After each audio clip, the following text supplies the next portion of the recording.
acid wash jeans, put pedal to the metal, flashback to the beat. Step into my time machine.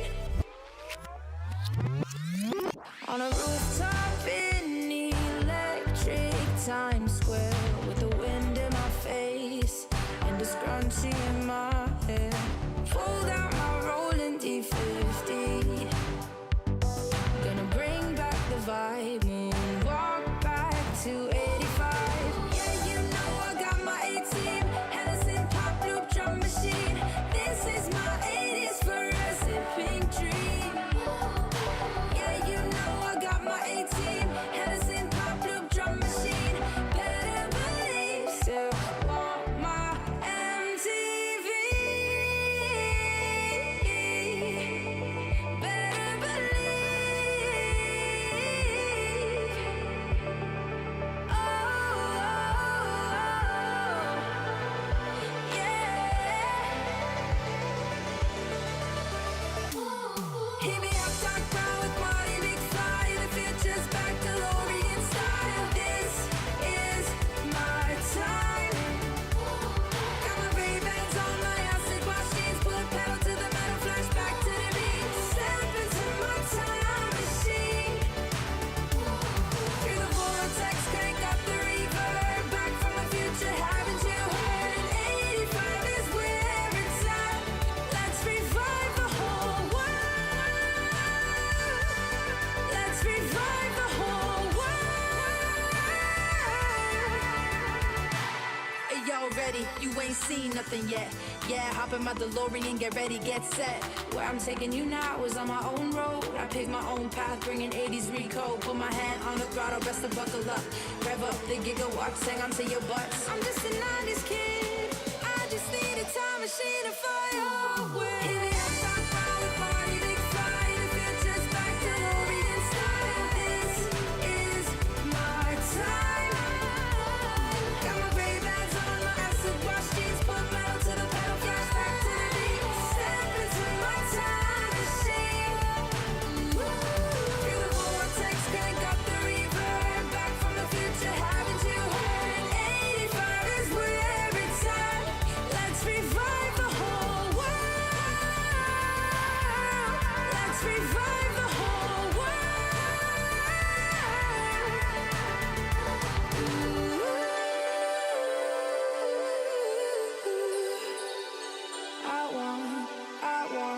Still want my MTV.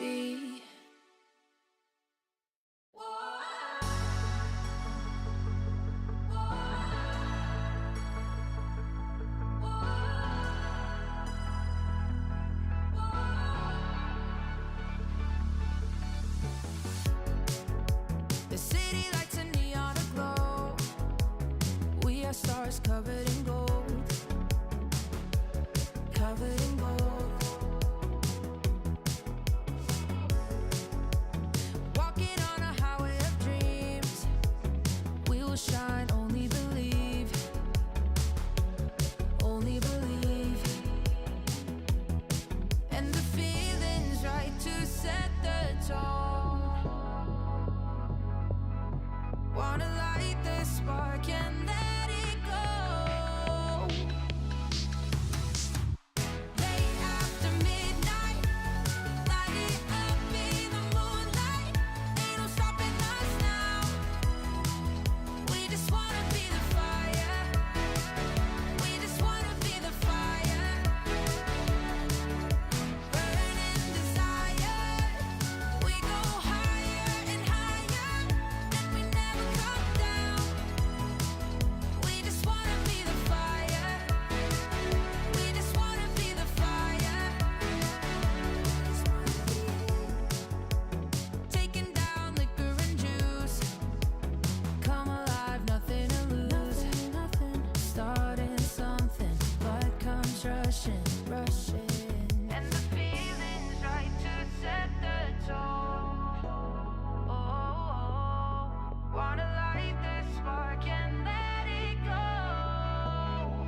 Just got the news that you're still in town, looking for a safe place to hide. Well, you better close your window and lock the door, 'cause I'm gonna get you tonight.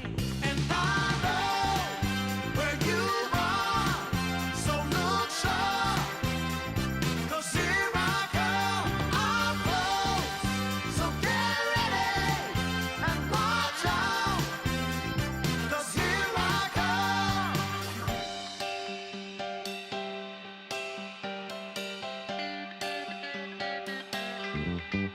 Love has a way of seeing through all of your wants and the shadow of doubt. So just get dressed and know for sure I'm on my way to take you out. And I know where you are, so look sharp, 'cause here I come, I'm close. So get ready and watch out, 'cause here I come.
We're going up in style. Now we never stop for no one. Let me tell you. Just keep it on the floor. That's right. Gotta be up till you take no more. Now we really feel it. Yes, we really know it. I got to really hold it. Whoa. We're gonna get. Who am I? This dude can't fly. Who am I? And who cares why? We're going up now. And do what you do. That's right. Keeping it up, wanna do some more. We're going up now. Just keep it on the floor. That's right. Gotta be up till you take no more. It's your satisfaction. Everybody just wants you there. Give them some attraction. Come on up and just pay the fare. We're gonna get down. We're gonna get down. Get your satisfaction. Everybody just wants you there. Give them some attraction. Come on up and just pay the fare. Get your satisfaction. Everybody just wants you there. Give them some attraction. Come on up and just pay the fare. We're gonna get down. We're gonna get down. We're moving up now. So keep it on the floor. That's right. Gotta be up till you take no more. Light up and shine the crowd. We'll burn the house right down, yeah. No thing you're not allowed. The party just begun, yeah. Keep it moving up now. So do it like before. That's right. You better believe you got something more. So now you're number one. You feel the satisfaction. And when the night is done, you like that interaction. We're going up now. Just keep it on the floor. That's right. Gotta be up till you take no more. We're gonna get down. We're gonna get down. It's your satisfaction. Everybody just wants you there. Give them some attraction. Come on up and just pay the fare. Come on down, let's pay the fare. 1, 2, 3, 4.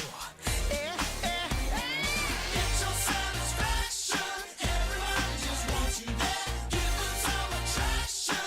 Come on up and just pay the fare. Get your satisfaction. Everybody just wants you there. Give them some Welcome back to another day of DreamLeague Season 25 Closed Qualifier action. We got day 2, and we're going to be starting off in the lower bracket. Time to crush some dreams, my friend. Trent, are we ready? Oh no. Yeah, it's a little early, just day 2 and you can go home. It's a bit tough, but that is indeed the situation we're in here for One Move and Asakura.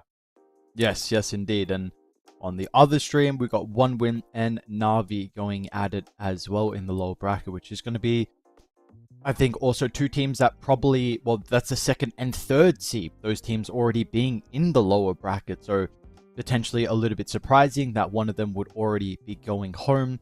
We do have some new rosters, of course, with One Win and Navi. Have been around. We saw them qualify. What did they just qualify to recently?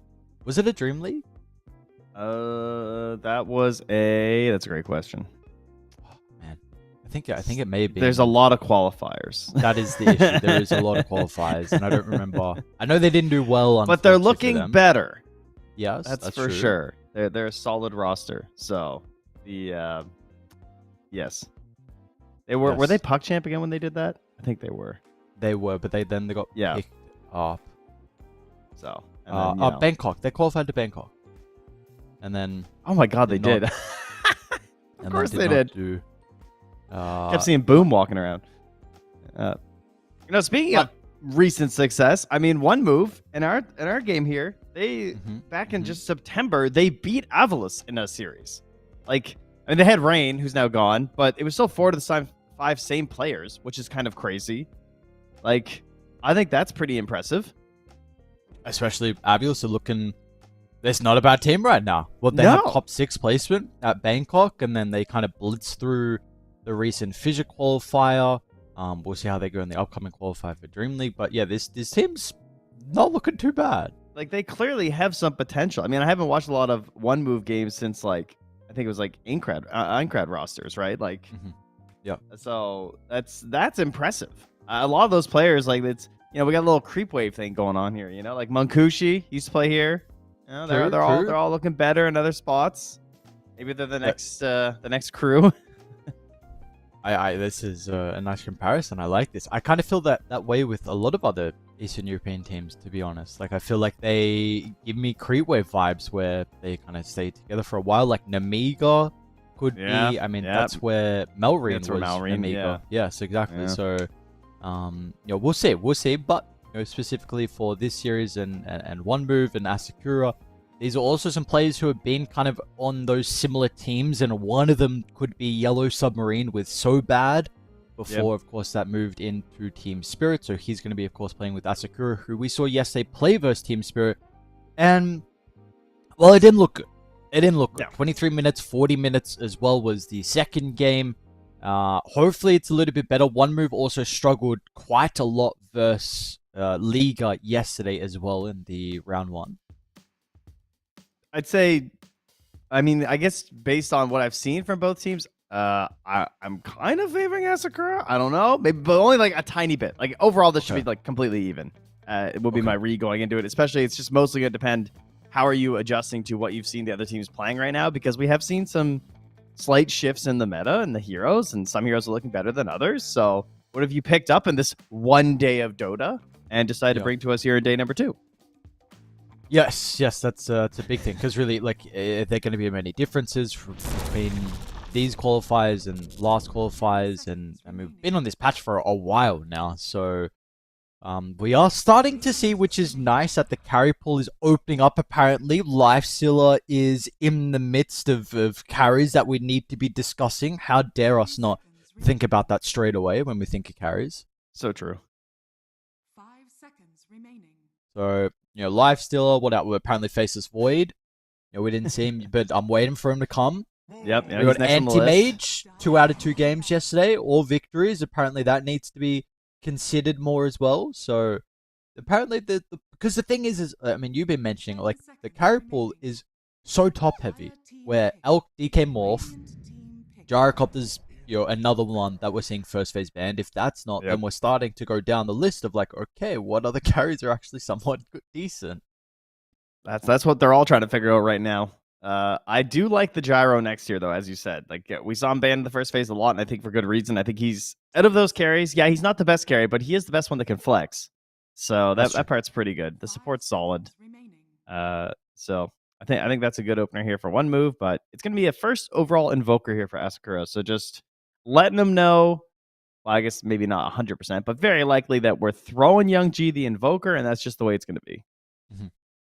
And now this poses the question, if One Move look to go for their mid laner, and they will go for at least some flex, but more than likely this is not going to be your mid. So the main thing is that they already protected the Invoker with the Puck ban. Let's see, they have 2 more bans now.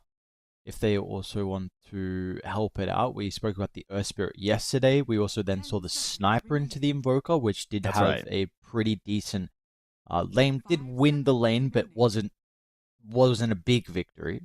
And it's Laurel, it's Laurel going into you as Young G, so it's a bit of a player versus player heavy matchup. Laurel's obviously very much more experienced, so looks like, what did they ban yesterday? They did ban just the Puck was the only option they had at that phase. I see. Yeah, so they've already got rid of the Puck. Yeah, I wouldn't mind adding Sniper to the list. Yep. Let's try and think of, like, if we're not getting rid of Sniper, I was thinking maybe there could be arguments for something like a Pengoli getting banned out, because again, I think Pango Magnus is quite solid, and I have seen people pick the Pango into Invoker. Yeah. I also like this from I think, actually, let me double check. I believe Woe is a Grandmaster Spectre player, which I'm pretty sure now. So this makes a lot more sense of why it's also getting banned out here. And again, we're talking about these carries. Spectre in the next tier for sure, right alongside Gyro. If not, Spectre might arguably be in the top tier at this point. I haven't seen a carry DK in so long. I just forget how broken it is. So maybe we can let one through just so I can witness it again and get to see that unstoppable dragon. But yeah, there's the 2 for 2 right there. Spectre and Pango. Right? It when you does don't happen. see a hero for such a long time, you're like, hang on, is this actually like still good? Is it warranted of a first phase ban? And then you see picked, it's like, yeah, all right, shit, I forgot. My bad. 100%. That is a very real phenomenon in Pro Dota. It's like back when IO was good. It's like True. ban. Maybe they don't play IO. It's like, oh god, no. Yeah. Pull out the eye and then it's like a big mistake. So. 5 seconds. Man, speaking of I- dead heroes, holy. I thought IO. I thought you tried to Jesus. transition to Muerta. No, that's wow. That you're right. I had two paths there. We got 3 dead heroes. We got Lich, Muerta, but true. truly dead is Mhm. IO. Man, that hero. Someone bring it back. Just practice a little bit. They, Surely relocate is still broken. 10 Recently, seconds honestly, Enigma played it in 2 grand final games in remaining. 5 seconds remaining. for the Fissure grand finals against Radiant team pick. I don't know who they were versing now that versus Avulus. I'm pretty sure. I think it was Enigma versus Avulus, and they played Gyro Io in 2 games. Oh, that makes So sense. They're trying. They are trying. People are trying. Try. Yeah. So, Well, the one who's goes to hell and comes back, who's dead and returns, the Lion. He is our next pick. He's been everywhere for us over Yes. these 2 days, and I would say he's looked good pretty much the entire time. I would also agree. I think we've been saying that pretty much the standout players in a lot of the games have actually been the Lion. I don't know if that's specific because Rue has been playing the Lion and also winning and looking very good, but you have 2 supports with instant stun. I think has to be something that's mentioned against the Magnus. So Sinistaga's Hex is going to feel quite nice as well. We will see. These are pretty backline heavy supports. So we'll see if they're going to have a way to be able to deal with that in regards to maybe a mid laner. Shadow Demon's quite nice versus the Frost Shield, I suppose, on the Lich. So there is something there. And also the save versus the Lion Nuke. And then right into the Tiny, too. Another hero we've seen a lot. First Shadow Demon that we'll be casting at the very least. He might have got banned a couple times, but overall he's been largely absent from our drafts, especially considering just the ridiculous amount that we've been seeing this hero over the past, really, like, year, I guess, in competitive. I feel like Shadow Demon has just been a constant force this whole time, particularly because of his value just in the draft for what you just mentioned, this idea of being able to take away these important buffs. Ooh. But instead of taking away buffs, we're going to be taking away vision here with the Slark pick. Give an idea of where the wards are going to be from one move, which is bad news for a Tiny, because a Tiny is pretty dependent on that forward vision for the way that he likes to play the game and get these instant assassination plots. But it's a risky hero in other ways, of course, because he is still a pretty squishy little fishy. He is a very squishy little fishy, and I hope this is not baiting them into something like a Bloodseeker on one move, because they did also play it very recently in official. Okay, well, there's Bloodseeker banned, so It's hard to tell, isn't it? It's like, is it worth it? Because the Yeah. Slark teams ban it so much, but then when they don't ban it and someone picks the Bloodseeker, it's a disaster. yeah. So it's like, is it a bait? Are we just wasting a ban now? I don't know, but 10 seconds they'll remaining. get rid of it. They'll get rid of it. So what are some more? I guess we could look at Asakura potentially, because they do have the 23rd pick, so we need an offlaner currently for them. I would like some hero to kind of go in first. I mean, you kind of have ways Yeah. with maybe like eventual Lion, Blink and Invoker like through the early game, but I feel like it's not. You'd like an easier way to take these fights.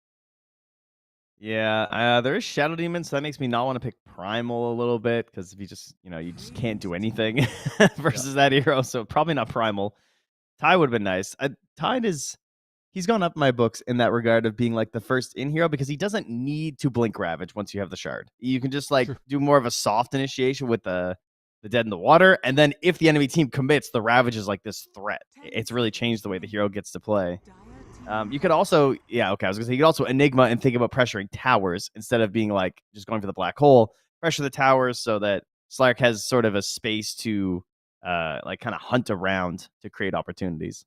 Makes sense, But- and I feel like they probably would have struggled with defending towers, right? Like a Magnus more traditionally a bit of a greedy core.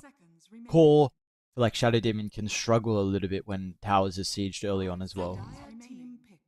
And then the Anti-Mage will be the band straight into the Brewmaster. Okay. Guess We Palm are Team also bringing gonna, it back. Yep.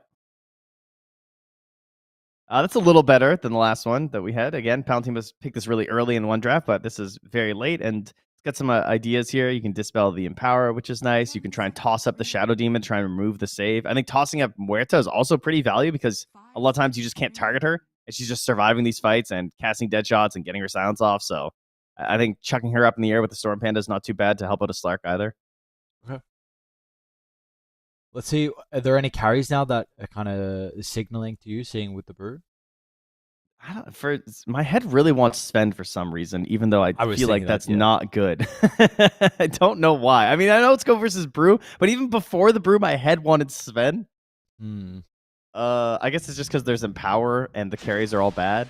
But Gyro's still in, so yeah, okay, perfect. Let's just pick Gyro. Okay. Forgot this was still here, so we're just gonna get his Gyro. And let's see. Importantly, we got a lot of mag games. Yesterday, the mag was banned out in a lot of games, but we did see, I think, at least maybe a couple, but one in particular with the offlane mag, where it was pretty much the X factor with the RPs inside those team fights. Alberca that was against Team Spirit. So let's see if Triple S is going to have a successful game as well. He's going to be more than likely paired up with the Problems Moeta. And let's see, do we have a draft that we're currently leaning slightly to? Overall, I like One Move. I think the Gyro was a really good last pick. I mean, it's definitely one of the heroes that Brewmaster's not a fan of. It's pretty okay versus the Slark. You get some decent mobility. You build lifesteal, so if you get locked down later in the game with like a leash or something, you can still just kind of battle your way out of it. And you have the supporting cast of the Muerta and the Shadow Demon, who I think played pretty well around Gyro. Downside, I don't like Mid Tiny still a really? hater. I'm always a generational hater on this hero because it's just, if he does not connect with the combo, it does not go well, and he sucks at scaling. Like, Mid Tinies do not get the space to farm and to keep up their net worth. Like, so often they are just like below the enemy offlaner or your own offlaner. Like, obviously it can work, and I can see the value in it, but I also have just seen so many Mid Tinies fail that I'm just, I've got my hater energy out for that hero pretty much all the time. It's so interesting. It's definitely recency bias for me because I've seen this hero do very well in the games that I've been covering, and now my opinion of it is much higher. I used to be a hater before the crash landing, and of course that got nerfed, and I was still very concerned. Like, I felt like this hero, everything you're saying, I had the same opinion, but even with the crash landing nerf, have still seen this hero do incredibly well in the games I've been watching, and then so like I feel like he's should be prioritized even higher. So he needs to win me over. Okay. I want to believe.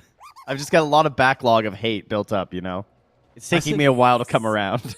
Yeah, so we need a couple of games. The double rapier, that was also maybe a little PTSD as well for you until he got the moonshot in that previous tiny game. So I see now why you were even more like frustrated at that pickup, because it was the tiny that went for it, and you weren't a big fan of this hero. I understand; it's making more sense now. No, it's just that I love the hero so much that it pains me. That's really the problem. Well, we'll see what difference he's able to do. Maybe has the buffs out of the Empower, but may also be running into a 5-man setup. They will be aware with the smoke popping, and let's see if they get the D ward as well. Where do we pop it, Jantar? This is always risky play. No? You're not gonna? Okay. A little boring. I want to see if he would get it or not. All right, Aries, I have a quiz for you right now because I couldn't remember this. And luckily, I know you don't have a monitor. Wait, hold on. I'll wait for this fight first. Then I'll quiz you. Oh? Wow, what a fight. Oh. It's such an even engagement. This is crazy. I'm in First Blood. Woe runs down where I don't know, you knew they had a ward there, and maybe you already thought they were setting up as well. I feel like that's kind of crazy to go for that attempt. But anyway, First Blood's going to be picked up for Asakura. Now we get quiz time. All right, quiz time. Do you know what Brewmaster's Innate does? Because I did not until I looked. Wait. I'll admit it. Yes, hover over for me real quick. No, it cheater. 20% bonus attack damage. No, I had no idea. Yes. And when it respawns? Yeah, I didn't know it did it on the respawn. I knew it did something when he came out of split, but I didn't realize he had like a lion thing going on. Yeah, so you just feed. Thank you. Yeah. Yeah, I had no idea. I did not know you got 20% bonus attack damage for 30 seconds when you respawn. And we have Lion and Brewmaster together. Both of them getting buffs when they die. I see. It's genius. So is the buyback something that we need to take into consideration with these two heroes? Like, Yeah, you- clearly. Yeah, this is you the deliberately buyback lane. feed Boots of travel, buyback. So buyback boots of travel in, and then all of a sudden your buffs are. This is what wins you the lane or the game. Sorry. I will say, I think Lions is insane. 20% spell amp and debuff duration for 90 seconds after respawn is way too long. That should be half duration. This hero's I didn't already even know good. it was- Yeah, it's 90 seconds. And 20% debuff duration is crazy on a 3.2 second hex. I feel like is this not get discussed enough? I didn't know this. No, was it a does thing. not get discussed enough. It's gross. Like, it can actually make a big difference in late game buyback fights around Roche and stuff. I mean, 90 seconds even before that is a long time as well. Like Yes. early game, like it's maybe even like 25, 30 seconds you're dead for. Gives you a pretty big window to actually do something on the map still with the buff. Yeah, it's wild. Some of the innates are crazy. And then some of them are just, useless. But that's what we got to figure out. True. We remember the Enigma one yesterday, right? With the damage reduction. Hey, whoa, that is not useless. Okay. No, I'm saying that's the crazy one. All right, that's thank the one you. where Good. we're also trying to remember like how why does he have this as well, along with everything else that Enigma has apparently. We're just so busy processing all the facets that we're just slowly getting through the innates as well, There is so much that we have to cover. But this is the beautiful thing about this stage. I mean, there is all extra stuff. Makes the game much more complex, which I feel like can be a good thing, can be a bad thing. There's a lot of different variants that toss come back into every mid. single game. Nicely done, Young G. Was thinking this was going to be a little bit... I thought this could be a weird lane because of the ability for the aim. Maybe once difference gets Soul Ring, it's not going to be a factor.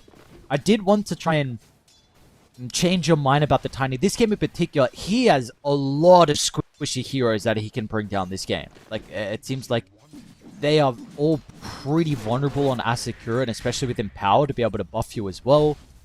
Maybe like the Brew goes pipe this game. Looks like a pretty good pipe game. Would you like that on Brew? Because he did rush the Radiance last time. Do they? I don't know. I feel like the Radiance would be pretty helpful for their lineup. I will say that. Okay. Like, I think that would help Slark and Invoker quite a bit in these engagements. Unless we're getting the, that last Slark build with the the Soul Ring Radiance. That was pretty beast, but we're off that one. That was like a year ago. I think Radiance on Brew looks good here. But then after, yes, I think Pipe would be solid. Okay. Well, 11 denies at the moment for the Invoker. 13-7 the difference.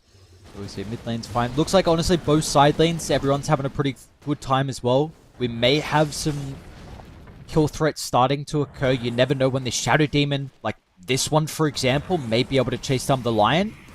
I think he's got Blood Grenade to work with. Second point up in the Poison.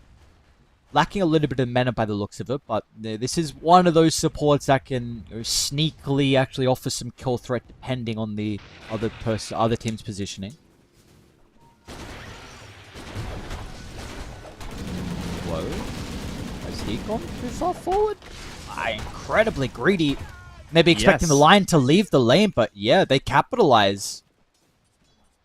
I can only imagine that must have been what it was, or something. I don't know. Yeah, he was very far up there, or just getting greedy on the fact that you're gyro, so you feel like you're pretty fast. So bad. Doesn't get put by the Phantoms as well. Now, Problems may be in trouble. So bad's probably going to end up dying, but it does look like we're looking for a rebuttal from 7. Jessu. But a Shockwave will put a halt to that.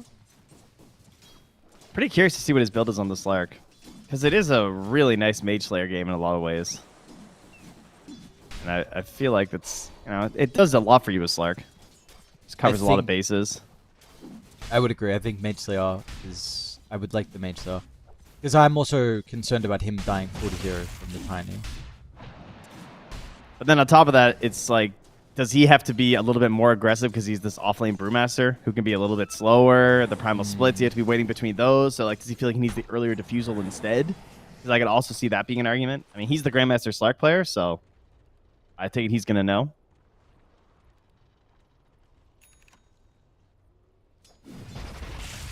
Yeah, we'll see what the call is going to be here from Jessu. It does look like he's getting a decent amount out of the lane, which can be some of my concerns whenever I see a Slark. It seems like this hero has had some weaknesses in regards to laning stage. But 7 Jesu's fine. Everyone honestly is fine. So maybe we're going to start to see the lanes dissolve pretty early, especially around these power runes. And it will be a top sport. Yeah, so I'm not going to go here. To the side of one move.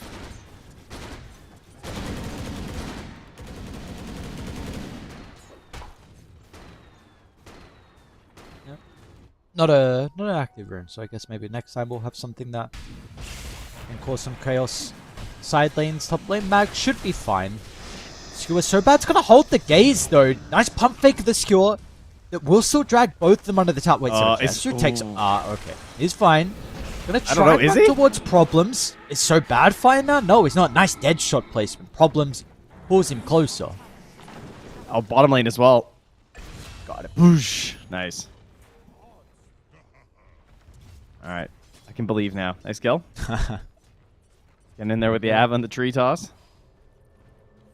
Maybe he can actually contest this with no mana on Janter, and yeah, he's actually going to dip on out, but underneath the ward, unfortunately, going to be lacking a little bit of mana, has enough for the cold snap. Oh, nice attempt for the deny, but the Lion tanked it up. Well done from him as well. Yeah, that would have been pretty slick if he managed to get the deny there.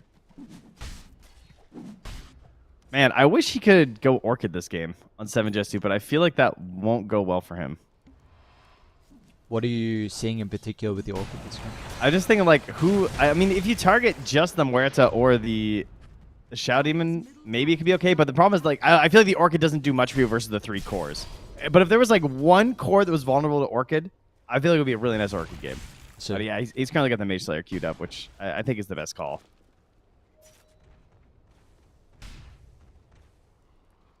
It feels like, I know we're starting to see it a little bit, maybe with the Spectre going, this early Orchid that we have been getting, but I feel like this item maybe could be purchased on a little bit more heroes as well, especially with how goddamn cheap it is.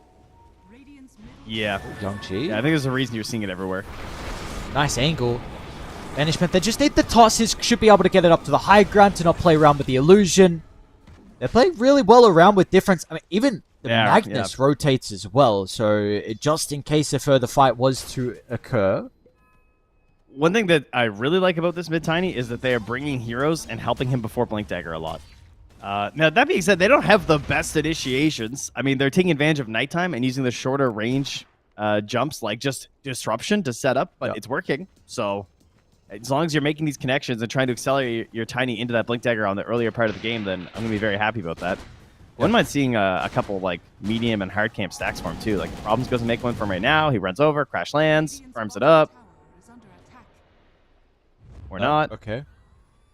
Too busy hunting. That's fine. Maybe could have done both. I don't know. You know, it's fine. Probably. Whoa. Getting hunted down himself. Primal Split's going to be used from Pelantimos. First one of the game. 7 Jesu will come through the portal. Difference tries to respond.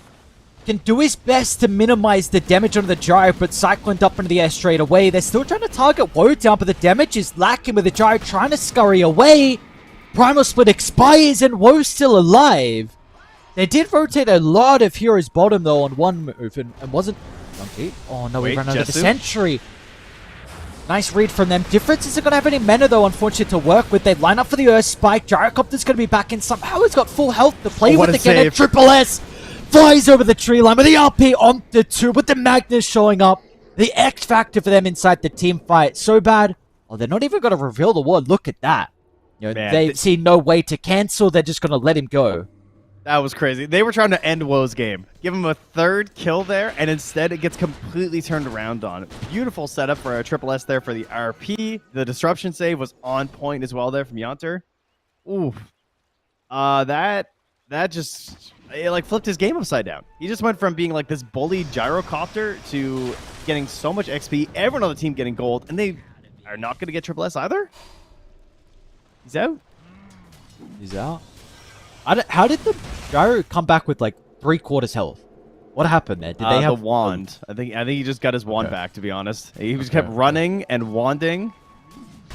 They were so close too. Yeah, he did jelly as well, it's true. Palantimos was 1 hit away from getting him too at the end of that Primal Split. Oh man, they got purged. They're at level 6 already. 7 Jesu tries to duck into the cover of the Shadow Dance, but that's not going to work out. You make an attempt on my carry, we'll stop you. And we'll go for our own play. And now this safe lane, it's incredibly vulnerable. This is a blink already from the Magnus as well. And that's not the only blink we're about to have shortly. Difference as well is 250 gold away. There's double bounty in a stack for him. Are scanning. Radiant's bottom tower is under attack. This was a concern you were mentioning though, right, in regards to the item build for the Slark with the speed of the game. And I feel like it's going to get even faster now. Tower will go down top. We're probably going to see them look to connect mid. If they could do it now, I mean, you got Power Rune in the next 30 seconds. You would love to try and get there to contest this as well. Yeah. Dire's structures are Yeah, it's, I don't know. I'm curious to see what he does. Because it is really awkward after 7 Jetsu. I'm wondering if he's going to pivot off of the Mage Slayer. he instead of queuing it up, he just went for the Oblivion Staff, and he's going to figure it out from there. So, what would I... Because this game's spiraling a little bit, right? Like, you have Gyro, Magnus, Tiny, and they feel like they can just, like, pressure your towers and then probably just farm backwards after that. Go get some stacks and everything. RP? RP straight away. Triple S not going to mess around, and this should be an easy one to punch him. It's maybe a little bit tankier than they would expect, but nice kill from them. And they're not going to get the kill either. Jander's just out of there. Oh, wait. Never mind. Okay, back up. Haltimos is He's body gonna- blocked right now still. Oh my god. No. Oh, come on. tower is under attack. It's just one of those games, apparently. Nice. That was awesome. Radiant's bottom tower Oh, tower indeed taken. And now you have a Arcane Rune Tiny just wandering into your jungle. top tower is under 7 Jetsu is just farming way out on the outskirts. He is indeed going to commit for the, well, maybe not quite yet, but the Mage Slayer is very likely coming out here next. are full. They're going to need one of those fights where the Slark goes in, they're thinking they can kill him, he gets the Shadow Dance off, wastes some spells, and then the rest of the team kind of swoops in. And they have the spells for that, right? They have the Chain Frost, they have the Primal Split, and they have the Tornado. So they have a really good reset abilities. But the levels is probably going to be the big thing, right? Especially with the damage from those reset abilities. I mean, Invoker, level 9 at the moment, so is actually keeping up. The supports is the big one for me, though, with the Lion and the Lid. Bottom tower is under attack. Yeah, it is getting a little bit out of hand, for sure. And I love how much the map 1 move is just taking up right now. Like they're not feeling scared. They're not worried about it. Probably because they know Brewmaster isn't that close to the Radiance. So they can take a little bit of time. It'll be coming pretty soon. Which, all things considering, he's quite farmed. This is going to be a good timing, the Radiance. 14 minutes in, double bracer wand. This is the fight, though. You're not going to get many more big timings from the side of Asakura. So, how would you like to see them try and construct this team fight? Is there a location you feel like they can maybe try and take the fight around? I think you have to wait for the Slark Mage Slayer, and I think he should be joining you, to be honest. Because at least then you can know if you're getting a good angle on them, because the ability to see if they obviously have vision of you, right, would be nice. Nighttime will be huge, too, and it's going to benefit you right now as Asakura.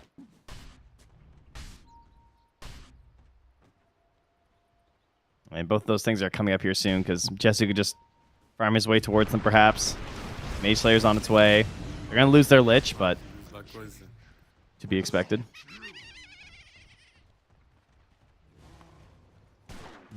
Rough net worth Lich, huh? This is a... Toughy.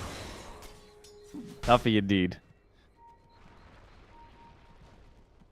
Uh, And Woe is just, he's just AFK. He has just no desire to be near anything right now. He's like, you guys are strong.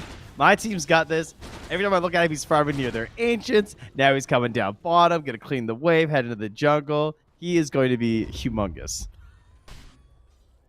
And maybe that's going to help open up this fight that Asakura really need. Because they could find it with better numbers, but Haltimos is not there. oh, man, they need the brew. Maybe he can tip it to the outpost. Smoke's going to pop over the jump in. They want to try and target down with the Slark, but Seven's just not going to mess around with the Shadow Dance out instantly. They'll stop the Magnus? skew up. Tries to line up for the RP. Haven't been able to find it just yet from Triple S. Now we'll get the angle for it, but the Primal Split. Yayo Great timing from him. Dodges the stun. Mag is gone. This is the fight we've been waiting for. they But get they tiny? need to get more. It's a must for them to get more. Woe's going to make it difficult. Comes in, slams the hammer down, stopping any more threat of the primal split. Maybe now there's an angle for them to then go back in. But 7 Jesu sees the Shadow Demon by his lonesome, stuck on the high ground. Alacrity given over. Difference over the jump in. Not enough nuke though. 7 Jesu, strength threads, Mage Slayer, lives on 10 health, jumps away the tree. It's going to follow him, but doesn't continue fucking all the miss? way. The Slark is alive. They got rid of the Tiny. And Asakura are back in this game. Oh my god. That must have been like 2 HP. By the time I clicked him, he was at 5. So that was incredibly close to losing your Slark. That's the exact kind of fight you need. You need some of this damage on this Slark. You need to bob and weave. You need the missed RP. Everything you could have possibly dreamed of manages to come through there for Asakura. And that's even with the gyro joining. Once that ulti came down to the secondary strikes, I was a little nervous. I thought, uh-oh. You know, they got their Magnus, but they got to bail out now. But instead, they get a 3 for 0. And that Brewmaster was slapping. He was hitting for like 200 and something after the end of that ulti with the innate. 260 or something. That's pretty ridiculous. I see. So right click Brew, huh? Just make sure you're clicking after those ultis, you know? A slap. 20%'s no joke. So what's the next item then? We're going all right click. We're gonna No, we're not going all right click. No, you just make sure you actually use your right clicks. Difference. Trying to get Helen Timos. Might actually run into so bad. This game will continue to be a little bit more difficult. Woe's back farming. That's so huge, though, they get this blink for the Lion. That's going to make the fights a lot easier. I'm really curious to see what he does buy, though, on Palantimos. Because he's a lot of gold right now. And there's so many different options. So we brought up Pipe before, right? Are there others yeah. you're thinking about now? I mean, there's Blink. There's Vlad's. Could be good. He's thinking SNY, though. So he does want to use his right clicks. And he wants to make sure that he survives through the initial jump. I don't mind this SNY. I mean, we know this item... Like you said, the big thing, like surviving and status resistance is incredibly stupid. This hero has always been vulnerable to blown up 4-0. I don't mind it. Movement speed as well is quite nice on him.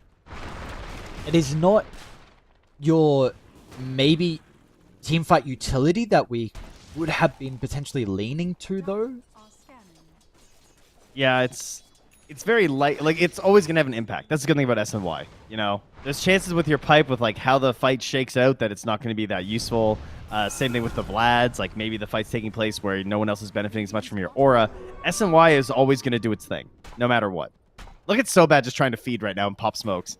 He does not care about dying. He is just putting himself in between his cores and the enemy team. That's why he's walking back there on that side of the tree line. Ooh, difference is underneath the sentry. Thought he was okay with the invis. Pretty tanky though, 2300 health.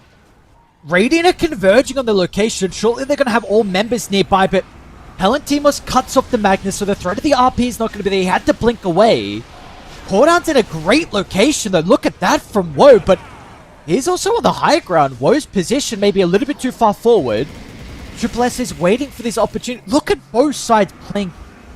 The respect is there, making sure they don't comp up, making sure they don't commit, but unfortunately, a bigger ultimate was used in Asakura with the primal split. Yeah, that part of it is a bit disappointing for them, but good defense there from the one-move cores, just not giving up the Tiny. And that's going to help him finish up his phylactery, it looks like. So the nuke power grows now for the Tiny. And now the RP is out. Oh, good finish. Nicely done. Making sure there's no hope there with the dead shot. Fully chain stunned. Dead. No chance. And he's close. He's only, 900 gold away right now from that Aghanim Scepter on the Slark. Now they're getting an opportunity with him being dead.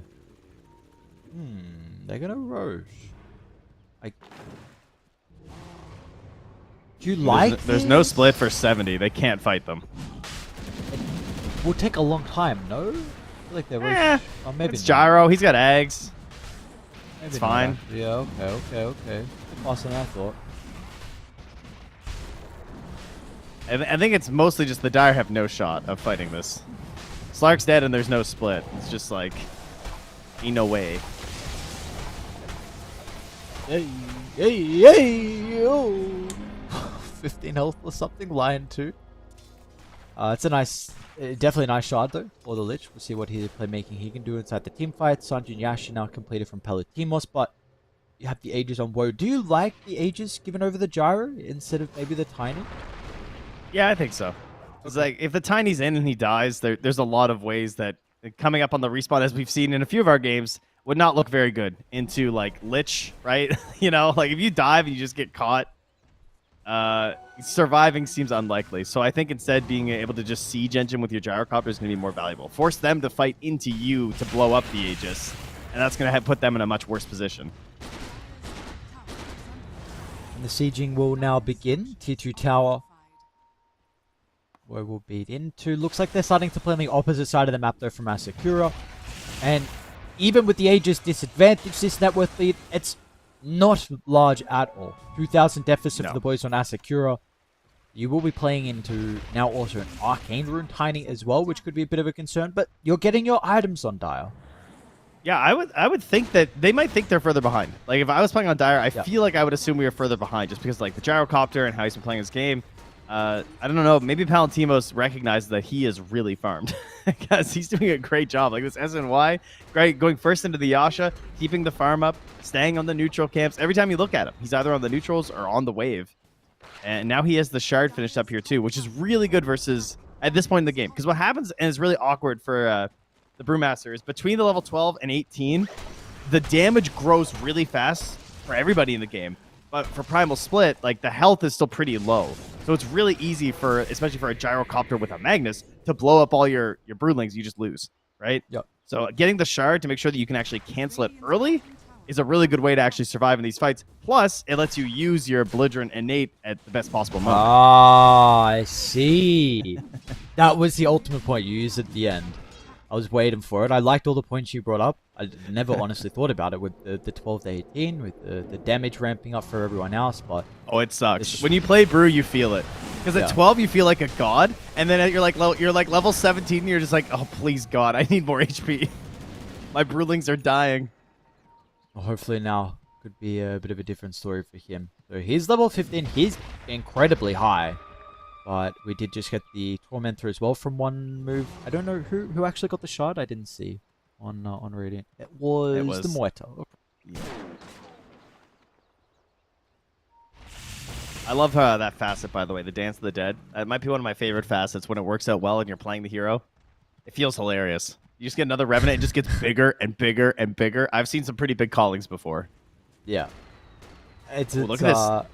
Could they? No, there's no chance. He just throws it and runs. All right.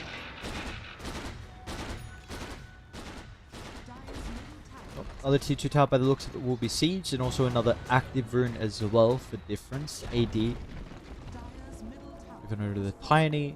And they're sweeping across the map, but it looks like I really want nothing to do with it. You've got Nighttime up in 30 seconds. Aegis down in a minute 30. You probably would just give up the tier 1 tower bottom. Maybe you can set up for a defense of the tier 2. Oh, what's going on here? This is where there's value from Slark that we're not necessarily seeing. Because in a typical game like this, one move would have wards down that are spotting like these greedy maneuvers, really, from Asakura. The way they're still farming all over the map right now, despite you having the Aegis and sweeping and taking all these objectives. Generally, you're gonna see this. But because of the Slark, they just don't have vision.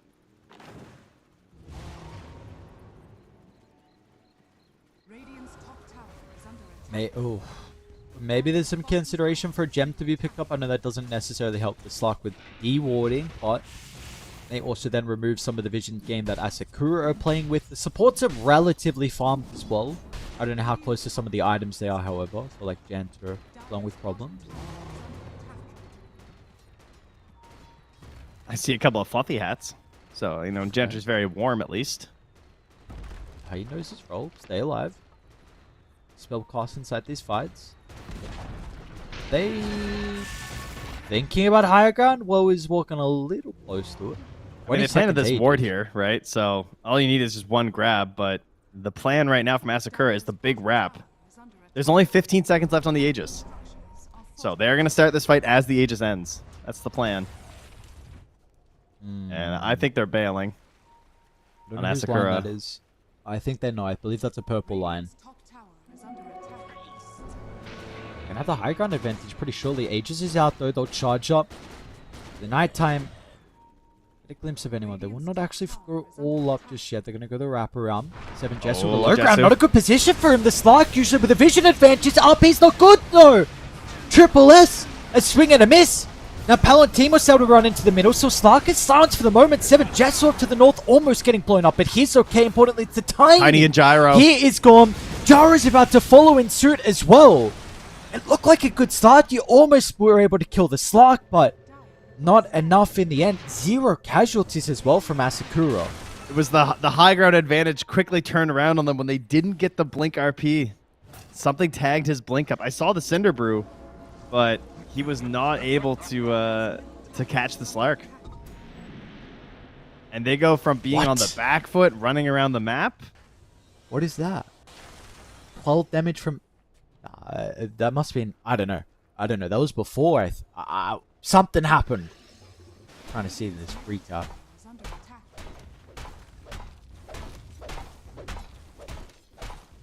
All right, Asakura, they're in a great spot now. I mean, Palantimos is running this game. It's so funny. We had this Brewmaster earlier where he picked into the game really early in the draft, and we were like, I know he likes this hero, but it's kind of a tough game for him.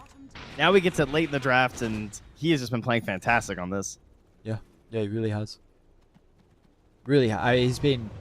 Even when the game early on was looking a little bit scary with the double blink we had from the Tiny and the Mag and the aggressive maneuvers we got from one move, Palantimos was still getting all the farm he ever needed.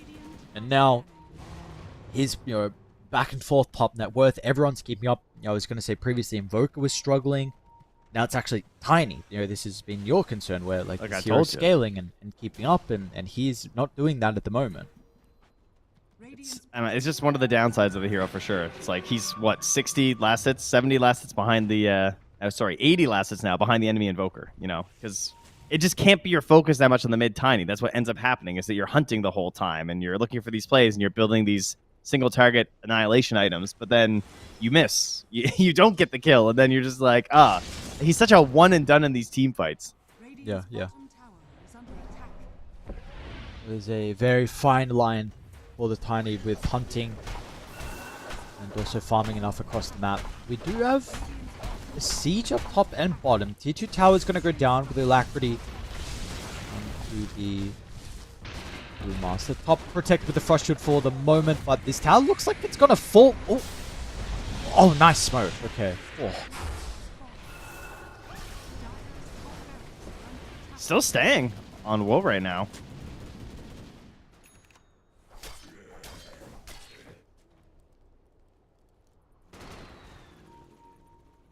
Okay, so with the level 15 talent on Brewmaster, he currently has a brood up of what? On the stats resistance. 3.5x. So combined with his what is his stats resistance? Palantimos. Right, we'll figure that out. Oh, Moita's gone to start the fight with the backline as well. Importantly, 7 Jesu talking about it because the RP's good. Triple S finds some cores, but the damage is coming in too slow from Woe, the flak cannon. They're not going to follow. Everyone's pretty weak on die, but they're unable to capitalize, and Palantimos is still yet to use the split. If the fight has already gone this good without the split, just wait till what's going to happen now with it used as well. One move they need to get away. Difference is not going to be able to. Woe as well is stuck in the middle. Triple S is just watching on the side, but what can the Magnus do? He's already blown his load with the RP, and nothing more will be had. Nice jump. 7 Jesu, perfect placement. Also going to be able to catch Jansa on the TP out. It feels like they're just not concerned with his damage from the gyrocopter. He doesn't have a crit. He's got these like middling damage items, right? He's got Falcon Blade, Dragon Lance, and an Eagle Song. He hasn't finished anything big. So his damage is kind of awkward. Like they're trying to rely just on the Empower. It's like trying to use the stats to then get the bonus damage, but it's not there. Like it does not look frightening at all on this Slark. Like I'm seeing the flat cannons hit, and I'm like, yeah, this guy's like 30 armor, and it obviously is building and building in these fights. And it's getting even easier now. AC completed for the brew. You're probably... Perfect choice. Yeah, it's a great choice this game. Really like the item. You're going to be in a position to take Roche as well by the looks of it. I mean, 30 seconds. They're starting to set up bottom.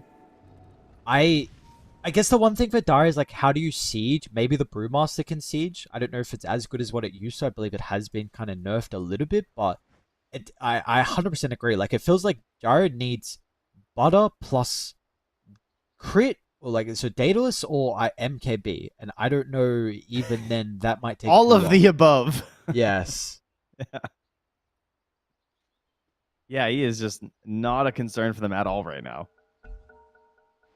This is not the big scary jar. And he was farming so much. And then he came to join in those fights. And it obviously didn't go very well. I guess pushing high ground perhaps when they did. And then just creating that fight opportunity for Asakura is really what helped turn this around. Truly, though, I think going back to this idea of just the vision game of the Slark and the inability to get any wards down to punish the mobility. Like, credit to Asakura for playing well around the fact that they can't keep good track of them. But, like, they just got so much gold during that Aegis push from one move that it completely nullified that advantage that they had gotten. Maybe, man, if they checked Roche, maybe honestly there was opportunity for them to take it. I mean, split on cooldown. I thought this was actually the decision for them to move down bottom, but it's coming up shortly, and they see them. Like, they saw them move off that wave. Radiant's top tower is under attack. I feel like there was really a big opportunity there. Split is now available. BKB on 7 Jesu, level 20 as well. These fights have not been looking good, and you didn't get any recent items. Problems drew the exact same line that Jesu's now drawing. So like, they feel like they're making this play. Now they know. Oh man, this is not a good position for them to be in. Oh, this is not good. You are stuck here, and Palantimos, it looks like they know it. Smoke pops instantly. 7 Jesu jumps over. You are stuck. Live here or die, and they're gonna live? What? Stark died! How did he get the BKB off? What just happened? It's no help. Palantimos now along with Young G, but they are still stuck, and the Chain Frost is just tearing them apart. Woe is nowhere to be seen. He's trying to scurry away to the north. This was your backs against the wall team fight to try and secure Roche. You killed the Slark at the start, but somehow you were still unable to come out on top. Radiant's Yeah, they got the RP on the Slark, so he was just fully chain stun down. Couldn't get anything after, even with the BKB. No, was probably backing up on a save, perhaps, like just some help from the Lich or something, but still worth it, obviously, as Asakura. Yeah, they would like to save their Slark, but that was like a Dota horror flick right there. Just like getting backed into the corner of the map between Roche, and you just hear the primal split be popped as you're just stuck in there. That was terrifying. And there were hopes, though. There were hopes with how terrifying it was looking. The fact that you blew up the Slark, and then you see the Chain Frost not stopping, and then you see the Brewmaster, like you said. You hear the split, and then you're seeing his damage. Now you have Aegis on Invoker.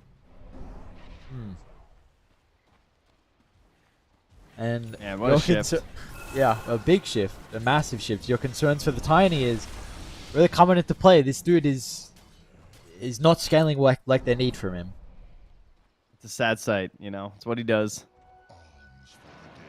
Radiant's courage. Jesse wants to keep up the Woe? pressure here. Gonna find Woe. Just lost his butter. He might lose his life as well. BKB has to be used, but I mean, that's tier 2 and Tormentor they can just steal now. Okay, Jander's gonna throw some poison onto it. Sick. Try and Alright, let's steal. see. Oh, he did it. God, He got actually it. did it. No way. We were like, I feel like we were angling like, yeah, dude, sick. Like, this is so ambitious. There's absolutely no way. Like, 1% chance. He gets there. They check with the sentry. Like, you got ward or something? How do you? Scanning. He's just too good. Game up. All right, nice play. Steals a shard for the Tiny. Triple S just got Wisdom Rune as well, so level 20. Difference Oh, getting hunted difference. from Young G. And still not close to the BKB as well. Haste though after Tornado means he will be okay.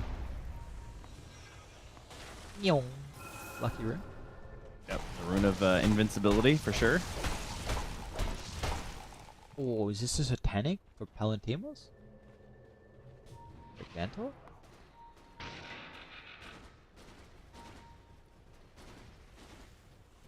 It's a big brew. He's got Boots of Travel Yeah. coming. So he's got a casual Reaver into Boots of Travel on Palantimos. This guy games. For sure. Top net worth, by the way. There is about to be a big spike from one move, though. I think you're under one. Well, you're one component away. 800 gold from Triple S. You are going to have Butterfly, I believe, completed when the Choreo respawns from the Gyro. And the Siege from Dire is maybe a little bit questionable. Maybe it's easy because the age is on the Invoker. Slark has never been known as the greatest Sieger, but maybe Invoker can and potentially. Well, I think. Brew? I think the brew you just alacrity. And he just stands there. And if he goes into void stance, he'll have so much status resistance. I don't actually think they can kill him.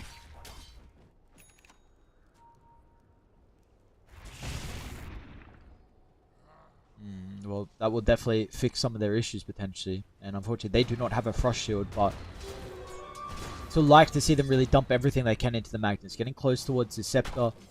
We, of course, have the possibility of there being the instant Hex or Frost Shields, sorry, or Sinister Gaze, so you'll have to use BKB on the Skewer back.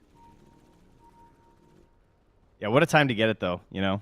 Enemy team gets the lead. They're thinking about high ground, and you manage to get in towards the Horn Toss. Oh, no, he needs to buy the item. Okay, we got His it. friends are so far away right now.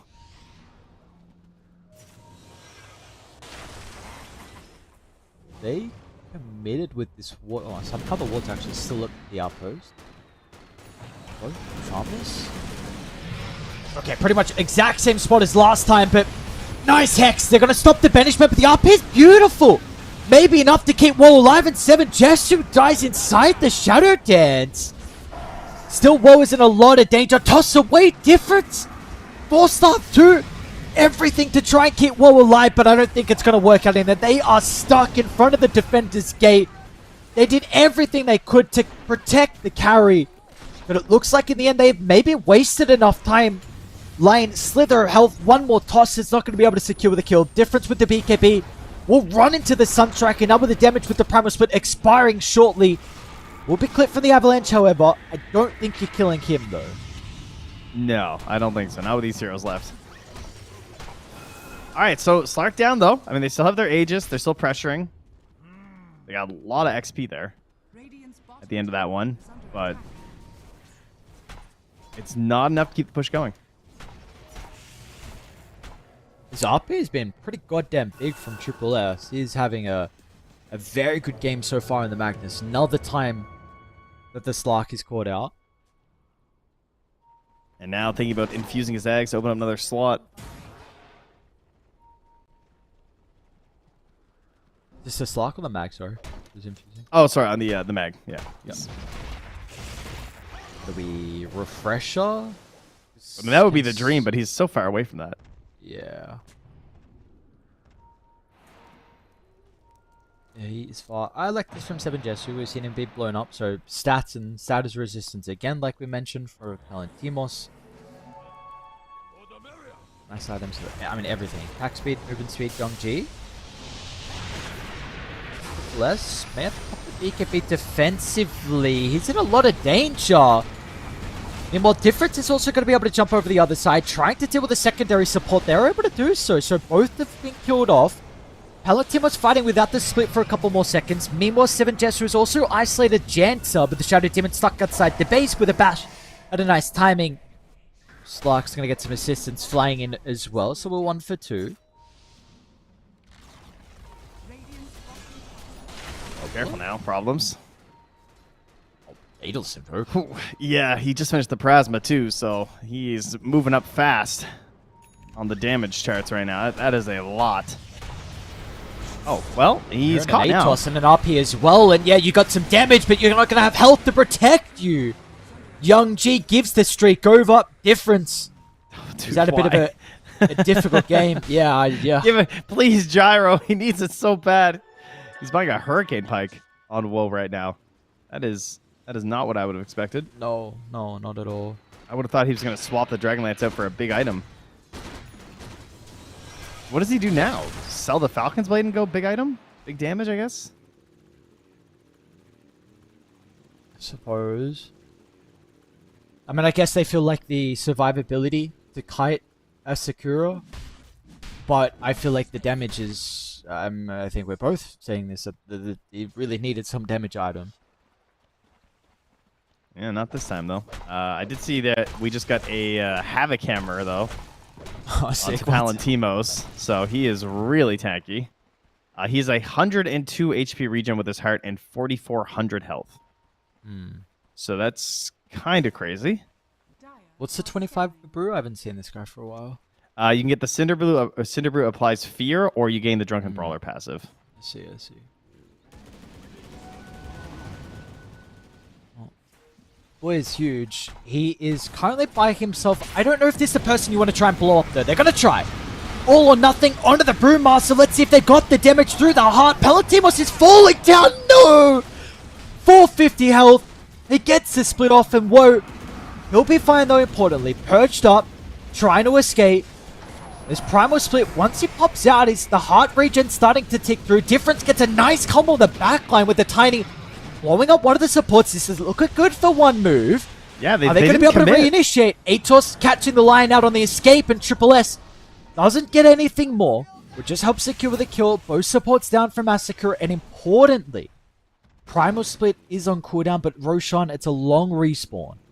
Oh man, that is so unfortunate for one move. They need that spawn to be early right now. They couldn't keep chasing. Like Palantimos won that. Like he could feel it. Like we have a chance here. We maybe kill this Gyro, but the BKB had been used and was running out on Jessu, so he can't hard commit into the fight. Doesn't want to risk it, knowing that there's an RP potentially.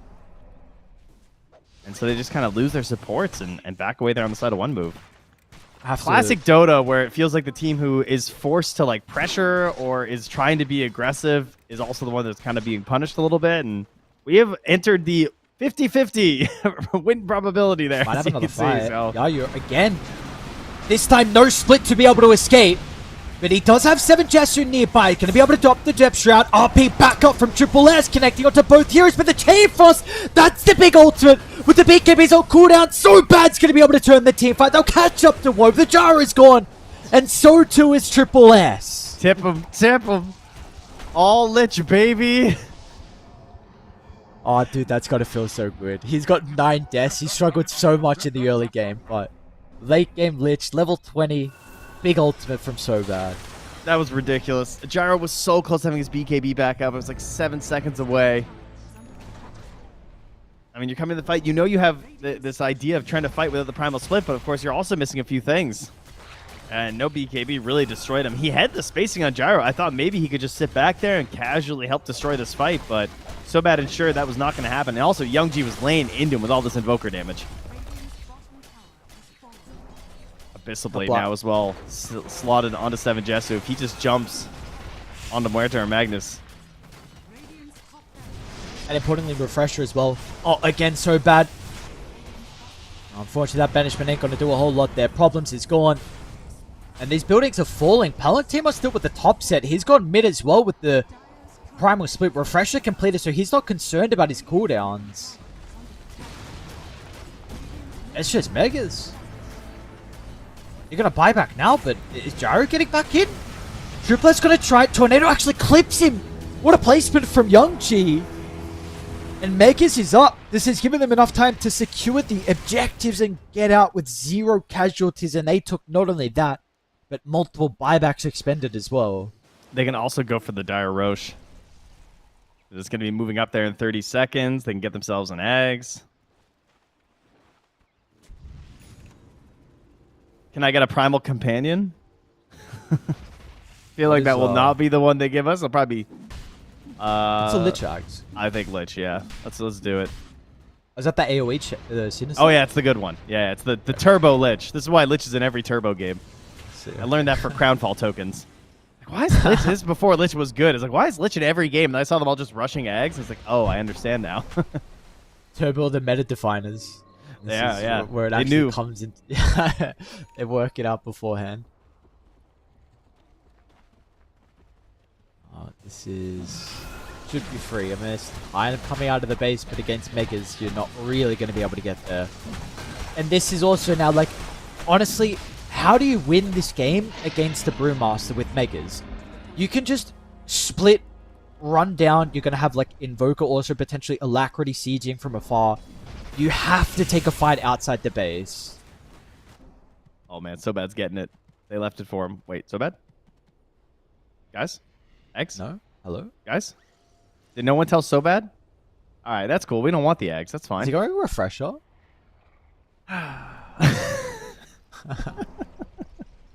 This is how bad Primal Companion is. Ice Frog, please. Alright.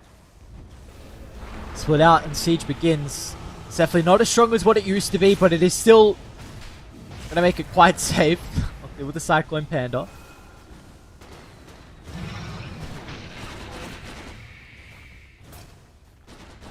Not bad.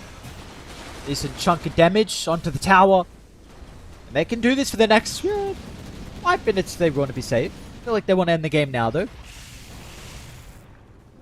It's lit refresher.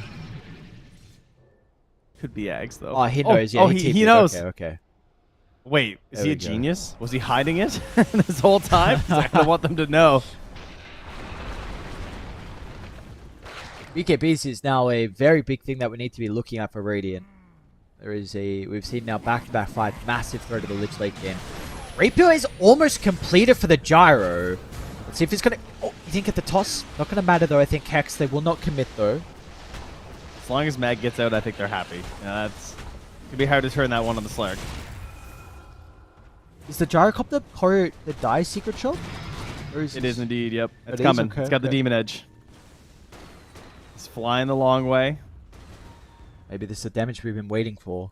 I don't know if it's a little bit too late though. Please don't have it kill. Seven Jess giving them so much information. So bad is ready to go as well. They're starting before the rapier! You need to wait for this. So bad's gonna try and beam with the combo. Refresher used as well. Courier. Triple S with the RP over to the right side. Curry does fly through importantly. Rapier online. Holy. Another damage is there. Lich is gone. But their buildings are falling. The Chain Frost is creating a lot of space for them to go for the objectives. Problem tries to grab him on the way out. Okay. The base is alive. The rapier is here, but there's another primal split. There's double split right now. Oh, they're going to be able to blow him up before he gets it off. No. Split is out, but importantly, can the split stay alive against the rapier flat cannon? Force Staff keeps Mag alive. The throne is now exposed. They cycloned up the gyrocopter. They're going to avoid his damage as best as they can. Throne is falling. You see they're going to disengage as Sakura, aware that their window is closing. Maybe it's not. Refresher back up. And now the skewer back. Have they got the chain control? The damage, they caught him. Finally. He can potentially buy back, but that will be a costly investment for this siege. Jant. Oh.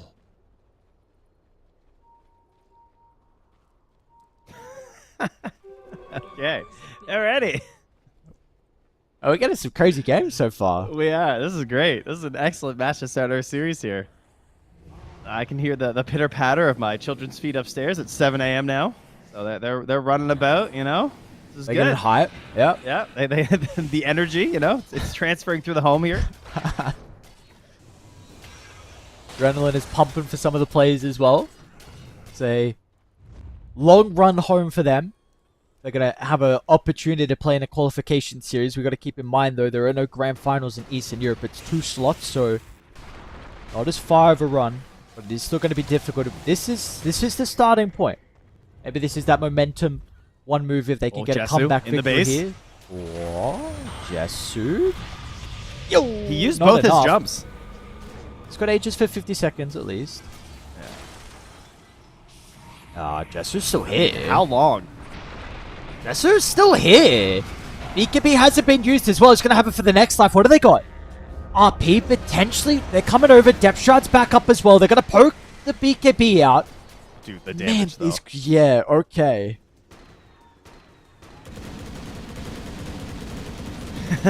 That's gonna make you think twice. I feel like. Triple S? Ooh. All right, Palatimos is back. He's TPing bottom. He's got 6,000 gold and a 2,300 surplus. He could go for a blink if he wants to get somebody that just like changes the way he can fight. He could go Moonshard, which would be really nice, I think, actually. True, true. Just try and end the game. You don't need survivability, right? Like, there's probably no Aeon disc. Isn't That would be necessity? fine, I think, because there's no nullifier, right? I mean, there's Shadow Demon, but Getting close to Scepter as well as the Shadow Demon. Importantly, Refresher as well from Triple S. What's the buyback status? I believe the mag's on cooldown. yeah, 30 only seconds. Mag, Muerta, and Lion are on timers. Okay.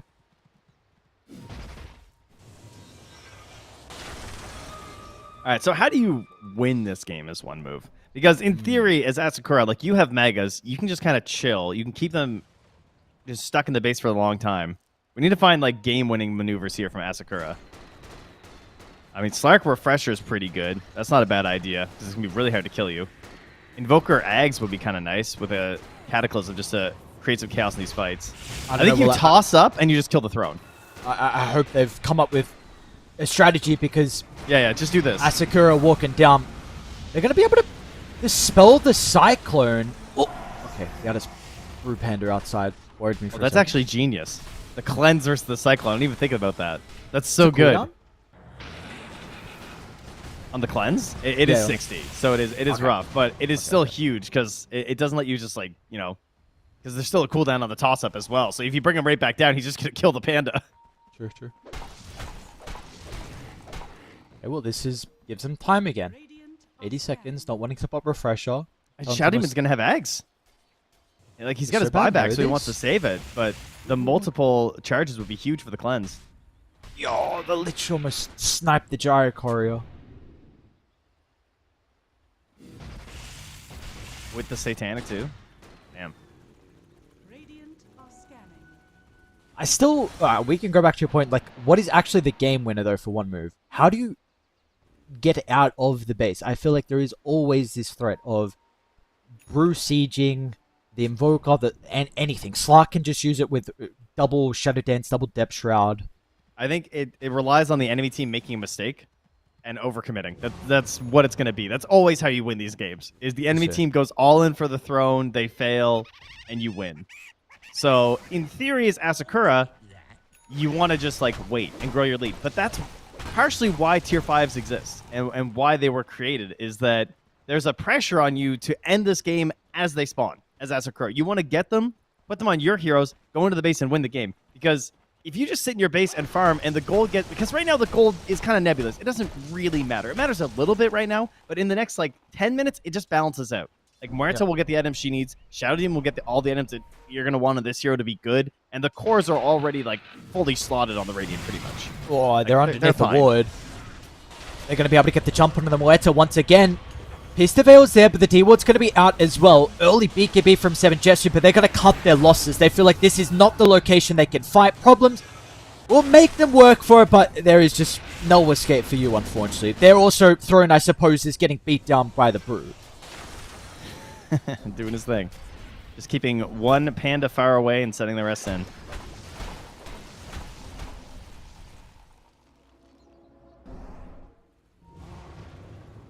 Alright, Muerta does have buy though.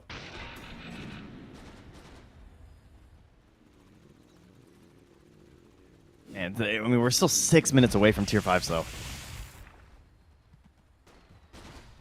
So it's a long time to wait for Asakura if that's going to be your game plan, but I think that's it. And of course, we also have to just keep our eye on when the glyph actually gets used and how they can play around that. Very true. So, I mean, they'll have their Aegis. They'll probably try one more time. I guess if it's a long spawn with the Roche. Oh, it's not. It's only a minute. Yeah, this is a tough. I don't know how you want to play this Windows Asakura. Because I don't want to give too much time to the Radiant, but I also don't want to throw my game before tier 5s come out.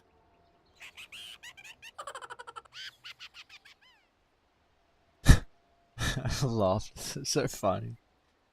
Could be another Aghanims on the Roche. Oh, I didn't even think about it, dude. Sinister's Gaze AoE is the farming item that the Lich needs. I see. This is the turbo strat.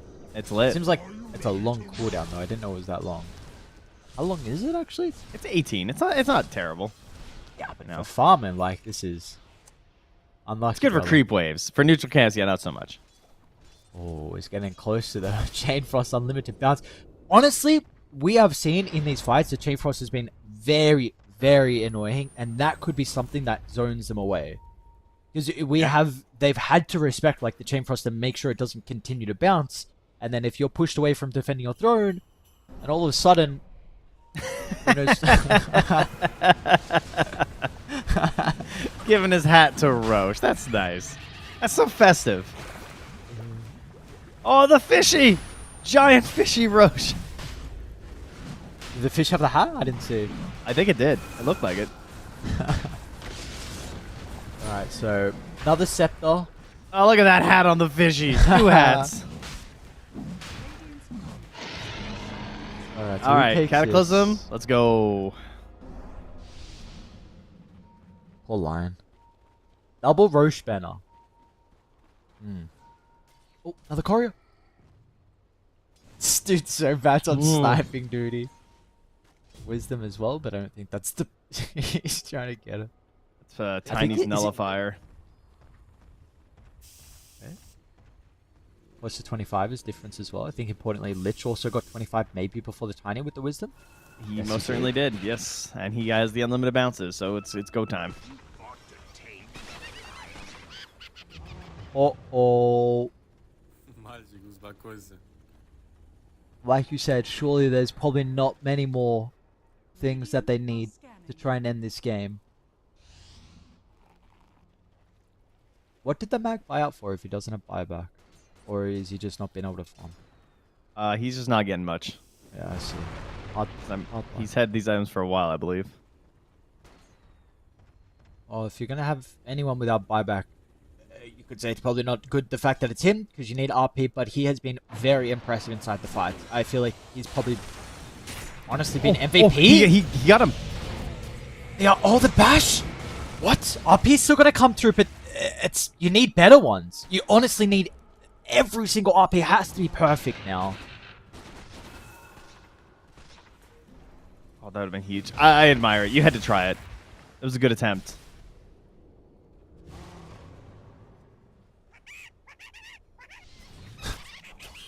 I can't take the laughter seriously. I can't take this seriously. This is good. This is a good idea. They're just laughing at him.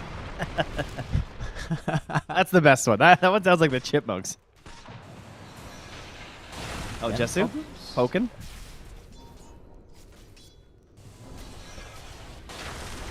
They are now starting to enclose inside the base with the Gyrocopter. An opportunity now.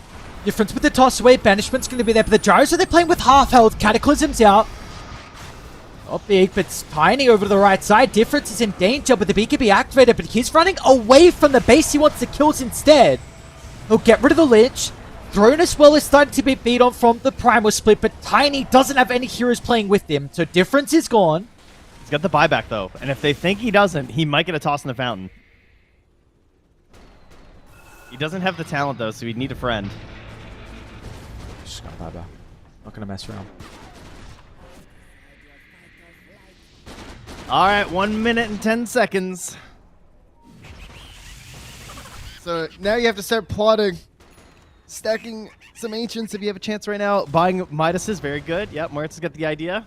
So he was already pinging, I think, that camp. It's so bad as that right now. Everyone's buying Midases. So again, if you're not aware, you buy Midases at this point because you get a guaranteed neutral item when you use the Midas. And they're doing this to get their tier 5 items as fast as possible. Because oftentimes you'll be watching a game like this, and even if they have like 3 or 4 camps the rating team can get to, I'm not joking, I've seen them get 0 items. And it's depressing. Yeah. So you get the Midas to guarantee that you will get these tier 5s. And look what he's done on So Bad. What an absolute dick. Did he block that camp? he blocked that bottom camp. And he warded too. That's so crazy. And look at the Ancients as well. That's currently warded as well on the far west side. So he knows like they only have a couple of camps. Maybe he didn't block it. It's hard to tell. It's right on the line. I think, yeah, I can't see, but it looks like... they know that he wants this bad. Radiator scanning. Oh, problems. Wait, there's no one else here. That's a dieback on Lich. All right, Palatimus is the going base for the throne. again. Yeah, we've got to keep in mind about the throne. Seven Jesu outside. Difference is going to be there to at least put a stop to the Brewmaster. They need to get back in, though. Some way to protect their supports. That's going to be up to Woe. He'll deal with the base, defend the Ancient. Problems is running for a camp with his Midas. Has he got buyback? Okay, he does. He does, yeah. In comes the Brewlings. They'll get rid of the Wind Panda, hopefully. So we have no tier 5s yet, right? No one has made it.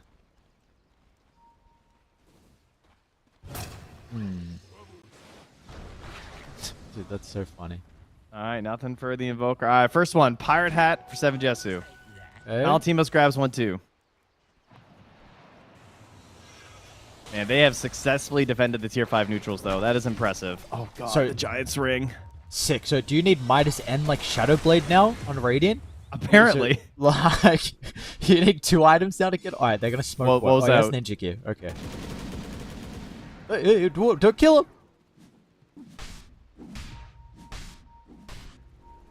He's just waiting for his Midas cooldown on Woe so he can get another one. Staying here for too long, though. Oh. I didn't know... Because he already had one, I guess? Because he already have one, He's... yeah. He's stepping under the ward! Oh, no! Well, this is not good. They need to all run down to him now, but it means the throat's going to be exposed and the Bruce already hitting it. They might lose him! Rapier gone! Max gone as well! The ward! So bad! What a gamer!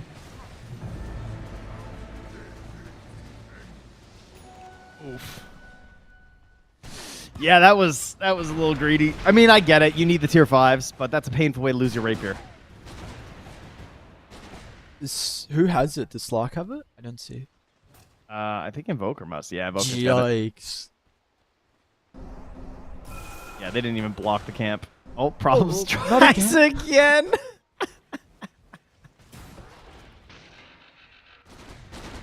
He just wants it. You just can't get it. All right, we got Force Boots. Oh, no. Gyro did get the Stygian, which is at least nice in terms of not having a Rapier. It is, but with him buying up for the Midas means he's far away from the Rapier. Oh, interesting Bastard choice here from Valentimos. Bro, this guy's huge. Holy shit. He's a very big large dude. and in charge, yeah. Well, problems got out. Took him a while, but he's made it all the way around, and no one has been here for a while. So he should be able to get the last neutrals. Which will be just their second. 5 out of 5 are finished now for the Dire. As we get a Giant's Ring on the Invoker. Mirror Shield. There we go. There's another neutral item sent home. Problems is sending them back. On a mission here. Giving his team a chance. Hold on. Get lucky. Alright, Pirate have the Pioneers. That's really good, actually, because that might get the Rapier. True. Actually, they may not have time, though. Problems also may need to TP back with the smoke up inside the base. They're going to go for the Magnus. But Lester's got time. Pops the BKB. RP onto the Brewlings. They're not going to have to damage her by the looks of it without the Rapier. Palantimus is okay. 7 Jesse with the backline, trying to create some chaos. The throne, it's just falling too fast. The Alacrity Rapier on Young G. There's the glitch, but as soon as it expires, they're going to go all or nothing onto the side for the Sinister's Gaze. So bad, no way. Controlling 3. The Lich has been the X factor in these past couple of team fights. So bad, struggled early on. But he has made amends and given them a Game 1 victory here in our first series. Oh, that's a nice clutch up there. The coverage on the camps there, they weren't quite sure how to close out this game because it is a very dangerous team to go up against, right? You got this Gyrocopter with all this damage. You're all clumped around the Ancient trying to attack, and there's a Magnus who can just obviously punish these big maneuvers. But they wait their time out, they catch them outside the base, force some bad buybacks, and give themselves a very good win condition. And yeah, major props to So Bad, and props to just whoever was making these mid-game calls because they were far behind. They waited out that Aegis that looked like it was going to give one move the entire map and a big gold advantage. And then with some excellent just like sweeps in behind, they just took this game back into their own control. Yeah, that they did indeed. How do we feel about the Brewmaster now? Like heading to this next game, we saw yesterday it was very much addressed by Team Spirit, but we saw this game. 2 thumbs. You know, like 2 thumbs. So is this a Brewmaster getting banned out in the upcoming game, or is this we need triple thumbs for that? It was it was good because it got picked later, right? It had more options. It looked like a better game for the Brewmaster than the last time. And then that's the problem, is that when you show a Brewmaster like this, then it becomes a second phase ban. So that's why you end up with these earlier brew picks and yada, yada, yada. I think you do just have to keep it as a later pick. Palatino's incredibly good performance, no doubt. I mean, he led this game for a large chunk of it. So maybe we'll see it banned on the earlier end, but I don't think it's necessary. Maybe I'll be wrong. I wouldn't want to lose the brew twice in a row, though. I don't blame them. Yes, I wouldn't blame them indeed. So regardless, I really felt like this game, I mean, there are a lot of things that we can mention, but the offlaners for me are probably the big ones. I feel like Magnus had a really standout performance, probably expecting him not to get the mag in the upcoming game, especially if he's able to find farm.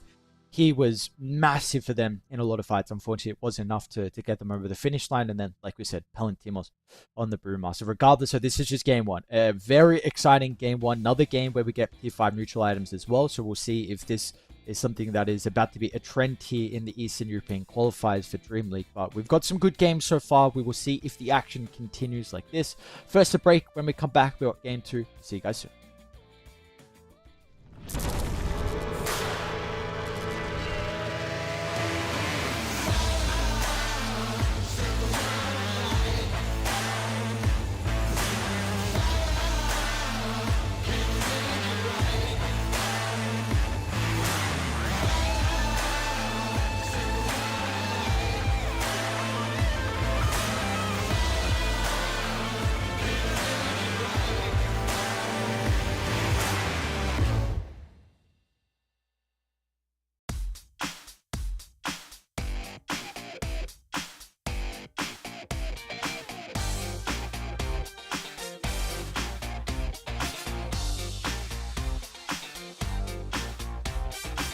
Who's that come walking by? Now that's unexpected. Jump in and take a ride. Now you won't be unaffected. We're going up now. So keep it on the floor. That's right. Gotta be up till you take no more. I make it worth your while. You're not alone in this run. We're going up in style. Now we never stop for no one. We're going up. Let me tell you. Just keep it on the floor. That's right. Gotta be up till you take no more. Now we really feel it. Yes, we really know it. I got to really hold it. Whoa. We're gonna get. Who am I? This dude can't fly. Who am I? And who cares why? Keep it going up now. And do what you do. That's right. Keeping it up, wanna do some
So join the party.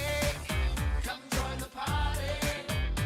Now everybody around the world can't find a boy, can't find a girl. So put your hands up in the air.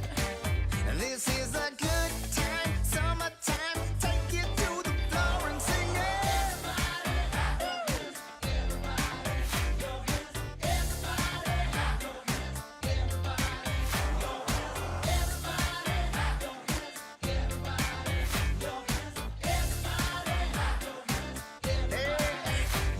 Now when you see me, just come on down and join the party.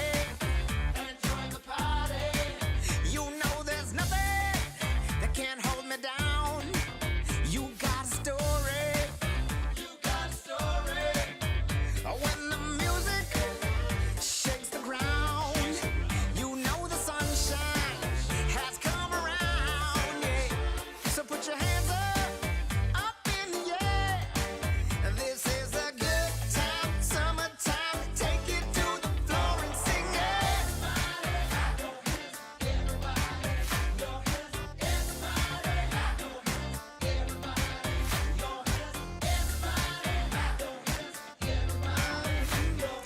Get on up on the floor, singing 1, 2, 3, 4.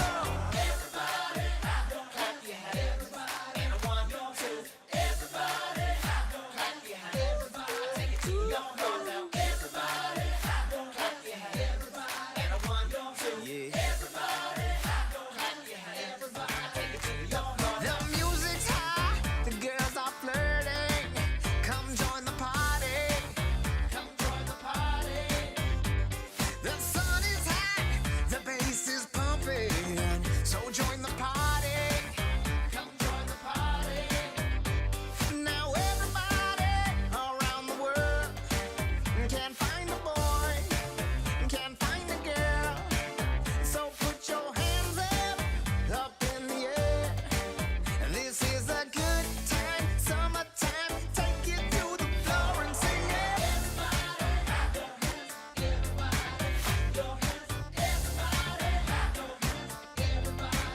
You know there's nothing that can hold me down. You got a story.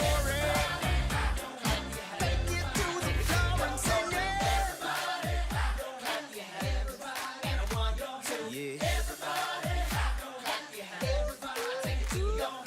Everybody, your hands, take it to the floor and sing it.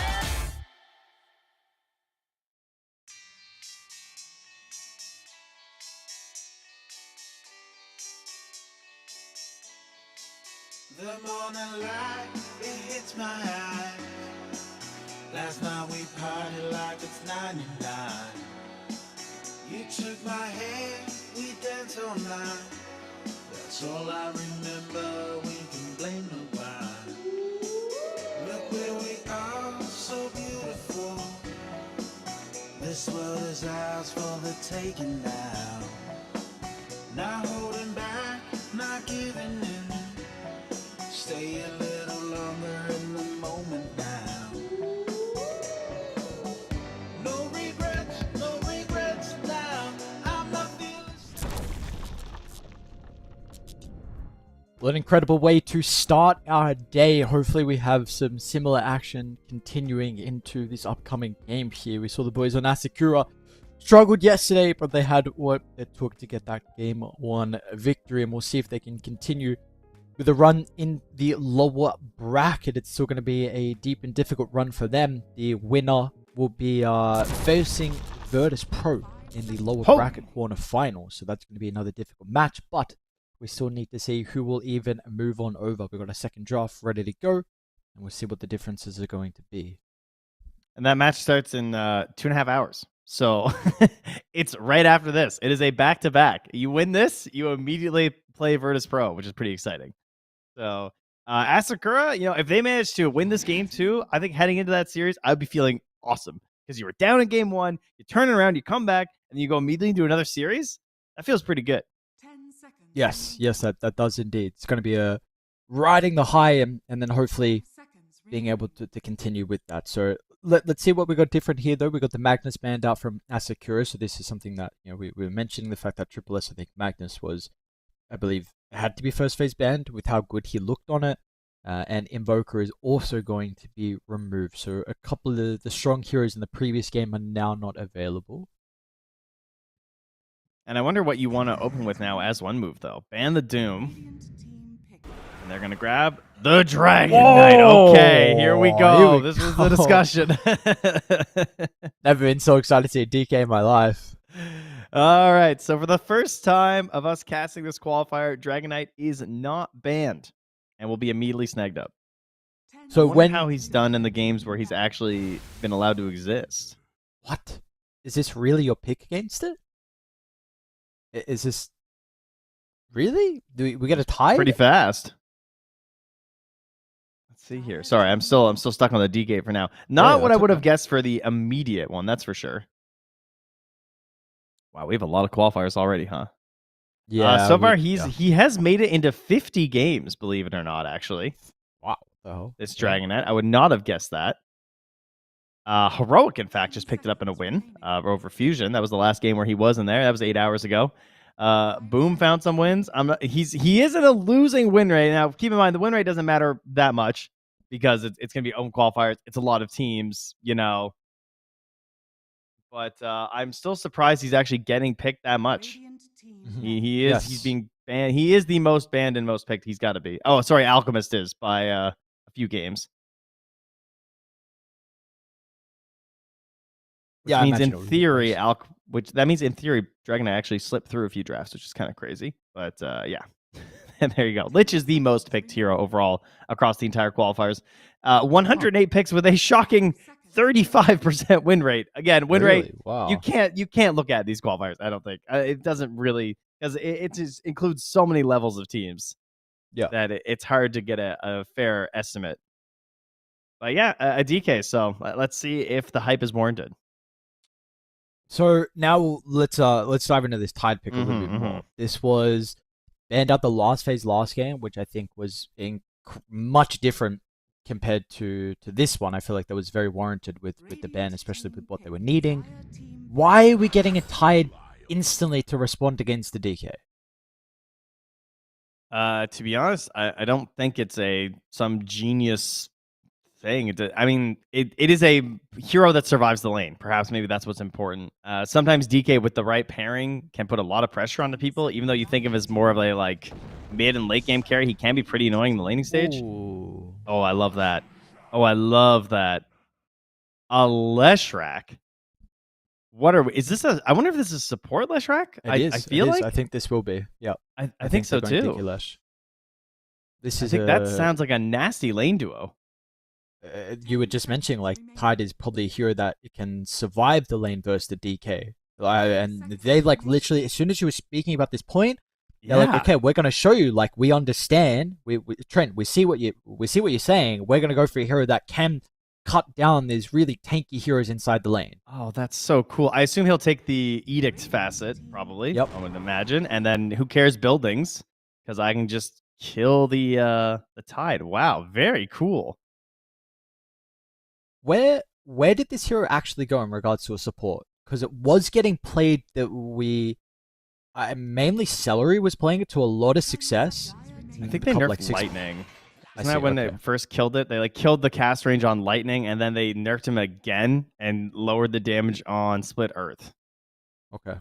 And then they also lowered the duration of Diabolic Edict with Misanthropy from 7 seconds to 6 seconds. So they hit him pretty hard. I see, okay. But it's still a lot of damage. And we'll see if that damage is going to be the thing. You also have a really good pairing. It's an old classic Shadow Demon Leshrac, but I love the 4-man that we have currently from Asakura. Clock Lion, cover, a lot of stuns, team fight's pretty decent. Can go in first for the Lina to provide that nuke, and you're just waiting for the hard carry to get you over the finish line. And I feel like you have a lot of things currently covered with the heroes from Asakura. Yeah, you can actually pick anything 10th for Asakura because you can have Lina be your hard carry in a sense, and you can pick something that's a little bit more active in the position 1. You can pick a ranged or a melee hero with Clockwork as a 5 and get away with most things. So they're going to have a good opportunity to respond these next 2 picks here from one move. One move, they currently have the potential to go very fast. They could, in theory, double down on this with like a Chen or something. If you wanted to play a core Leshrac, like it's a mid Lina, I think it will be playable, but I think it's let's fine. just assume it's going to do support anyway. And they'll go with the mid Tiny. I can.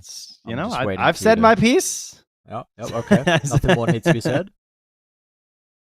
So I think we maybe got this matchup yesterday, right, with the Tiny Lina, where we mentioned that Tiny should be fine just because the Soul Ring toss. You can farm the wave, so I think this is one of the other heroes that are going to be okay in this matchup. I will say it again, I don't mind it this game as well, just because you've probably got a roaming duo with the less Shadow Demon support, so you will be able to have heroes to play with you in the early game. They were very good at enabling the Tiny's early game. Better than most teams when they play mid Tiny, which is always one of the things that I don't like, because I feel like Tiny just gets shoved in a corner until he is blink. But they were really in there early, setting up to give him easy avalanche tosses and tossbacks. So if they can do that again, they'll be very helpful. Asakura go for a team fighter ban in terms of like this Pango and kind of like a better scaler, and then just the speed of the Beastmaster and this assassination capability if he goes for like the Ags build. It'd be their choice on the bans, and then a couple of carry removals here. Get rid of the Spectre. Slark's already gone. The Anti-Mage was our other guy. He's still in there in theory. Could be something depending on what this last pick is for one move.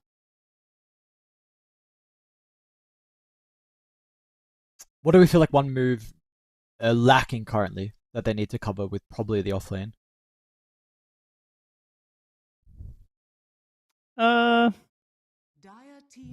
It's a good question. I don't know. Let's see. They're just gonna tell us. Ooh, the Lycan. Okay, Ooh. that is interesting. DK gives you this this stun from the position 1 that can help open up some of these other offlane heroes like the Lycan, and in combination with a tiny mid, they already have quite a bit of control. So the Lycan is just going to be this like vision hero that they'll be using to scout around, and then this ability to just kind of like tear up any hero that gets caught. Can they TB maybe? TB Shadow Demon a little bit iffy, but Yeah. I'm thinking of some hero they can anchor the fight around. And maybe blown up from the Tiny, but what else?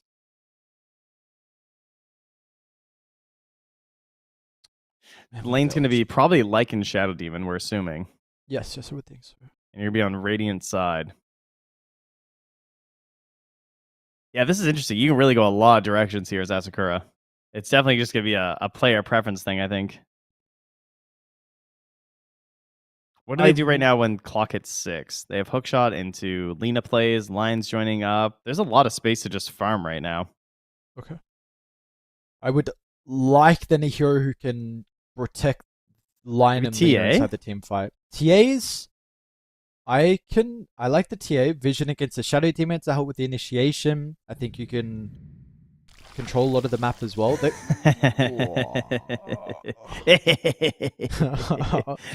course, yeah. how dare Let's us. go. How dare us forget this? Bring it back. Okay, take the floor, my friend. I will let you go first on this live stream. I don't know. I mean, we got a life stealer once already. It was surprisingly good. It's got infest potential here with a couple of the heroes. I think it was also a Clockwork Lion support duo, if I recall correctly. The last time we watched a life stealer, so that was pretty funny. It's versus the Dragonite. In theory, it's incredibly good. Versus the Tiny, it's okay too.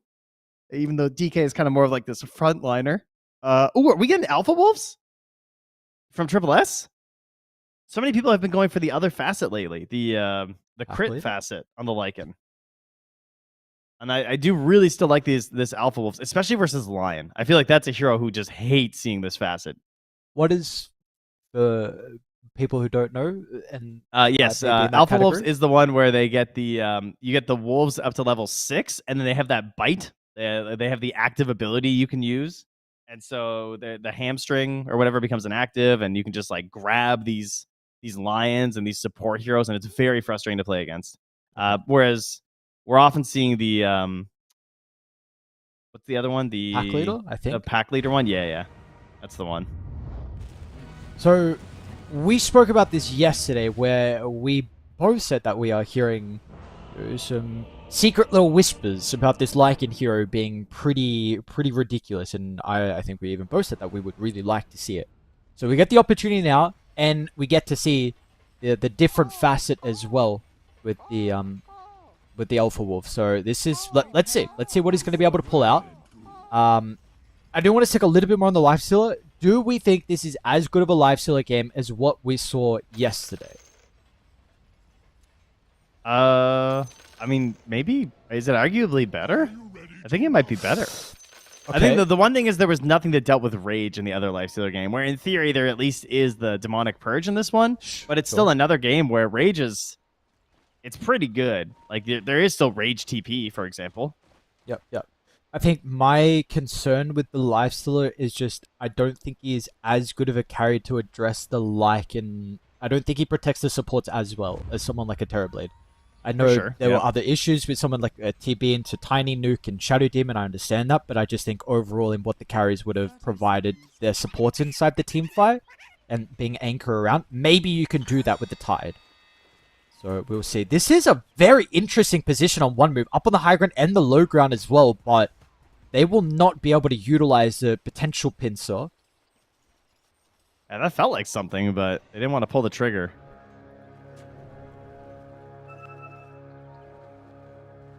And Triple S is moving in behind. The battle begins. He's not going to try and battle up the clockwork, though.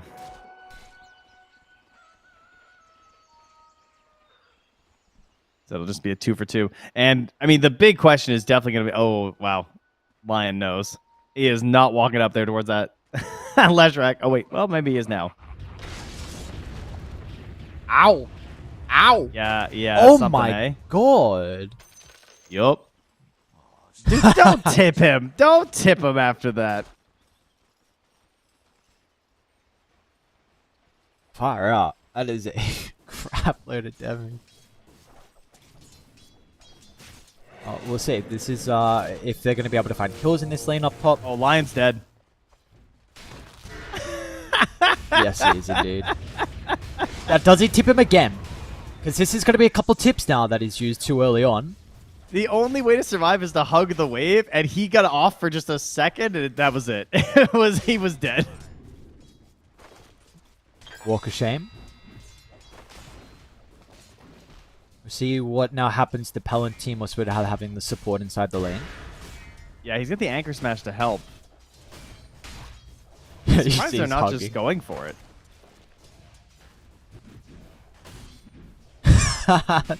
Jet is just right-clicking him down. He doesn't care.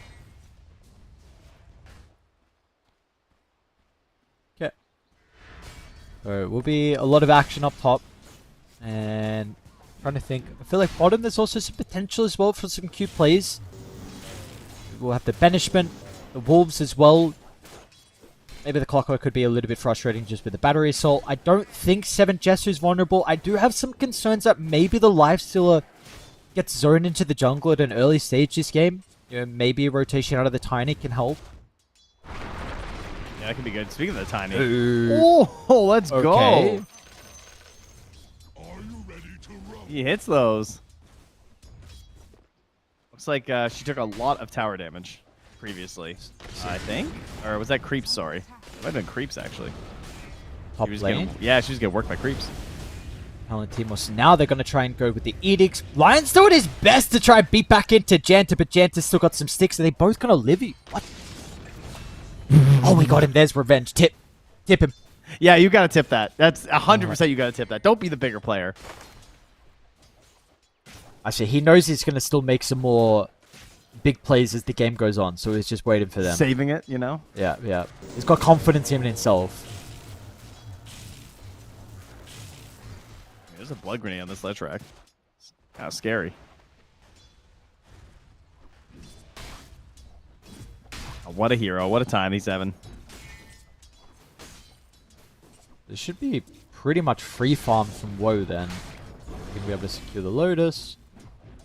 So we will see what a free farm DK can do. Janta has the creeps to maybe be able to tank up the tower so we can dive with the Edict. But the Titan Lion going to fall pretty low.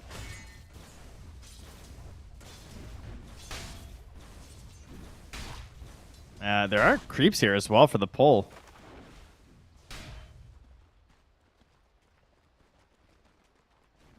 Maybe I'll put the shot. How close to 3 are we on Gent? I'm probably still a little bit away.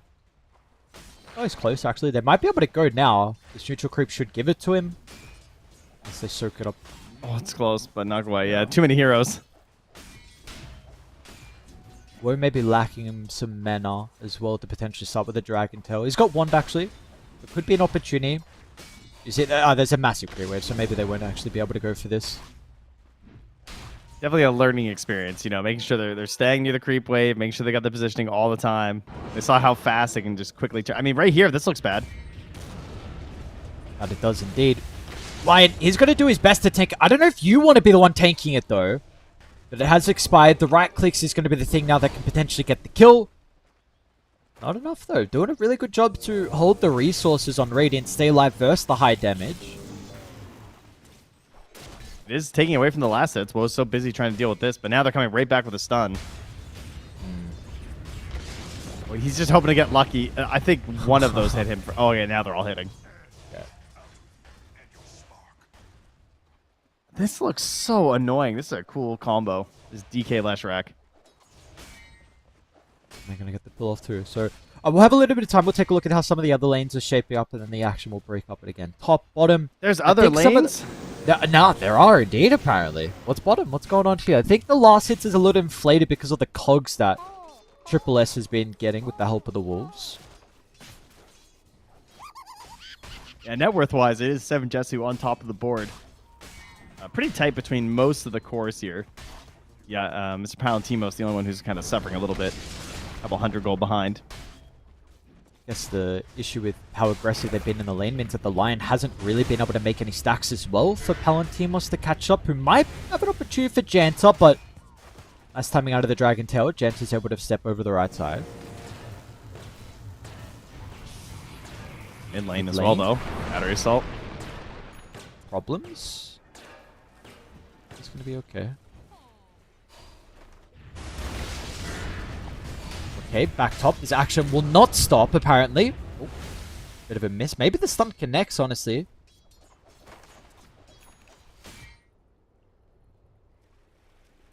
Six-minute rune. Luckily for the Radiant, will be bottom for Young G here.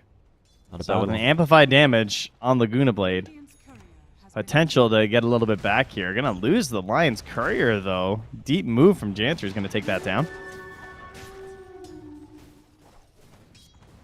Where do we go with the amp damage? Shunji, I believe, was scouted out with the Dire Observer Ward, so they know potentially with the pathing down to bottom.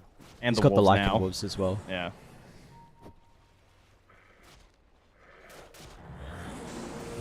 So bad? Might actually have an opportunity to slip on through. Top lane again. The dive creeps been helps it. Wow, what the hell? Look, could have played some serious amount of damage, and unless he keeps getting body blocked, okay, we'll not want to continue chasing down with the DK. I mean, that was deserved, let's be honest. Yeah, he's been kind of bullying this Tide top lane. Tide and Lion too. Wisdoms are going to go 1 for 1 here, as Lena's going to do a little stack on her way by.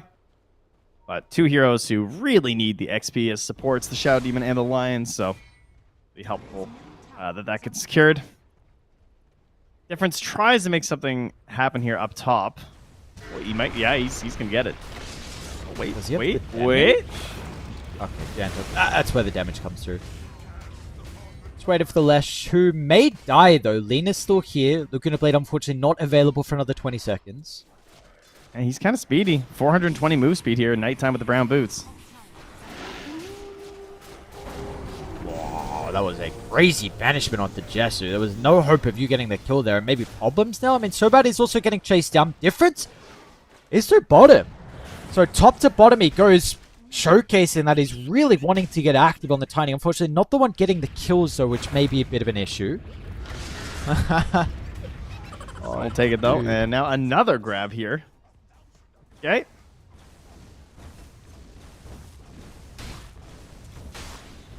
And DK is slapping your tower. So I think the one thing that I was really impressed by when I was seeing the Leshrac support is how versatile your item build could be. Do you have any preferences on what he can itemize this game on the support Lesh? Oh, well, hold on now. We got Disruption into Tiny, into Leshrac. I think that's a dead Lina. Shield Rune's going to be activated. Maybe that's enough. No, probably just not in maybe? the end. But the Edict tries to step over to the right side. Triple S will pop the ultimate just in case the Lifesteal are even thinking about TPing in to offer the bonus Infest health, but we will cancel that one, seeing that it is a lost cause. So Tower's probably going to go down with the drums from Triple S as well. It was closer than I expected. That's for sure. In terms of the Leshrac, I think obviously some games Yules is really, really good. There's not many opponents that's good versus this game though, so I don't see the need for it right now. You think about like your axes or heroes that like these big initiations, it can be really solid. The Force Staff is always going to be good versus Clockwork. Currently, he's thinking about a Blink and a Glimmer, so he really is putting the focus on just like how much damage he wants to output. So he's thinking very much in the aggressive sense with this right now, as opposed to helping his allies. Because he has great heroes to be able to play with the Blink, right? Like Tiny to follow up the DK, maybe not as much. We'll see what the build is honestly going to be from the DK. Sometimes we do get the Blink from him even in the carry role. Yeah. I also like the Force that you were suggesting. Don't hit the Glimmer at all as well. So we'll see. Yeah, Blink. Again, I think Blink plus Glimmer, I think, is a really good combo because it lets you just go in, invis yourself, and you can also just like play it a little bit loose too. Because if you die, it's like whatever. You're kind of giving vision for the jump in from the Tiny and the DK anyway. Plus your damages are going to stay. Yep. It still stays when you die, right? The Edict? Yeah. Yes. Oh, maybe Yes. I think it does. I believe it still is. Yeah. On And I don't remember it your changing, so presumably it still does. I believe that was a yes with the observer going up and down. Oh, thank you. Of course. Thank you, Patrick. Yes. Okay, that is.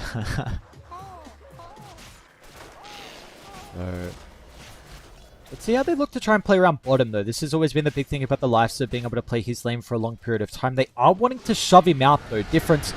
Toss in of the Leshrac. Woe coming through the portal. Oh, the cogs. A little bit awkward, but Triple S unable to catch up to Clockwork, but this is a kill onto a carry into an objective. They are doing really well with this lineup. I've always wanted an in-game chart for hero damage.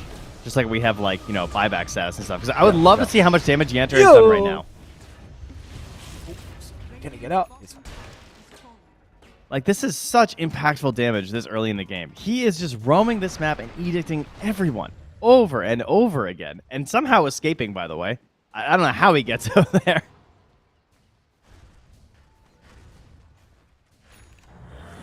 It's got similar feels to like a gyrocopter in a way. I think the item build is potentially again is a little bit more versatile on the Lesh.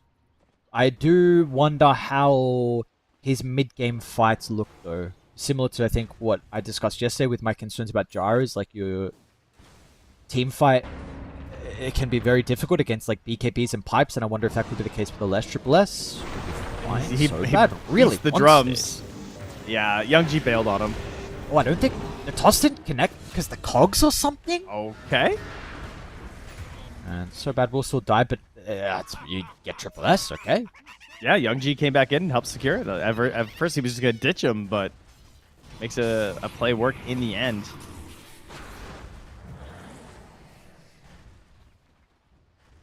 All right. Palantimos, lowest of the cores right now on this Tidehunter. Not looking like his Brewmaster last game.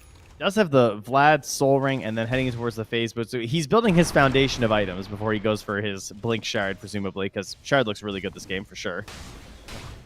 I mean, Lycan, Tiny, Leshrac, lots of heroes who just like to bob and weave in and out. That is a Midas.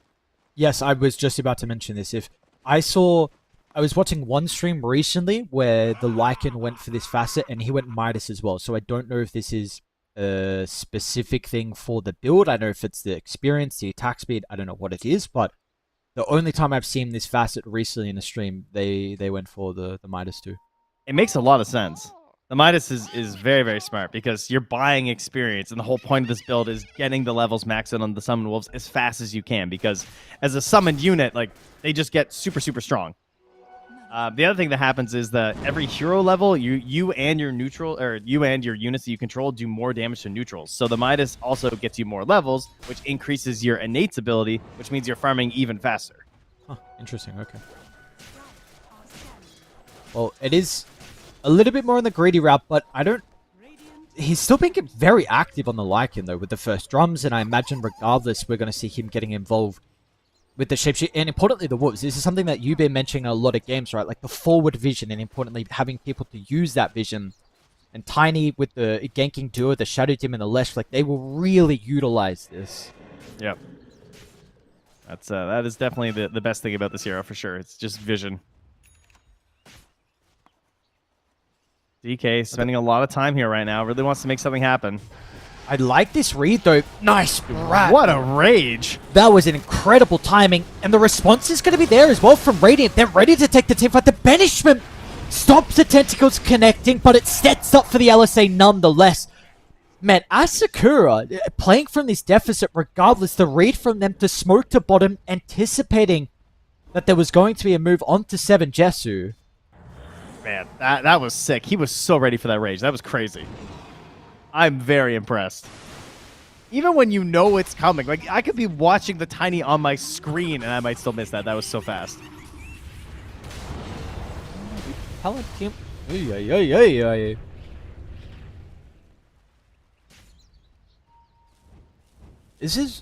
I'm very glad we're getting to see a different look of Asakura, because we saw them versus Team Spirit not to be able to play Dota. And we are at least getting to see, like, this is a pretty decent team. Like, the moves they're making, the reads they're playing, the read of the map and everything. Like, they have some really good ideas and playing some really good Dota as well. And I'm just glad we've been able to see it so far, because we didn't in that previous series. Well, they are still having some issues, though. They are. It's Tide getting chased down. Close to the T2 tower, but the TPs are going to come out. Unfortunately, Life still unable to get there. I guess the Infest was still on cooldown regardless. Yeah, it's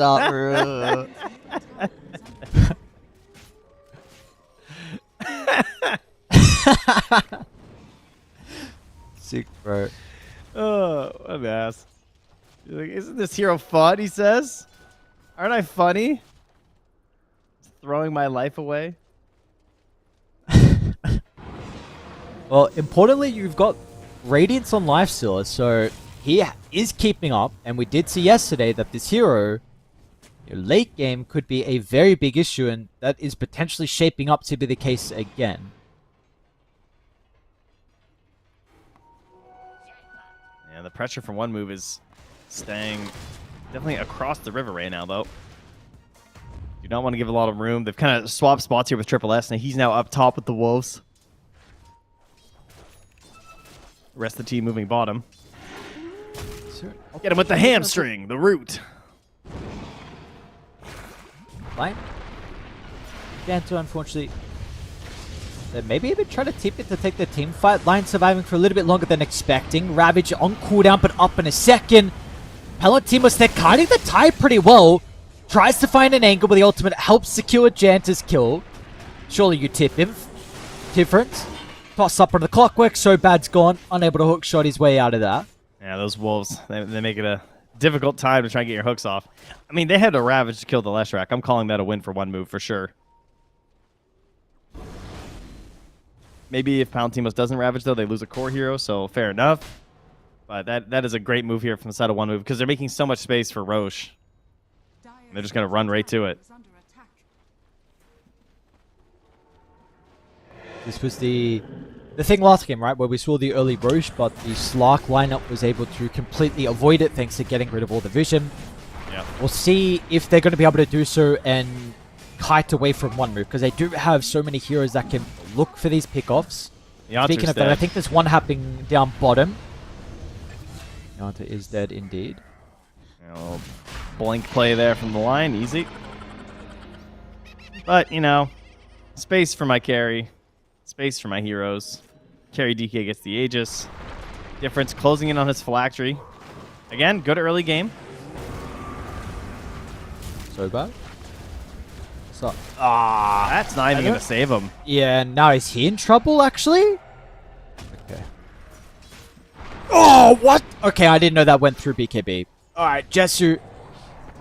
Yo, now you're really kicking yourselves about going for the Infest save. Wait, what happened? I wasn't watching. He got hamstring. That pierces? That's crazy. What? I had no idea that's a that's 0.5 second crazy. route through BKB. What? Dire's bottom tower is under attack. Okay. Radiant's top tower is under I had no idea. That's crazy. It's so funny because even those heroes being picked, we're not getting life stealers Yeah. or these heroes that do these spin TPs and BKB TPs versus it. Dire's bottom tower is under attack. All right, that is very, very important to know. Yeah, that is that's really big. I'm not surprised, to be honest. Like, when I saw him TP out, I'm like, dude, I really would not be surprised if this Lycan Wolf hits him and the TP gets cancelled. And it happened. So, it just seems like it's a mechanic. Like, for some reason, it seems like it would go through BKB. That's crazy because, I mean, oftentimes you will have it on just like the auto cast, but I mean, that you can just save that. Like, you can ensure that that's going to be there. That is really good. That's just fine. Palantimos is posturing pretty aggressively. Ravage is back off He has cooldown. Mage Slayer. He is tanky. Daddy down to half health pretty quickly though. Janta trying to step through. Nice stun to the backline, but he's going to eat a lot of damage shortly. But the Ravage comes out at the last second. Palantimos would do it on his dying breath, would help him get the kill on the difference. Radiant's middle tower has fallen. Net positive trade by a little bit here. Obviously, you're also pushing back the team that has the Aegis. Dear God, that's a 20-minute Daedalus. Okay. That is a scary DK. That's an Aegis play. Getting Aegis immediately into Daedalus is that is a way to farm towards your BKB while also being terrifying. What do we think that tip is for? Like, holy shit, you're farmed and have a Daedalus? I think so. I'd be tipping my DK too. Big boy. It's going to be good to see. It's been a while. It'll be nice just a refresher to see what the splash crits can do on this hero. So many hats. Who are we looking at? A Let's go DK. balance. I mean, it's not so many, I guess, but it looks nice. Got 5 hats Oh, bobbing along there. It'll get there. This hero, he'll find him. Maybe the lifesteal will do lifesteal things though. Still waiting to see. Shadow Demon is probably the big hero for me that's going to affect the lifestealer, and apparently even the Lycan potentially now with the hamstring. Maybe it could be frustrating the fights. Yep. Yeah, very annoying to play into. And also just like if the lifestealer goes on someone, there's just the save aspect of disruption, not even just the fact that you have this demonic purge. Like Shadow Demon is a very annoying hero for him to play against, for sure. But there's the blink now to complete his early ideas here from Janter, and clearly he loves playing this because next he's thinking of bots. No way. Oh, he's Vampire Fangs too? That's cute. Alright. Oh, they're going to steal the Wisdom Rune as well. Oh, that's pretty good. It gives him level 12. Smoking out problems. Nice position to be able to pop it. They will get the vision. Low ground difference is ready, but nothing is really going to be able to do it. Shot, but Uma coisa. Hookshot miss into Grievous laughter immediately. It's just some toxic shit. dude, look at his positioning. He's angling for solo kills. And he might... Is he going to go for the Lena? Dude, there's No no creep way. wave. Ah, okay. Young G may actually just be able to turn it back around, dude. Shit, What is he come on, doing? you've got to tip him or There's something. No This is way crazy. level 12 left shot gets that kill, right? Is there any way that works? Yeah, the I mean, flame flake's obviously he knows the hero and he's been practicing it, so he must have done the math and been like, in theory, I can get this kill. And if he did get it, it would be crazy. He would get so would be much crazy. experience. But I don't know if he did the calculations versus the magic resistance on Flame Cloak. I feel like that's also something I always forget. Yeah. All right, well, noble effort. It is, but it does mean that some of these pickoffs on the supports have stopped maybe some of the map control that could have been gained off the back of the Aegis. They have still accumulated a decent lead, 7,000, but this game's got another weird feel to it where there is the potential for 7 Jesu to do some crazy lifestealer stuff at the end of this game if we do get there. Yeah, it was surprising the last time we saw it, so we might get there again. the portal. Line's gonna run for Leshrac, who I swear had one person TP in, but apparently not. He enters by himself. Another kill. Now bottom, they're setting up as well for the defense. Oh! Wait, they clip Okay, him. Tentacles actually clipped on the DK. Really? Whoa! In some danger now, but the Avalanche going to be able to cover the escape. Looks like they'll be forced to turn to the Shadow Demon, unfortunately. So, very close to getting low. He almost got flared while he was toggling. That was close. Whoa, nearly getting sniped there as he was running away as this Griffin attacked some creeps. So he decided not to go BKB. And he went for this SNY. Which means they don't really have the ability to go high ground, I think. And now he's thinking about Blink too. Interesting. I mean, they can go high ground, but I think they need a pick first. I think with no pick, like, high ground might look kind of nice with the BKB. But this is also a Lycan issue. Lycan is a pretty poor hero going high ground. Fighting into the base feels pretty bad on this hero. You're really good at controlling the whole map and like having your wolves everywhere, but there's not even that great of itemization. It's like getting AC and stuff can feel kind of good for helping to siege with the team, but because of the nature of the hero where you have to play in this window of shapeshift, it feels really awkward forcing base, especially in the world of Dota now where we have we have multiple glyphs you have to be dealing with. We have people being way better and more cognizant of just like cutting creep waves. That committing hard for a push is pretty scary. Maybe the call is just to play the map and just build an overwhelming network, but it's actually not growing. It's shrinking, in fact. This kill could really help on Jesu. Runs with the high ground advantage with the chain control. It's going to be perfect. Great positioning out of Woe. Showing off the value of this blink on the Leshrac to ensure that he's going to get that follow-up stun with the DK. 40 seconds isn't a lot for them, though, to get much out of the map. Maybe a poke... Oh, they'll shove the lanes in importantly. I don't know if they're going to be able to poke the higher ground with half duration of the Elder Dragon form.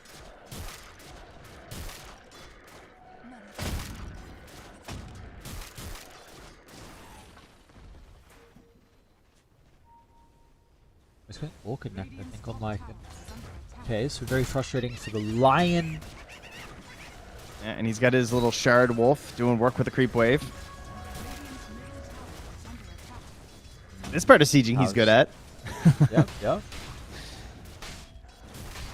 Frustrating. See, I mean, this tower's honestly taking a decent amount of damage.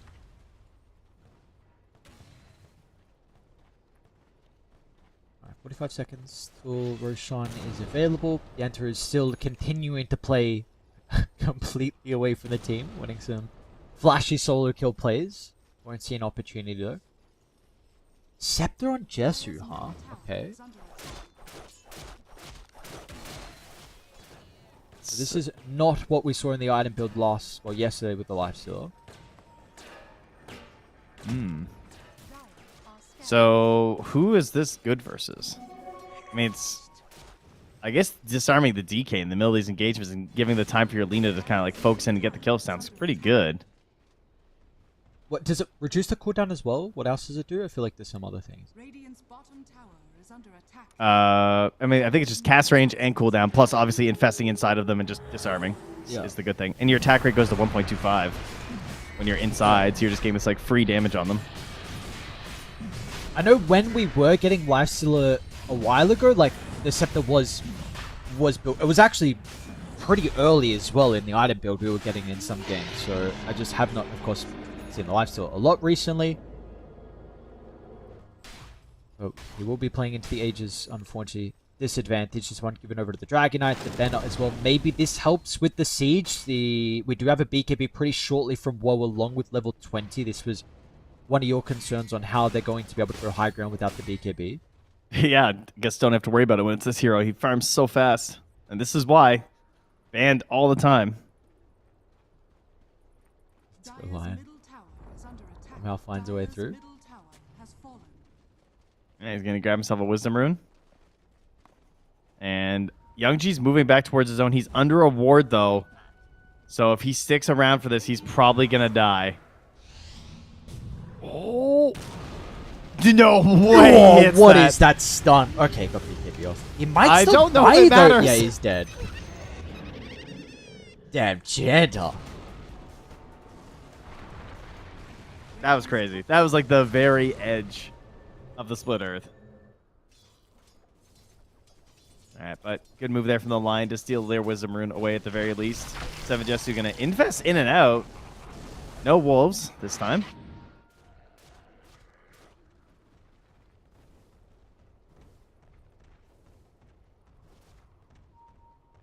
Potential high ground siege? What do we got going on here for one? And they got 3.5 minutes, so Dire's top tower is certainly a good time to do it.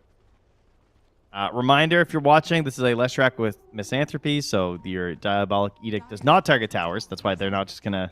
I mean, he's also a support, so it's kind of hard to get that close, but he cannot help in this regard.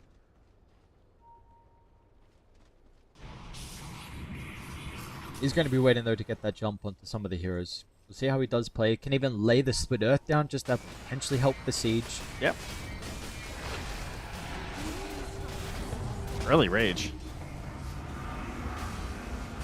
Maybe it gives an opportunity for difference for the toss. He was starting to creep on forward. Radiant's middle tower. May lose his courier as well. He's wanting to get the scepter. Yeah, you. Oh, the last right click. It's gonna get it. No. Ooh, nice. All right, no He eggs. poured out too. Is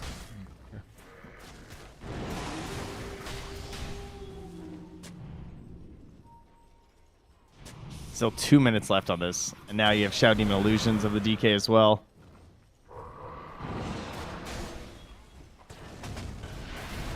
these fights look so difficult into all the wolves, the illusions. I don't even know if Jesu can really be here, honestly. He's playing very aggressive on the front, but I feel like they have...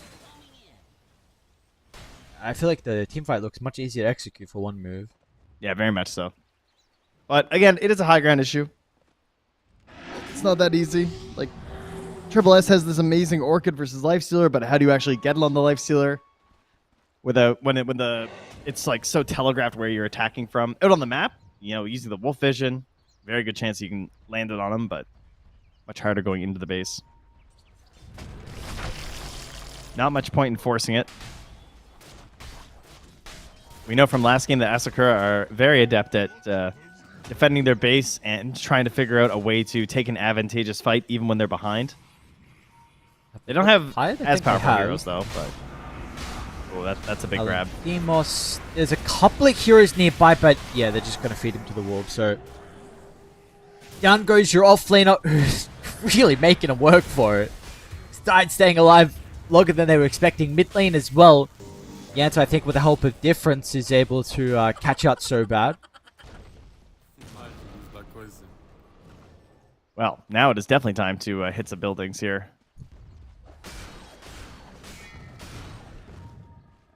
Wait for the creeps, grab this, and that DK form can take them right to the high ground here. Radiant's bottom tower has Maybe a fish here. Difference? You want to go hunting? All right, let's see this rage. Oh, he goes for it early. Again, still no eggs. Okay, he's going to be fine. Yonji has to pop a BKB super early on, though. And these buildings are falling. No defense. Another set of barracks by the looks of it. They'll back away, respecting the respawns and the ages as well expiring.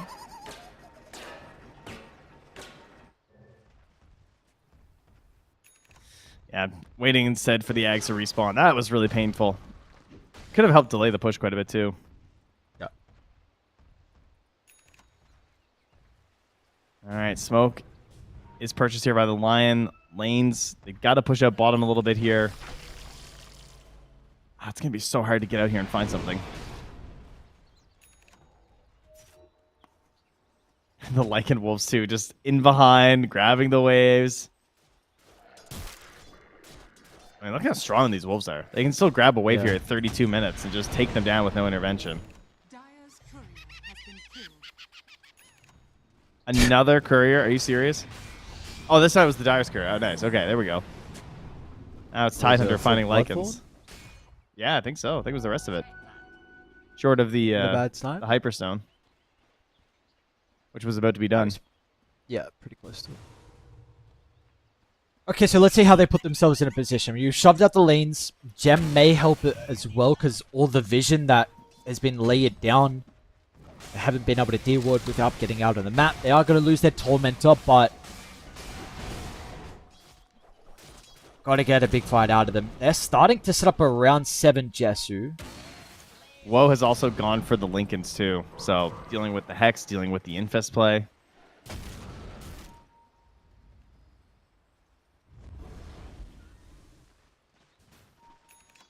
Maybe this is the fight. Smoke up. They need their Tide inside the smoke. Looking... Not the same synergy we saw from them last game. Not playing as a full 5-man. Jesu's going to run up the high ground. Smoke pop, then this will give one move an idea that something is going on.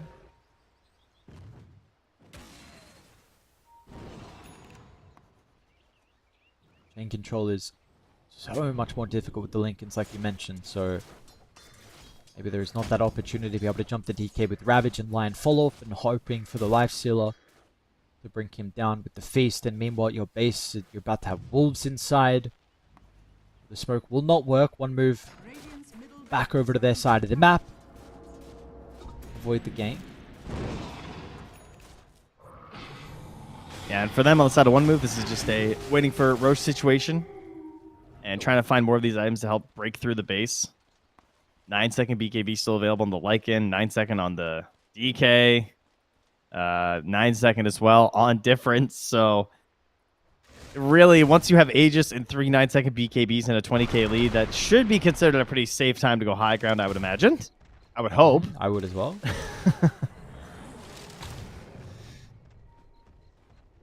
It's going to be a 2-minute spawn here, so a little bit of time here for Asakura. They could try one more time, I think.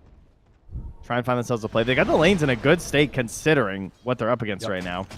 So, and importantly, the ward as well around the triangle. They've finally got control of this area. Yeah, a ward in the river does spot where Sobat and Palantimus are moving, though. So, Problems and Difference should be aware of this move. Especially when you nuke the wave like that. Yes, yes. Problems might still die. Not a bad pick off. Oh, but they're all here. Now this is just a full-on fight. What kind of Ravage are we going to get here? The Bad's just going to run forward, try and create as much information as they can over towards a DK. If they got the They gotta burst finish actually him. with the amp damage, have they got it? What it takes? It doesn't look like it. Problems keeps him alive at the last second. He's going to pop out. They'll deal with the carry, but they used everything. Difference is now getting chased down as well. 7 Jesu tries to lock onto the Tiny. Sidestep not going to be there, but the BKB expiring shortly from Difference. Difference is gone. Oh, they're doing it. Asakura. Man, what a Ravage. Somehow, the Triple S, what's going on here? Shapeshift activated, looking to charge forward. Maybe they see an opportunity for Young Chip, but the Infest is back up, and so is his health as well after that. Triple kill for 7 Jesu. Tide has gone too far. Palantimo senses an opportunity to try and get the stragglers.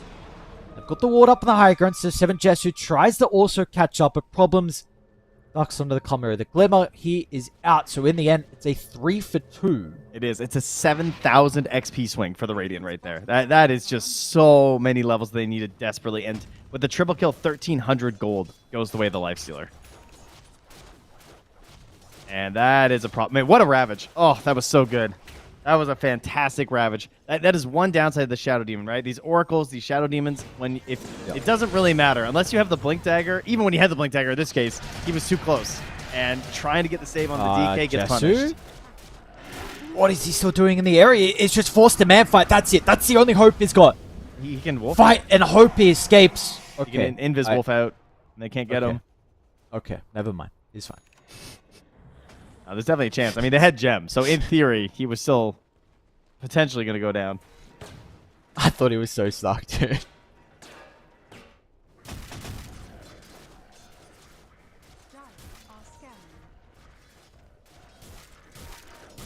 Hex on Lesh. Don't know how long he's had this for, but He just picked it up pretty recently.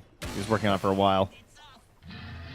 All right, so the theory, it is shown from Asakura. If he hits, I mean, that was a perfect Ravage. That really could not have gone much better. They got so much damage onto Woe before you could BKB.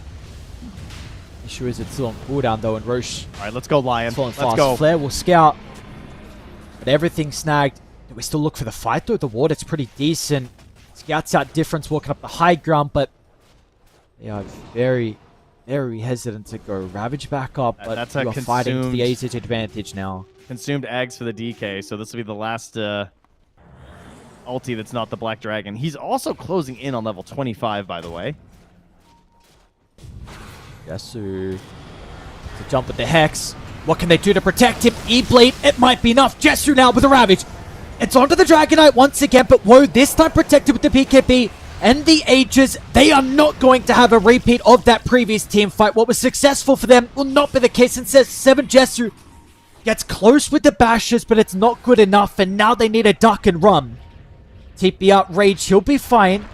Everyone Timos. else might also make it. Yeah, Nice they're escape. only going to lose their Lion, which is crazy. They did spend the Ravage, but considering that situation and the way it broke down, I would take that as Asakura. That could have been much, much worse. Downside, your opponents, they now have that Aegis. When the BKB comes back and the Dragon Form comes back, that's going to be a humongous DK.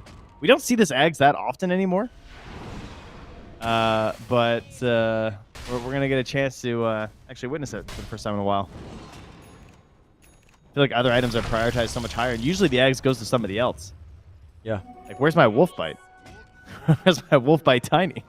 sure. Honestly, I'm just surprised that Janter didn't just take it on the Leshrac, you know, with how he's playing this guy. What has SD got? And that's true. He doesn't have the Ags either. Ags would have been really good for him. Yeah. There's also... Okay, wait, what's going on here?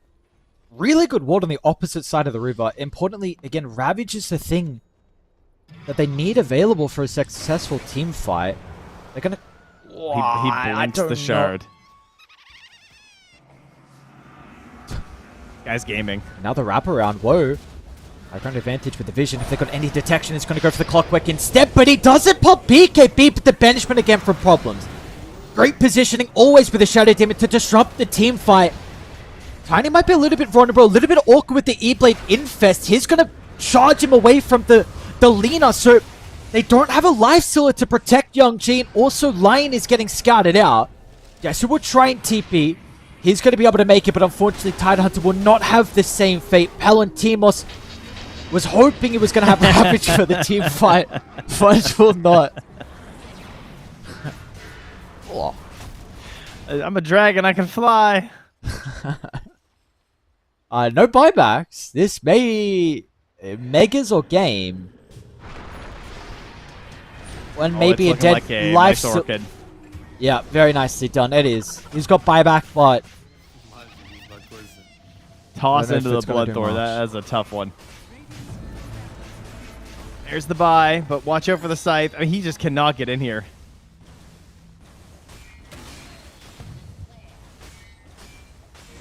$35 seconds till 5v5. 7 Jester will try and run forward, but the rage duration's just not going to be long enough.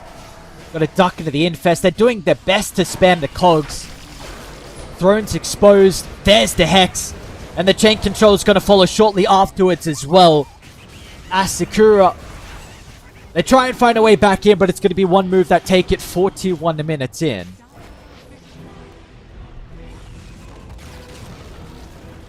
Alrighty, this one move taking the lead, not letting go this time.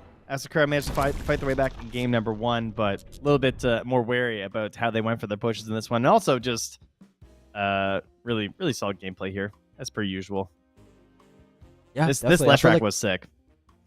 the Leshrac was sick, and also the Shadow Demon as well was, I feel like, really impactful, which is we see a lot from this year. I feel like you've been saying it. We haven't been getting it honestly a lot through these qualifiers so far, but like for the past year has been one of the better supports out there, and it really felt like his banishment saves in a lot of team fights were really clutch. Yep.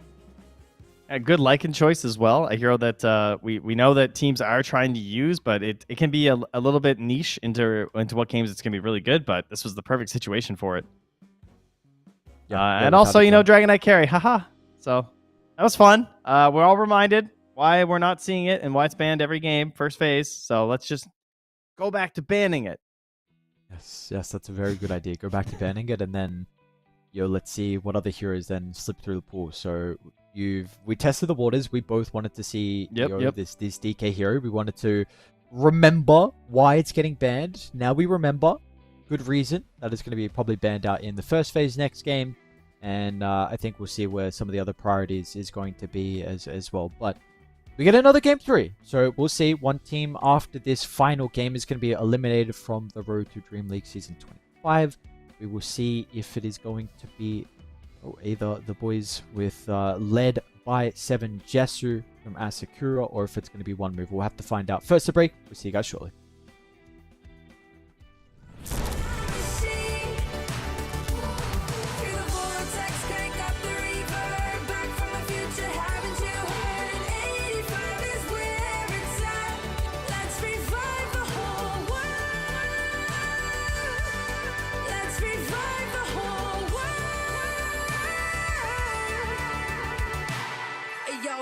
You ain't seen nothing yet. Yeah, hop in my DeLorean, get ready, get set. Where I'm taking you now is on my own road. I pick my own path, bringing 80s recode. Put my hand on the throttle, best to buckle up. Rev up the gigawatts, hang on to your butts. I'm just a 90s kid.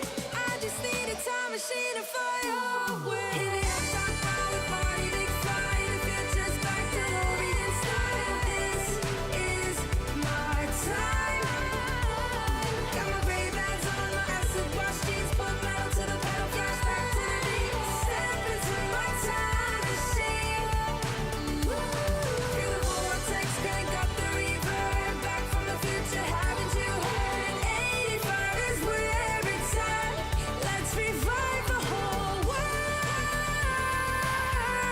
Let's revive the whole world.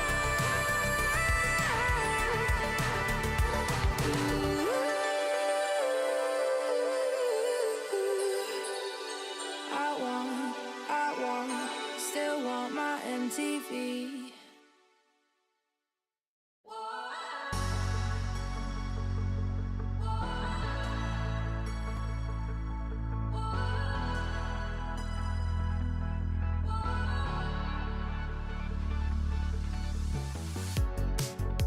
The city lights a neon aglow. We are stars covered in gold. Covered in gold.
get dressed and know for sure I'm on my way to take you out.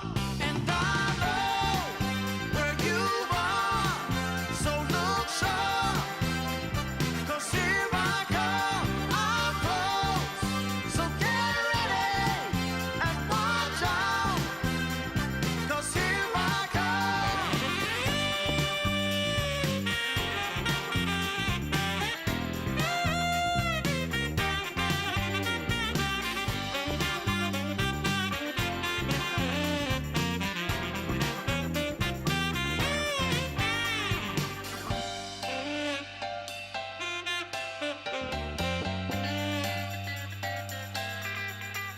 And I know where you are, so look sharp, 'cause here I come, time's up.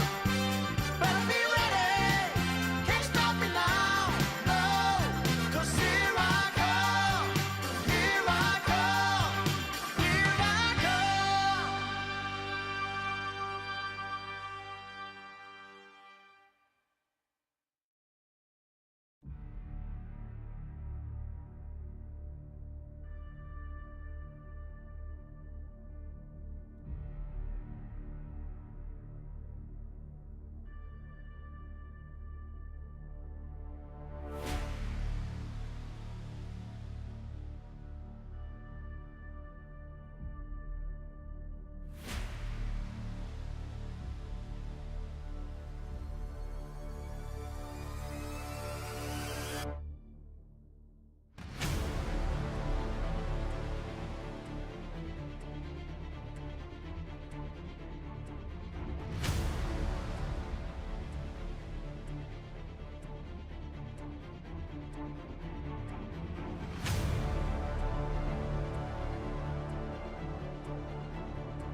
Another Game 3 decider, and the first time we're going to be saying goodbye to one of these teams. Of course, we've got another stream going on, another lower bracket elimination series as well, and already we had to say goodbye to one win, actually. So this is back-to-back tournaments now for them, where they have been eliminated in the first round, and they're the first seed in the Fissure tournament. They are the third seed in this tournament, so definitely expecting, really, they were probably your second favorites, I'd say, just behind Spirit, to be honest. Who knows how this Na'Vi team looked, but Na'Vi were able to get a big victory over them, so we've already had to say goodbye to one team. Now it's going to be Asakura or one move that will be eliminated as well after this game. It is indeed, and we are just getting started here, so it's good. I was worried that maybe they were going to carry the momentum over from game number 1 on Asakura and just kind of snowball things through after such a tough loss, really, for one move in game number 1. That's a hard one to come back from, but they did an excellent job. Really proved it in game number 2 that they definitely have what it takes to win this. They went back to their mid-tiny. They weren't too concerned, and with a little bit of help from the very damaging support Leshrac, who I think almost doubled the damage of the tiny, actually, if I go back and look. Jander was crazy. That was a very, very good Leshrac performance. So I'm wondering if we'll maybe get to see it again. It might have just been super specific to this idea of the DK, though, unfortunately. Mm-hmm. And potentially even the idea of like the tanky tied offlane, right? Mm-hmm. Where the Leshrac is someone who can kind of cut through that. So maybe this is something that will be in the back of their minds. So like depending on what the offlaner is going to be for Palantimos, like there could always be the response with the Leshrac. So it will be interesting, but we're going to get a game 3. No tiny this time. It's actually first phase ban, so they will look to remove that. Let's see. Either... Well, what are we doing here? Because either tiny or either Meg or DK is getting through right now. Or, okay, they're going to leave both? up for Asakura to choose which to ban and which to pick. 10 I seconds mean, remaining. I think you ban Mag. ban and Mag, DK. take DK? Yeah. 5 seconds That's remaining. really interesting. So, wow, okay. So let's see if they do the same thing. If we're going to get the Tide as the second pick overall, then DK. You're gonna ban the Doom instead. Fair enough. The DK or the Doom, obviously very good at just trying to like isolate and focus down this DK. Get rid of the regen. Actually try and kill him. But that immediately one move says, "Hey, we got an answer versus DK ourselves. We're gonna go for the Bristle." Again, Mag's still in. 2 bans here for Asakura. They probably want to keep it, I would think. And I'm not super worried about Mag coming out right after this Bristle. So that might end up being the 1 ban from 1 move. Why I are would you not worried guess. about them going for it? Because also, I mean, I guess DK doesn't have a whole lot of flex compared to the Bristle. Like, it can be 1-3, and if you pick the Mag, then it gets rid of their flex, but can't I they don't know. I do just it? feel like Bristle Mag feels like kind of a weird opener for me. Okay. I don't think they have that much great synergy together. And then it forces you to put this Bristle into the 1 role, which I feel like the 3 Bristles looked a little bit better for me. Quite a bit better, in fact. And I don't really want to see the 1 Mag either. 5 seconds remaining. Well, we have once again the Spectre getting banned on the second phase for WoW. We got the Gyrocopter getting removed as well. So carry pool is already starting to get a little bit limited for the carry for 1 move for WoW. Which we now, I guess, need to be thinking about the lifesteal as the response again with the lower carry pool and into the DKs. This is maybe something we can speak about later in the draft, but Magnus is still the one we're looking at.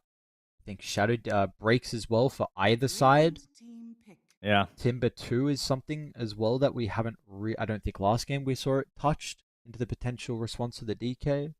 No, we did not. Go for the Muerta ban, though. Get rid of these very powerful support heroes. Fair enough. 10 seconds remaining.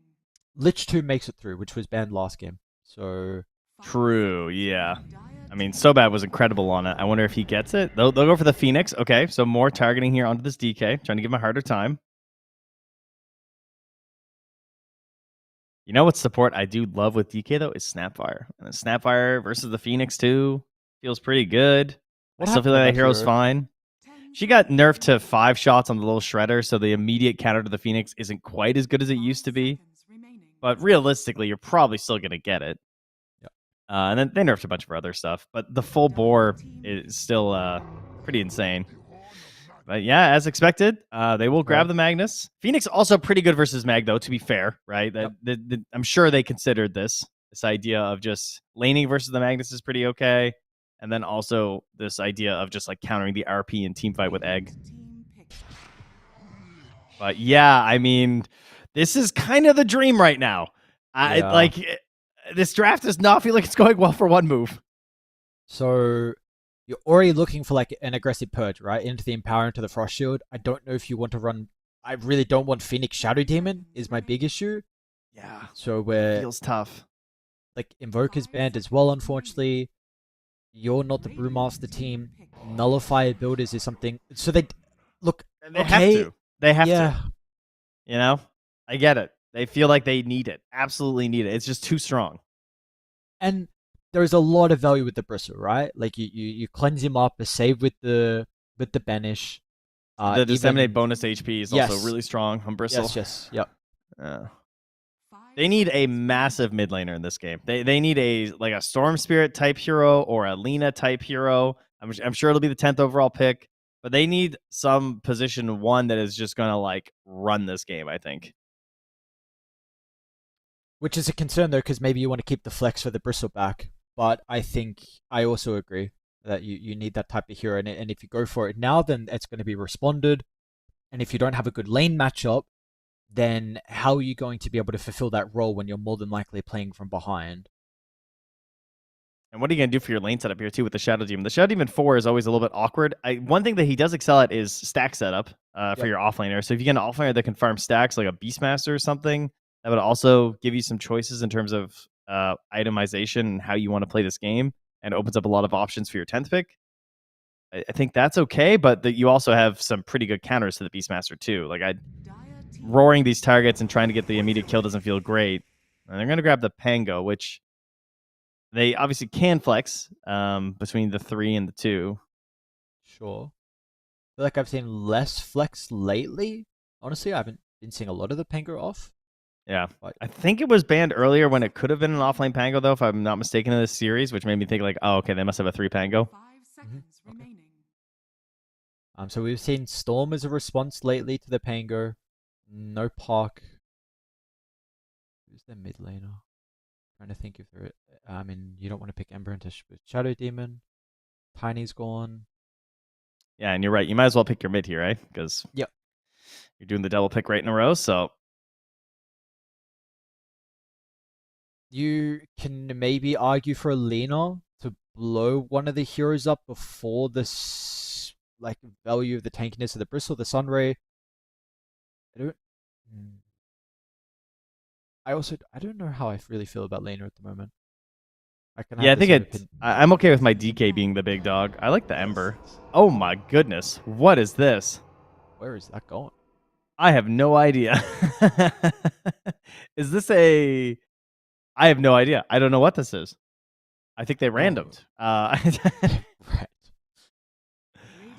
What? Is this a mid Visage? Is he gonna do like the Ags build or something? Wait, I need to remember the mid player. Young G. I swear Young G is not. I do not remember him being a Visage player. Alright, Dota 2 Pro Tracker. Let's see. I mean, Palantimos has been spamming it, so I guess he's taking it. Okay. He has played 7 games of Visage this week. 10 seconds remaining. Oh, please don't be a mag support. I really dislike mag support. Maybe it's because it's Pango that they're gonna mag 1. I mean, they're banning as if it's mag support. They're just figuring whatever. They're mag 4ing. I guess with the Visage it works, right? I mean, Ari was like the person who played this the most. I feel like, at least in games that I was watching, the nonstop 4 mag, and it was so hit or miss. There were some games it seemed incredible, and it was like, why wouldn't you play the support? And there's other games where it was a disaster. I feel like that happens this year. Okay, so what do we need now? Well, I guess again, Asakura have the 23rd. I don't even know if I really care about what they pick. I'm very intrigued in what the carry is going to be. Like, Lifesteal again needs to be mentioned. Like, are we looking at a Lifesteal versus the DK? Is a Nullified builder, which is going to be quite nice, but maybe you don't need it because the Shadow Demon RP is a little bit frustrating. You maybe want a stunning carry, but there's really not a lot of options for that. Oh, this is a funky one.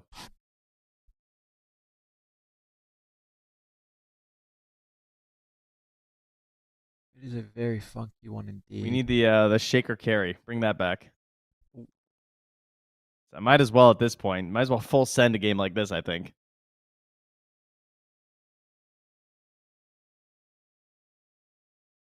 Then I don't know. What do you ban? Yeah. Good. Time for the voice line. Huskar. Yeah, that's a good ban, honestly. And they still get their Ember, which I think was looking like one of the better mids anyway, out of what was left in the pool. Sure. It is into SD, which is a bit rough, but besides that, it's a very good game, right? Yeah, I mean, it's one of those, it's everyone. They're all. Everyone hates playing a Shadow Demon. Yeah, that is true. 5 seconds remaining. All right, one move. You got 46 seconds of reserve time. What do you got for us? Isn't Bristle good against Visage? Don't you put Bristle carry and then go for a different offlaner?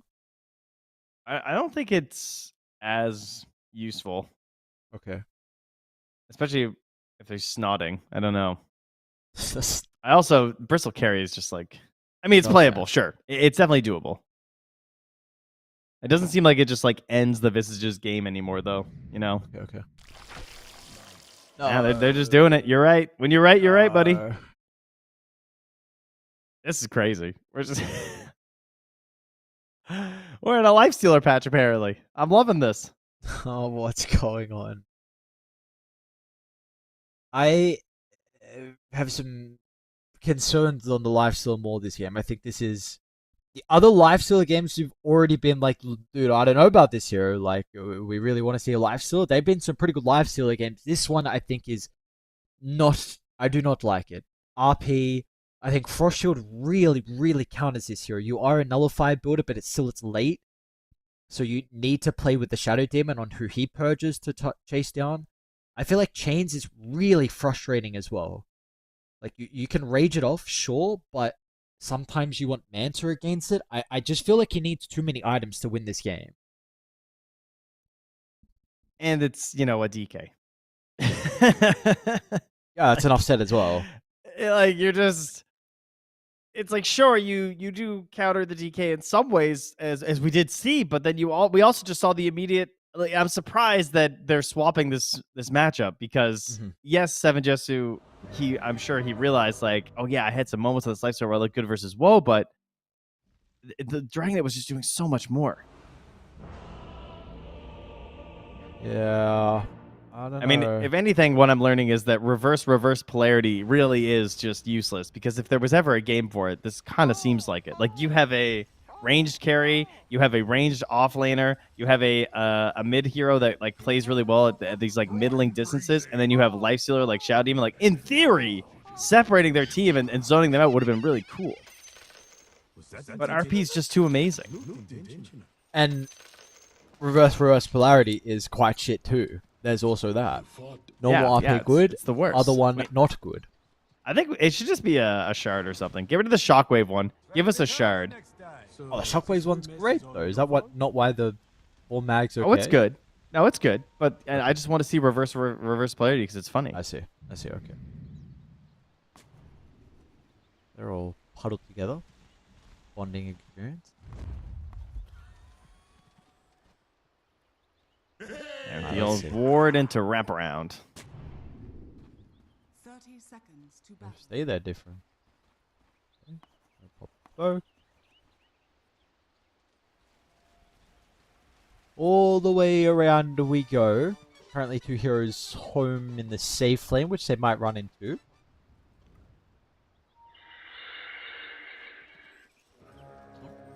High ground position from Woe.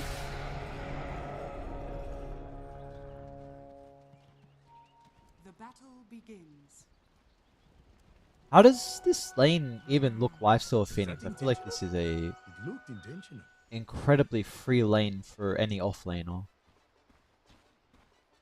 It's one of these, like, you have really annoying damage as Phoenix. It is a support mag, too, who he can't really do anything versus the Phoenix. Like, if you try to attack or contest, then you're just going to get fire spirited over and over.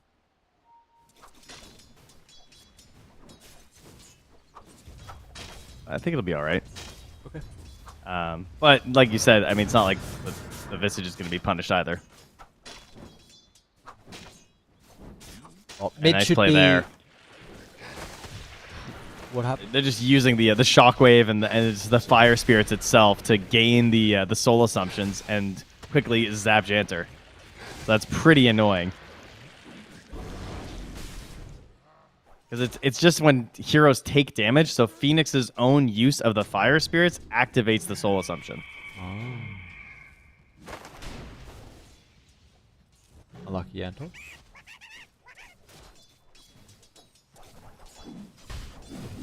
Mid is going to be a farm fest between the Ember Pango. I think it's fine, really skill dependent. Side lanes is where we can maybe see some action. I do have a feeling if this game may be slow though. I think the rotation, like the supports on one move don't really push the pace at all. No. They are insanely defensive. Yanto? Okay, there's our first blood. Yeah, I'm not going to lie. I did not factor into the self-damage of the Phoenix. That is crushing this hero. It's really bad. It's creating these super easy soul assumptions that are just doing so much damage, even at level 1. Like, what are you supposed to do there? No way. He's 10 XP. Woe was trying to kill a creep to give him the XP to get down. But Magnus is going to share it. I don't even think this one creep will give him 10 XP. Oh, no way, dude. He needs 1 XP. If only the mag knew how close he was as well. Yeah, he's typing. He's probably saying 1 XP. Oh, no. The enter was aggressive tips last game, and how did that happen? Going to the bristle? Listen, we were busy with a pillared Phoenix, guys. I'm sorry, you know. He got hit a lot, it turns out, and no bristleback yet, so he's just like the rest of us.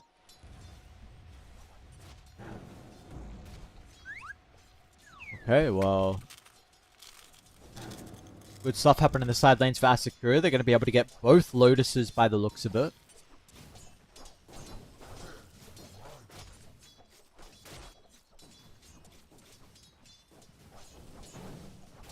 Not bad indeed, and mid is Panko's doing a little bit better than the M-bot. Yeah. Okay. Top lane, so bad. We'll go down, so Bristleback's able to get some revenge. What you're saying before, though, I'm also agreeing this is probably going to be a pretty slow game. I think if anyone's going to be pushing this game, it will definitely be Asakura, 100%. One move do have really defensive supports in the Phoenix and the Shadow Demon, so if you are like over-aggressive and you try to go for a dive that's just a little bit too much onto like a Bristle, for example, or a Lifestealer, these are very good turnaround heroes. So in combination with Sunray, with Disruption, that's like the one hazard. Oh man, look at this Bristle though. He's getting right-clicked down a lot, apparently. So bad. That minus armor, though. Yeah, wow. He was down to -7 on the Lich from that. And Shadow Demon almost able to help get the kill. Bottom lane, Phoenix as well, almost dying. Has to dive away. I mean, the good news is that the last hits are still just fine, because they can't really bully Woe. I mean, he's just, you know, doing his thing, being a life stealer, feasting away. Yep. Very chill carry. Fine time. First blood not really paying off that much at the moment. Like everyone is being able to find their farm. But like you said, really the big thing is Visage being the tempo controller. Maybe beforehand we could see the Pango, depending on the Rolling Thunder usages. I didn't see. Did he go for the double jump as well this game on the Pango? He did, yeah. He did? Okay. He was going back and forth a lot on the screen, but eventually he decided to go for the double jump. I think versus the Ember makes the most sense. It's good in the matchup. Ember doesn't have a whole lot versus a double. It is a physical damage ability, so Flame Guard doesn't help you with it. Especially when you don't have any points in it, because he's going for the 2-3 build here. And, ooh, nice jump forward here from Difference. It's not going to be enough damage, but he pumps a lot into Young G. The help of the Blightstone. Seven Jesse going to wrap one up top. Nice banishment. So about trying to get in front of him. Might be able to with a Frost Blast slow, but not going to be required in the end. Does take them quite a while and drags them away from the lane. Maybe Triple S is thinking like there's some kill threat onto Sobadu. Will TP up. Nice read, no stun. Radiant's courier has been And forced the TP and steals their bounty. That's kind of nice. Janter, though, gets the Phoenix's courier as it was on its way. Or sorry, Magnus gets Janter's courier, rather.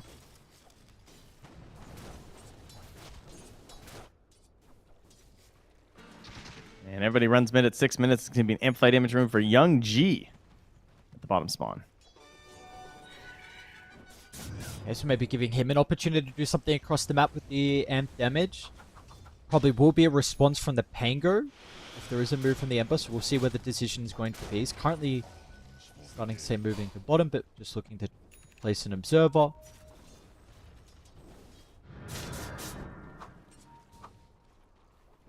Dire's bottom tower is under attack. And we're chilling. 4 kills, honestly.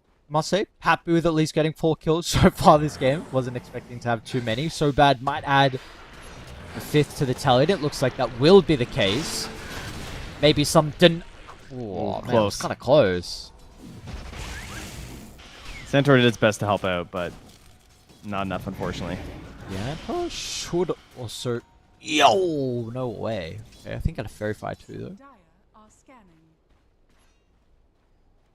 Get it, Young G. Yeah, no. Yeah, not quite. That's got to feel bad. Has he got a remnant at least somewhere? He does. Is he actually just running a triple S? Okay, maybe an opportunity for the Pango, but there's a response. In he goes, misses the a little awkward from difference. We'll still get so bad. Lot of damage. Yeah, the minus armor. Yeah, wow. And now it's on 7 Jesu as well, so they're going to be able to chase down the Dragonite. Magnus, he'll offer some assistance, potentially. I don't know if he's got skewer, not even needed. Difference, not going to be able to find the DK, but yeah, that minus armor might be something we need to look at through the rest of the game now to amp up the Pango. I mean, if you look at the Lich, he actually took 972 physical damage. He took 0 magic damage in that engagement. It is just completely physical stuff in your combination with the minus armor. Radiant's middle tower Really? So bad solo smoke from base? Hey, you got to get back, you know? I You see. got no TP. Mag? Ember actually flies in with the Remnant off getting the Arcane. Maybe both supports are going to go down. His difference actually stuck though. Palantimos not playing The with solo any of the smoke! familiars. So bad. That's what the smoke was needed for. The frost shield slow to getting range to help the dive and maybe get problems too. Young G. A little bit of mana is going to come back from the bottle. I do not believe he's going to tick out though. Had some stick charges to work with. The value smoke there from So Bad. Pop we go. Guess who? Backing up the goo. You're in a little bit of trouble, my friend. Up the 4 and now a random woe pops out. Climbing on the dragon tail, but it's not going to matter. Yikes. Got that range creep, though. Ah, nice. Can try and commit for it, but it's a bit much. Dire's top tower is under attack. The stacks. Great sentry here from Problems. Gonna get both those. The stacks are being formed over here, as you saw. Dire's structures are fortified. Supports level's looking pretty decent as well. I didn't see where the wisdom, the other one went. Phantom. Actually looking for an aggressive solo kill onto So Bad. Does have the bristle starting to run over. Young G is going to move here as well. I don't know about this. Have you baited your bristle? Rolling Thunder is a pretty good location to be able to bounce off some of the walls, but it's not going to work out. Now, Triple S is split away. So I guess the Rolling Thunder is enough to be able to stop them from chasing aggressively. The bristle ducks out, but the support's fine. Yeah, throughout all this, though, Palantimos has taken the top spot and is just farming down bottom and using the creeps to farm up some stacks. Bristle farming up in the top lane, on the other side. And I guess the two offlaners really are big winners, huh? He's top of the board and didn't even realize on the Bristle. Definitely the stacks going to continue to help out as well with that net worth. So we're saying how good of a game he is having at the moment, but honestly, all the claws are looking very good. Doesn't seem like anyone is going to be playing with a large deficit, at least in this final game. Yeah, then the question becomes, whose gold is more valuable early? Even if we are even, it's, you know, it's Dragonite, it's Visage.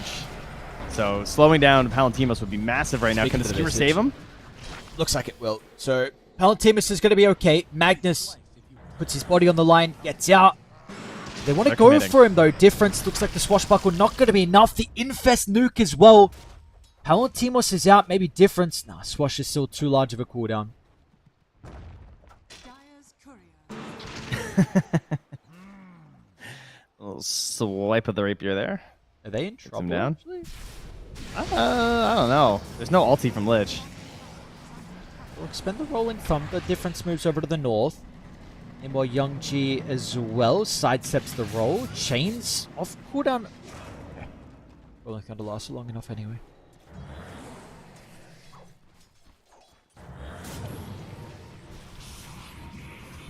Still, Phoenix what's going coming on? back in. Now, whoa.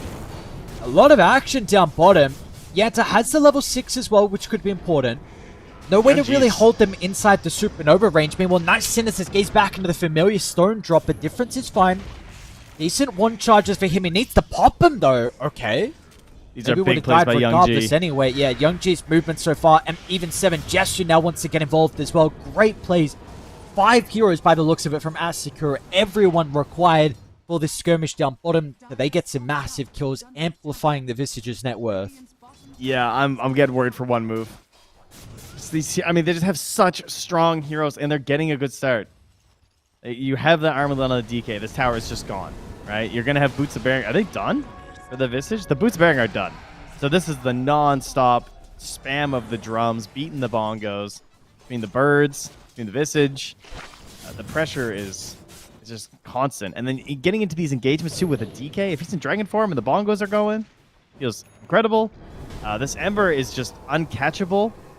Youngji is 6-0-1. It's really hard for them to kill him.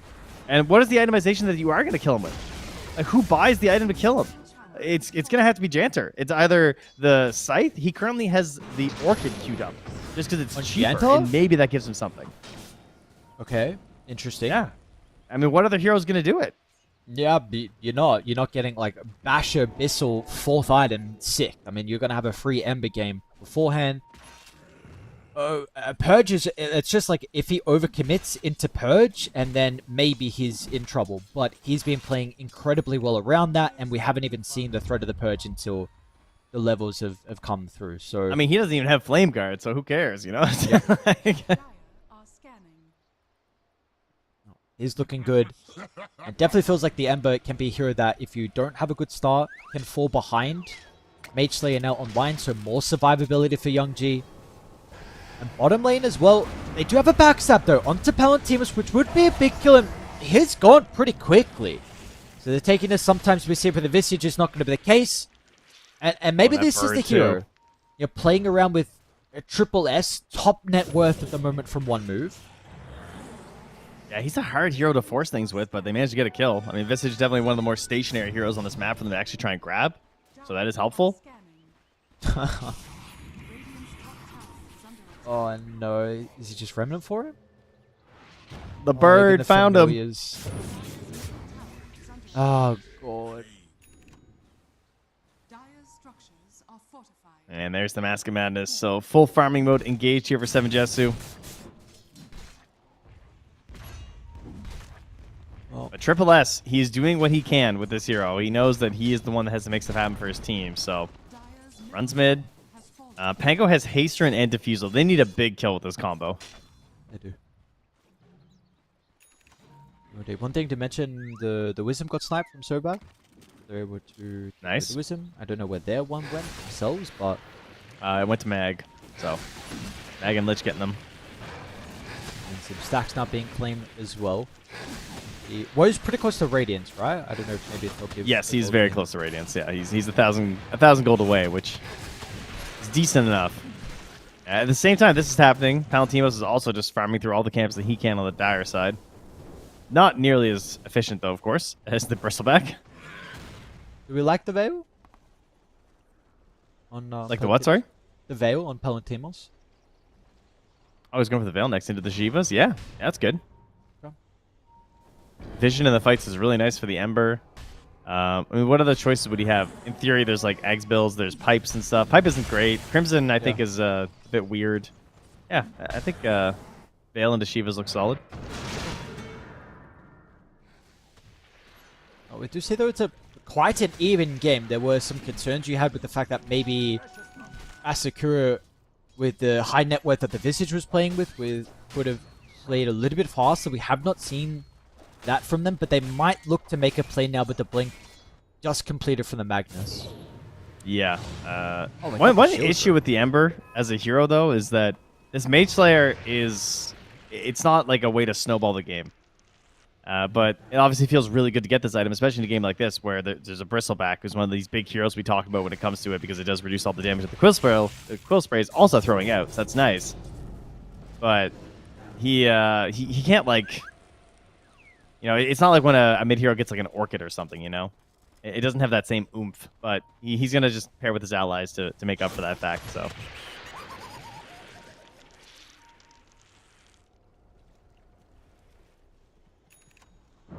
Janter just chilling, watching.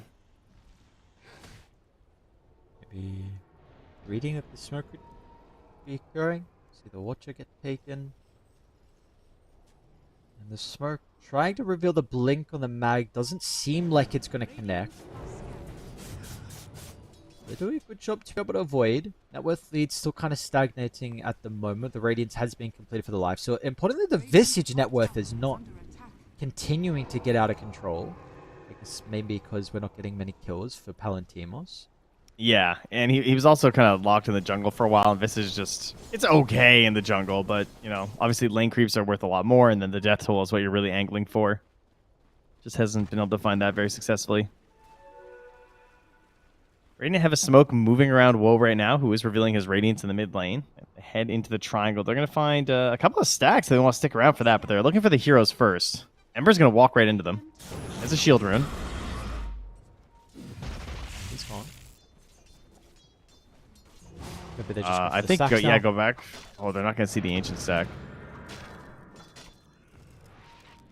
Both sides swing and a miss on the recent smokes, which will continue to slow the game down. Does mean maybe they should be able to secure the power rune. Unfortunately, it's just going to be an invis for difference.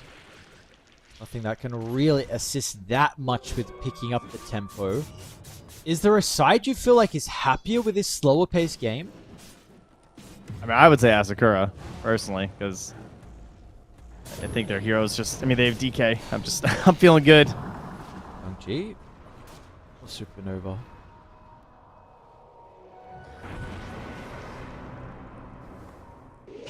We'll see if the DK is going to be able to reach that stage. Is it getting ridiculously farm?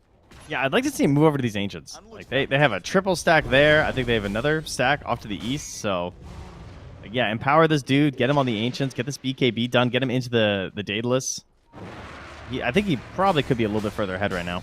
Yeah, okay. God, it is so fast. That's just absurd.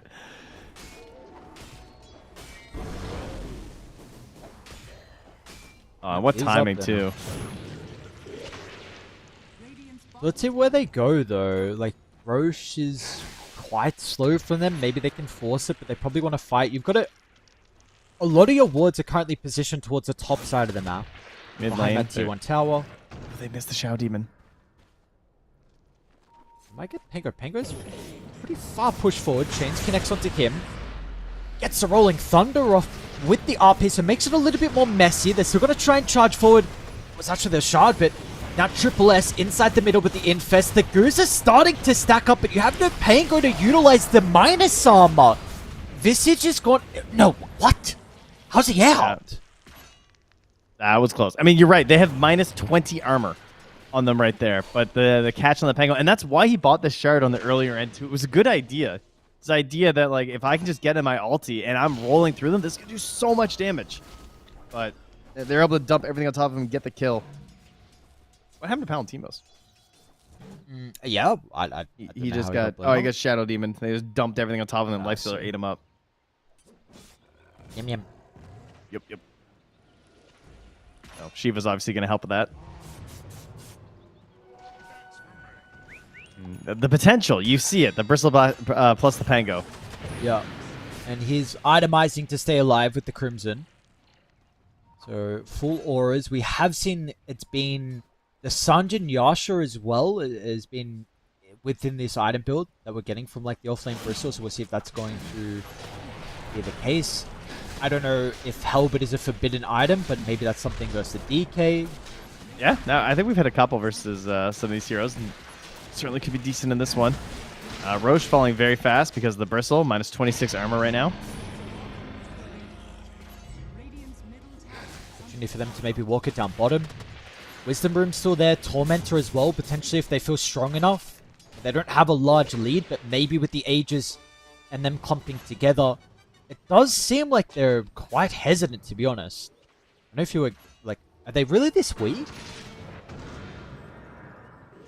I mean, now they have an Orchid. Now they're not. That's huge. Gander's ready to give them the tool to maybe win these fights if he can catch the Ember. Whoa. This is Seven Jesu. Dragon Tail's going to connect. There's no more follow-up. Over to the right side. Chain Frost bouncing back so bad. With the help of Seven Jesu, they've been able to deal with the Bristle, but Bristle Goose is there, and he's a tanky man. No stuns to hold them inside the Supernova. Seven Jesu is slowed down. RP, that's massive. Back off cooldown onto 3. Familiar stun overlapping as well, but the Infest keeps him alive, and now Woe's going to run into the middle.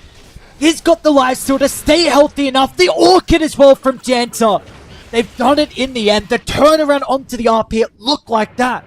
Was a big ultimate to win the team fight for Massacre, but it just wasn't enough. The Infest plating us so bad. He's going to be run down as well. 3 casualties here inside the team. That was completely on a knife's edge. Waiting for that Orchid to come out, plus just the confidence of having the Aegis, right? That maybe you don't make that move if you don't know that, yeah, I've got Aegis, I'm coming back, but Woe just plays that right to the knife's edge, gets the win. Big save on the difference there, too. They turn it around. I thought that was it. I thought when Mag hit that RP, I was like, oh, no. Oh, this fight's over. But there was an early Orchid once on the Ember, and then a second one after to guarantee the kill. So Janter just shutting him down throughout a lot of this fight. And he's going to have to decide, like, is it worth investing in just because of this stupid Phoenix bought an Orchid? I mean, he currently has aspirations of a Shiva's Guard of his own, but hopefully he takes a look at Palantimos. I don't know if it's worth doubling up on. Yeah, I don't know either. Fortunately, he's already put the helm. That's all right. We can always sell that. Always. Woe got a very early Ag Shard from the Tormentor, which is a massive deal, the fact that he got it for free. Okay, never mind. It's... What is the order? That's not bad. Sure, it's okay. Massive! Forgot they moved over, man. I told you this. Yeah, but it's still, you know, it's fine. It's fine. Okay, thank you. It's good. It gets everybody. Radiant are scanning. 5k lead now. This game opened up a little bit for one move. Dire's top tower is under attack. Level 12 on the Lich, you know. Maybe we can find a big Chain Frost. That could be something. Okay. Jesu is getting into that damage. Feels like they're going to need the Blink on the Magnus to set it up, though, of course, because he hasn't gone for a Blink of his own yet on the DK. Dire's top tower has fallen. This Oh, Bristle, these are definitely the numbers. key, though. It's really all about the goo. Like, in these fights, you just got to look and see how much minus armor is on these heroes when he's hitting. Because, like, DK, he was losing a lot right there. They are pinstring them. Lifesteal is going to charge up to give them the information. The rest of the team coming through the river. Mag, there we go. Pops the blink.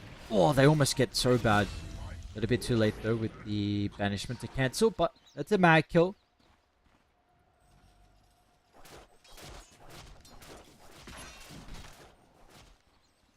Radiant's bottom tower is And under attack. mid they go. So no real big item changes for Woe, though. Still feeling like the Scepter was the right decision we saw last game against the DK.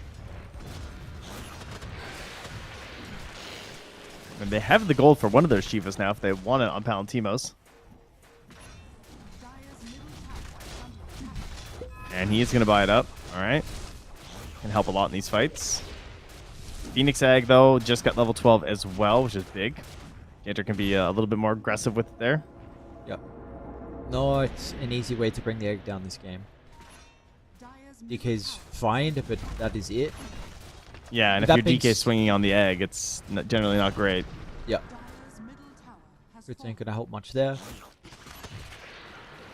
They don't really have a way to stop Asakura from running away from the egg, though, which is a big thing. Radiant's So bottom tower is under attack. we will see. Could be. Janta's already showcased like his value inside the team fights in regards to probably the items with that Orchid. Yeah, and the most important thing, so the way that you can play it now, though, is that he has the shard. So basically, he's going to be waiting till either he sees the RP or he thinks the RP is about to arrive, and you just egg, and you do it, and is essentially hoping to use your Sunray. But, you know, that also puts a limit, perhaps, on your Orchid, too. Wow, 'Cause how obviously do when they... you're... Really? Whoa? No, okay. I don't know if this kill even connects if they line their stuns perfectly with Sanj and Yasha. I feel like it was very difficult. I mean, if he doesn't have anything to infest to for, like, a couple seconds, maybe. Radiant's top tower is under attack. Because they will hit pretty hard with empowered DK right now in the Chrysalis. Gets a little lucky. But we're about to hit full power. Daedalus coming up soon. Janter. No Observer Ward here on this very aggressive maneuver. Now the teammates are coming. Nullifier. Full first. Problems. Jump over to 7 Jester, but the Rolling Thunder's going to follow as well. That's the Infest Bomb. One of the carries. 7 Jester's going to try and TP out. He's got the health, but it's surviving. Doesn't crit. Last second is there. Not gonna lie, it lived a lot longer than I anticipated.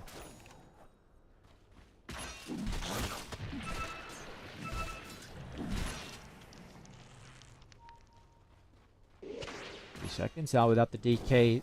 See what they want to do with this window. It's not the longest opportunity, but maybe high ground could be poked. They might just look to try and control the map. Rushshot's going to make it hard.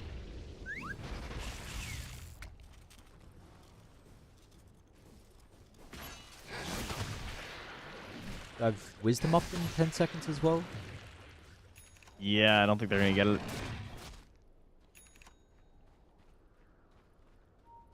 Double Scepter completed. Things are looking good for one move. Prime position to be able to take this game.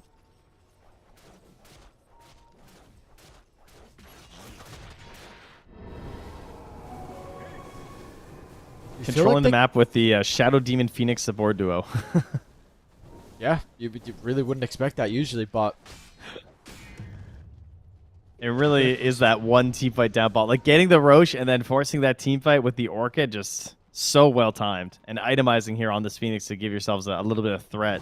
So you have to play a certain way on the side of Asakura. I think the Visage has also been a bit of a bust. Yep. They have not gotten a Visage game out of this hero.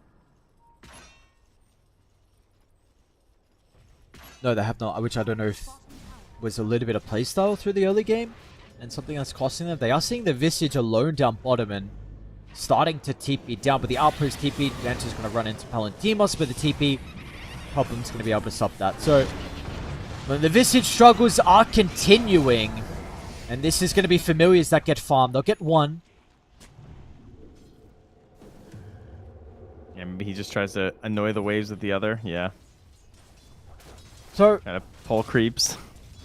This is going to be an incredibly farmed Dragonite, but it is not as much as a Lifestealer, who you are picking it because of the matchup versus the DK. You've got a very farmed Ember with Empower as well. Do you feel like this is enough with maybe the threat of DK, DK. Okay, speaking of him, 7 Gesture pops the BKB, tries to turn, but the banishment keeps his Phoenix alive, and now RP's going to fly out over the right side. Woe's okay. Infest up aggressively onto the Dragonite with a great position for difference to be able to bounce back off the walls. 7 Jesu will not be able to win this. It's a Lifestealer who always reigns supremes in the 1v1 versus the other carries. Oh, it feels like you've got something, you know? Like you've got a chance to maybe get it, and then the Infest. Perfect timing. Again, the RP's just not quite enough. Yeah, the SNY. It is really paying off in these games. That status resistance is still beast. Man, he was so close. That Phoenix got annihilated too. So bad.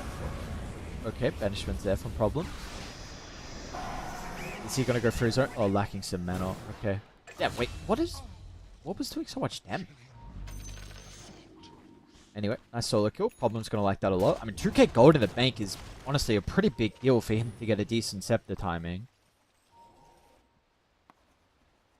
Oh yeah, not bad at all. Okay, tipping his Bristle. Yes. Well done, Bristle. Was the space he created to get the 1v1. Do you think Young G bought a Nullifier just because he had Helm? I think so. Yeah, what is the...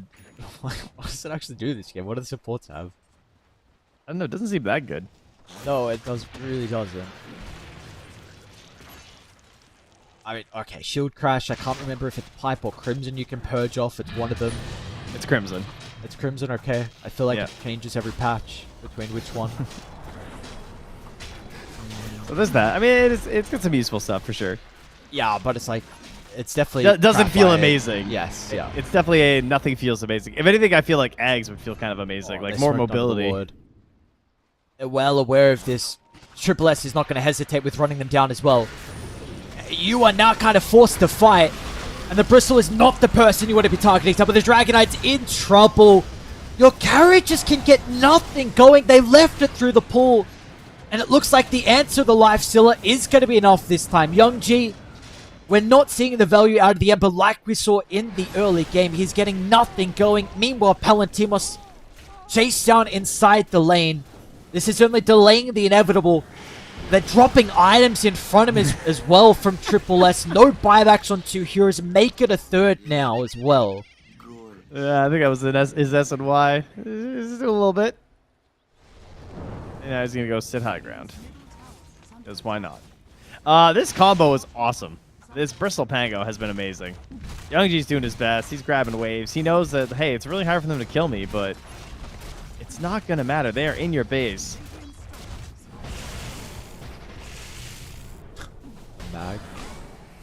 Boo, babe. Banishment there.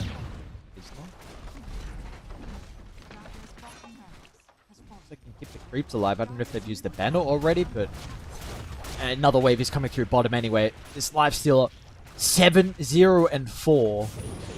Paladin Sword 2 getting close to the Abyssal Blade. This could be a flawless Lifestealer performance.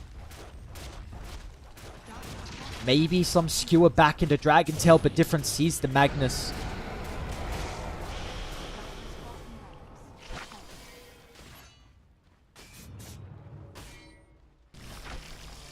I mean, the hero is looking good, guys. I hate to say it. I mean, the Lifestealer, no. He's making it work. Yeah, Is it's so this situational. Yeah, there's certain games it's probably still going to be bad, but man, this Ags timing when you're leading by a little bit is just fantastic versus this DK. I mean, he's Is this just a full DK HP when he pops back out. It's gross. Is DK, we don't need to ban this hero now because Lifestealer... Yes, clearly apparently is- he's washed. Yes. Confirmed. Oh, they are going for what feels like a last-ditch attempt here with a wraparound. Problem's going to pop it. A solo RP onto the Shadow Demon. That just shows how much hate they have for this support. With a quick use of the Rolling Thunder to disrupt the initiation. Now they're on to the Dragon Knight. Was not able to play Dota in this elimination game. The voice lines are out. And one move, they will knock out Asakura in pretty fine fashion here in Game 3. Palantimos, you got one buyback here, looking for the skewer. Not even going to be able to find the shockwave. Dragged him away. Ah.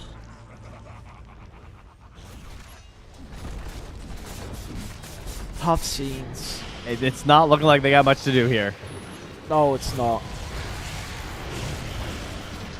And that one fight down bottom, Ember's game, non-existent afterwards. Palantimos as well. There's a godlike Lifestealer.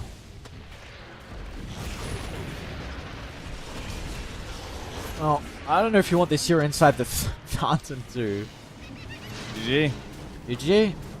Man, Well good done. strat. Good strat. I gotta say, the Bristle immediately, this minus armor, and then coming up with the Pango was brilliant.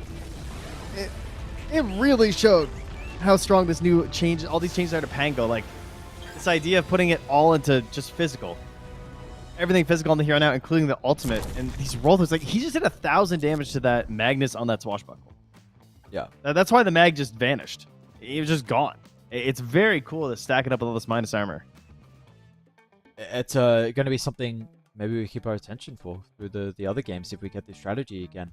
You know, with the Bristle off lane, on this Snot Rocket, whatever it is, and with the Pingler as well. So also the Phoenix just going this very unconventional Orc at first, which the fact that you got value out of it in that one big fight down bottom, and then we saw like Ember was controlling map for pretty much until that time that the Orca was picked up. He was solo killing supports, just like slide after slide, chasing them down until multiple times with killing the Shadow Demon, but then I was unable to really feel confident inside these team fights because of it. I really wonder like how much it's a difficult call to make as well, right? Like you bought the helm, you don't want to go Shivas, of course.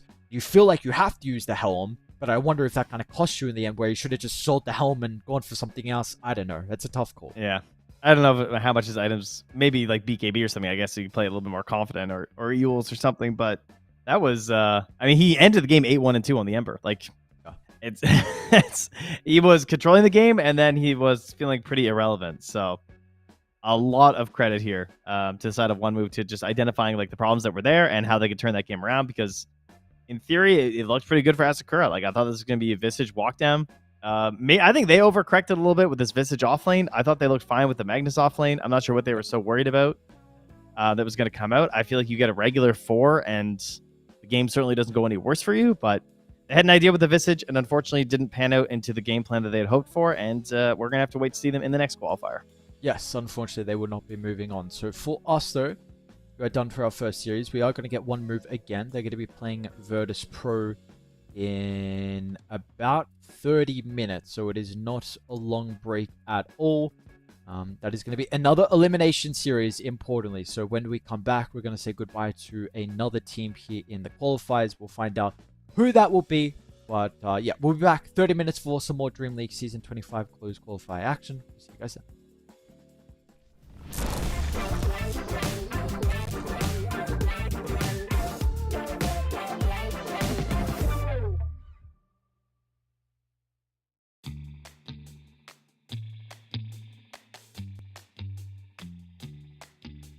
Shot, new kid on the block. Currents running strong like a solar wave. Locked, plugged into the socket. Watch me burning hot, yeah, I radiate. Coursing through my veins like a power surge. Call it misbehaving the way I burn. If you're gonna wait, then you miss your turn. Charged up and ready, I'm going steady with you. Looking like you're blacked out, got that future shot now. Everybody stop, get that future shot now. Future shot, future shot, future shot.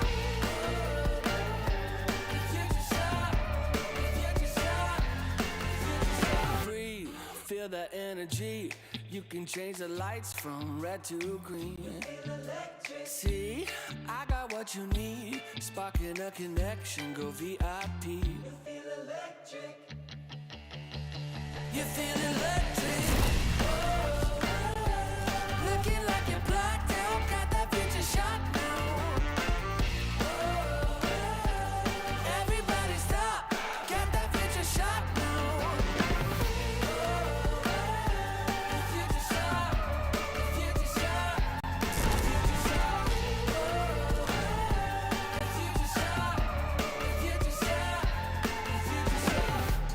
Future shock,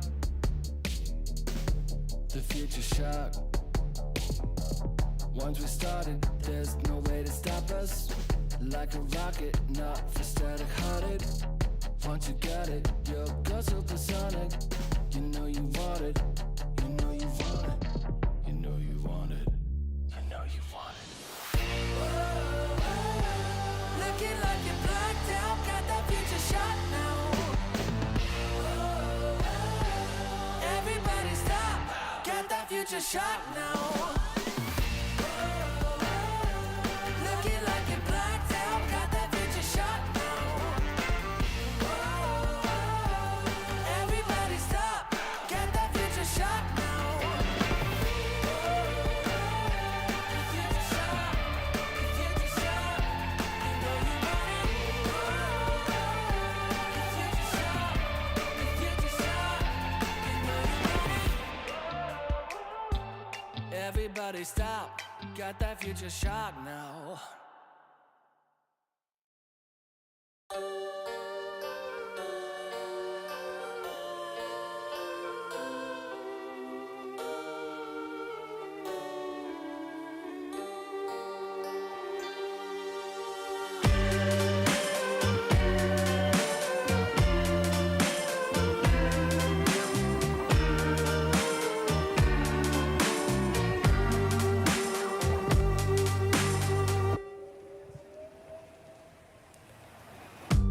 Out on the street, people pass you by. You don't meet their eye, you don't care. And out in the night, you see a light. From the cafes, there's more singing than despair.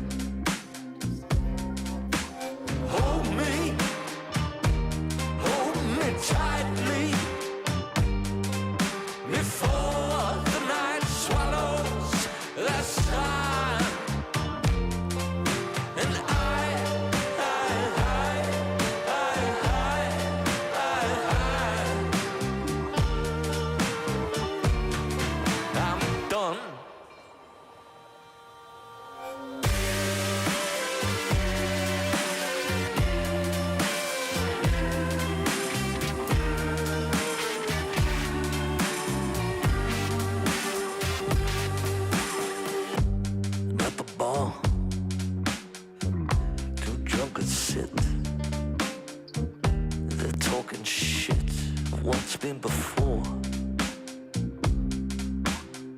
And the dancing girls, they twist and twirl.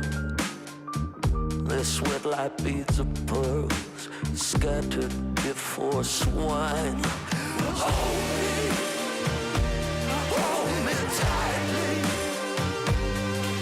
before the night swallows the sun. And I'm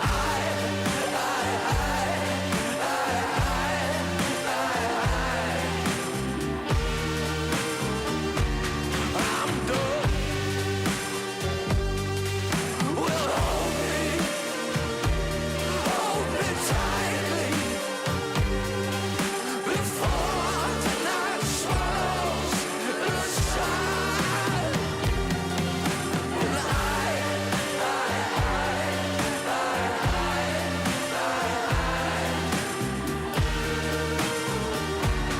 I'm done.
When the world seems big and I am feeling low, I think of all the good things in my life and dream of all the places we will go.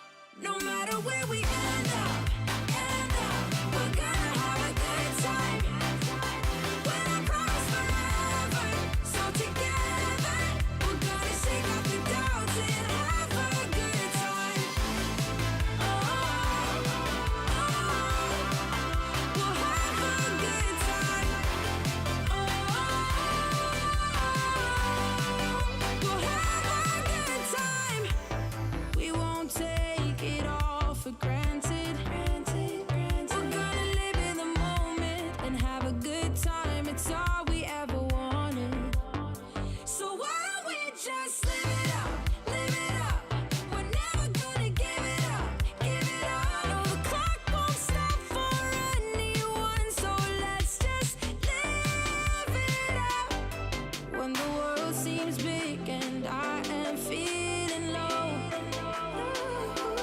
Think of all the good things in my life and dream of all the places we will go.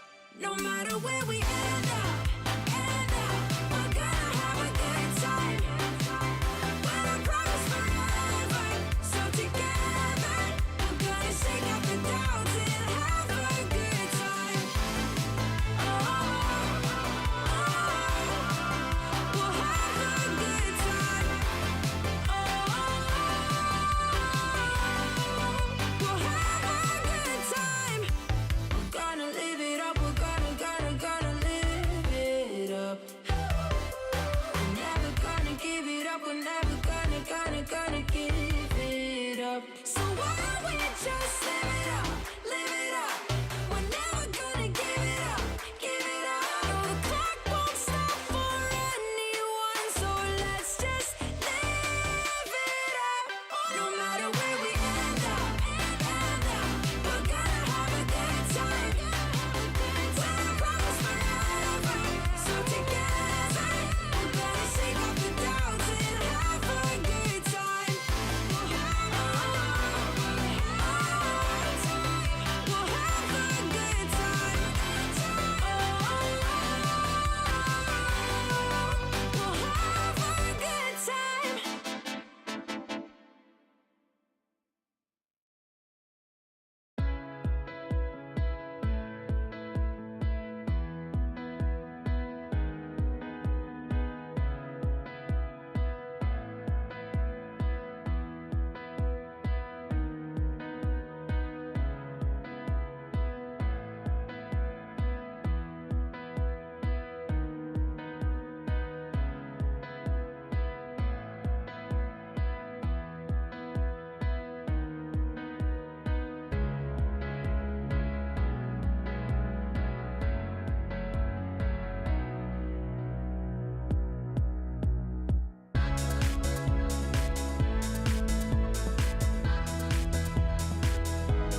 you had.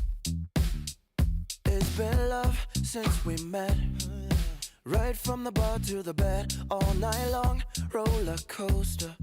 A 5-inch scar on my shoulder. You smile, I'm high. I put my heart on the line. I'm addicted to you, I can't lie. It's whenever you kiss me goodbye. I'm high in your love, high in your love, high in your love, high. It's never enough, never enough, never enough.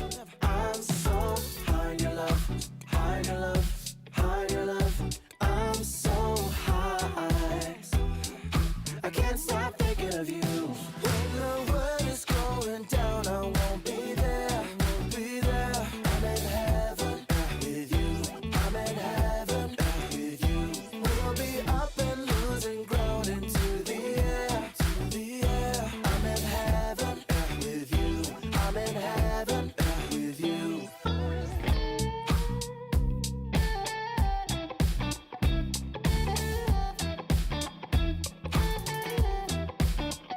And we faced harder times when sweet words turn into lies. We got caught in our nest, yeah.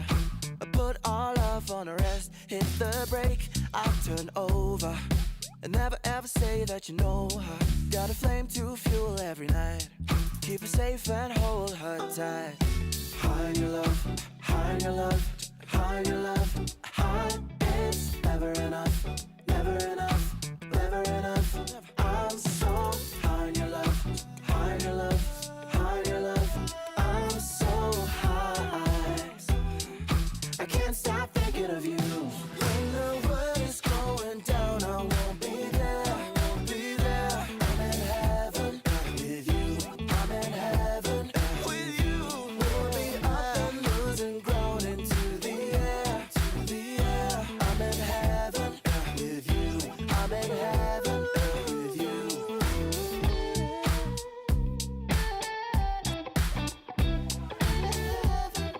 With you.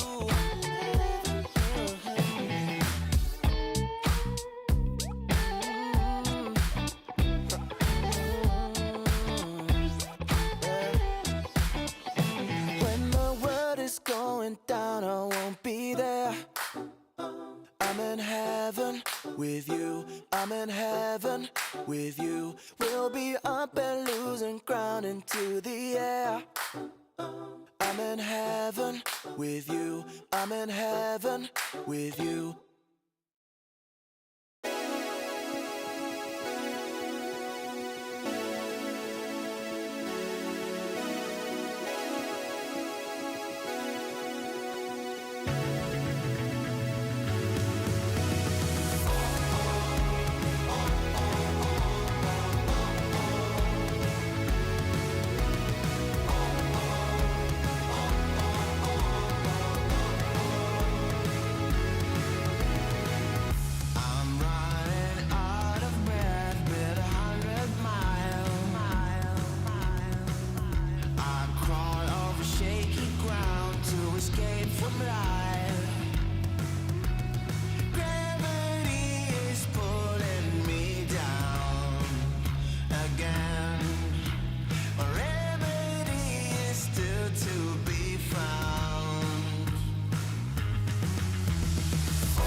yo, ready, you ain't seen nothing yet. Yeah, hop in my DeLorean, get ready, get set. Where I'm taking you now is on my own road. I pick my own path, bringing 80s recode. Put my hand on the throttle, best to buckle up. Rev up the gigawatts, hang on to your butts. I'm just a 90s kid. I just need a time machine to fly away. Hit it up, top power, party, big fly. The future's back, DeLorean style. This is my time. Got my Ray-Bans on, my acid wash jeans, put metal to the pedal, flash back to the beat. Step into my time machine. Through the vortex, crank up the reverb. Back from the future, haven't you heard? 85 is where it's at. Let's revive the whole world. Let's revive the whole world.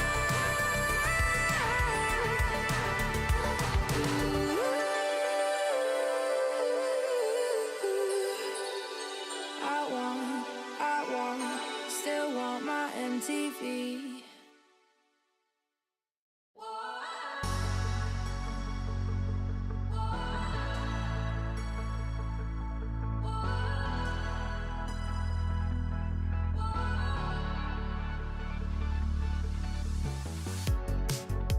The city lights a neon aglow. We are stars covered in gold. Covered in gold. Walking on a highway of dreams. We will shine, only believe. Only believe. And the feeling's right to set the tone. Wanna light the spark and let it go. Lay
the shadow of doubt.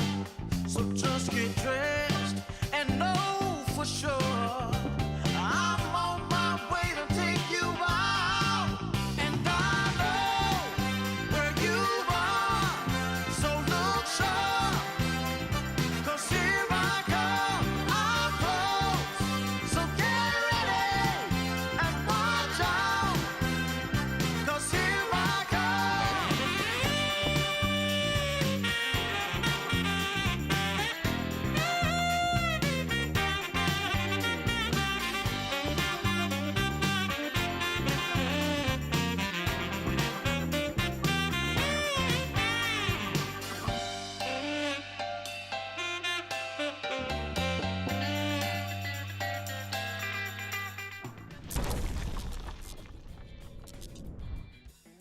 We are ready for our second series of the day. It's going to be Virtus.pro taking on One Move. We've already seen One Move. Decent showing versus the boys on Asakura. It was definitely a tough task for them. Game 1, 64 minutes, but the other games we saw was very good showing. Now they are up against the big dogs in VP, who we were pretty impressed with versus one win. We got to cover that series yesterday. They did drop 2-0 against Nine Pandas, which I would say is a bit of a surprise, especially with how I think VP were looking. So, we were both very impressed with Nande. He had some incredible games, but not able to get them over the finish line versus Nine Pandas, which is why they are in this position in the lower bracket going up against One Move. Yeah, we got some notes now, I guess, for both of these teams. Huh? The Morphling I see was not used in either of those games versus Nine Pandas, and I'm just gonna go on a whim here and assume it was banned, which I can see it was. So, yeah, not surprised. I would also, if I was going to be playing up against Virtus.pro at this point, not let them have that Morphling, because Nande looked spectacular. Even in the loss, it just looked like a hero that they're super comfortable with. Yes, indeed. So we're going to have to see that hero banned out. And then, of course, for One Move, just to recap from what we saw from them recently, apparently they're a lifestealer team, but that is going to be dependent on if they're going up against the DK. And we'll see. We got some crazy stuff. Shadow Demon was picked in every single game for One Move, so this is a support they're obviously favoring. We saw the Tiny in 2 games from them recently versus Asakura. So let's see. You had a little bit of time. VP, of course, didn't play the first series, so they're able to watch and keep tabs on One Move and what worked for them against Asakura. Yeah, and indeed, the notes are locked in here. One Move, though, deciding that they're willing to risk it. So I can only assume that Virtus.pro are going to open with that Morphling now. And they already banned the Doom, which is great. It's one of the heroes that they seem to ban largely to just give this Morphling an even better time. Because that can be an offlaner that can just kind of like shut down your game in theory if he gets the Doom. And obviously, whenever you play Morphling, it is a pretty heavy-handed role for the Morphling. You don't really want to get just isolated out of the engagement and leave your team hanging. But instead they ban it? Whoa. No, what's Holy. going on? This Holy. is not what I was expecting. All right, cool move. So they instead take away this bristleback that we saw used here by One Move. And they're still going to grab their Pango. In combination, it was incredible. The minus armor, the physical damage. It did a lot in these team fights. So just recognizing that, hey, we like this hero. They do have the 10th pick, which in the past has been very good for Pango because of the ability to swap and flex it around. But as we kind of mentioned earlier, that offlane Pango, it's not quite as nice as it used to be. Instead, perhaps it's just the desire to really want it for themselves and not have to spend a ban on it if they think that combo is so good they don't want Virtus.pro to have it.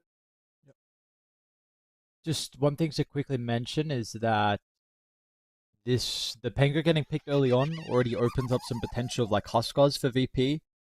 We even saw actually yesterday, they were the team that got Huskard with Squad X playing the Pango and then Chiri Jr. on the Huskar. But I know Squad X is also a Huskar player. So this is something that, maybe the 18th is something they could be considering. Yeah, definitely something to keep an eye on. And the other big heroes, like the Lich, still in the pool here. That was one that we're always considering here. The Spectre is in. So these sort of combinations. The Nyx Assassin is still in, plus the Chen and Enchantress. So there's still a lot of paths that we've seen in some of these series that we can go down. Yes, there is indeed. So if we even want to speak about some of the cores, we're not really getting Timber, but Timber versus Bristle, of course, has always been good in the past. I don't know why we're actually not getting a whole lot of Timber as of Dire late. team ban.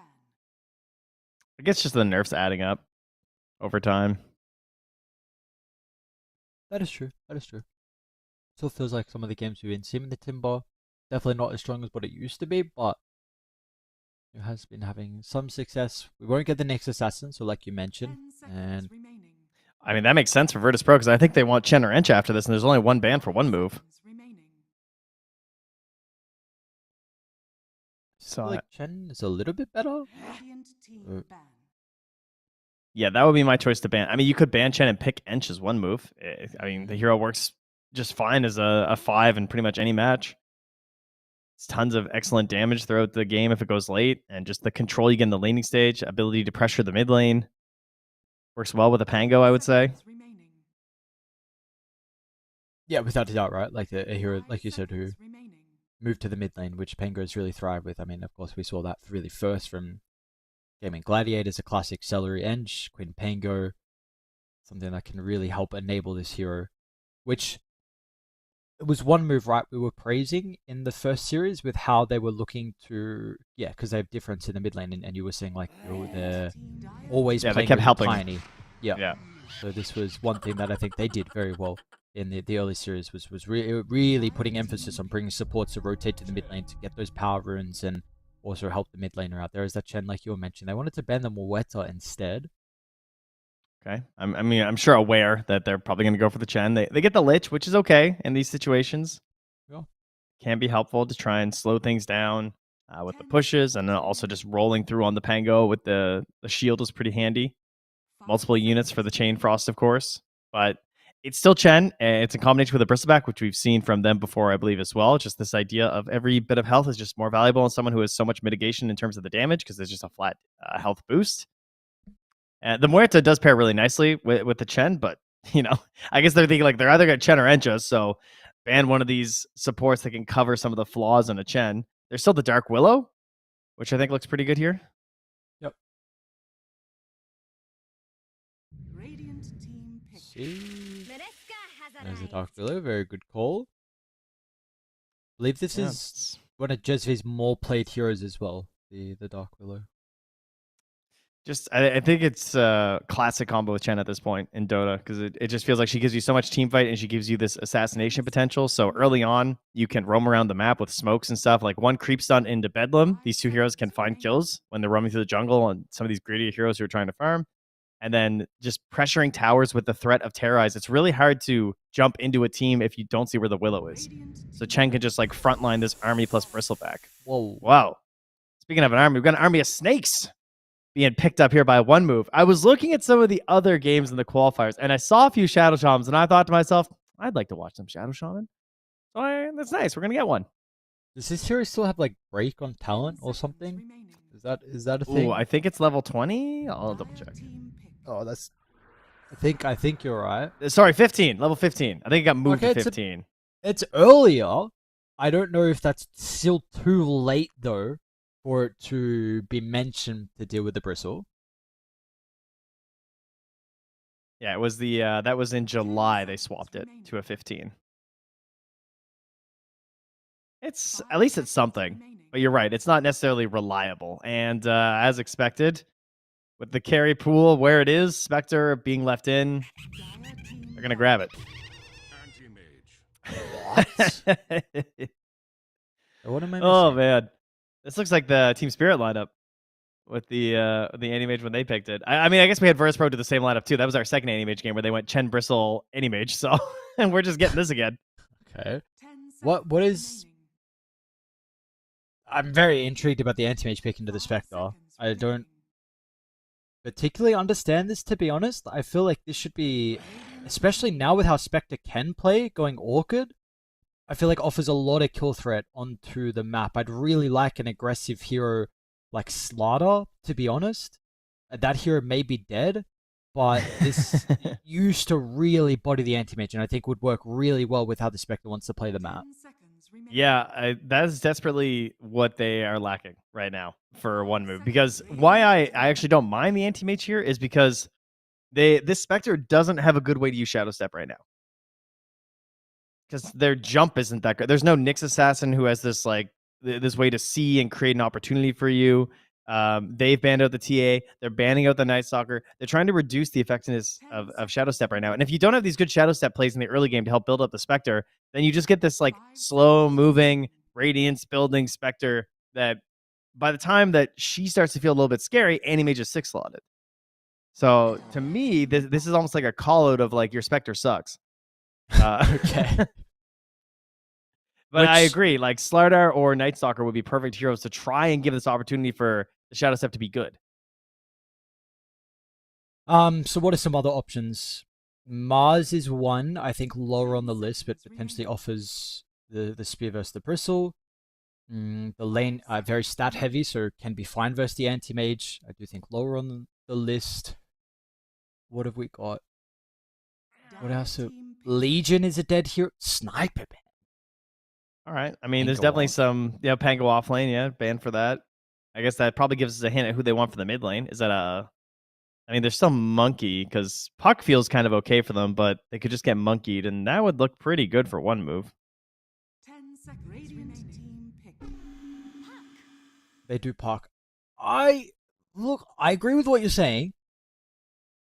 You're going into 2 instant suns on the supports and a potential Orchid on Spectre. I think the value of Orchid this game is incredibly high now with the Puck getting picked. Dude, I would Monkey. I think Monkey solves a lot of these problems. Throw the Pango, the offlane, get the Monkey. That actually sets up for Shadow Steps because you get vision from the tree into Boundless into Shadow Step. Mm-hmm. I think if you... That works. Yeah, I like that a lot. I think if you do that, you do give a okay lane to the anti-mage, but I think the only way to not do that is picking Slardar, and I still, like we said, that hero may be dead and also may be pretty bad if you pick it. So Monkey King gives you a really good lane versus the Puck, and then overall with the Spectre. I don't know. I'm down. I think Slardar is just well. as good. I actually think Slardar will be fantastic. We just saw the effectiveness of Pangolier with minus armor now, with all the ways that you play the hero, but yeah, not shocking. They're going to go for the Monkey. So this draft pretty much had 0 surprises.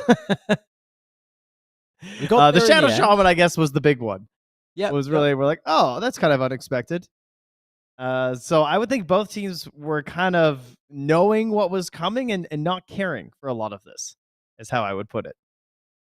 Wow, what is this Dark Willow set? Yeah, it's from the new chest. It rules. Yeah, okay. It's a good one. We got Space Dark Willow. A cool animation to get into the game as well. I don't know. I hope he changes the facet again so I get to see it. But yeah, true. I 100% in agreement with everything you said about the Monkey King. I think it all makes a lot of sense. They've now unlocked the potential of the Spectre. We got to keep in mind as well, this is a Grandmaster Spectre. Woe is before anyone was recognizing how strong this hero was, he was still spamming in pubs. I am begging him to please go Orchid this game. I really would favor their lineup quite heavily if he goes Orchid.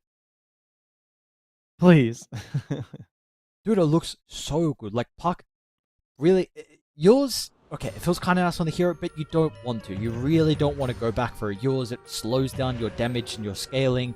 Anti-mage, it's your window. You're always vulnerable until you get Manta. There's a very big window where you could seriously hinder 2 of the most valuable cores that VP have. I mean, I like what you're saying.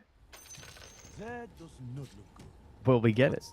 Will we get it? That is very true. That is very true. So we also Nande, he had 1 anti-mage performance, no? He had 2 morph and 1 AM, right? I'm trying to remember. Yes, correct. And they did win that game. That was versus the Huskar. Yes, and he looked very good on the anti-mage too. I know you said it was a very similar lineup with the Bristle and the Chen. He looked very good. Was getting involved super early on with the anti-mage, which was something I was impressed about. So let's see if he's going to be able to do that again.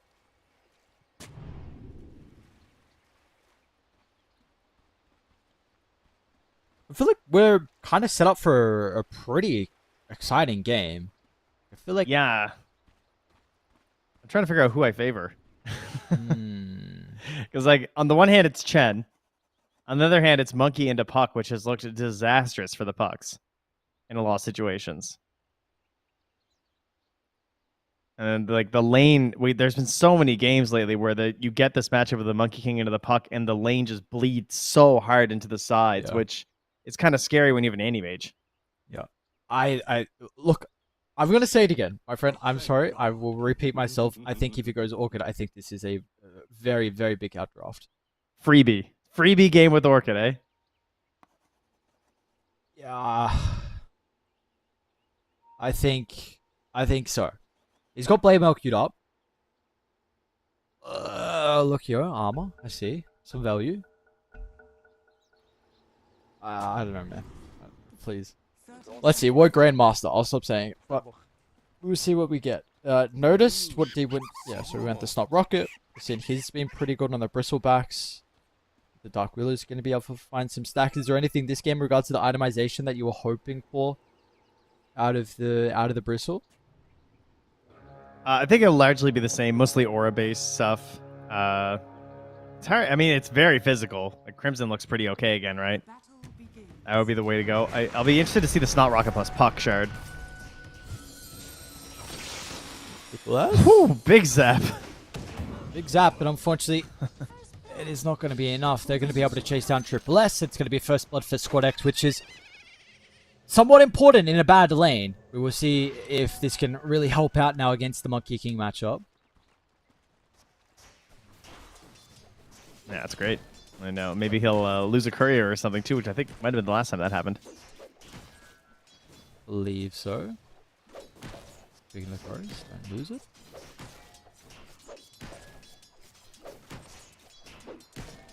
Oh, we'll see. One getting completed with the gold from Difference. Oh, sorry, with the gold from Squad X. Interesting. Don't know if there's anything else really that he could have gotten. Okay. Bottom lane looks good for the side of Virtus Pro, though. Pretty aggressive. Ability to actually punish. You got this nice nuke power from the Dark Willow. You're controlling the small camp as well. So no pulls here. Yeah, oh, nice. Double root. Oh, yeah. Oh, baby.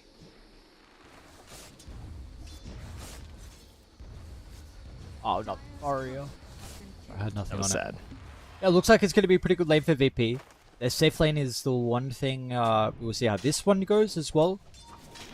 On Triple S, if he's gone pretty stat heavy on the Pango.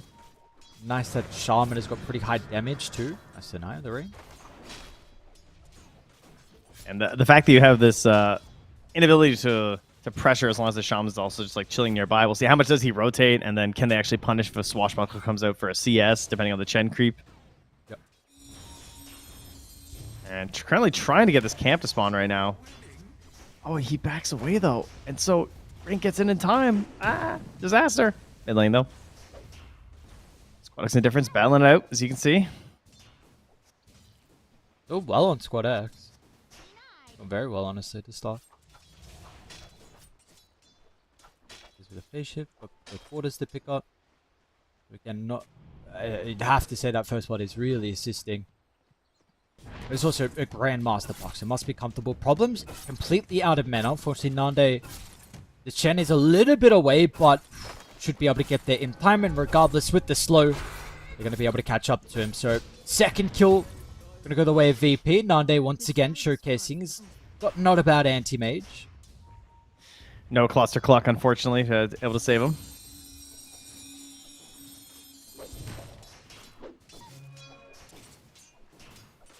It's a good thing you guys weren't watching, but Woe missed the flag bear creep under tower, so that's tough. Oh, no. That's when your support just side eyes you like, really, dude? Like, I get it. That's it. That's my creep. You can't help me out here?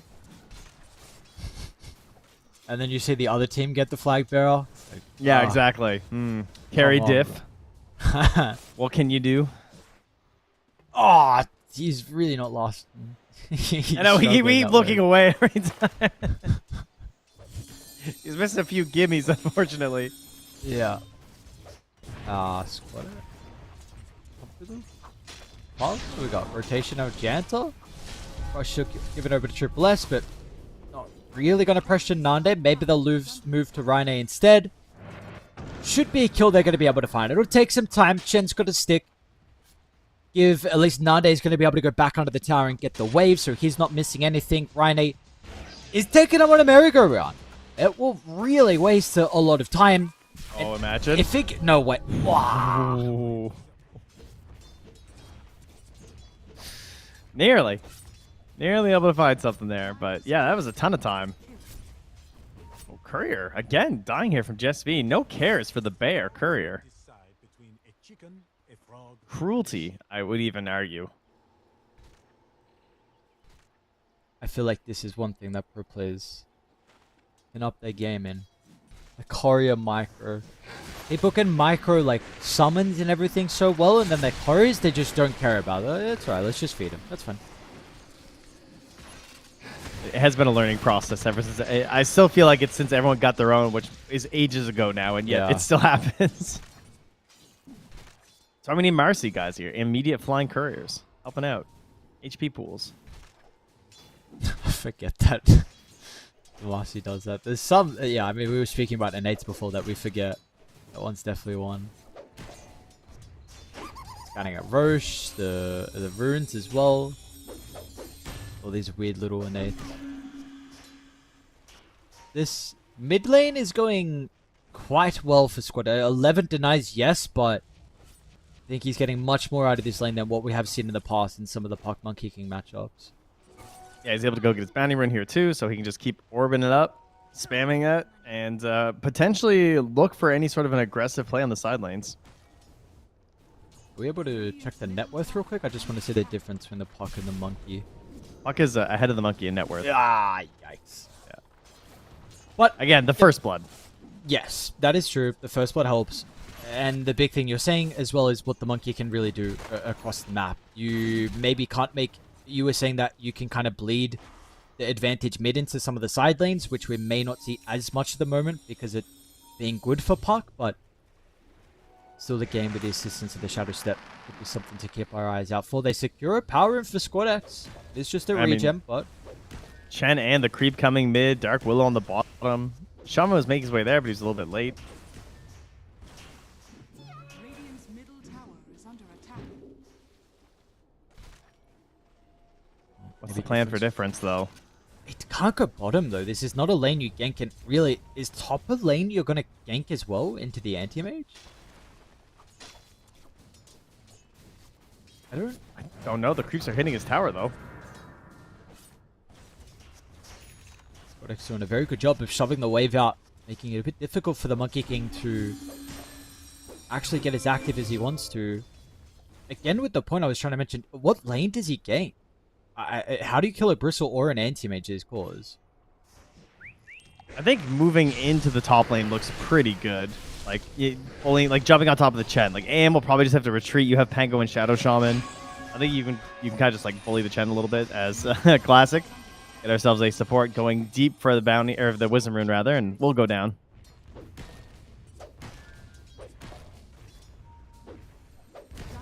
Okay, so you feel like top lane though is that the lane that's going to be easier for the Monkey King to gank? Yeah, I think so. I think you can go up there, you can bully the Chen a little bit, grab a kill. Seems doable. I mean, of course you have to watch the rotation of the Puck, but now there's no Dream Coil right now. So no counterplay does give you a big opportunity to make a move. Maybe bottom low might be vulnerable. Runs into the Bramble. They're trying to stack up the goo. TP down from Monkey will keep Woe alive. Maybe we'll look to Jesv as well. Looks like the TP is just good to keep the carrier. Yeah, there's no dagger to immediately slow or anything, so Monkey can't move into that. It is 8 minutes. He's going to try and battle up with the Puck for the rune is up top. Triple S is forced under tower, but the rune is up top and Problems just takes it. What is that? Okay, it doesn't matter. That was a sick timing of the Wonder to stop the Mana Void, but still dies.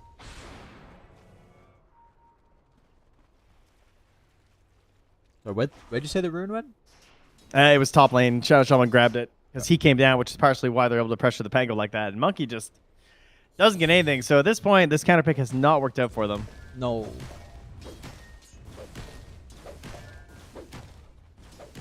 It has not. I wonder what the build's going to be regardless from Puck this game. On defensive items, single target control, that one move of playing with. We'll see if it's just going to be the stock standard here for Puck, or if there's going to be any differences. Janto, another rotation through the portal, but it is scouted out. We've seen this ward a couple of times now. I don't know if it was VP the other time that placed it next to the rock. I wonder if we'll see the earlier eggs again. Yeah. I mean, it wasn't them who did it, but in theory, this idea of earlier Puck eggs plus the bristleback could be really strong.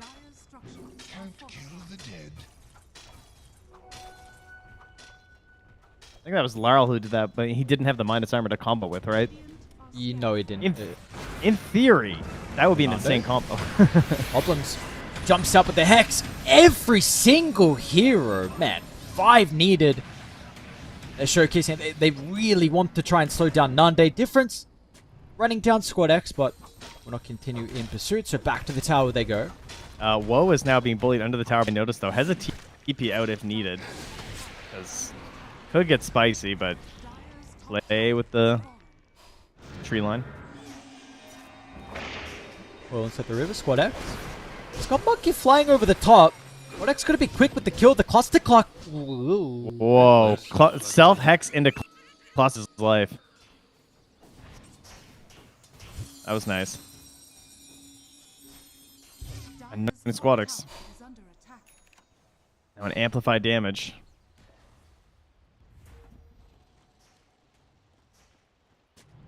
He's going to be able to make it out of the runes. I mean, there's a couple lanes that I'm surprised with how well they've gone. Mid is definitely the big one, but Pango being top net worth as well. Maybe one thing I thought would not happen. I thought he would be a little bit further behind. Dying under the tower. It's a good defusal game. I mean, of course, you're going to go for it anyway, but... Yeah, it's extremely good. This a lot of value. as the Bristol's looking towards the Crimson. A little bit hesitant. So even with the amp damage advantage, Nande's even coming through the portal as well, ready to find an angle to jump in. 5-on-5 fight, 11 minutes in, running into the Wukong, not respecting the control. Squad X goes down before the ultimate comes into play. It's so greedy. At first it wasn't up, and I think that's why you saw a difference. Be like, whoa, what is going on? Like, how am I not getting coiled right now? Walk back under the tower, and then they have this confidence to go in, because they've kind of been working them down. But the Wukong comes out, and there's just nothing.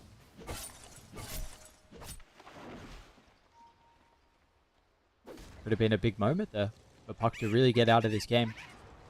Amp damage, rotation, slowing down the Spectre. This coil is back up. We'll potentially see it for a fight over the power rune if one does break out. They've got the numbers advantage at the moment from Dire.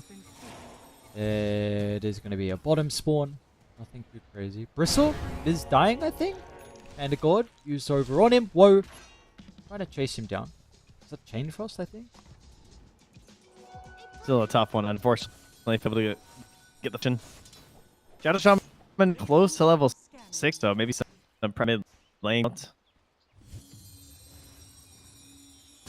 Could find a little bit more X.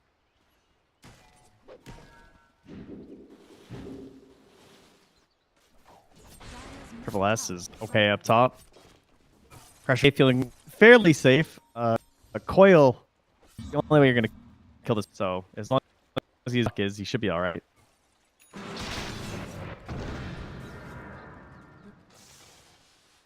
Maybe Puck's not wanting to make many aggressive moves after what happened down bottom. So game is slowing down a little bit.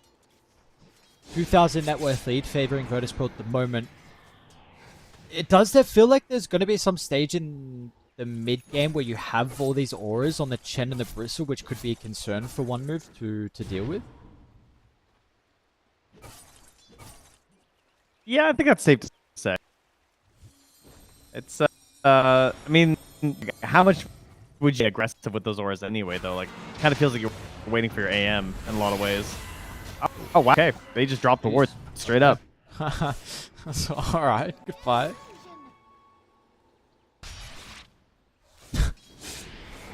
Would have been nice for them to potentially use it onto the tower, but they guarantee the kill. It's around with any plays from their opponent, so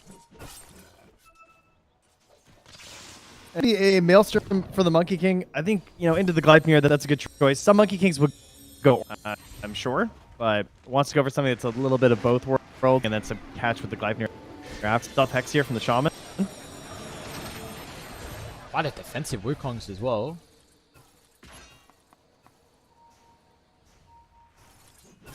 Does keep his Shaman important for slowing down. Because if he see the Shaman is right there, it can be difficult for him to jump into these engage. Out of Fury half minute day, not bad. Again, they are starting to read the movement to top as well to potentially try and deal with Triple S. Monkey King's already here. Shaman's a little bit slow. Not going to be easy for them to start though. I mean, it is the Radiance being looked at right now by Woe. I hate to break it to you, my. Oh, it's alright. I knew it was coming. As soon as I saw Blade Mill, I knew it was happening. I mean, the Blade Mill I think is really versatile versus the Puck. I think it's very, very, very. So I would have a hard time not going Blade Mill, but I would have been okay with Blade. Working honestly. I think the Radiance is fine. It does some work. It's really good versus Chen lineup. Yeah. Alright. I know, it pain. Just felt like I wanted my prediction to be right. Bottom lane, noticed? Oh, it's gonna be 5 heroes trying to deal with a Bristleback. The Goose is starting to ramp up, and the sustain for the hand are gone. They are dumping everything.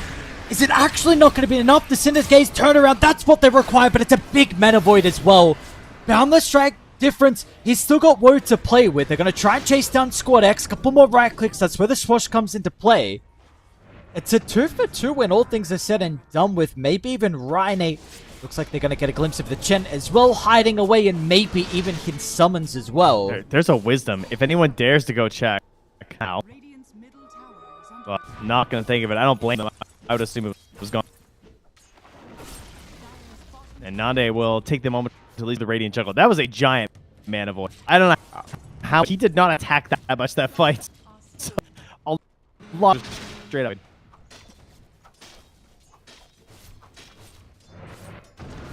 But it's a 2 for 2. Favors one move a bit more. Died. But the lead still stands for this. That it does. Yeah, big thing is just Monkey King. We did see he was able to have some solid impact that previous fight. Very relieved to still get the Wisdom Rune, that's for sure. Maybe even some concerns on how survivable Bristle was as well, which I feel like only gets more survivable once the items are picked up and the game goes on, so... Yeah, that was a problem. He lived way too long. Level 12, shard into pipe, looks like for Notice. We can definitely... I mean, Virtus Pro has some very good counterplay. Coil, Terrorize, big things for them, so something that one move maybe need to respect a little bit more when they're trying to dump everything onto the Bristle. They already couldn't do it then. Again, like, the game goes on, it's not going to get much easier. That is one thing. This is the Shadow Shaman talent with the Hex Break is that a lot of breaks are difficult to use.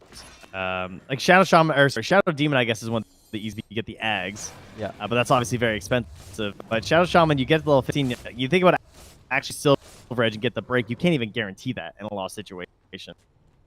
Sharpshooter, you kind of need a stun to set up for it. Hex is just like they will be broken. So later on in the game, in those situations, you can commit onto the Bristleback. Because we're not, unfortunately. Does... No, actually, never mind. Okay. Well, actually, does... Can they get a hot... No, okay, never mind. Don't worry. I'll start with my question. Fire hard! Mid lane, Monkey... With the help of the wards, this time they're going to use it to siege on the tower. And they are fine. So 4,000 up with lead though. It is growing for Virtus Pro. Even with the fight going one move's way. The tower going down as well. But Woe is going to get a pretty decent timing out of the Radiance. They might force a fight beforehand though. So Lich is going to be run into inside. Wow. Alright, why not? Coil. Brambles drops. convinced they have a ward. They don't. It's close. The ward was on this. Dire's middle tower. Oh, they're roshing. Okay. The goo.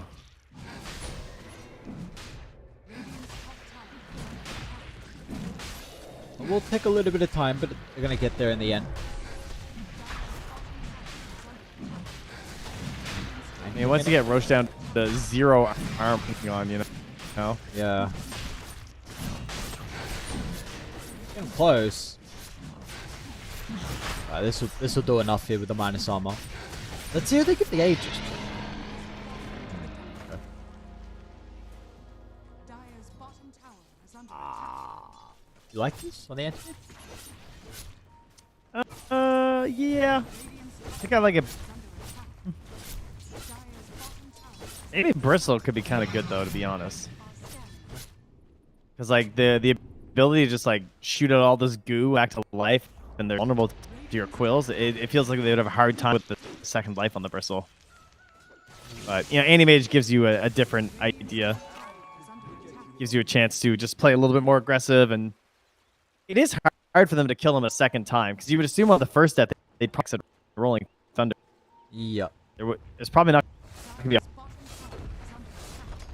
It's not like they have quick burst as well, right? In one move. With the Monkey King, it's not a very fun monkey. yeah, no, they're not. Or maybe he's... quite. Yeah, wow, and they're you've always just got a gonna. hand to God.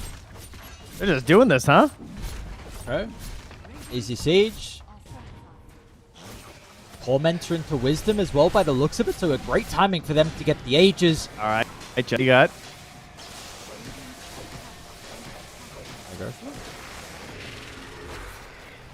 Dude, he. No, I did not. Oh, no, he They didn't. stole it. Yeah. Dude, I for a sec, I'm like, I thought the it dark really roll icon. got I me was for a like, second. how? But he just got the. Okay. Ooh, my head. You paid me for a second. I was like, wait, are you serious? How did he get that? Okay. Well, they got both wisdoms. So that's something. You will take that. And... See, notice posturing quite aggressively. We've got some heroes playing behind him. Radiant are converging on the location. They've got a pretty good cliff ward as well over to the right side that seeds the outpost, and some of the other members on Dire a bit far away from the bristle, but you know, we saw how difficult it was last time. It's even going to be harder now, and Notice knows this. They have a Radiant Orb spawning a lot. They see the Chen, they see the Dark Willow, so if they see this bristle, they know he's alone. He's really far away from everyone else. They're just going to dump everything once again. Chain Frost, Wukongs, and the Wards, all the ultimates in the kitchen. Thrown at him, and meanwhile, Triple S, it's a pretty decent ultimate.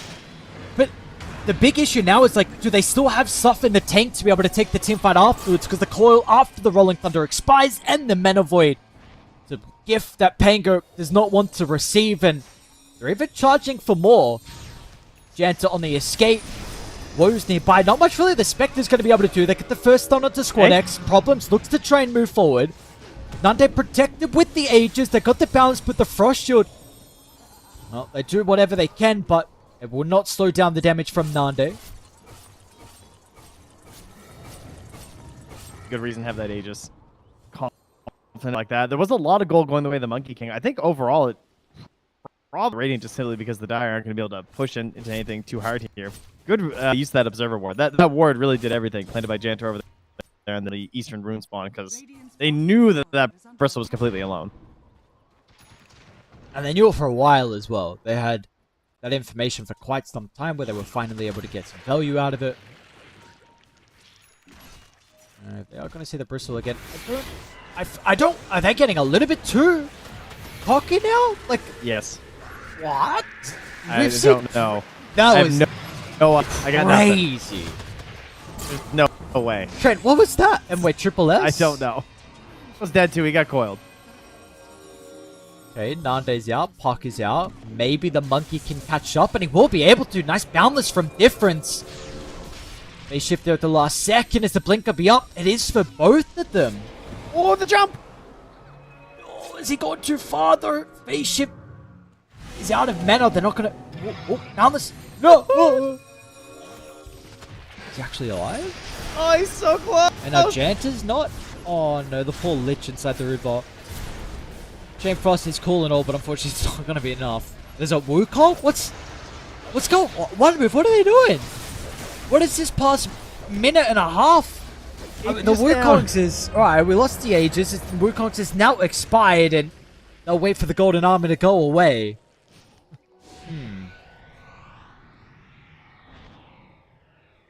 Oh, Ares, I don't know, buddy. that was quite the go up top. One of the more ambitious attempts on a Bristleback's life career. Dude, how did they think that, though? The 2 times they killed him, they needed every single ultimate. Yeah, it had to be just trying to pull people away and just try to slow them down. Like, there's no way they thought they were going to get that kill. Oh, the poor Shaman. How does he escape? Okay, why not? This time onto the Anti-Mage. Rolling Thunder, pretty good location to be able to bounce back off the walls, but the Crimson Guard is the big factor to keep Nande alive. It wasn't even close! Nande been blinked in! Nande Manta want to terrorize as well. Jesfi on the outskirts, perfect spell casting. And they're going to be able to run them down. Now finally Squad X swings on over as well, with the Puck providing that last little bit of damage. Down goes Spectre, 4-0 again. Super ambitious from one move. He's dragged that fight long enough for the monkey to get there. He just respawned. He tried to. We're indeed found unworthy. Thank you, Rain. 17k lead. They could feel it slipping away. They're out hoping to get a desperation play. I think they're going to be pretty aware that fighting is not going to be the path for them at this point. Waves. Watch it. Okay, that's possible. Or her.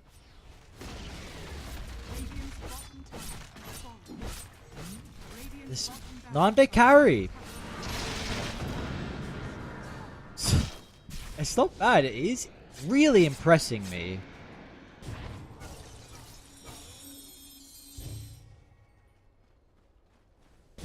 That's looking good. Wolfling Anti-Mage. Okay, Nande's hero pool.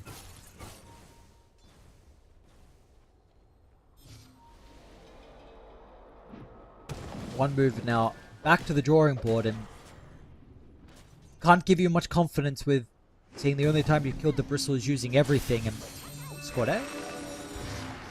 Monkey King. Shadow Shaman once again is in okay position, but unfortunately the Hex is not going to stop that Wukong. Sorry, the coil. No difference will go down. Dire's top tower is under attack.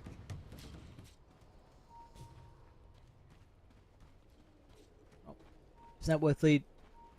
Continuing to grow Virtus Pro. I mean, this is a very difficult position to come back if you're one move. Nande also onto Woe. He's got some assistance coming pretty soon from the Puck. He's even cycling the Centaur closer as well. Very cute micro. Who? I feel like that, you know, close near the end of the old health pool. He's, the Anti-Mage has enough. He doesn't need any more. It's Chen's time. That's a fair point. You're right. Chen standards, he's a little poor. Yes, that is true. Yeah, 2k gold behind the monkey is not enough. Man needs... So maybe he can end the game with a bit more. They are just gone lane to lane. Last out, a tower claimed.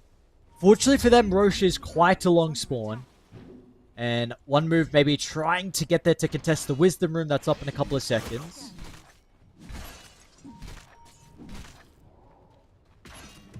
I don't know. Otis is more difficult to kill.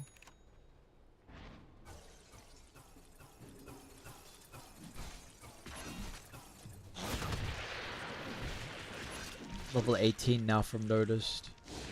Paladin Sword 2. AC getting worked on. It is fine. Smoke unfortunately for one move. Not going to work out. They will not be able to contest the Wisdom. And meanwhile there is an amp damage inside the river. Are under attack. Yeah, those are the kind of things you're trying to, like, desperation moves to maybe get back into a game. Unfortunately, not find them for your team is kind of sad. You know, that's the problem with being down in a game of Dota. You lose control of the map, so you don't get to find these amplified damage runes. Trying to get vision around Roche maybe is one way to do it. This Roche is going to wind up being on the top side for a little while, but it's mostly going to be a Radiant Roche. They have another smoke on the radio? I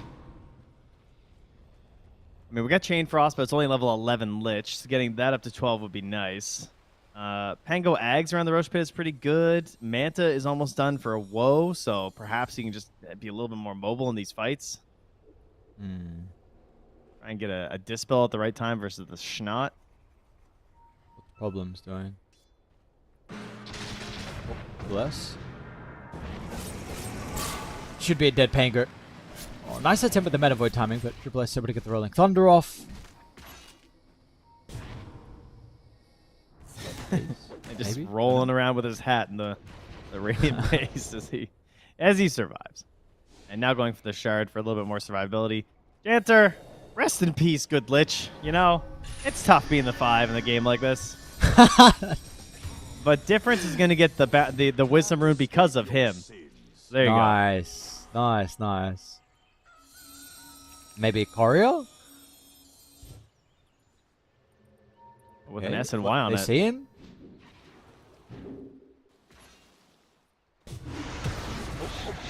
What? You know, sometimes you accidentally self-fuels.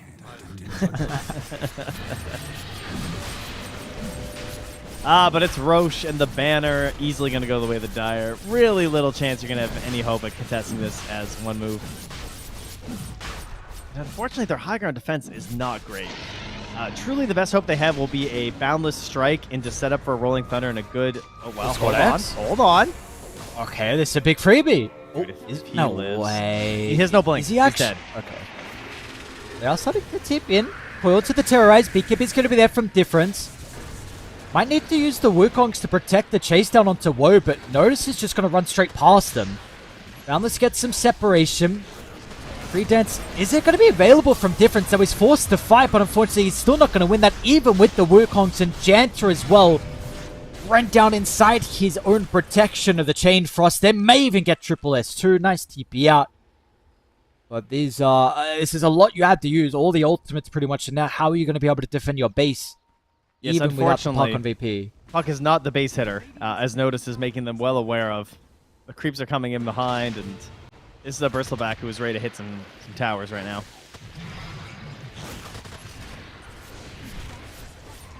Hit some towers, you shell.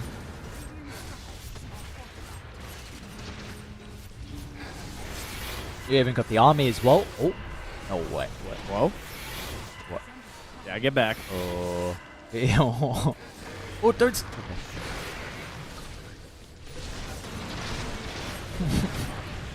Triple S? A lot of chaos going on. Spam from either side. Notice has got plenty mana though. Triple S might be losing his health pool though, which is going to be the big issue. Nande jump over the top. Great Bramble. Jesvi.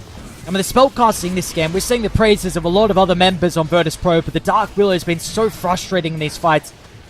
Played the outskirts, continued to use the items, along with the abilities. It's been massive. Spectre's going to go down at the front of the well. Virtus Pro, good showing for them in game one. Nande again impresses, and so do a lot of the other members. Yeah, I think this last pick on the Monkey King as Difference will try and show the power of this hero in one last gasp. I think that was their hope. I was trying to play around this Monkey King, try and get the lane win over the Puck, slow that hero down so that Puck wouldn't be able to help control things for an anti-mage. But that's not what happened, and Nane godlike at this point. As they're putting the stamps on this. 13, 1, and 9 right now on this anti-mage, and not done yet. No, not at all. It's just like the teams and players and us need to reevaluate this anti-mage hero. Like this is 3 for 3 now. There's a few things for sure. I think I would go right back to the very beginning with the Chen though. I mean, I guess the Bristle, sure. The Bristle's looking great, I will admit. Yep. This Snot Rocket is ridiculous, comboing it with any sort of physical damage. You don't even have to go crazy like with the Pango that we saw before. But that in combination with the Chen just, I think, was such a solid foundation for Virtus Pro to start this draft off that they just felt really good about it. Okay. Well, So a couple things now we need to look to see addressed potentially with this upcoming draft. Like, where does the Bristle go? Is going to be the big one as well. What do we get out of the gen? Because Ryan has played it in a lot of games to success. It seems like I really wish. I'm honestly not sure what happened in that 9 Pandas series. I don't know if this should I should give more credit to 9 Pandas, the fact that they won 2-0 and did it in pretty convincing fashion. We, of course, were not able to cover that series, but really from the games that we've seen from Virtus Pro, like, this team looks pretty goddamn good. So maybe they just weren't clicking in that series, who knows. But I don't want to get it too ahead of myself as well, because it is just game 1. We did see one move. It took them 3 games to be able to take down Asakura, but we saw them very recently, look good and have some good showing. So just game 1. We'll see what we still have in store for us, considering this is going to be a 3-game series. Hopefully a 3-game series, unless there is a 2-0 from Virtus Pro. So for us, we're going to send to a break. When we come back, we've got more qualifier action. We'll see you guys soon. Heavy is the head, where's the crown? They said it's my time, and I'm gonna run this scene. If you don't like the way I rule my empire, you can go ahead and you can kiss my ring. All eyes on me, yeah. When I enter the scene, quit it. All eyes on me. All hail to the king, get it? If I say so, then it is so. If I say no, you better get low. On bended knee, yeah. All hail to the king, get it? Make way for the king, yeah. All hail to the king, get it? If I say so, then it is so. If I say no, you better get low. On bended knee, yeah. All hail to the king, get it? There's only room for one hustler, sitting way up on that throne. Guess I'm showing my true colors. 24 karat gold. I'm gonna wear that crown. Y'all better hit the ground. It's my time, and I can guarantee, if you don't like the way I rule my kingdom, you can go ahead and you can kiss my ring. All eyes on me, yeah. When I enter the scene, quit it. All eyes on me. All hail to the king, get it? If I say so, then it is so. If I say no, you better get low. On bended knee, yeah. All hail to the king, get it? Make way for the king, yeah. All hail to the king, get it? If I say so, then it is so. If I say no, you better get low. On bended knee, yeah. All hail to the king, get it?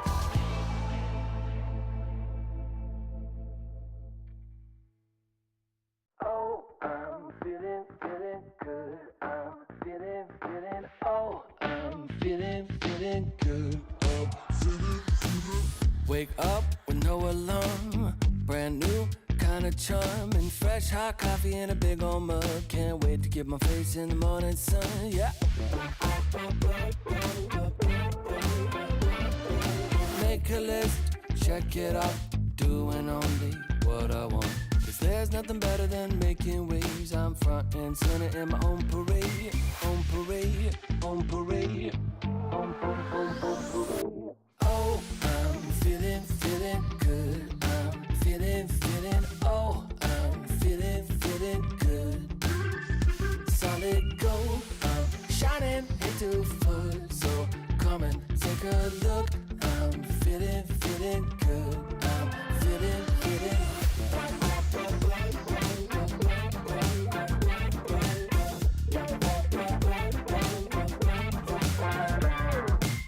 Hold up, windows down, rolling with the classic sound. Spent $5 on Walmart shades. Can't wait to stop traffic in my own parade. On parade, on parade, on parade. Oh, I'm feeling good. I'm feeling, oh, I'm feeling good. Solid gold, I'm shining into full. So come and take a look. I'm feeling good. I'm feeling.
shot, new kid on the block.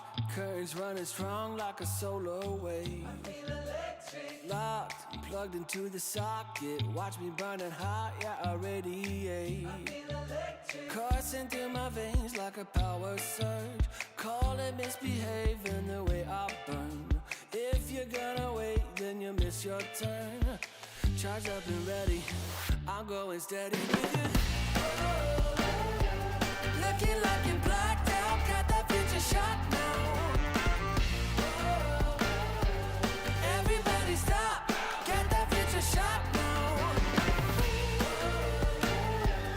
Future shot, future shot, future shot. Future shot, future shot, future shot. Breathe, feel that energy. You can change the lights from red to green. See, I got what you need. Sparking a connection, go VIP. You feel electric. You feel electric. Looking like you're blacked out, got that future shot now. Everybody stop, get that future shot now.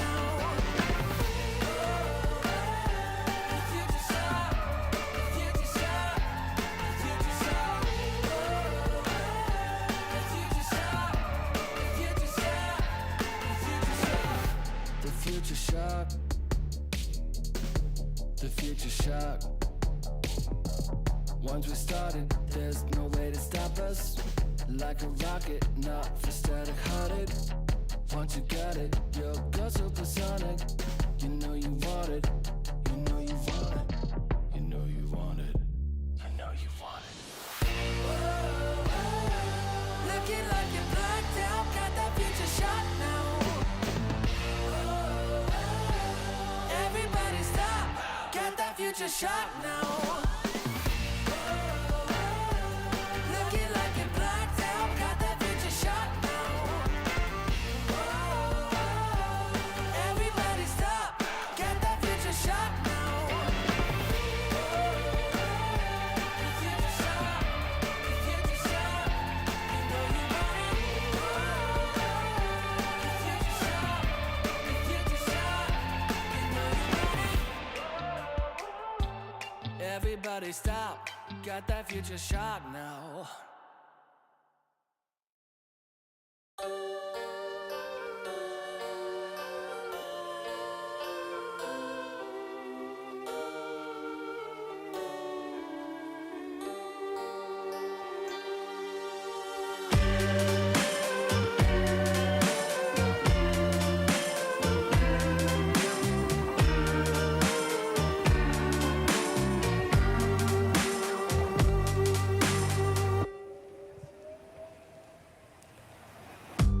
Out on the street, people pass you by.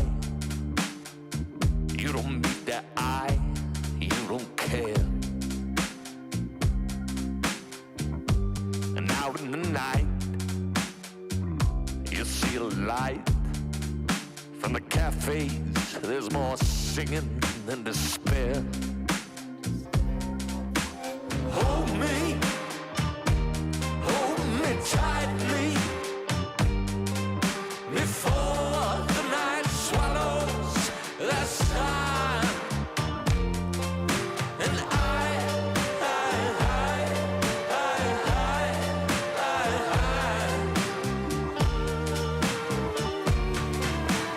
done.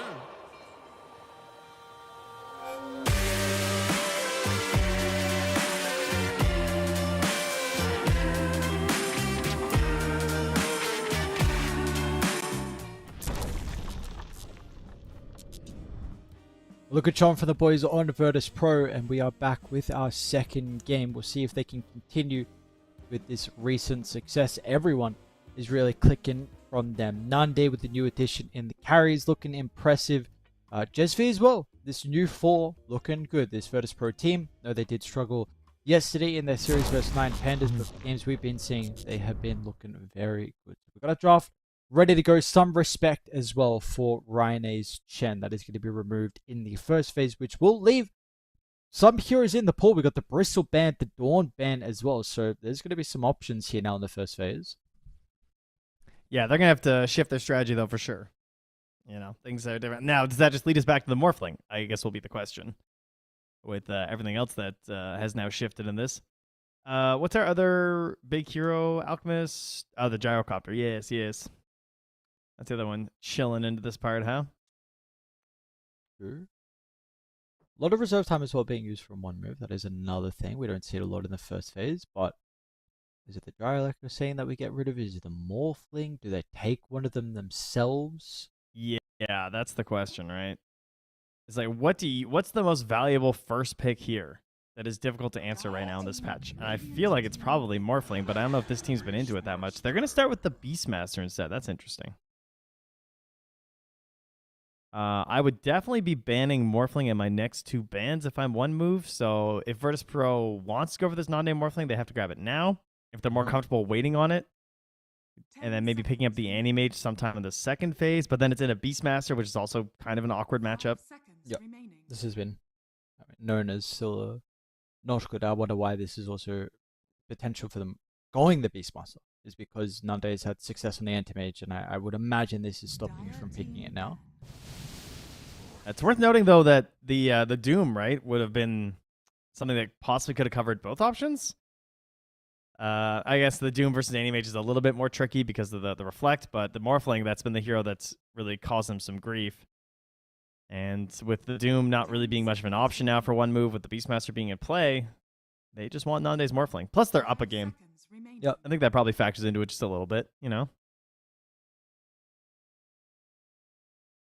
I was going to say, maybe if there was some room for the Beast to be flexed, that there could still be value of the Doom ban, but do not think that is the case. We've seen it in the past, but Beast is pretty much only played in the off lane now. I mean, there is 4 Doom was making a slight comeback recently, but I think it has to be a really niche game for it. And I don't know if this is it quite yet. So we got some of our calls. We can once again go to the supports. This is last game we saw the Shadow Demon first phase banned because, again, one move, 3 games versus Asakura. They picked the Shadow Demon. So maybe something to look at. We saw Lich Enchantress, and they're actually the ones to get rid of the Anti-Mage. Okay. And they really try and target down these position 5 heroes. They take care of the, after getting rid of the Chant early, they now get rid of the Enchantress and the Lich. So taking away a lot of the potential power here for Rain. And after banning the Muerta pretty early in the last draft, they're going to snag it up here. We've all seen the power of the Dead Shot. We know it's good. And now we start moving a little quicker through this draft as they go in towards the Nyx Assassin. So a hero who really sets up well for a Spectre draft. So here's the thing. You don't have to pick Spectre here, right? You get to see the next 2 picks and decide, do we want Spectre? That's basically what's going to happen here. Because I don't think Virtus Pro... I mean, they could, in theory, of course, go mid-Morphling and the Spectre, but seems unlikely. I would guess that's what one move are angling towards. And now it's just a question of what you want to cover with the position 5 here for one move. We go for a little bit of team fight. Go for a strong lane.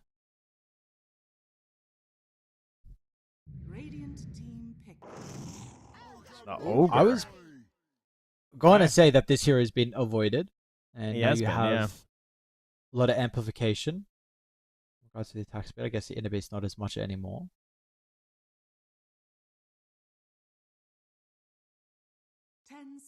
Oh, that's an interesting one. It definitely opens up your choices for your carry. It doesn't have to be the Spectre. Ogre can kind of give anyone a good time, including Spectre. Not a great hero at the rotations. This could have been the other choice. We've often seen it taken instead in these situations where we were thinking Ogre in the earlier qualifiers. The Tusk, although nerfed and falling off a little bit, has a higher high, bigger potential with the snowball saves, and even just the debuff immunity piercing punch that can save you in some situations here. Pretty good versus the Roar, right? Single target onto the Morphling. You maybe get a snowball save. And likely going to be our position 3 now at this point for Virtus Pro. You can try and apply a lot of pressure to a lane with a Muerta. So I'd like to see something a little bit aggressive. See what that is, though. Unfortunately for Notice's heroes, been playing a lot of the Bristle, a lot of the Mag, a lot of the Dawn as well.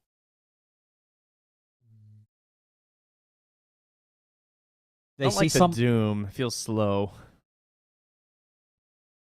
I was gonna say if they see some option about Centaur? some like Lycan, that you could consider that. I mean, maybe the Roar is a little bit frustrating, but if they want to save his pick till last because he is a Lycan player, Dire team pick. you may have. they're Okay, gonna go we'll just pink. do this again. Fair enough. Potential flex here for them as well, maybe. So now this is something you were mentioning, right, about the Spectre at the 18th. So seeing the Virtus Pro heroes, how do we currently feel about the Spectre if this is something they want for Woe? I feel pretty good, I think. You'd have 2 more bans to cover the lane. I guess it's just a matter of how much do they like Spectre.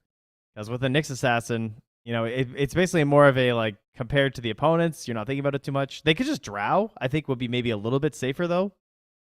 I feel like that's probably where I would go if I was one move. Spectre feels very one-dimensional, and like you have to do these plays and these setups, and it's not this incredible Spectre game, whereas Drow is like, it's a counterpick to the Morphling. It feels pretty good. They're more concerned about their mid hero, though, and they want to grab the puck instead, perhaps because they have a couple different options here in the carry.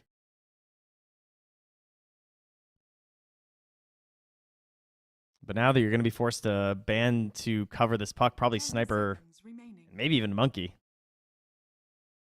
Radiant team ban. Ember instead, fair enough, with Squadix. Yep. Is his like go-to hero. Yeah, I'm trying to think. Radiant What are the other team ones? ban. There's the Drow ban, like you were mentioning. Let's say the Spectre is going to be removed as well to go further down the list of carries. I wonder if they ban TB instead. Like an earlier... I mean, I know it's the Morphling versus TB is a little bit weird, but like an earlier Scotty hero could be kind of nice. Yep.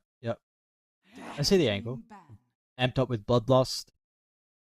Feel like you have a little bit of like control for the Terrorblade so it doesn't get kited.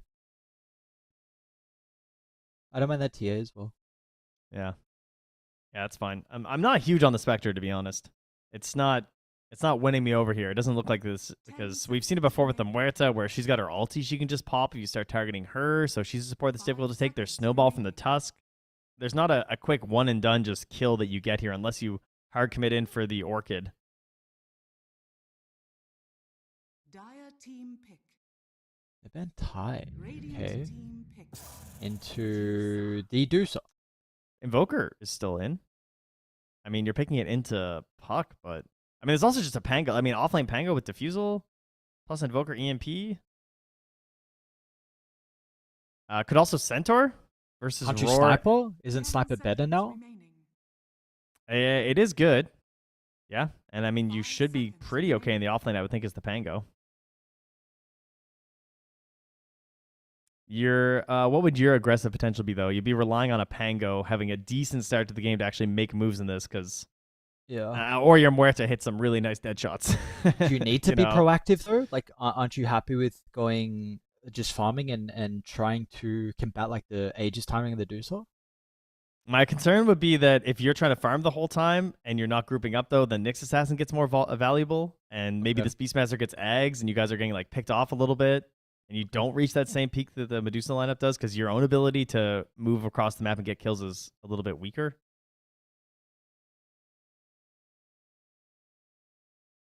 But then picking Invoker and a Nyx Assassin is also kind of annoying, and into Puck, obviously. Like, it's good versus the Dusa, but there's a reason why they left it in. Yeah. Well, some options. Some flex options, which is the big one for VP. Trying to think if there's any others that come to mind that we are not suggesting. I don't know. Yeah. They're going Monkey. Yep. All right. Select your heroes. So we'll see Alright, notice well. on this Pango. See if Squadix can do a better job in terms of actually shutting this down. Maybe it'll help that the Puck doesn't get first blood, or maybe he will. Who knows?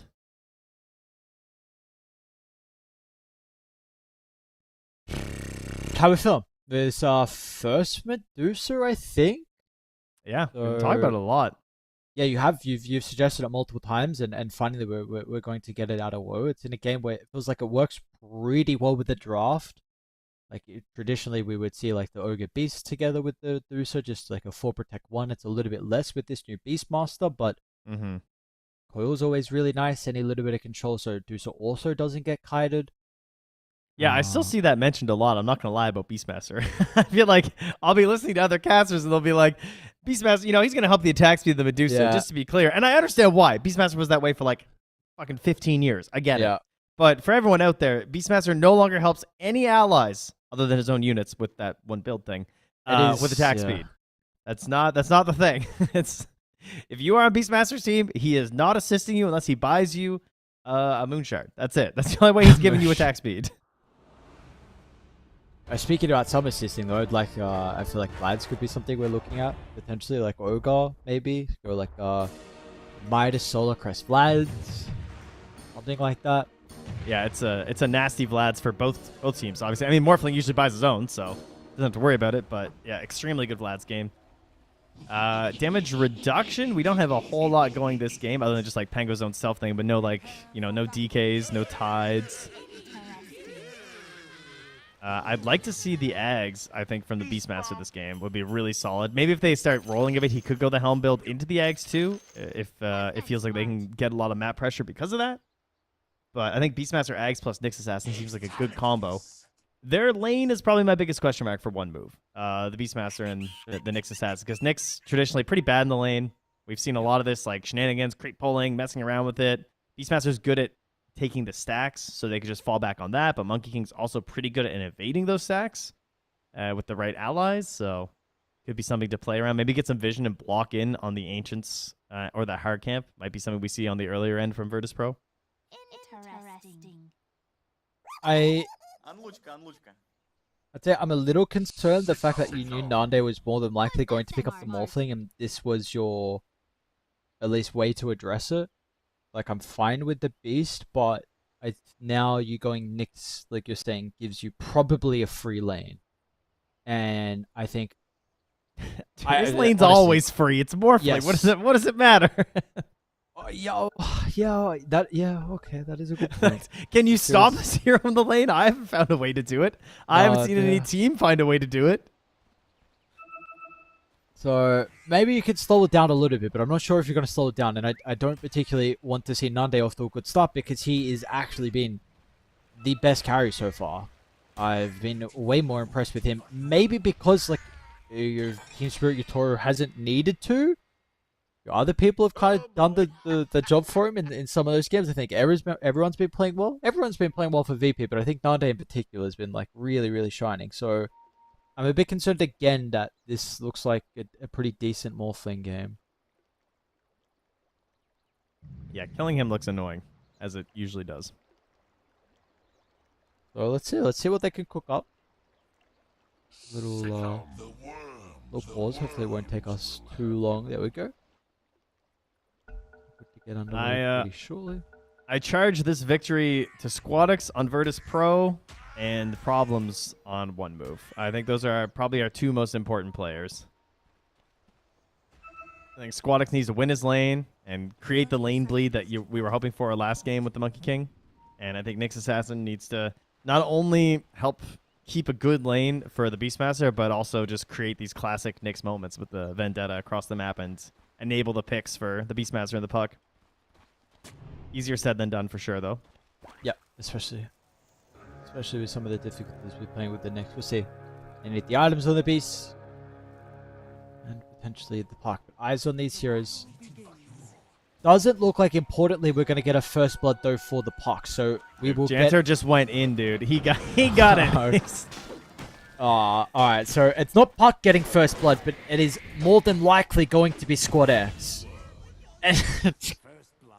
We'll never know the truth about this matchup. That's what I'm learning. Well, this gives me some concerns now for the Puck. Like, I already last time wasn't sure even with first blood if it was going to be enough in this matchup, and now I see the Monkey King get first blood. We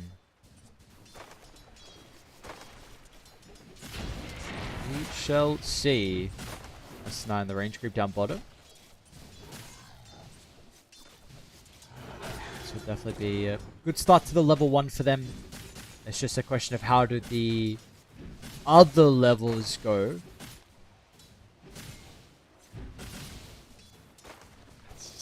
feels just so annoying to even put damage into a Morphling.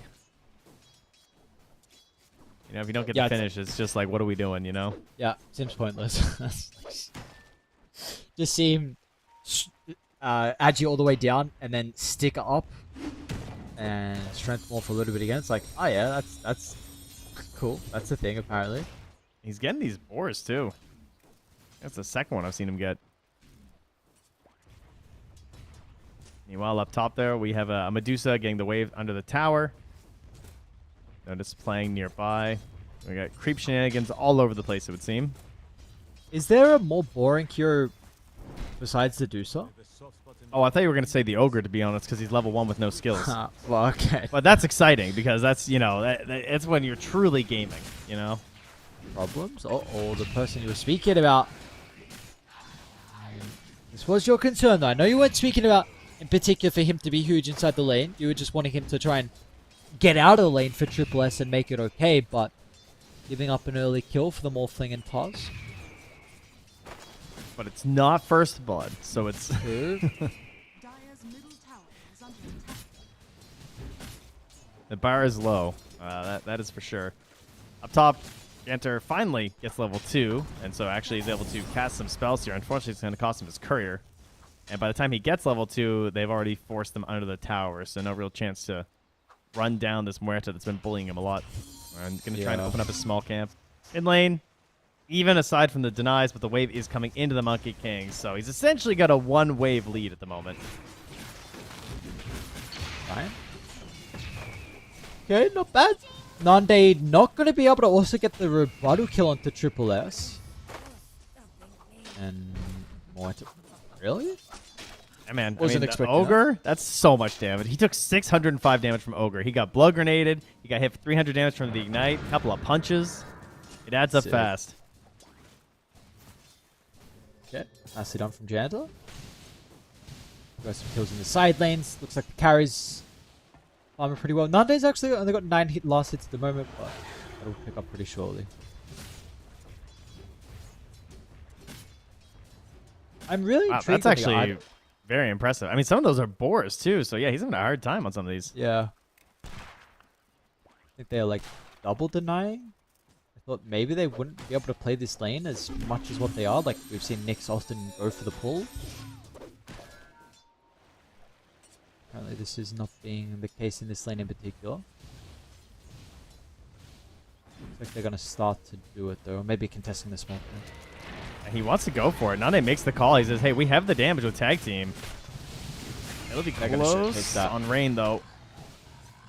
Double pause. Oh. Okay, front buck forward. Don't know if he would have lived. Good call from Nande. That's worth it. Sacrifice your support to get a kill on the enemy offlaner. Short. Yep. And make sure your support dies so you can also drop items for him to bring back. So smart.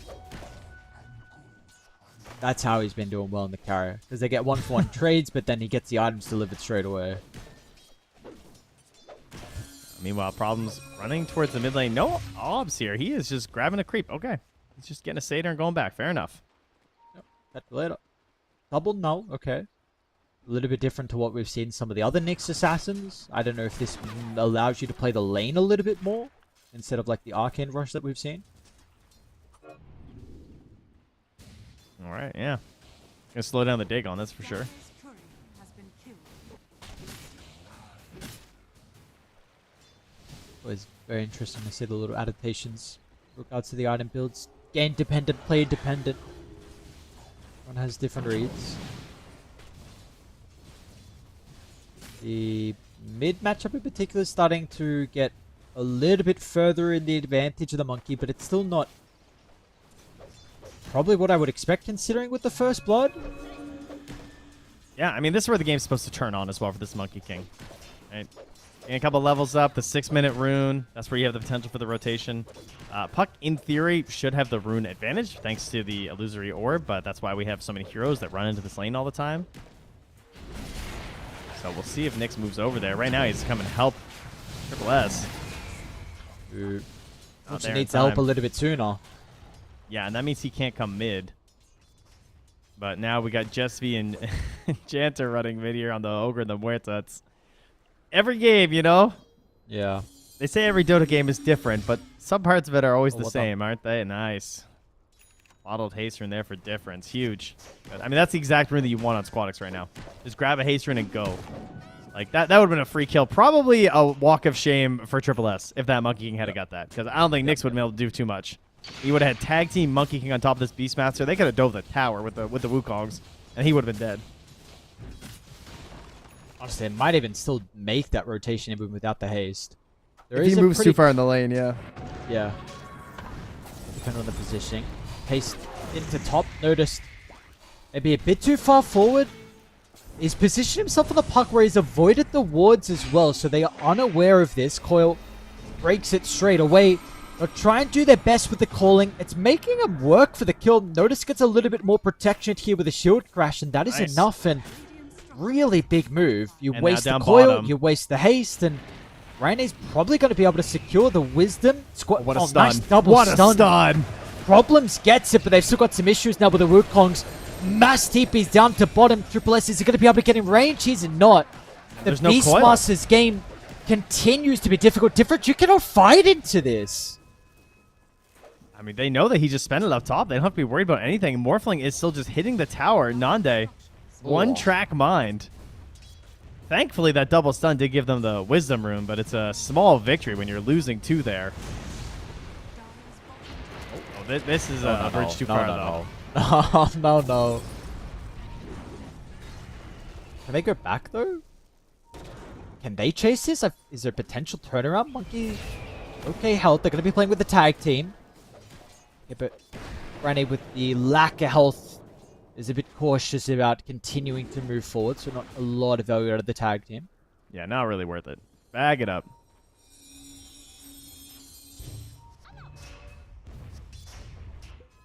Alright, well, during this time frame, Jesse got a lot of valuable experience in the mid lane. Trying to get somewhere to level 6. Have a bit of damage to help out on some of these plays where you just boundless to the trees, right into the Pierce the Veil. It's going to be a lot to help out with. And Rolling Thunder is also available up top if they want to try and make a move here. And try and slow down Woe, who's just barely behind this Monkey King in terms of net worth. And that's the plan. They're smoking up right now. Nick's going to ruin this maneuver, though.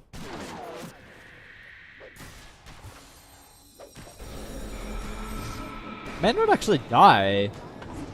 Coil is online. Wow. But it ain't gonna matter. I guess they just, yeah, they don't really have it. I mean, he already spent his spells. He doesn't have Vendetta to help out with. Ogre isn't great in those situations. Like this burst attempt, it's not really there with the 3 points ignite. No way. Really? This looks bad. Oh, that was a little awkward. Radiant's middle tower is under attack.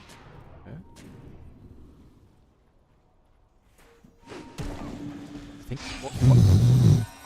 Okay, Wukongs is back up. He should be fine. Breaks the coil, actually.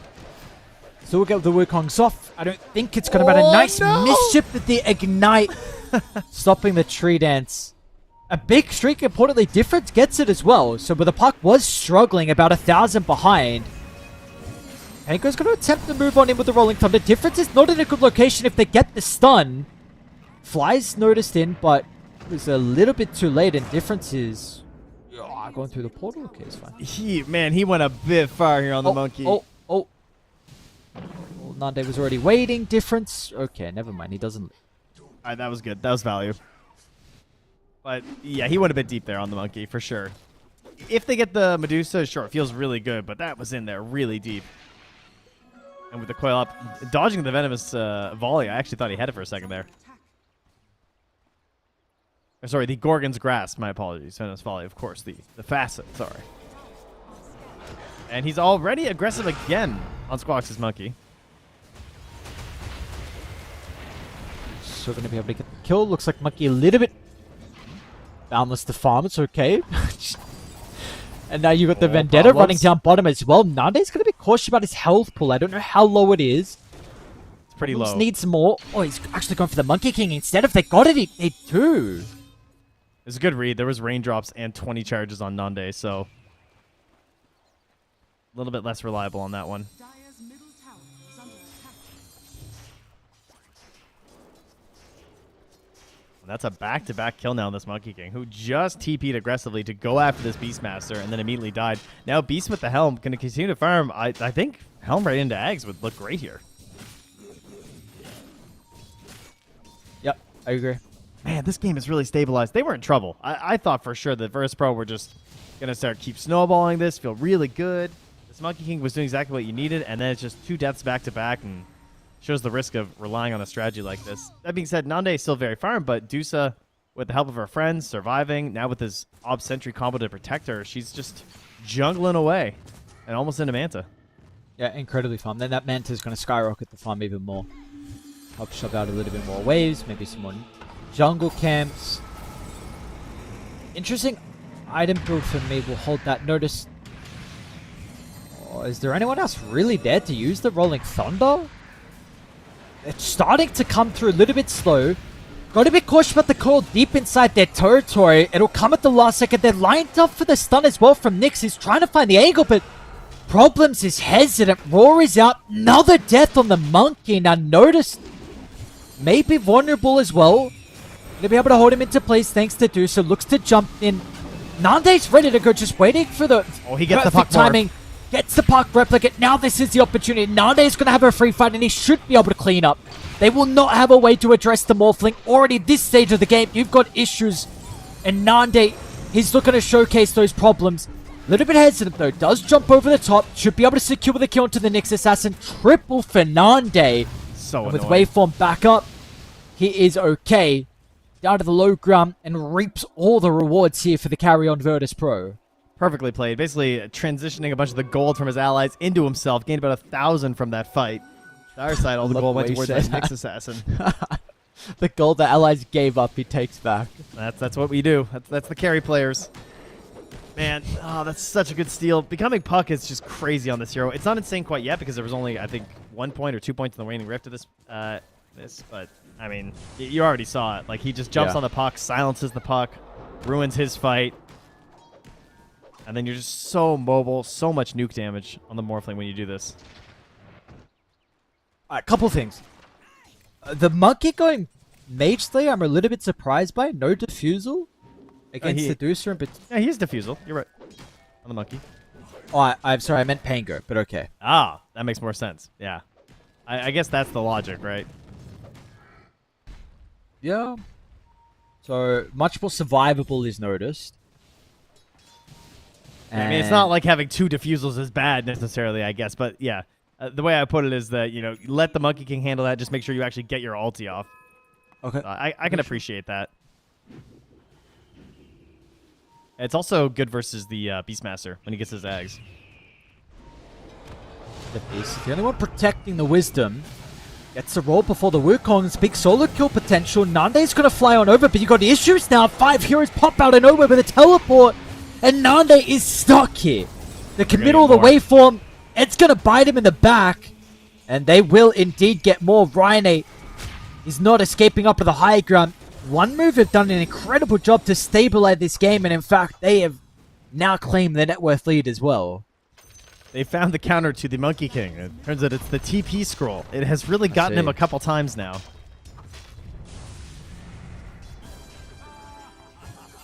Shield Rune Pango will stick around for a little while, but It's still not enough to help him push down that tower.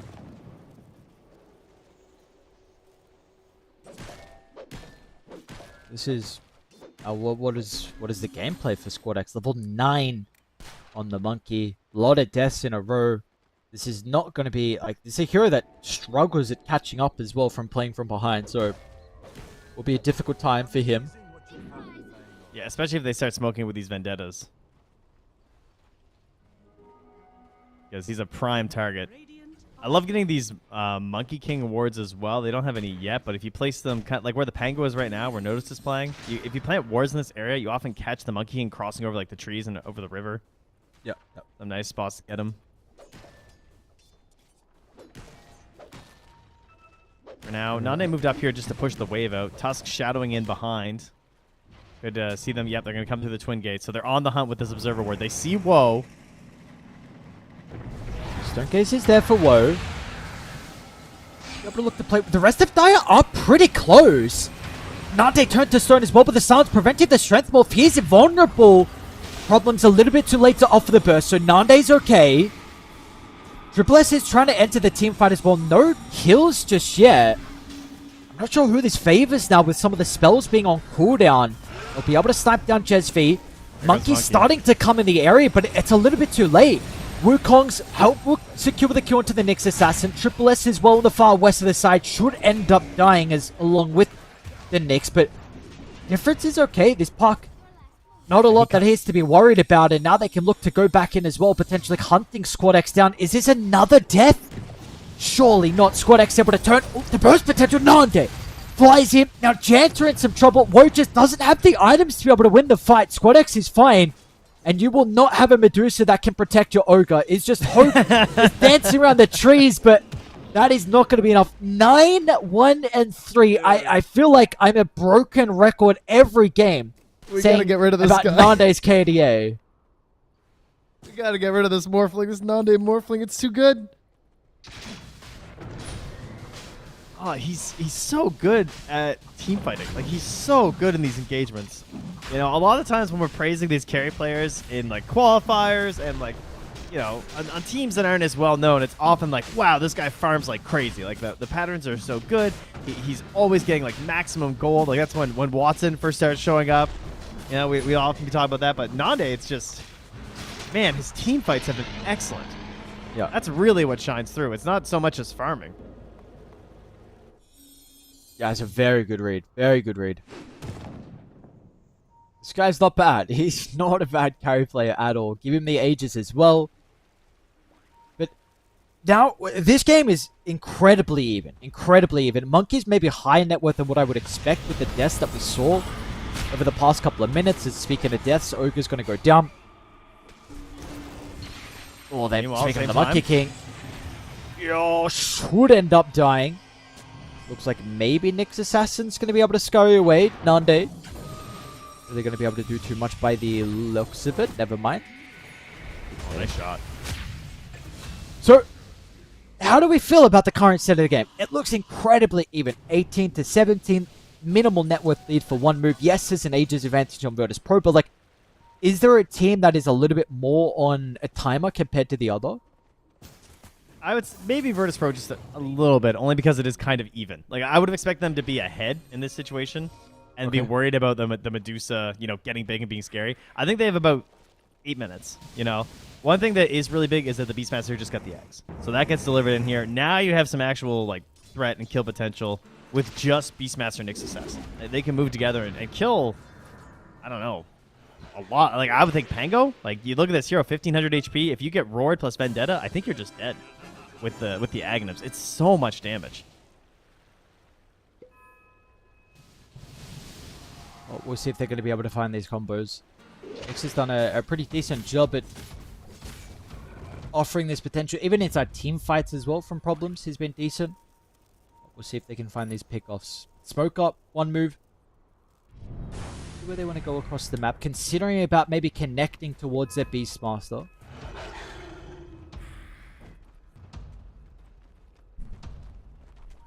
And more VP kind of mirroring in their own sense. 5 heroes standing behind Nande's Aegis Morph. Ooh, this is a risky play. Smokes all over Make the the place. fact that you have the Morphling sieging the T2 tower and expecting them to be behind him. With this ward, let's see if they read it though. Dire's top tower is under attack. Radiant's bottom Of course, I tower don't is see under anyone attack. next to the Morphling, and Woe, he might have the high ground advantage, however. Radiant's bottom tower is Oh. We gotta wait. Oh, and he used the Rolling Thunder too. Radiant's middle And you know, Nande just kept it going. He did get that tower. So with the help of the Aegis, giving them that bit of confidence. Now they can just farm at the bottom half of the map. They could go east and get some wards down inside the Dire ancient camps. Maybe would be kind of nice. They have any vision? No, they don't. Okay, so they got no more wards left to play with. I mean, they have dropped a decent amount up top. I think they got some that got dewarded. Because right now, what they got? They got one ward mid, and that's it. Damn, deward's been on point, I guess, huh? Yeah. lacking the vision to play with. Probably because of those dire observer wards. They probably got spotted planting some or something. Difference? What is he up to? All right. Double wisdoms, though, for the dire. Nice move in here aggressively from problems with the Vendetta. Difference? Ooh.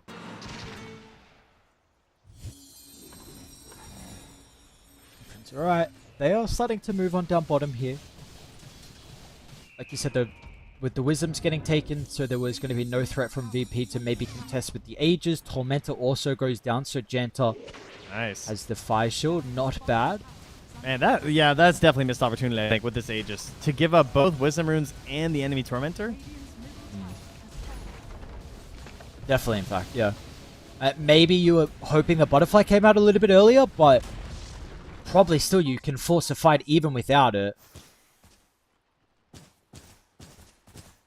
And now the Blink Dagger gold is there for Triple S, so that's going to get picked up here on the Beastmaster. So he blinks, he roars Pango. It's Pango? Okay. What happens? I mean, they don't have BKBs is the one problem. Nande? So the Puck going to be cautious about the Nyx Assassin. Maybe should know something's going on with the Deadshot connecting onto a random hero. Aegis about to expire as well. This means no morph in the next fight if they pressure and get an engagement right now is one move. Because these morphlings, I'm sure they know, like they don't really level the ulti, so the cooldown stays really far, and this isn't our flow morphling, so it's 2.5 minutes before he gets it back. And that's why they're running in here. And that Deadshot almost connecting onto the smoke heroes, and they are trying to get out. There is blink on problems. Nande's been good so far. Oh, the coil on the Raw, they're going to be able to get the pain cleared. Like you said, that is the primary target with the Raw. Nande's fine though. And the Wikongs isn't good as well. I think with the lack of BKBs, Pango is an excellent target. Because he really is the one that disrupts these team fights. They have a hard time killing him. He's going to set up for Morphling to do his little dance through the whole fight and get this damage out. So you remove him from the equation, and the way to play these fights just kind of breaks down for Virtus Pro. No one gets stuck inside the calling. Ice Shards aren't going to be as impactful. Good grab. You know, it's only one kill, though, so it's not like it's going to make a massive shift and stuff. And already you can see how fast Virtus Pro are moving out across the map and trying to take control of these other areas to farm up. But this timer is continuing to tick. And with it staying steady, in fact, even growing just slightly for one move. Virtus Pro have to be feeling pretty antsy for finally one of these skirmishes to go their way. I'm wondering at what point Scotty might come out. I guess it's just not as worth it compared to some of these other damage items. But, I mean, Monkey King, Morphling, feels kind of nice.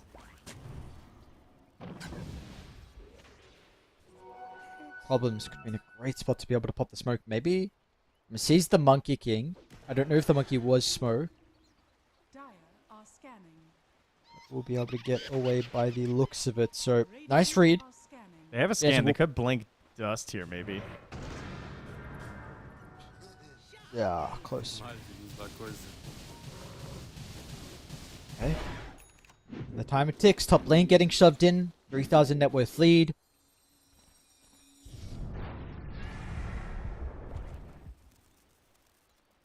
How do you address the roar on Pango? Is this a Lotus or Lincoln's he's looking at next? Currently, he's looking at eggs. Okay. Don't get roared, you know. Oh, yes. Yeah. That'll be the plan here. Well, you always have a... What, to not get roared? Yeah, well, that, but no, they don't have the best options versus the roar. Like, Lotus feels kind of awkward. Lincoln Sphere from the Morphling feels like the BKB is equally as important when you look at some of these other heroes, like the Puck especially. Even with the Manta, Ogre chain stunning you, BKB really would give you just a little bit of freedom.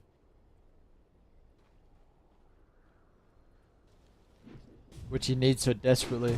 Like you said, really to enable the Morphling inside some of these team fights as well, so...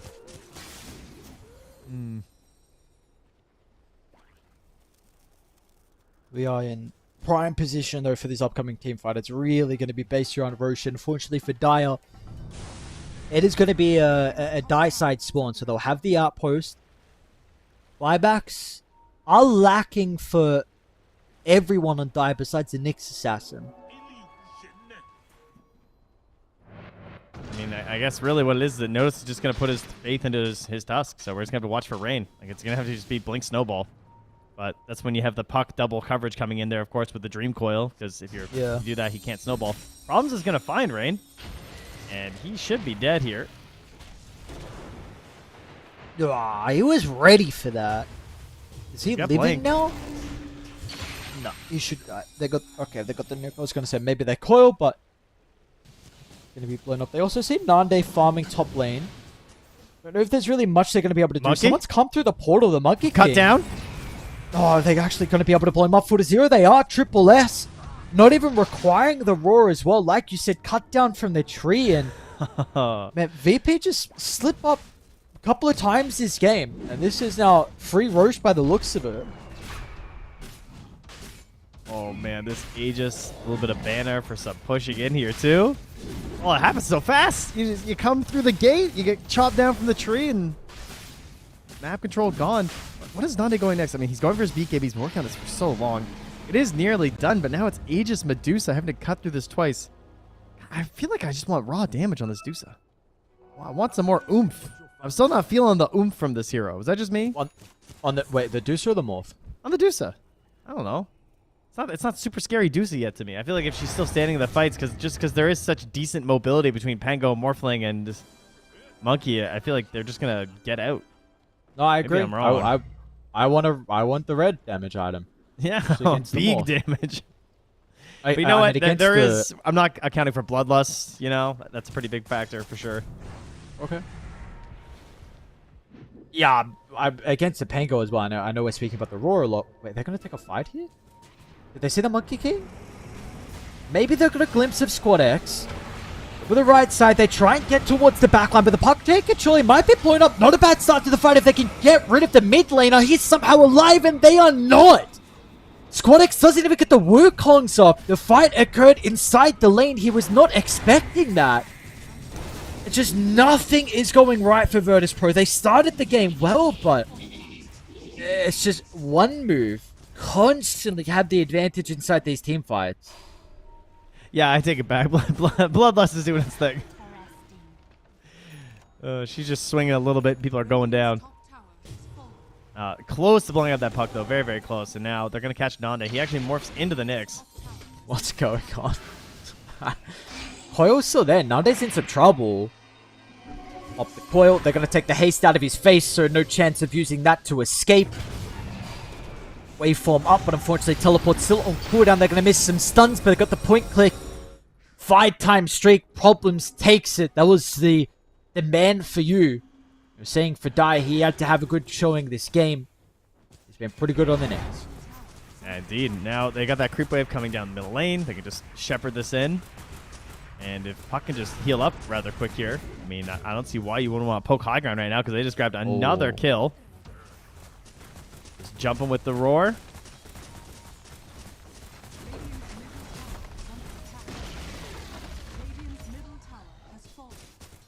And the high ground we go. The cloak aura of all heroes here from the Beastmaster.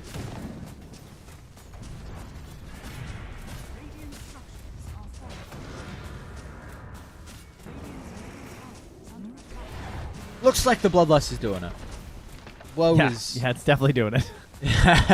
My concerns were unwarranted. That's It's a lot got of damage. Paradzma queued up. Okay, I respect it. Bottom difference. Or something out of Briny. Making space as well for Woe's push. Full set of barracks thanks to the help of the banner.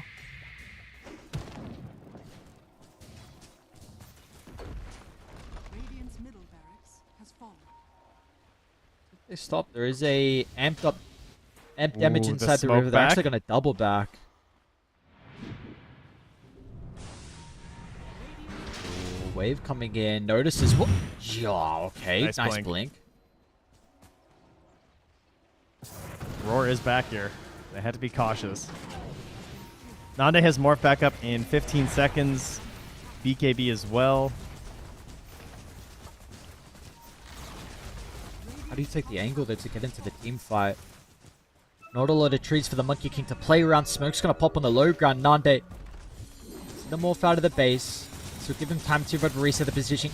The Deucer is still just sieging though. Tier 2 is bottom, so we're gonna have to reset a little bit here, but they're just gonna take that gold, scoop up some items. We got an Octarine now finished for the puck. And Nyx Assassin. Smoked up, hunting. Will we lose Monkey King again? Oh, Halbert noticed, okay. I don't hate it. We will see. They'd be quite away from Squad X, unfortunately. Nande quite away to the Bloodthorn, it looks like, so no real big items we're going to see shortly from them. At least you are about to lose the Ages, and they may be able to take a team fight preemptively set up for the push down bottom. Got a good higher ground ward. You don't want to run into problems, though. You need a better hero with all this setup they have. Oh, he's going to get spotted here. Okay. He saw the task. He saw the task and they know they're going to wait for the reinforcements to show. And they'll bait the Nyx Assassin on the run through. In fact, they will even maybe leave the area, so feeling like this is actually not a location now they can now fight in.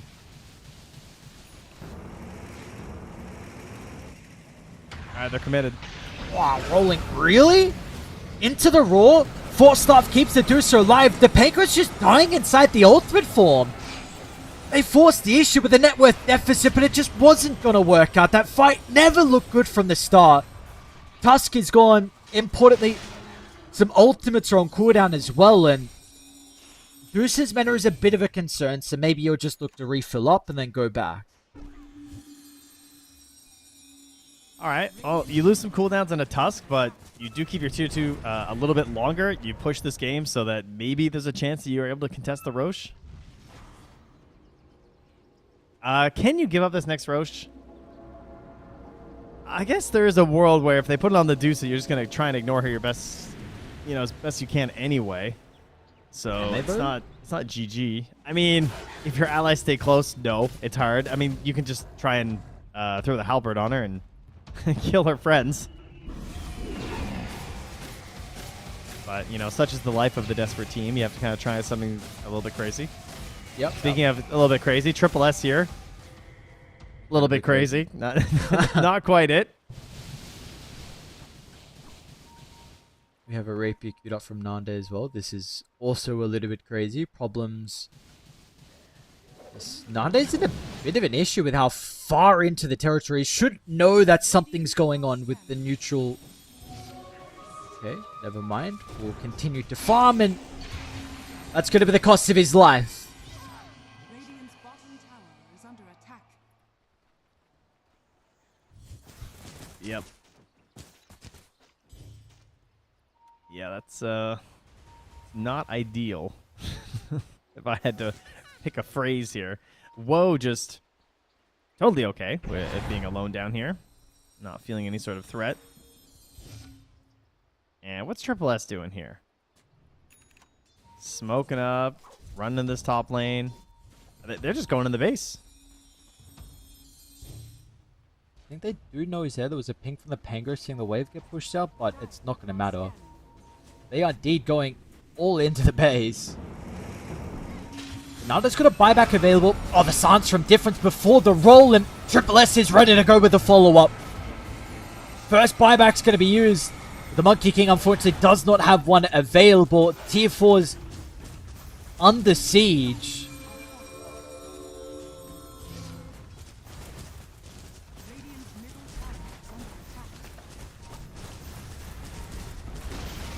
Hold the Nande buyback at least. We'll be ready to go. Drones exposed them. Woe's just going to be able to turn. Notice in with the combo. All or nothing onto Woe, but Woe's fine. Double force stuff down to the low ground. They have not been able to deal with the Medusa for the entirety of this game. Nande's trying to do whatever he can, but the silence, it won't last long enough on the puck. No waveform to commit him with that opportunity on Nande. And Dusa goes back to dealing with the objectives. Single mindset for her. to send one move into a third and deciding game for the second time today. Monkey's back up in 10 seconds. They're doing a decent job to stall this out, but Nande's gone. Buyback is going to be used. They have the numbers advantage. And they have game 2 as well in the bag. They got themselves a long day for one move. Gonna be going to game number 6 for them. Gonna make sure they got that stamina. Gotta get some snacks going here in this next break coming up, because they've been working very hard. And from a game that, I mean, Nande, you know, he was doing his thing. We were just like, what was he, 6-1 and something else? I don't even know on this Morphling. He was doing Nande Morphling things, and then he wasn't. Not good. Not good, unfortunately. No, he Not wasn't. good. Yeah, that's a good way to put it, right? It's just unfortunately not good for Nande. Monkey as well. Look, we saw the early game in the laning against the Park. This is something that we have seen from the Monkey into this matchup, but there were a couple of moments where just testing the waters and testing them a little bit too far, wasn't able to snowball from what they needed. It's really props to one move as well, I think. Playing around the Medusa, I think they did an incredible job. The Beastmaster, the item build that you were mentioning, Yeah, it's great. Really solid in regard to the team fights, like making sure that Pango's involvement was next to nothing. Good signs from one move. The fact they were able to deal also with Nande's Morphling should give them some confidence, hopefully, in the next game.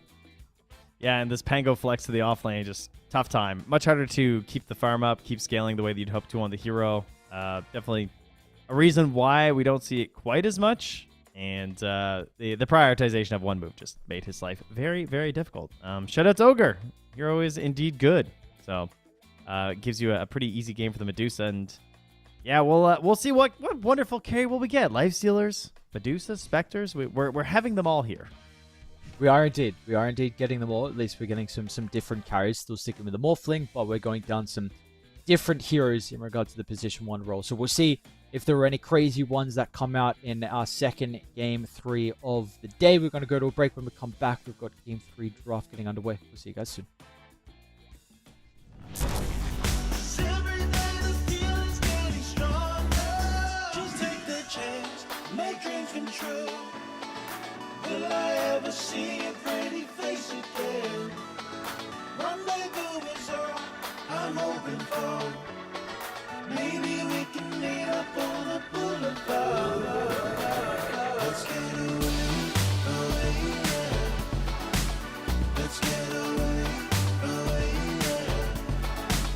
Let's get away, yeah. Let's get away, yeah.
You broke this heart of stone. I always hoped that I would find you. Now the emptiness is gone, and the winds of change have almost blown through. You're right where you belong. So grateful you're beside me, always and forever. Just you and me from the start. Always and forever. You'll always be forever in my heart. You're the better part of me. One that I can always cling to. Was blind but now I see. You made a way for all we've been through. I'm right where I belong. So thankful you're beside me, always and forever. Just you and me from the start. Always and forever. You'll always be forever in my heart.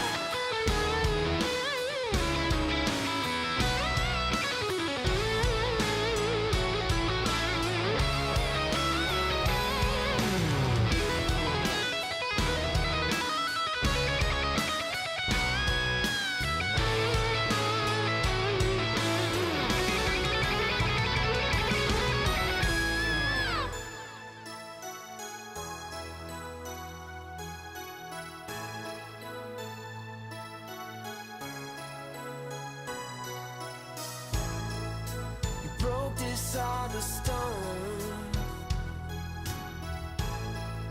I always knew that I would find you. You're right where you belong. So grateful you're beside me, always and forever. Just you and me from the start. Always and forever. You'll always be forever in my heart.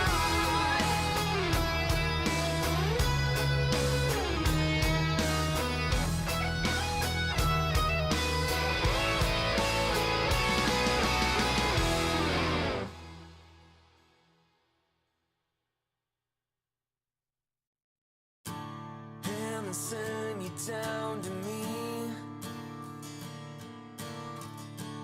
All the angels would agree. You shine your light into the dark, fading in from far away. Trying to find the words. Another series and another game 3. One move. 6 games for them going to be played today. But of course, if they can find their way into the final day of the closed qualifiers, they will be happy with every single game that takes to potentially book their ticket over to DreamLeague Season 25. It's still going to be a difficult task. They have to go up against some other teams even if they're able to win this series. They need to start first with the upcoming game. Trent, what do we make of this? We've seen success from VP, then we saw success from One Move. Now it boils down to where do we look for in game 3 in regards to the draw. We definitely have some larger heroes that are going to be in play. I think the Morphling still is to be considered. I think these ideas of the Chen and the Bristleback, probably still to watch out for that. The Pangolier is still a hero that we'll probably see in the mid lane, I would guess, again. Maybe not this off lane. We did have to have a coin flip because it was game number 3 one more time here, and it was one move that won the coin flip. They chose first pick, and Virtus.pro took the Dire. So it'll be first pick Radiant right now for one move. Interesting. I feel like I'm pretty much only seeing people, they will either select first pick and then the other team will select Radiant. Not really seeing many people select Dire. Yeah, so that's interesting in game 3 here from Virtus.pro. What do you even make of that, the fact that everyone's choosing Radiant? Because last time I checked, the sides really have not been mattering in regards to the win percent. I think Radiant was statistically looking better. Like, I think when teams had first pick Radiant, they did have like maybe I haven't checked the last tournament, but last time I was checking it was like 60% or something. It was making a decent advantage to have that side. I see, okay. So... Dire team ban. Okay, well but what I know some teams practice just Dire because they know that they can get it whenever they want. So there are teams that will just always take Dire every single time they can because they know they can always play Dire, and they get like Dire specific strategies, and you can like go through their Dota buff and you'll see they play like 12 of their last 13 matches just on Dire. Occasionally a team will do that, which is kind of interesting. But in the end, even if you do practice that stuff and have these ideas, Radiant still seems so good. That's the problem. What would you say are the big advantages though that Radiant have compared to Dire? I like the camps near mid. For Radiant side, feels kind of good. You got like that one camp there, which is all right. It feels a little bit safer. I don't know. Teams don't seem to invade too much in the Dire, but when they do, I don't know. I feel better about being on the Radiant side. Okay. Like having those ancient stacks, it feels a little bit easier to help and defend them. Also, when you're invading in like the mid game, it kind of feels nice to control that part of the map as the Radiant team. I don't know why, but the game, forever Dota has seemed to exist much more in the Dire jungle late game than the Radiant jungle late game. Well, we will see how that plays a factor in this upcoming game. We've got our draft getting underway. First phase, Mag for one move, which if we go back into the previous series, the Magnus 4 Triple S was massive in their victory over Asakura.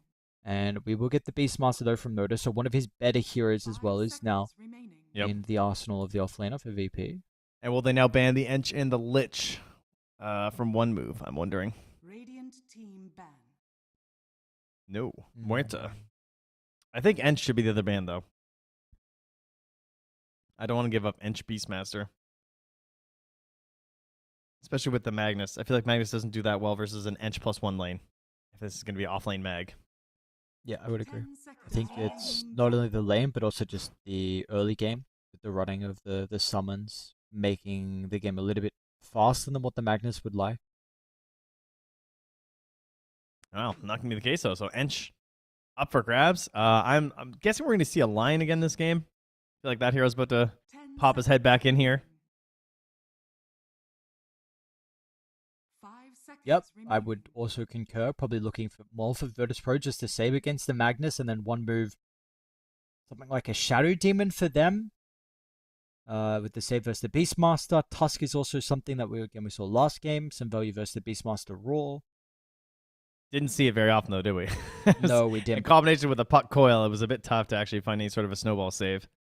And I think also because a lot of the rules were on the Rolling Thunder target. That also makes it a bit more difficult. Yeah. They're going to remove the Medusa. Okay. And there it is. Yeah, no shock here. But yeah, Lion, that kind of opens that up, I think, a little bit here for one move. Feels kind of okay versus the Ench if you have the right allies, because you can just blow her up before she can have the wisps and the healing actually save her. 10 seconds remaining. Willow, I think, is also kind of okay here. As a decent lane with the Magnus. It gives you potential in the mid game for saves. Like, it's a different kind of save with a Terrorize. When you have these raw targets, the Terrorize comes out, kind of reverses it, gives a little bit of space to the Magnus. Can play after. Yep. Also have Bedlam versus Ench. And I think if you don't take it, I think there's a really good possibility that VP take it. Again, we've seen JezV play it multiple times. He really likes this hero, so we are looking for a couple of supports from either side. They, I believe, the only team we're really seeing at the moment pick the Phoenix. I think it was Genta. Yeah, it was Genta earlier, right? With the Orchid Yeah, with the build that we Orchid saw. buy. Yeah. So this is already a large amount of team fight from one move. My concern though is the 10 tempo that seconds could remaining. come out from VP with the Helm Dom and the Enchantress creep. I feel like Mag and 5 Phoenix seconds might remaining. both have a bit of a frustrating time against that. 100%. Yeah. I mean, this is gonna be the burden of the mid hero probably, and perhaps something like a gyrocopter if it was on their side might feel good for like coming through the twin gate and trying to attack, or maybe just getting friends from the twin gate to come and defend your lane if the push is coming in from the Beastmaster Ench. What do we need? Well, we saw the. Still don't want the Shadow Demon. Wet is gone. What are some other fours we're looking at for? Okay, that is. Okay. Forgot about this here. Yeah, we talked about him a lot yesterday. He was banned a lot in the first phase, or maybe the second phase, in almost all of our games, actually. And then today has just been absent. So, yeah, the Bat Rider, really good versus Beastmaster and the Enchantress. 10 seconds remaining. So that is definitely a bit of another greedier hero in some ways, because he does want to get to that Blink Dagger, and he wants to find a little bit of space to farm up. But if you can get there, you can really help run a game. The Nyx Assassin is already banned out by Virtus Pro. I don't really like End Shadow Demon as a duo. Willow's kind of okay for Virtus Pro. I don't know. Yeah, I guess it's fine as long as the right mid hero pairs with it, and obviously, as you said, Just V does like it quite a bit. I think also helps a little bit with the lack of team fight that there currently is, and also a hero that can play active early on with the Enchantress Beast. I really don't see a whole lot of downside Dire team with counter initiation, like you said, with the Magnus. They got the Should line, have trusted which the is- Lion Gut. Yeah. Radiant team pick. He's a game winner. He's a clutch hero. Oh, baby. Yeah, there we go. All right. Magnus Phoenix Bat Rider. Lifestealer is alive, confirmed. If it gets picked, it's a good game for it. Can't deny it. All right, so what is the carry now? Because you have plenty of time. You're definitely picking a carry. Oh, unless I feel like the mid lane pool is limited. It's time to get nasty. Let's bust out the faceless void. Jesus. Well, no, maybe The another time. ultimate not just wombo beast. combo. Well, true. I mean, other than that, it's like ranged carries. I mean, there's Razor if they want to play. Like, that would give them a little bit of faster tempo, considering some of their other heroes. And plays pretty well. Like, a lot of the heroes play well around it. Oh, okay. That's a Doom. Are we getting a 1 mag? Are we getting a mid-bat support mag? Yeah. Dire team back. This is so greedy on one move. It does feel greedy. Yeah, these 4 heroes are all really wanting a lot of gold land experience. I would just be putting the pedal to the metal right now if I was Virtus Pro. Puck's a good ban, something like that. Something that just is just going. I just want to fight them. Pango, I think, also looks pretty good for Virtus Pro. I guess there's the argument that there's Lasso, Doom, and RP plus Egg Explosion. There's a lot of things that can mess you up with the Rolling Thunder, but there's nothing that's like, guaranteed to mess up your Rolling Thunder. Yeah, sure. But I also like the early game. A lot of it can be on the swashbuckle and shield crash, and if that's the type of style you're wanting, maybe having the Rolling Thunder not be as valuable could be fine. You maybe looking at an Infest carrier, which Panko can be, but there's potentially others then. When you have Lion, you could, in theory, Storm. Damn, they actually just go with the raw data. If statistically, Clinks is the worst matchup for Lifestealer, just by I see. if you just look at pubs. But he's also not a hero that we see as being super reliable. Oh, they did it. They actually banned PA. They left in the troll though. Oh no, not the troll. What are we looking at actually? Are there any obvious carries that are still in the pool? Listen to me. Elk yeah, okay. In top tier Dota, 8K plus, 6 players have dared pick Troll versus Lifestealer, Oh god. and only one of them lost. Okay. So, I mean, he's 5-1 right now. The Trolls are winning the pub games, guys. They are going to ban the Bango, but we're going to get Sniper. Oh, how boring. They have no idea where these lanes are going, by the way, right now. The flex is crazy. That is true. Could be Sniper. I think more than likely like Mag Phoenix, right? Sniper mid. You banned Puck though, which I'm surprised about if it was going to be the Sniper mid. They'll pick the Storm Spirit, which is a little Sniper favored, but it's not like, I feel like a lot of mid lanes, if it is Sniper, is going to be the case. It's a carry Doom. It's just Woe Doom. This is a old school Ramses play. Yeah, very old school Eastern European. Alrighty. I haven't seen this in a while. Does he? Yeah, he's doing the gluttony. Okay. he's pulling out the strats here. Maybe this is partially why we had these bans.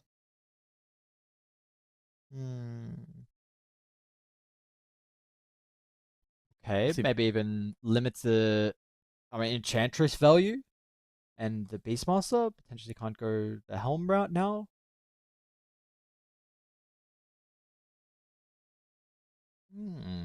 How we feel? It's a bit creative from one move, whereas Virtus Pro, it is more of like your stock standard, nothing too crazy from them. Do we like the unconventional draft that one move have? I'm like trying to find who else has been doing this. I think 23 Savage. Okay, so it is picking up steam. 23 Savages picked it up. Sammy Boy's tried it last couple days. Midas Drums, BKB. Although 23 Savage did still go with the Devil's Bargain. Did he swap back or did he stick on Gluttony? I didn't see actually. I think I didn't see either. I'll have to think check. he stayed, but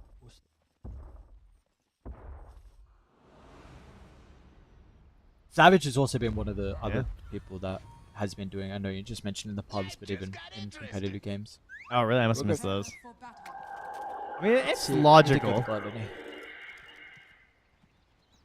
It kind of fits with like the core shaker idea and stuff, where just these heroes who have a way to get farm and just want to like push the tempo. Now they went unfettered. Oh, let's go the unfettered. Okay, we'll see if it works versus the Doom. I mean, there's so many heroes this is good versus. This is good versus RP. This is good versus Lasso, and this is good versus Doom. Wait, can you use it while stunned? Is that? It gives you stats resistance, and you can cast it while you're disabled. Yes. Wow. Okay. Pretty cool. Very interesting. I don't know if the Lasso was smoked as well. He may have. Okay, maybe not. Nande? Yeah, sick. Let's see your rage now, buddy. Okay, he's fine.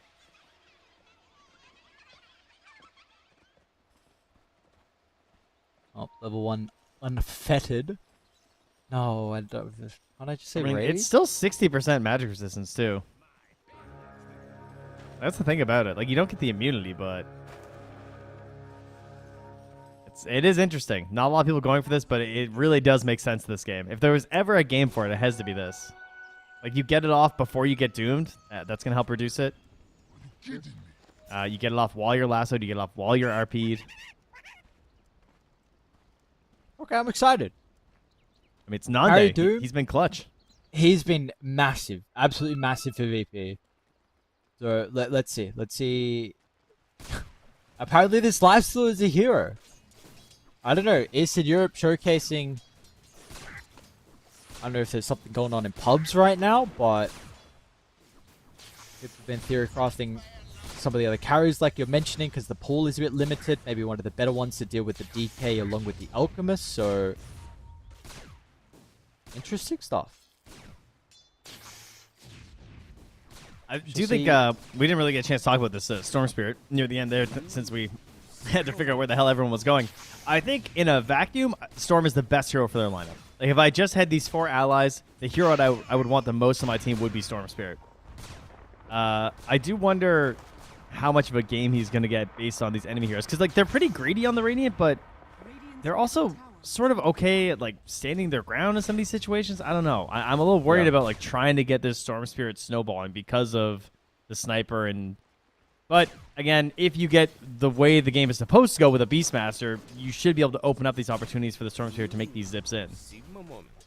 Sure, that is true. I think the lane is going to be the big issue for Squad X, though. We are currently seeing that, even though it's 5-0, the sniper is really proving to be a bit of a factor here. So the one advantage I think VP have is just the fact that their supports have an easier time with rotating to the mid lane, which can then help secure runes and potentially even dive the sniper with like level 6 on Squad X. So maybe that's how you unlock his early game.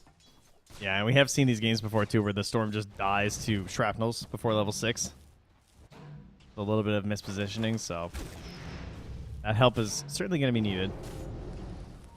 Dive here from Janter just to put as much damage as he can on the Just V.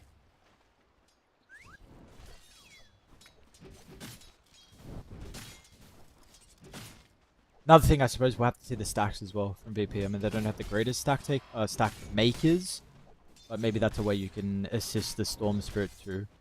Oh yeah, stacks are crazy this game. Magnus Bat on the Radiant, like they're pretty much in desperate need of those. And then Dire Side, the Beastmaster, and Storm Spirit want to rely on those as well. So I would be hoping to see as many stacks as possible, and perhaps some wards to go in and try and deal with that too. Try to block some of these camps if you get an opportunity here. Who do we feel like is the hero that needs to have success here for one move? Because it definitely does feel like their lineup is quite greedy. Who do we feel like this game kind of revolves around for them to have success? I think it's between the Bat and the Magnus. It kind of depends on how the farm gets distributed. You know, the timing of the Bat Blink and the timing of the Magnus Blink, those are probably their two most key items so that they can actually make these fights happen. So either you just like let the Magnus get his blink on the earlier end, fight with the Bat to help secure the Bat the next blink, or more likely, I feel like Mag will take a little bit of a backseat and maybe give some of the earlier stacks over to the Bat Rider to try and get the Blink Dagger. And we might see them kind of come out at the same time. Like we get Bracer and Nullifier first for the Bracer and Null Talisman first for the Magnus, like we often see. In this game, he's actually gone for the Wraithband, which is cool, instead of the Bracer. And then we'll work on both getting Blink around the same moment.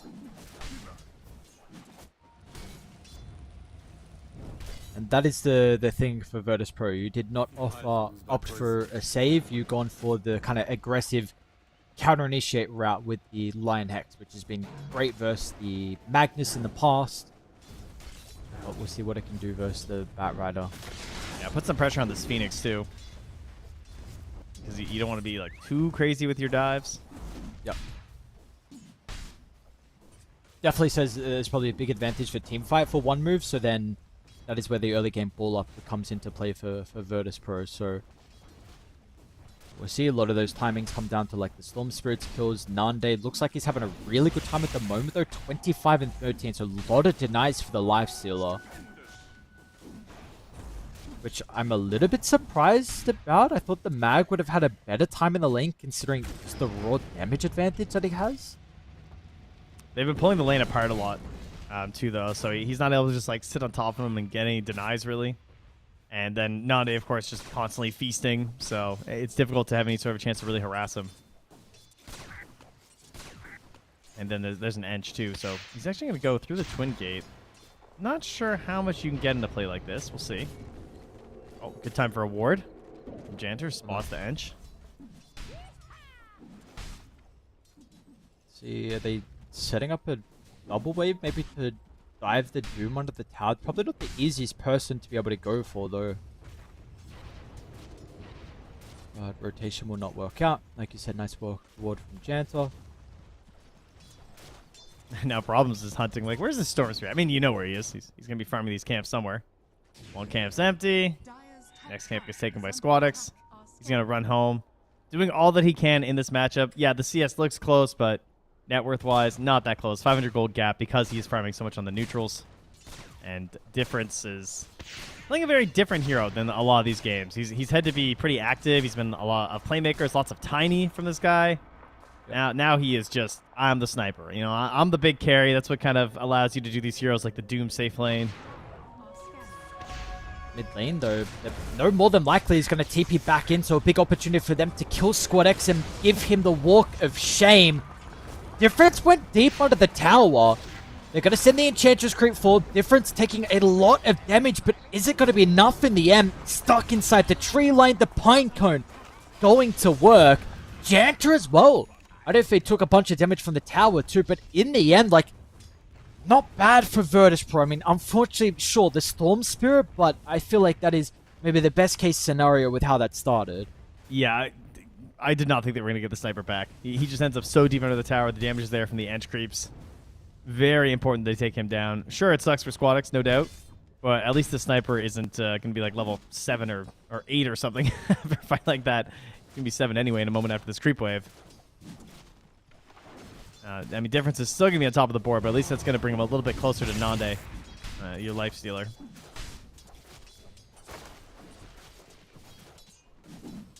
I wonder how they'd look to use the Doom as well.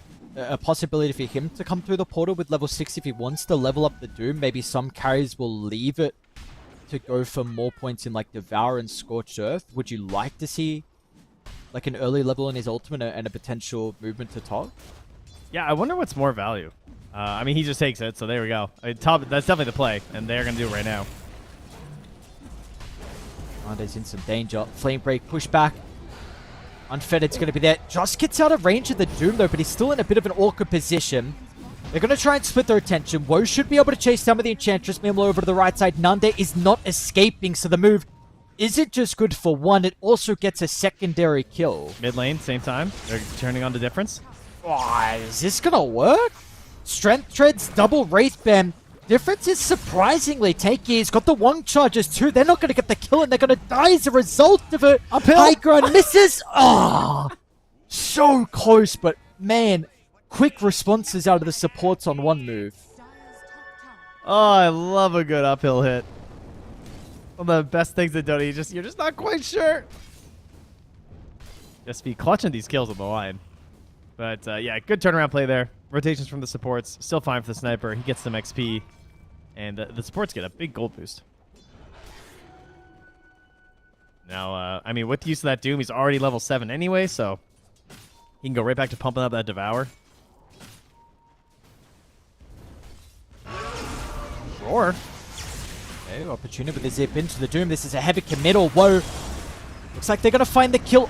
No, okay, they get him at the last second, but Notice is stuck early level 6 from problems, and Squad X doesn't have a lot of mana. More than I was expecting, actually, I think, with the 1 charges. Even Lion's got Finger, high level. Radiant's middle tower is under attack. Oh, that Observer Ward. Yeah, problems. Pings it. Knows it's there.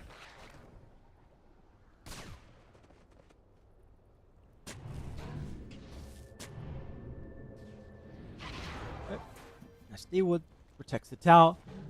But a kill onto Woe. Blowing the Doom down. Is going to be the Midas kind of rush, I suppose, after the phase boots for the carry Doom. He also has the, because of the facet, he gets the upgraded C shot, so it's got 6 bounces, which is kind of crazy, of 100 damage. Radiant's bottom tower is under attack. Oh, very interesting. Yeah. What's the mana cost? It hurts. 100. So, tough for a Doom, but yeah, he's got 1, he's got raindrops.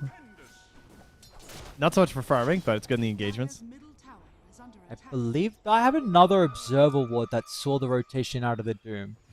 Nande is still farming quite aggressively. Fed it before the RP. Play around with the Doom. It's a very short duration. Maybe the status resistance was there in time for Nande. Yeah, Okay. He still had it going. And now Gentle, Supernova as well to work with. Squad X seeing if there's an opportunity. Will now zip on over. Nice shockwave. The egg will come on out. They're going to be able to bring it down though, but it looks like the Squad X should have a decent amount. Okay, Nande now pops at the last second. It was getting a little bit dicey though.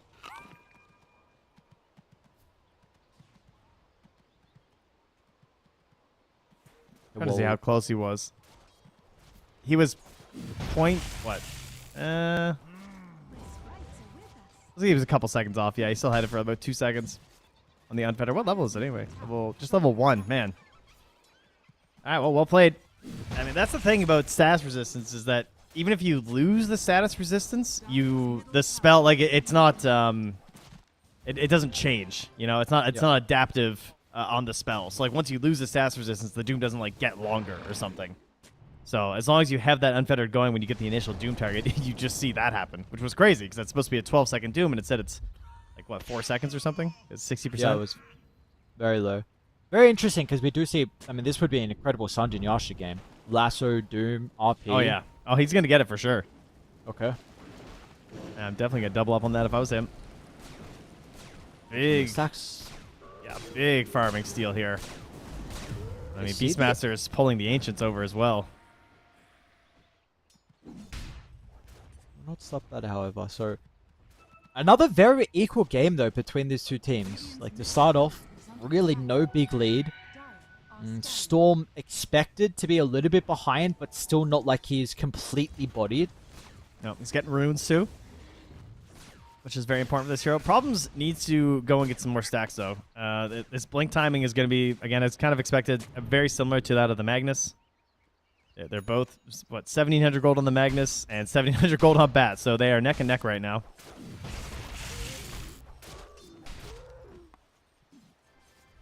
Yeah, would you like to see him playing a little bit more for his own game? Like stacking farming? Because he's currently not doing that. Yes. Yeah, he's running around a little bit right now. I'd like to see him just like grab some camps. But right now he's pinging stacks as he runs past them, so I guess that's not part of his plan. He figures he's going to get there eventually anyway. He's going to leave the safer farm for his sniper. Maybe worried about a potential movement here from the Dire. Right now they're still just busy trying to get this Ancient stack down here for notice as he moves in towards the Ags.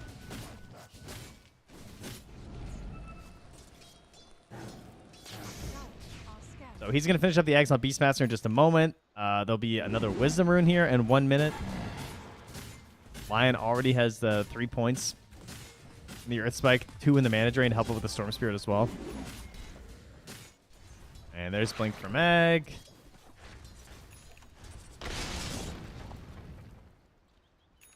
So how do they utilize the blink on the mag? Maybe they wait for the lasso, blink lasso, look to go through top once again, woe potentially Doom at the ready.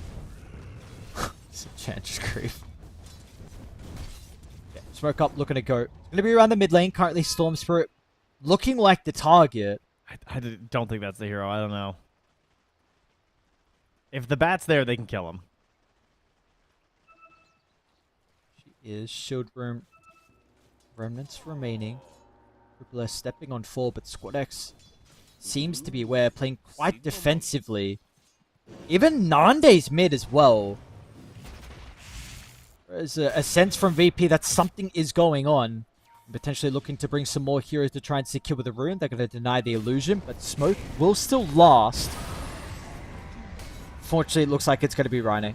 Well, just pops the Doom, happy with getting a freebie here, amplifying his position in the net worth graph. He's got 2 Devours, a Midas, and a Dume on an Enchantress. It's all just free gold. That's a guaranteed kill on this hero. Like, what are you going to do? Dire's middle tower is under attack. Radiant's top tower is under attack. Triple S here. Yeah.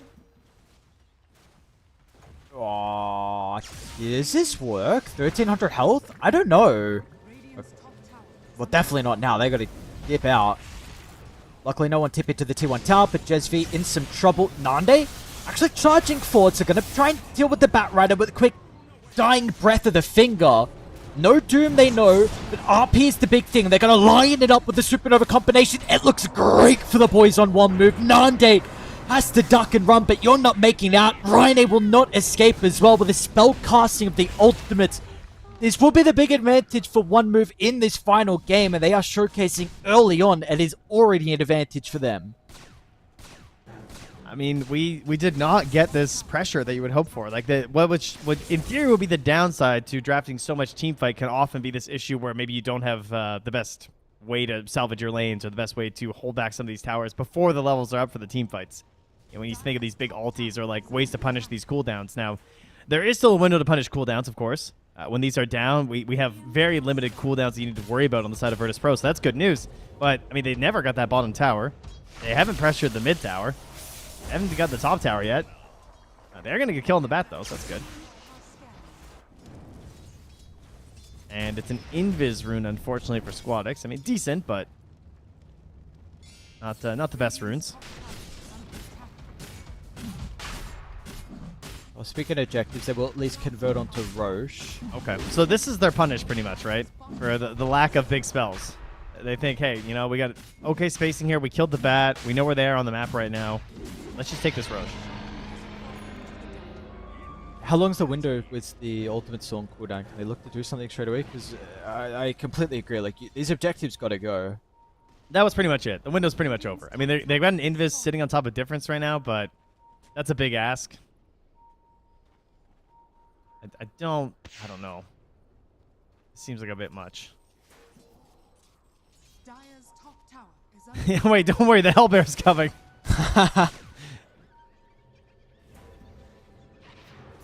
There's quarter duration left. Squadx gonna poke out. Okay, notice with the blink. Just gets delivered.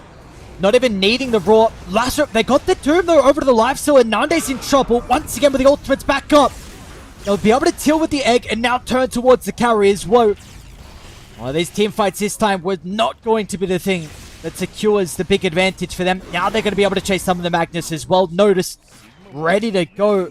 Double kill here for the offlaner. VP take a great team fight in the middle lane. I can't believe how long that he was able to wait for that, and that still managed to be successful. Like, they had so much time to get across the map and make that play. Notice with the confidence to blink in there because of the Aegis too, and Virtus Pro, after a pretty disastrous moment, kind of salvaged their game a bit here.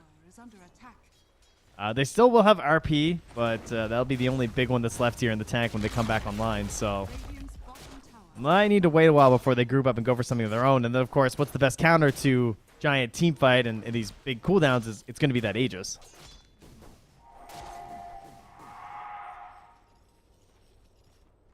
It is indeed. Let's see where they want to try and go though. All is going to be there. Nande was having a really good start to the game. He's starting to fall a little bit behind on the lifesteal, even with this Radiance. 3 deaths for him. So by far the worst game that we have seen. Honestly, in almost all, besides the 9 Pandas game, still not sure what happened there, but the ones that we've seen, pretty much he's not Janter. ending with a lot of deaths. Yeah, they're onto the Magnus. Yeah, I was worried that it was going to be the Phoenix going down here because he's sitting in the same spot the sniper was, but better read there from the Beastmaster. I'm not even sure how to get the vision on that. Oh, the ward. Oh, that explains it. Very good. This one just V. Saw the Magnus, got themselves a great kill. Bottom tower gone, mid tower gone, top tower gone. All your hopes and dreams of an HP Beastmaster lineup being realized. Ren, very dead though.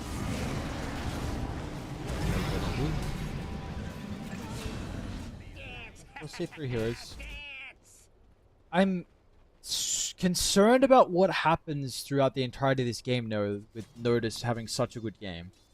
Like, I feel like anyone he jumps dies from the raw, and I don't even see any items that really would change that. Yeah, it is reminiscent of like Palantimos' game on the Brewmaster, where you have this offlaner that suddenly just takes over the game because they're farming so fast, and they just feel like if they get on top of you, you're just gonna die. I mean, the answer, of course, would be something like a Lincoln Sphere, maybe, or Ally Force Staffs is always a bit of a classic. Try to help save out. That's a Bat Rider who's very dead. And a 3rd finger stack now. Just up here for Jesby. The other option, of course, is trying to hunt and find the Beast as one of the first targets. They got the Doom before the Unfettered. Nice juice from Wope. Popped out of the tree line at a good timing. And Nande's struggles will continue. That is definitely the problem.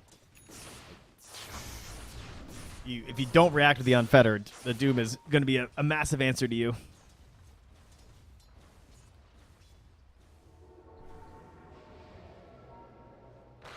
You're thinking about moving over here to the Tormentor. I mean, with the help of the Beastmaster, Notice could just come and take that down. I don't know if Problems wants to YOLO this. I think he does. Coming, though, on Radiant. They're starting to group up, potentially aware that this may be occurring. They want to fight. Hit.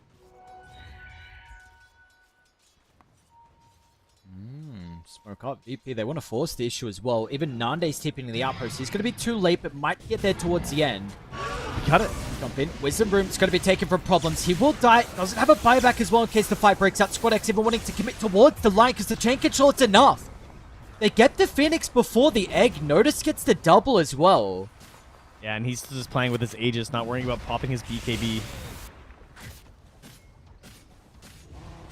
Radiant's top tower is under attack. Yeah, so we might see them back away.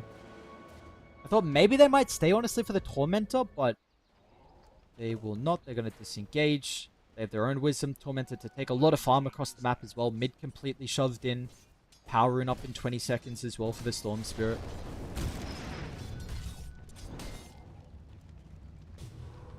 And how much will BKB change this game for WoW on this Doom? By the time he finishes it, there's probably going to be a Lincoln Sphere finished up here for Squadix. I mean, maybe he gets one fight without it. That would be huge for them.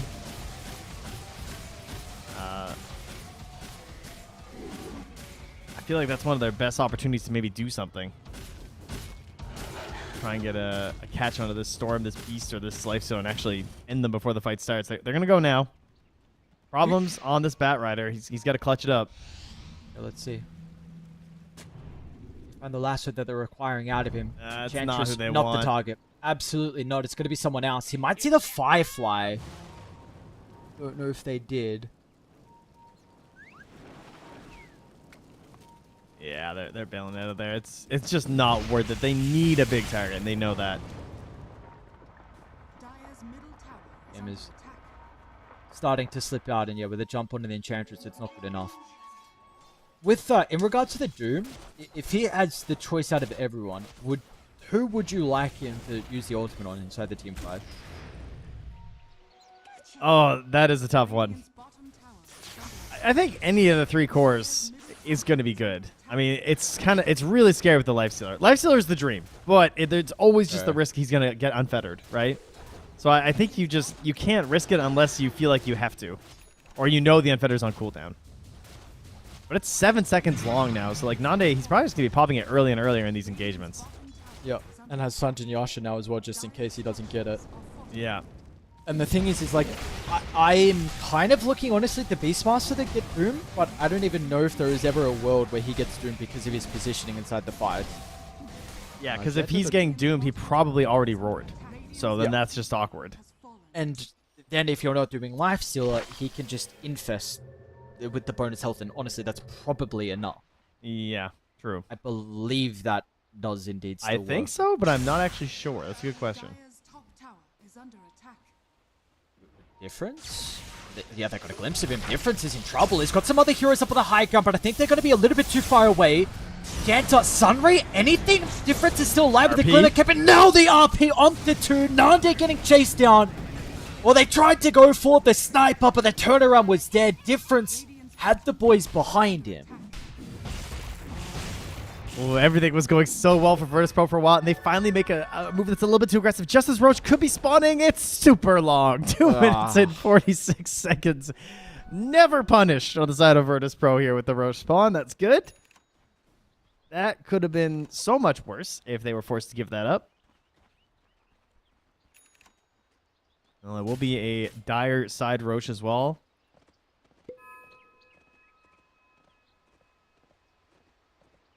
And I guess what are we going to do here? We're going to get it on the map here? We're going to hunt some heroes? maybe they feel a little bit concerned with the ultimates being on cooldown. Potential threat of the Beastmaster, still unaware of, like, they really have bad vision on Radiant. That's true. They have no idea they're all sitting right here by this creep wave.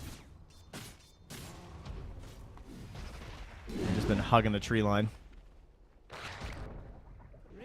Now this is the concern for them. Your ultimate's on cooldown, VP back alive. But luckily, like you said, long row spawn. They will be in fighting position. Gonna be a lot of Lincoln Spheres this game, I think. Storm probably gonna buy one. Lifestealer gonna buy one. Sniper's thinking about getting one. I think Storm's got one, actually. Has to be on the Courier. Oh yeah. Yeah, he's only 300 gold away. 350. Positioning here from Jess V. Could pop a smoke in combination with this ward, if there was a smoke. Oh, Sentry's just gonna miss.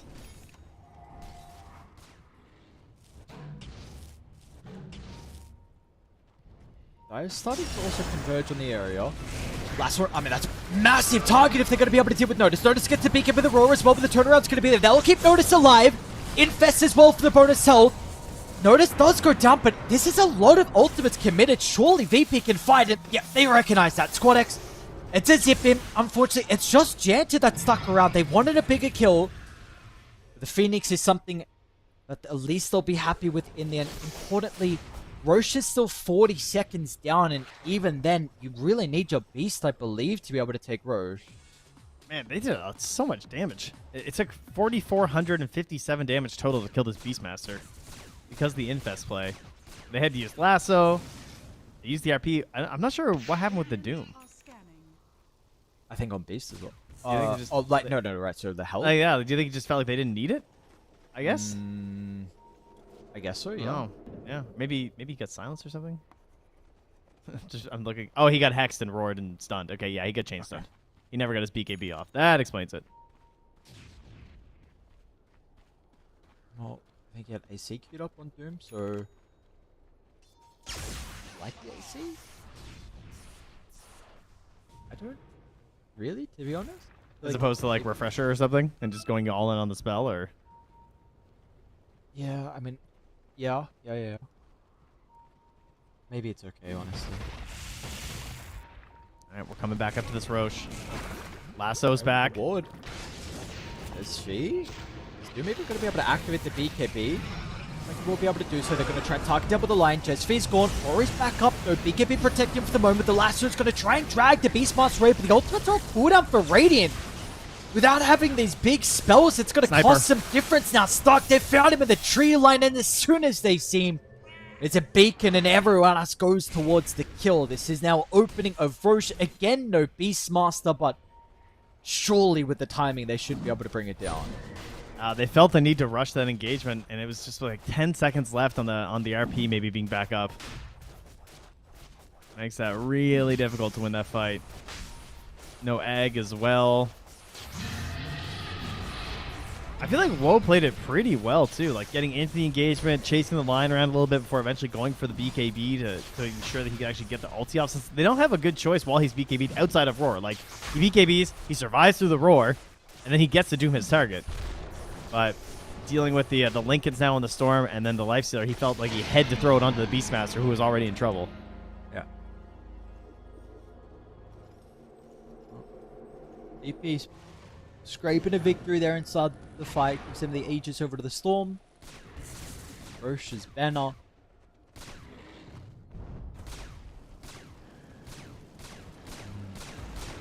Feels like it's going to be a constant discussion in this game of the cooldowns for one move. Big window whenever they're not available, so looking at refreshes at potentially an early stage. Unfortunately, Mag is not having the game like we saw previously from Triple S, but that can definitely turn around. Yeah, especially when it comes to holding high ground. I was thinking about going for a Kaya Yasha. Which I don't know about that. Seems a little unnecessary to me. I feel like I'd rather go for a big ticket item, but I guess he just wants the ability to just fight now, and thinks that the next fights are going to be super pivotal.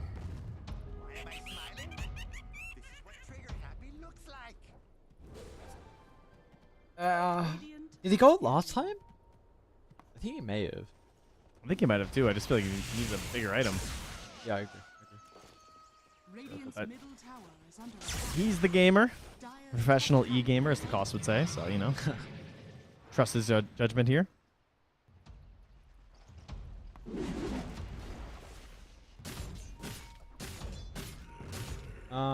He went for...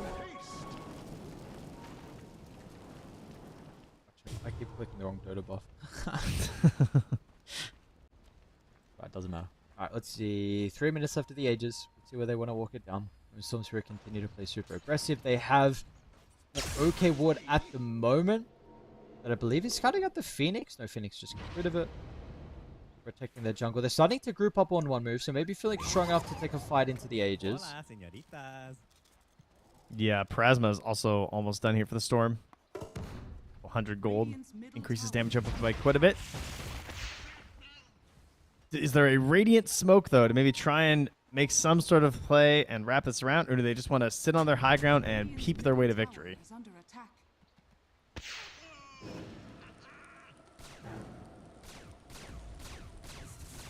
Peep is a possibility. We're going to pump up on the high ground. Plasma getting delivered as well. Infest bomb on Jez V. Why not? Radiant's middle tower is under attack. Just be the slow siege. One move. Radiant's Not not feeling even that slow. confident. fortified. Yeah. Goes down at the rapid rate. Glyph will slow it for the moment. What X longs Big over. zip.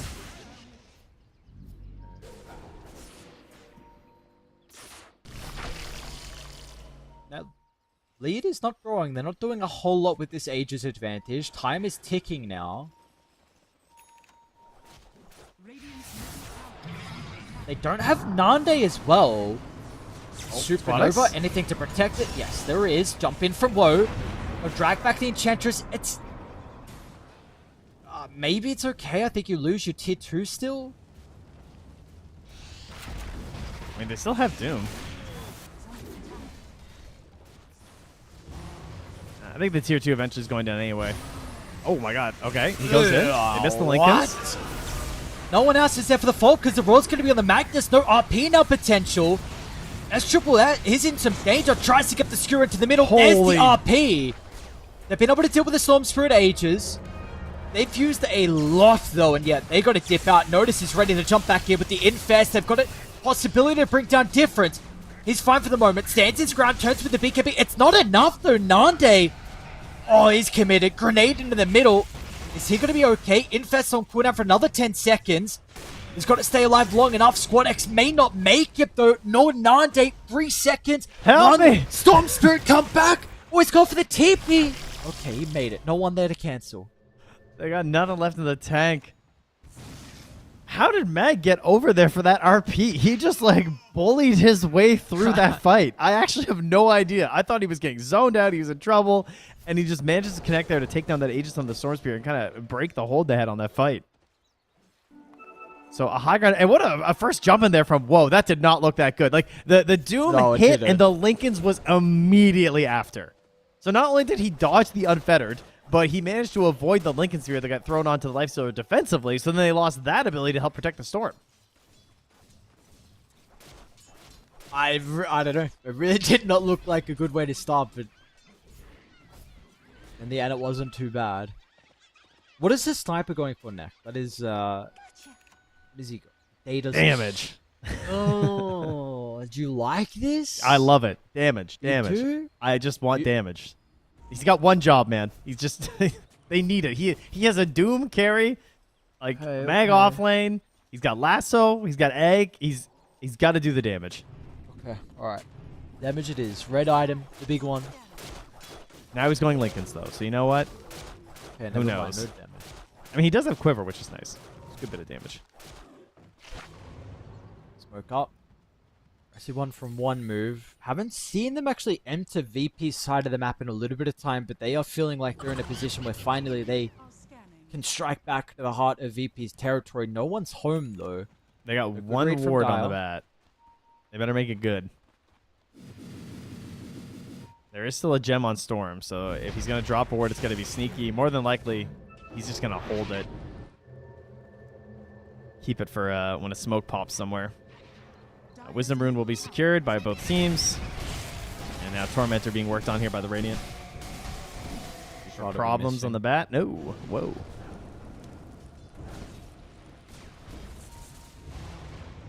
Everyone else has Shard. So that was a roll from the highest to the lowest player, and the highest net worth player got it. Unlucky. VP got this V. I don't know if you can do this. Nah. They will get it as well. So both the carries being able to find their Aghanim Shard for free. Oh, wow. Yeah, they were all so close to net worth here, too. Lifestealer, Beastmaster, and Storm are all within like 500 gold of each other.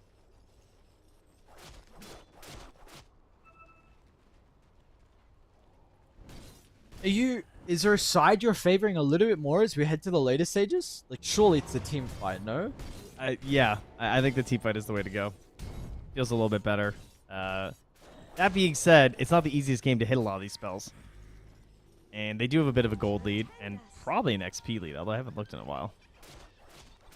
It's a pretty decent chunk of XP. Yes, it is.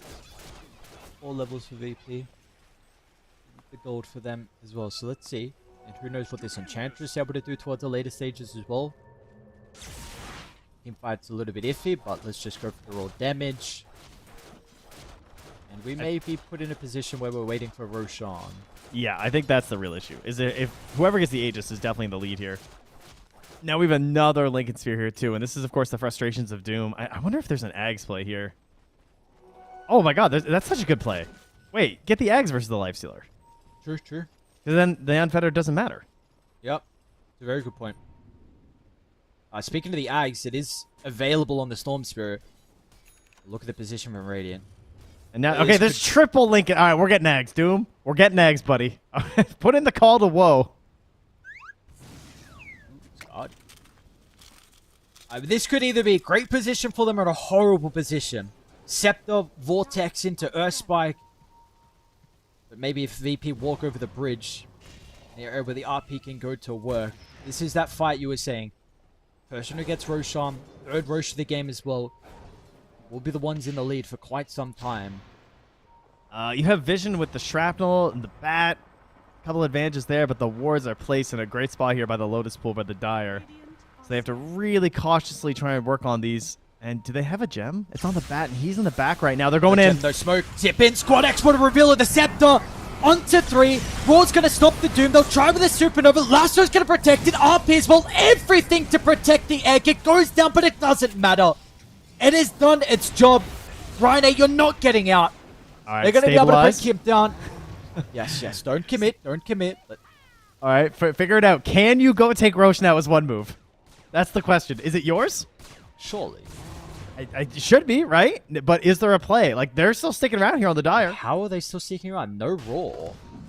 Really? Problems? Teetering forward? Runs into the tree line. Blown up 4-0. Instant buyback Enchantress as well. Really? Okay, now, now decide. Can you go Roche? That was kind of scary. We died really fast, guys. Storm Spirit Shard is pretty crazy. They have to, gem on the deck as well, but they've got to commit. You've got to do it soon. If you don't go now, it's too late. And these cooldowns are going to take too long as well, so the lifesteal's going to be up without the ultimates. Doom he has to force it. All or nothing before the carry's back up. Raw's going to be able to fight the sniper. Notice he's able to deal with the main damage source. He will die to the Sun Ray. Nande up in a couple seconds, but it doesn't matter about Nande because it's Squad X and the support. 5-man white, you don't need your carry. Yeah, we got rain, baby. He's letting it rain right now. Where's that? Yeah, look at that storm getting in there. Squawks did so much damage, and then right at the end there, you just had Ench help him to clean up with some of the impetuses too on those last couple of heroes. Got 1,000 damage to some of them.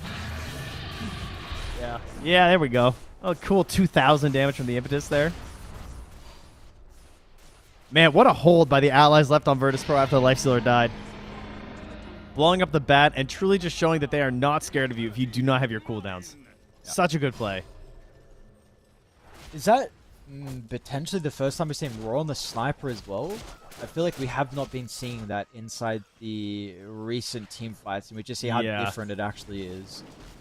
Yeah, I'm not sure either. I mean, man, the lead is blown up. 14,000.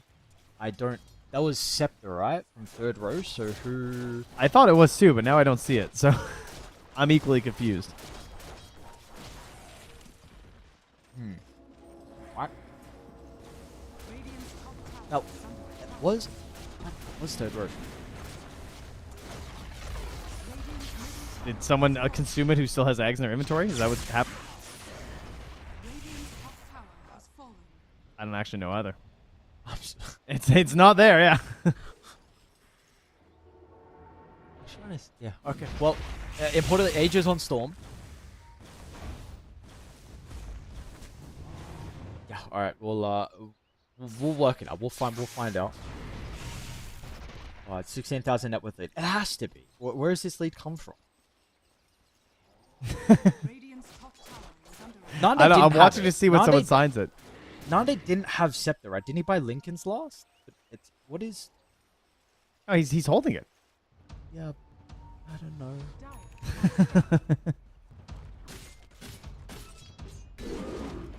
Okay, anyway. Nothing in base. We're chilling. So you are now... What's the buyback status looking like after? Maybe There were a was it couple of not buybacks third? Are we used. crazy? I swear it was third. What? I don't know. Maybe Dota. I don't know. Doesn't matter. Dota indeed. What are we looking at? No buybacks for Radiant. Just the Lifesteal and the Beastmaster. With the buybacks currently.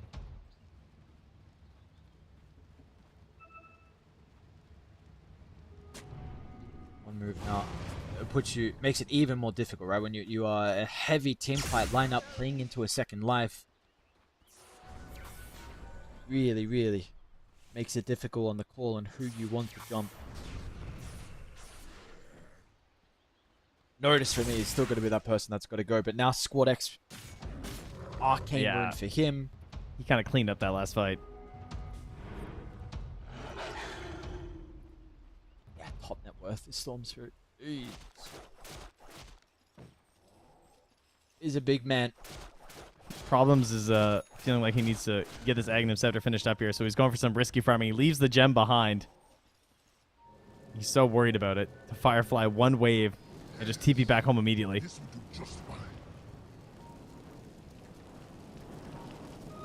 Alright, this is Refresher, Beastmaster, Infested, moving towards your base. Aegis for 2 minutes as Squadix lurks nearby. Radiant Scan not connecting. Somehow still. I don't know how that stayed green. That was crazy. They're all right there.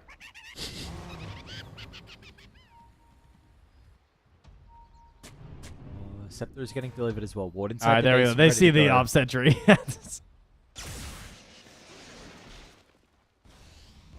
Guessing that someone says. Squad X going to guess wrong. Quarter duration left of the Arcane.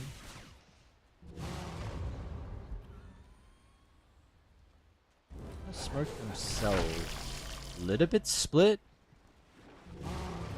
Outside the base. With the last remnant of the smoke, it's going to keep the beast alive. Do they what? No, oh, it's messy, but it might not matter in the end.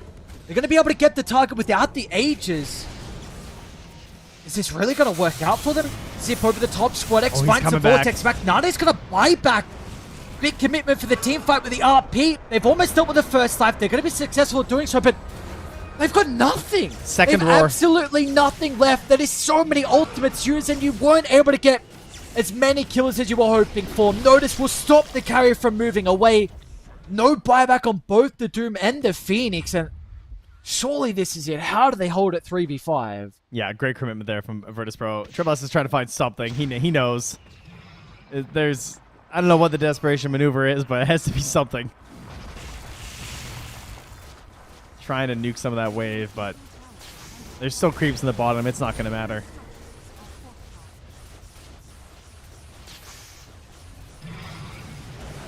The Refresher just immediately paying off there for Noticed. Yeah. Remnants on top of Nande. Usually not the greatest siegers. The lifesteal, but Squad X is helping, and this stage Nande's got plenty of net worth as well to get that full set of barracks. They may look for bottom as well. Radiant's bottom tower is There is a potential condition though. Nande did buy back, and we saw they were able to kill him full to 0. That's true. Radiant's bottom tower is falling. And that will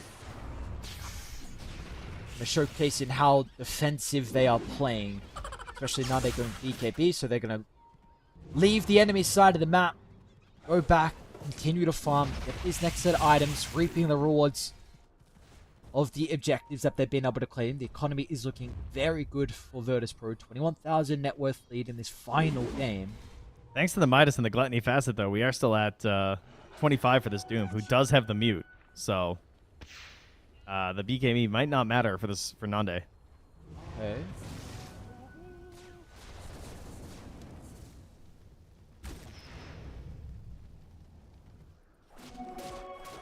See if they can get Nande. Quick pause, keep stuff. They're not too long here for Mr. Woe on the Doom. Gonna be feeling the pressure though. One move. He needs every frame he can get. You know, he's got to get a reset here.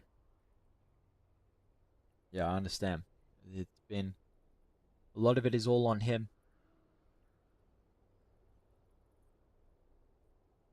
To win a fight right now as one move, it feels like, yeah, send in the other heroes first maybe. Try and let Doom have his moment. But I guess if you wait too long for the Doom, then how are you going to find it without the BKB being used by Nande already? And then can they actually kill him? If he pops BKB before the Doom hits, even though they got him through the Unfettered last time, I feel like BKB and Unfettered Lifestealer probably doesn't die during Doom. And then, of course, he's still just swinging at you. Yeah. He's a scary guy. And Already is like, called. even if he dies, then we've seen what the Storm Spirit's been able to do. And it feels like Notice with 2 roars, every roar is like a solo kill. Yeah. And then there's, of course, an Enchantress who, is doing a lot of damage and also has a Linken's for their 4th Linken Sphere on the Dire. Sick. SV, what do you got, buddy? Where's your Lincoln, huh? Lagging behind there on the squad. Another refresher done, though. They are going for the GG push here with some of these choices. 1 minute and 20 seconds till Roach, so might as well just hang on for it. But the Roach in combination with these items is looking like it's a good way to finish. Also, refresher being thought of by Nande here. So if he is refresher BKB unfettered, that seems crazy. Yeah. Surely unkillable at that stage. Radiant are scanning. Seems like their spells are... You usually expect Radiance to be the one that is enough with all the team fight. But maybe it's actually VP. They're just itemizing to stay alive. Johnter is going to die. He's waiting for the sentry to come from a courier. They blinked the wrong way. Oh. Protection? He should not be alive. What? That's crazy. Oh, man. Tudor is TP top when Notice actually cancels his because he's the Observer one. Squadix with the world's longest TP there. With that outpost up there. Radiant are scanning. Radiant gonna scan. Roche can't actually be up quite yet.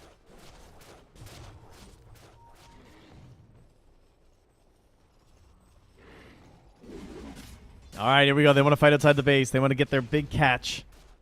Harder for the sniper. More difficult spot to fight in these tree lines, but does have the ghillie suit, to be fair. So it is also harder to find the sniper, perhaps in that really key moment of the ghillie suit. That could be it.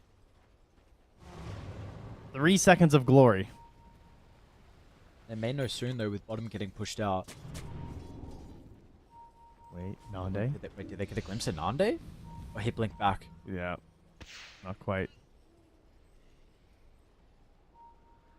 VP will go for one more fight. All they need. VP to knock out one move. It's a long Roche spawn. Unbeknownst to everyone in this game, it's going to be a Radiant Roche for the most part. It'll spawn up top for 8 seconds. And they are dipping. They've lost control of the area, lost their ward, and their base as well, starting to be occupied by some creeps. They will have to give this up. Let's say 8 seconds. Let's see if they can bring it down in that time for VP, or they can just be content with going to the opposite side. Just V being a bit risky here, I would say, with this move.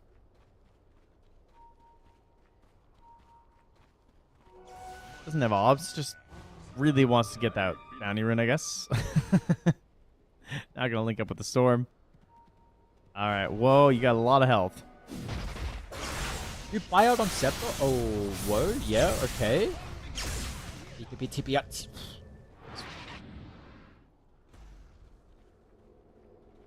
Do you want the mag to buy out the Scepter? I don't think so. I think buyback's more important. I don't think it's that good of a Scepter game versus a lot of these heroes.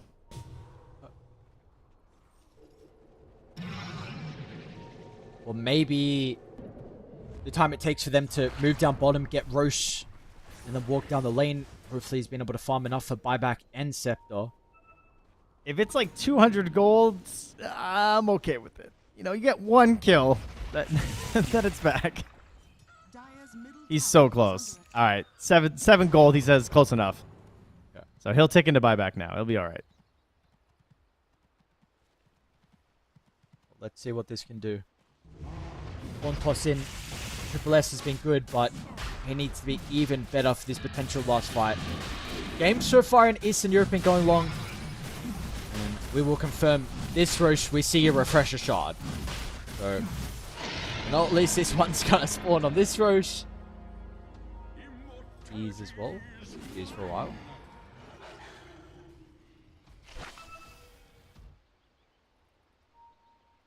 Even amp damage. Eastern Europe, the game's been going long. They have been, yeah. We have been getting out there, heading towards those tier 5 neutral items, perhaps for a second time today. But Yeah, wow. Virtus Pro have everything they should need to end this game. Radiant Vision, and they'll take a freebie. Hey, yeah. Gonna be cautious about the Storm Spirit. Zip in, it's onto wait. 3 with the Earth Spike as well. Is it really a freebie? It doesn't look like it. Storm gets the zip away. Enchantress is still alive. They tune her. Alright, like, cool. He's going for the deny. Climb it. Ah. It's a mag buyback. Kill him that. Storm is just too much. God, they took so much damage from him. It's crazy. Late game, this hero is just insane. Yeah. He's something else. Sweatex playing. Jesus, watching him watching the farm is crazy.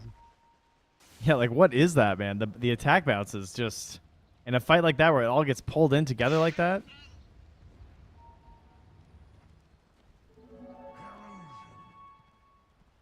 9 heroes with a buyback. Mag, of course, recently using it. And apparently this game's going to stall out a little bit longer with Enchantress dead for 70 seconds.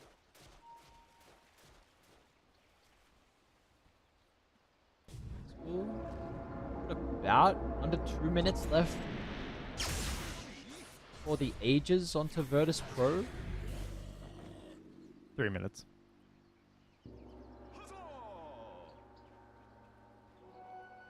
I say go. I think it looks good.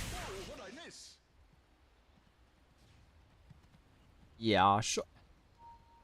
Holy, this lead is large enough. 28,000. I mean, I know you have said though that like late game this lead. How much is it truly a factor? I think for now the items are still a little bit lagging on the Radiant, you know? Like we don't have our like refresher mag. If we had a refresher mag, I feel a little bit better about it. But you know, he's just getting there. One step at a time.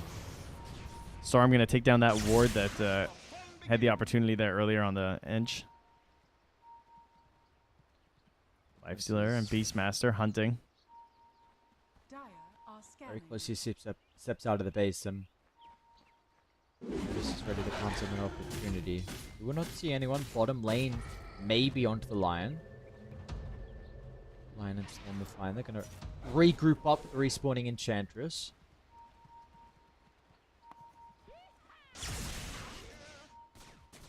Oh my god, Difference. Why are you down there? You're crazy. Yeah, what? That's Janter as well. Towards the Phoenix, drag back to Notice. Notice not going to mess around. Importantly, the Storm. Nice spike from Jesfi. It's not going to be good enough to keep him alive, but the Sniper's in some danger. Second broad, down he goes with an instant buyback. RP's not bad. Storm might die for a second time. And they're even caught Notice inside the base, so a nice defense, a respect from VP. It needed to be more. And now, this game, it's going to be stored out even longer. They're going to catch Jesfi outside the base. What was the cost for them, though? 2 buybacks, Sniper and the Phoenix. Yeah, but you're creating opportunities here for sure. That's definitely worth it. I mean, this is where you start to find some of these other items. There's 4,000 gold now in this Magnus. A pipe for the Phoenix even. That's going to help a lot for this Storm Spirit. The way he's just going with these pulls and stuff. If he can pop that, that would be huge for them. Oh my. Yeah, they were a little bit split there when they went for that. Nice grab as well from the Magnus, right? Pulling that Storm Spirit in so deep that it was really hard for a lot of these heroes to actually do anything in that fight. Like, you're not getting any value out of Rain on the Ench in that engagement, right? It's just the fight's too far in. Not going to get any of this help. Dire's middle tower is under attack. Oh, looks like he lost the gem too because Rain has to buy a new one. They're trying to get a sneaky ward up here. Dire's middle tower It's a pretty committal ward, though. You are looking to siege and get some damage dealt. That's a lot of damage. Pretty fast. Ah, Doom and Powers sieging. Dire's middle tower has fallen. So that ward, it's not really going to give you a whole lot now, unfortunately. I never. Maybe it gets missed. Now then you can spot couriers, see movements going on. Boots of travel too now though for the Storm Spirit. So going to be able to find some offensive moments and perhaps even join in some of these fights if one of his teammates gets going on. There's no. Are we actually going to get 60 minutes? Is this going on? Yes, sir. I mean, would you want to fight Holy. again without Aegis? I'm down to hunt with the double roar. I think that is the best way, but we're still 30 seconds away from double roar. And then at that point, you're only like a minute and a half away from potential Aegis.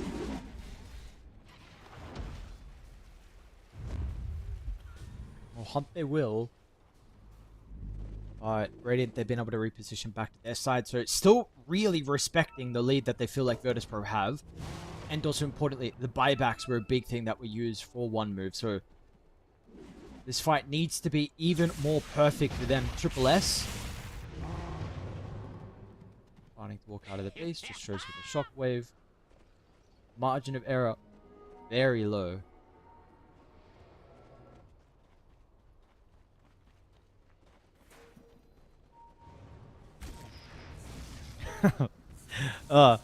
These games make my hands sweaty when I think about being like the Bat Rider. Like this is just, it's such a bad feeling. When you hit the spells, it feels so good, but like there's just, we got Lion is the only one without a Lincolns. Yeah. And you're sitting here as this bat with an Aghanims, and you're just like, all right, that's my mark. You know, get the Lion, or then you have to do the Blink, Force Staff, Lasso. But if you can get through two heroes by doing that, by Lincoln's popping one and then lassoing, and then the Lincoln's target, the Aghanims goes through the Lincolns on the second target, and then you're just like, oh my god. That's the plan. So just do that, Lion, on the high ground. Comes down with the Glimmer to pop the smoke. You're crazy. You're crazy, Jesvi. You're insane. Gets out. Radiant It's on there. That gives them some information and they are ready to go. Coming outside the base, notice under the observer ward. Up them, find 5100 health with infested lifestealer. Yeah, okay. All right, 23 seconds until the Roach will spawn. Ares, use your Mind Palace, all right? Engage. I want you to tell me how long the Roach timer will be. Minute 23. A minute 23. Wow, that's a very boring answer. That's just 1, 2, 3. What? That's the best you have? It's specific. All right, it's specific. All right. What do you want By from the me? power You of go Ice first. Frog. 150. Okay, not bad. You know what that means, though? 60 minutes. Goes longer. Goes Doom. All right, where are the minuses? Storm has a rapier queued up as well. They want to go before, by the looks of it. Radiant's They are teetering closer towards the base. One move. Are they going to read this? Mag buyback up at 20 seconds. He's got the gold as well, which is important. All right, Sniper buyback 3 minutes. Sniper's our hero. Keep him alive. DKB Lincolns. Just sieging.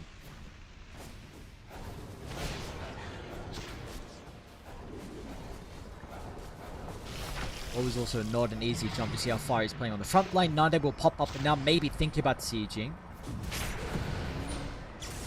Uh-oh. Odd plus skewer back inside the base. Nande's going to be able to play around with the beacon beep. There's the Doom out.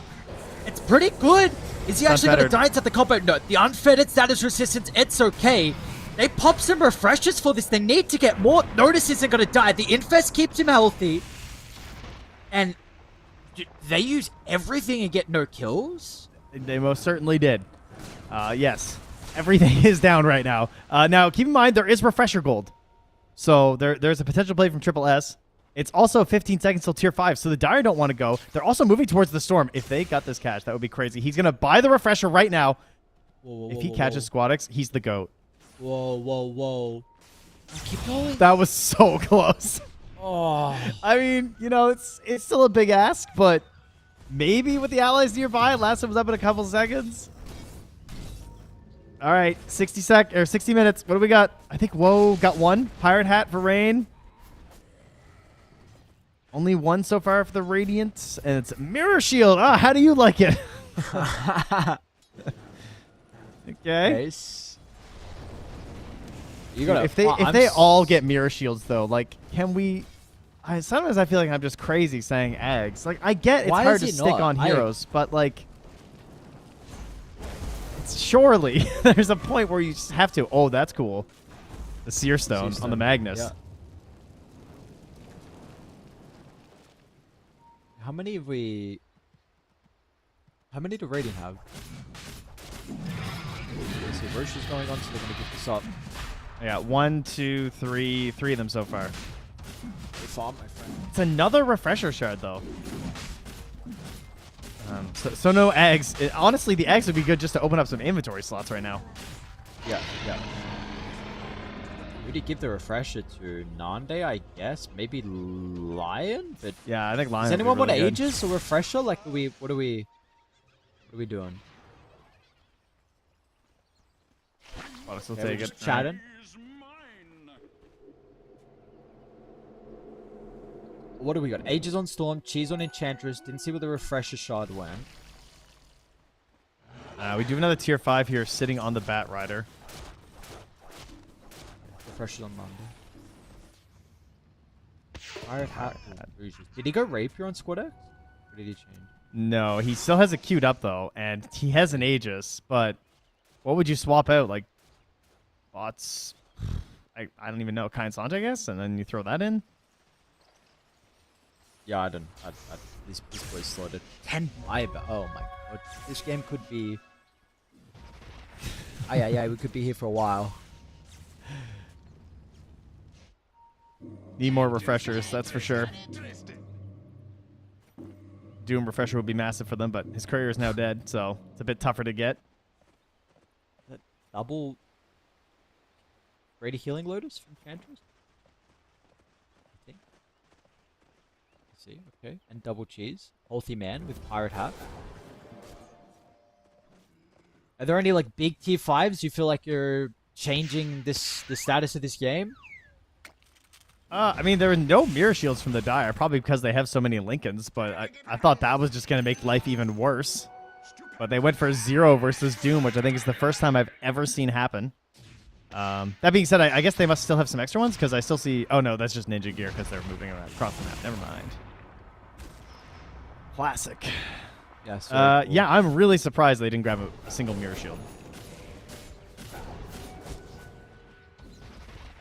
All right, some team discussions are happening here as they're trying to decide what they're going to do with their items. So Lifestealer goes for the Bloodthorn.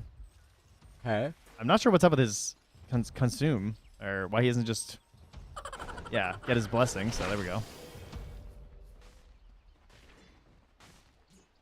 And that boy zooming notices. Sprinting across the map. Oh, that's a big Bat Rider as well. Holy. It is, yes. He's a large owl. Jesus. Unfortunately, that might make it even more difficult to force after Lincolns. Maybe he'll do it on himself. Oh, don't say that. That would be quite unfortunate. He's already had a tough time. Yeah, well, helps out with the pathing a little bit. I mean, I know Doom the- is Doom, but I'm still surprised he has this much gold. Yeah. They've had the whole map for what feels like ages, and he is still somehow like 3k ahead of the Lifestealer. Yeah, that is true. Even with all that being said, me not seeing Refresher and Scepter is somehow makes me feel like he's still poor, but I guess it's hard to please me. How much more net worth would he need? It's what Just banking on that Roche, you know? Yeah, well, I don't know. They haven't left the base in what has been a long time. I don't know if you can take on this Rose too much longer. Radiant are scanning. Like, are we... What are we farming? Rapier queued up for Lifestealer as well? Ah, the infinite scaling. I see, I see. Yes. E-Blade for the line. Perfect. Okay, good. Okay, sick. Suppose it's not bad. Mag has Boots of Travel now. Maybe they're trying to find a win condition. So, okay, what actually happens in this game? Like, legitimately, is it not just VP, walk it down, and one move... They either win a fight, and this game goes on 10 minutes, or they lose the fight and it's GG, we go next series? Or, like, a one move gonna leave the base? No, you never leave. There's... No? I wouldn't leave. Why bother leaving? Leaving is death. Staying in the base keeps the game going. You just need to count on your opponents making a mistake. This is what all video games eventually boil down to, is that offense is almost always worse. Didn't have a shot still. That's crazy. Of all the heroes to not have a shard at 65 minutes, I'm very surprised it was a Lion. I mean, even Beast doesn't have the Hawk.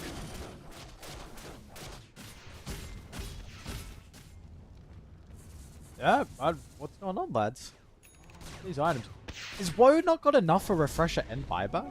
He's got 10k gold. I mean, his courier was dead for a while, so I think he's just getting it now. I think he was too scared to go it himself. Oh, We're doing some courier shopping together. Ages is out. Has this been 5 minutes where nothing's happened? Yeah, buddy. What's going on? My Storm is 1,600 gold. So 60,000. What, like... Man, he's farming fast.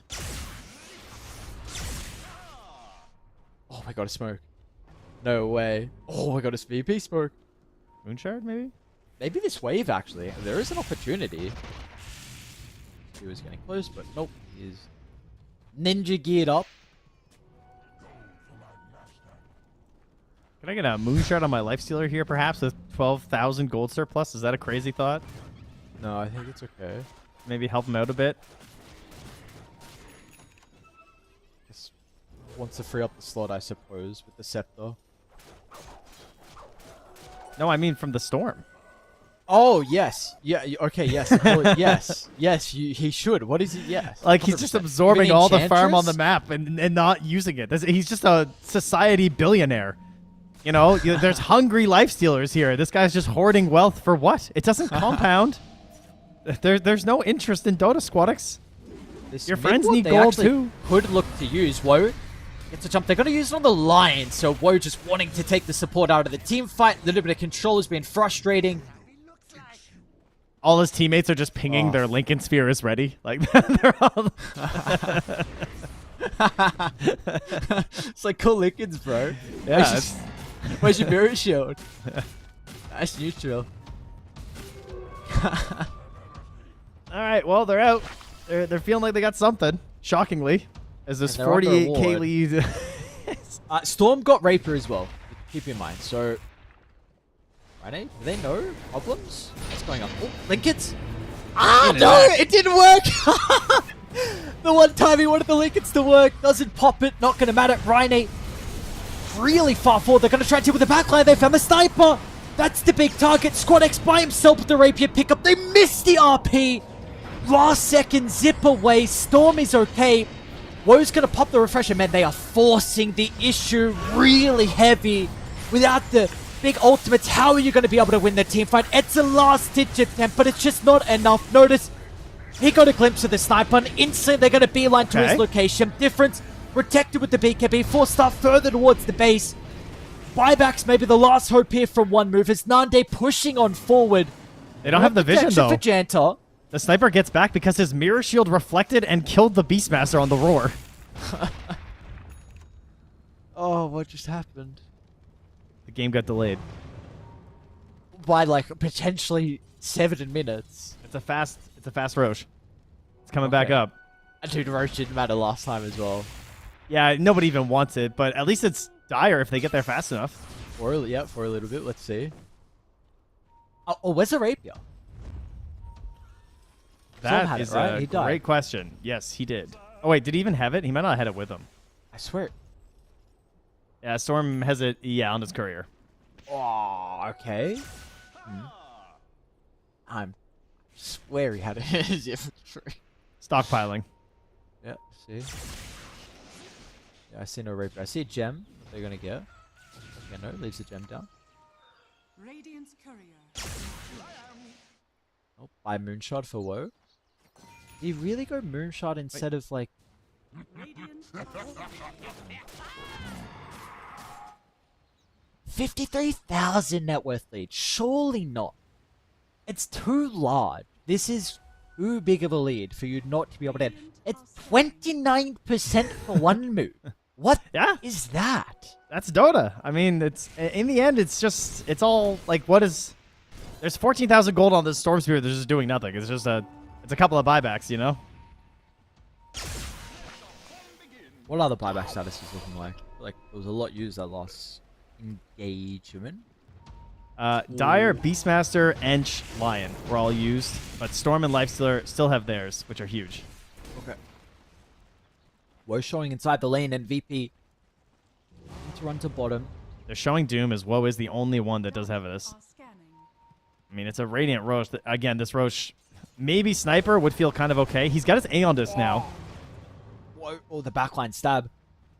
The position from Notice, Smoke's gonna pop. Problems with the high ground ward. To be able to get the read inside the lane.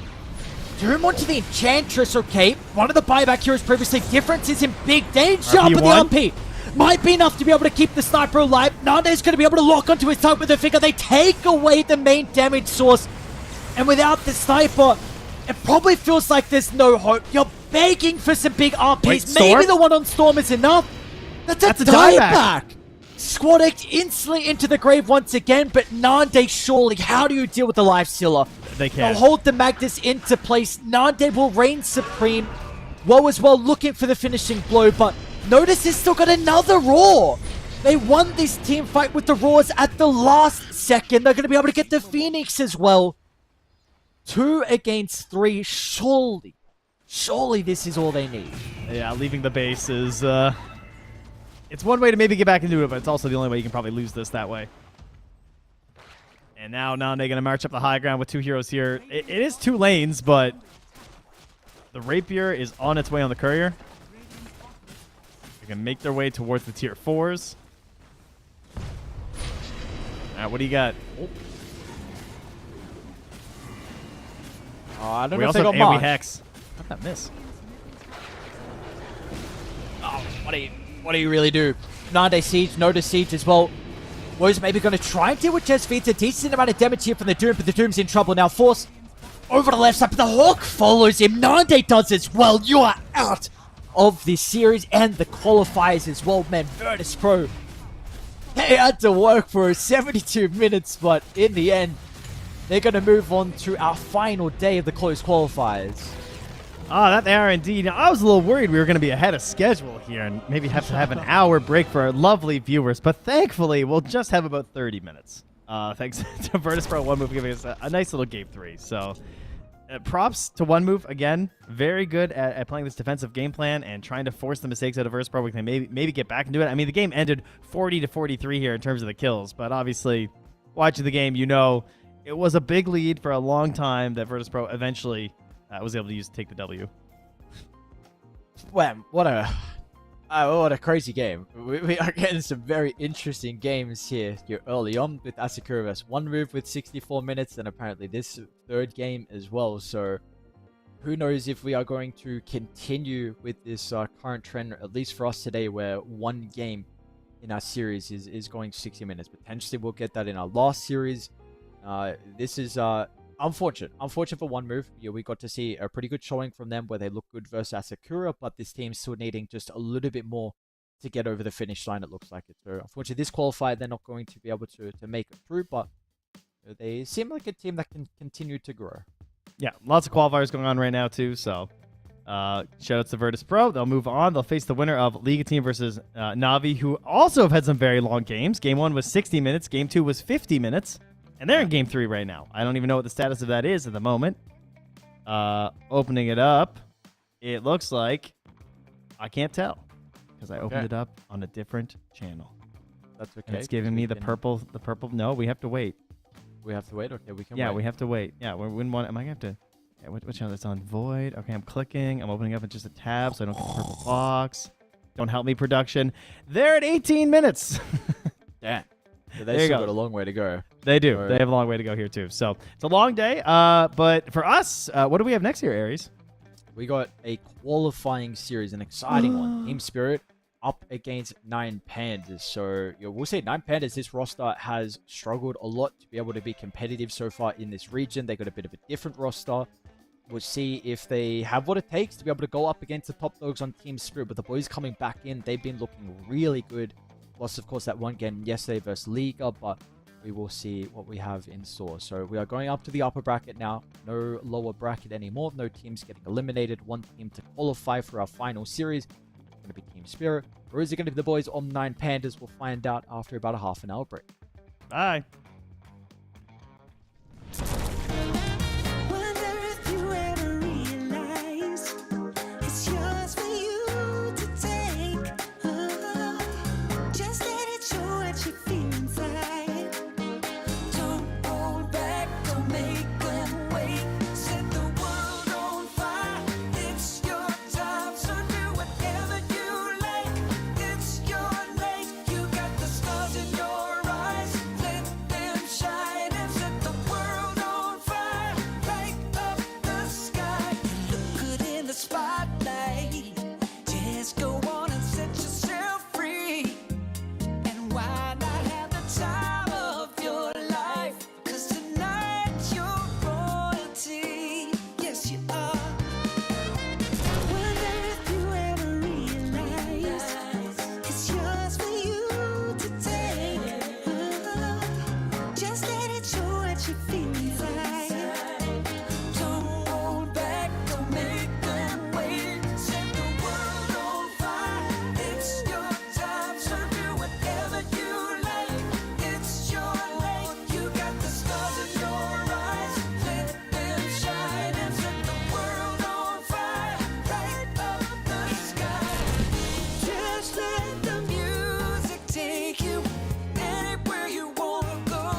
Welcome to my private garden. It's my own menagerie. If you're looking for a party, I own everything you see. Heavy is the head, where's the crown? They said it's my time, and I'm gonna run this scene. If you don't like the way I rule my empire, you can go ahead and you can kiss my ring. All eyes on me, yeah. When I enter the scene, quit it. All eyes on me. All hail to the king, get it? If I say so, then it is so. If I say no, you better get low. On bended knee, yeah. All hail to the king, get it? Make way for the king, yeah. All hail to the king, get it? If I say so, then it is so. If I say no, you better get low. On bended knee, yeah. All hail to the king, get it? There's only room for one hustler, sitting way up on that throne. Guess I'm showing my true colors. 24 karat gold.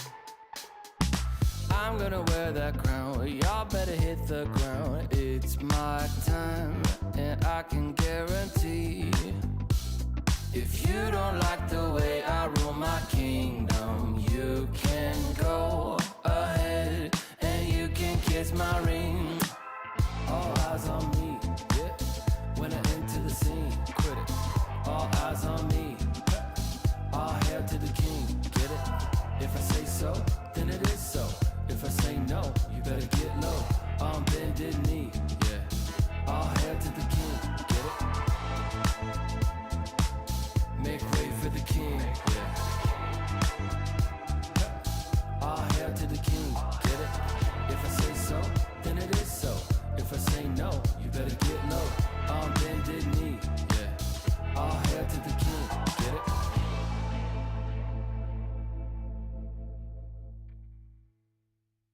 Oh, I'm feeling good. I'm feeling, oh, I'm feeling good. Oh, wake up with no alarm. Brand new kind of charm. And fresh hot coffee in a big old mug. Can't wait to get my face in the morning sun, yeah. Make a list, check it off. Doing only what I want. There's nothing better than making waves. I'm front and center in my own parade. On parade, on parade, on parade. Oh, I'm feeling good. I'm feeling, oh, I'm feeling good. Solid gold, I'm shining into full. So come and take a look. I'm feeling good. I'm feeling.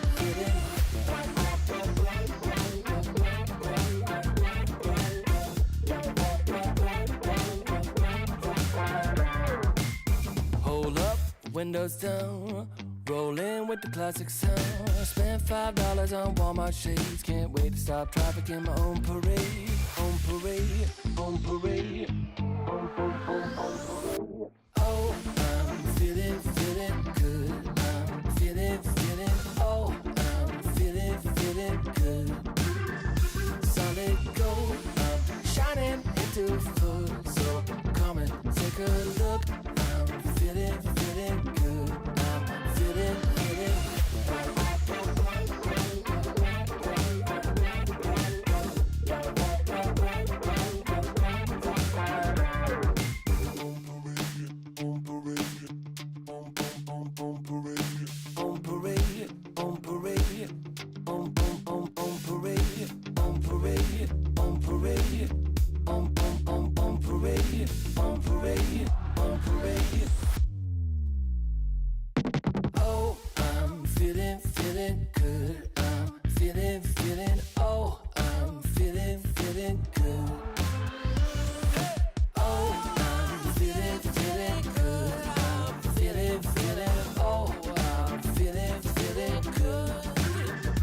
Solid to foot. So come and take a look. I'm feeling good. I'm feeling so good.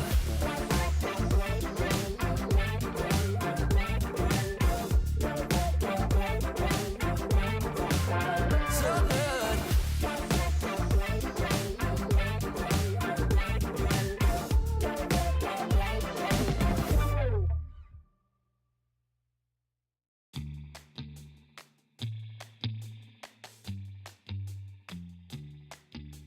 Shot, new kid on the block. Currents running strong like a solar wave. Locked, plugged into the socket. Watch me burning hot, yeah, I radiate. Coursing through my veins like a power surge. Call it misbehaving the way I burn. If you're gonna wait, then you miss your turn. Charge up and ready, I'm going steady with you. Looking like you're blacked out, got that future shot now. Everybody stop, get that future shot now. Future shot, future shot, future shot. Future shot, future shot, future shot. Breathe, feel that energy. You can change the lights from red to green. See, I got what you need. Sparking a connection, go VIP. You feel electric. You feel electric. Looking like you're blacked out, got that future shot now. Everybody stop, get that future shot now. Future shot, future shot, future shot. Future shot, future shot, future shot. The future shot. The future shot. Once we started, there's no way to stop us. Like a rocket, not for static hearted. Once you got it, you'll go supersonic. You know you want it. You know you want it. You know you want it. You know you want it. Looking like you're blacked out, got that future shot now. Everybody stop, get that future shot now. Looking like you're blacked out, got that future shot now. Everybody stop, get that future shot now. Future shot, future shot, you know you want it. Future shot, future shot, you know you want it. Everybody stop, got that future shot now.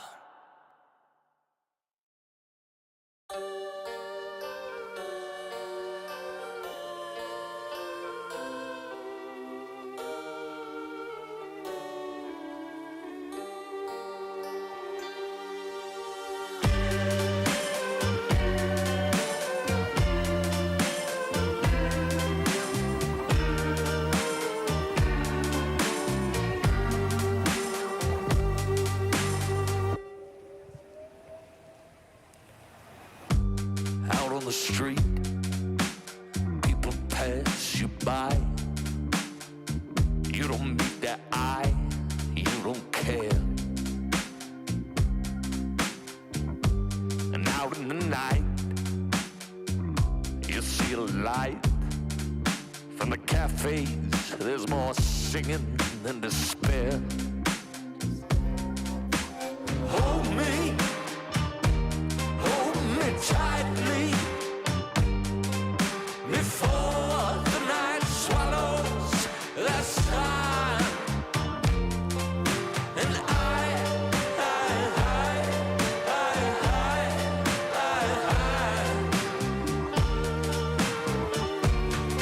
I'm done.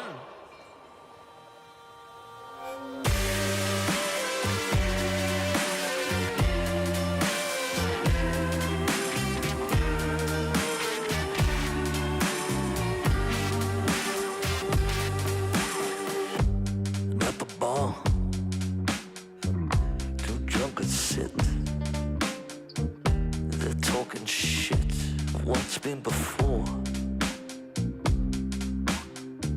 And the dancing girls, they twist and twirl. They sweat like beads of pearls, scattered before swine. Hold me tightly, before the night swallows the sun. And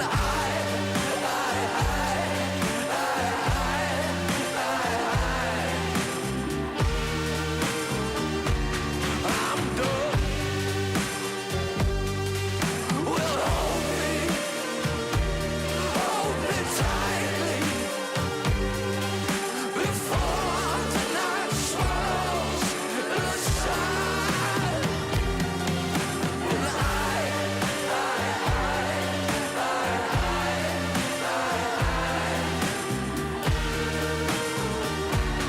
I'm done.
When the world seems big and I am feeling low, I think of all the good things in my life and dream of all the places we will go. No matter where we end up, we're gonna have a good time.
Our last series of the night is a qualification series. 9 Pandas taking on the boys on Team Spirit. Are we going to see Utoro collapse and some other boys on Spirit back into a studio land type of event?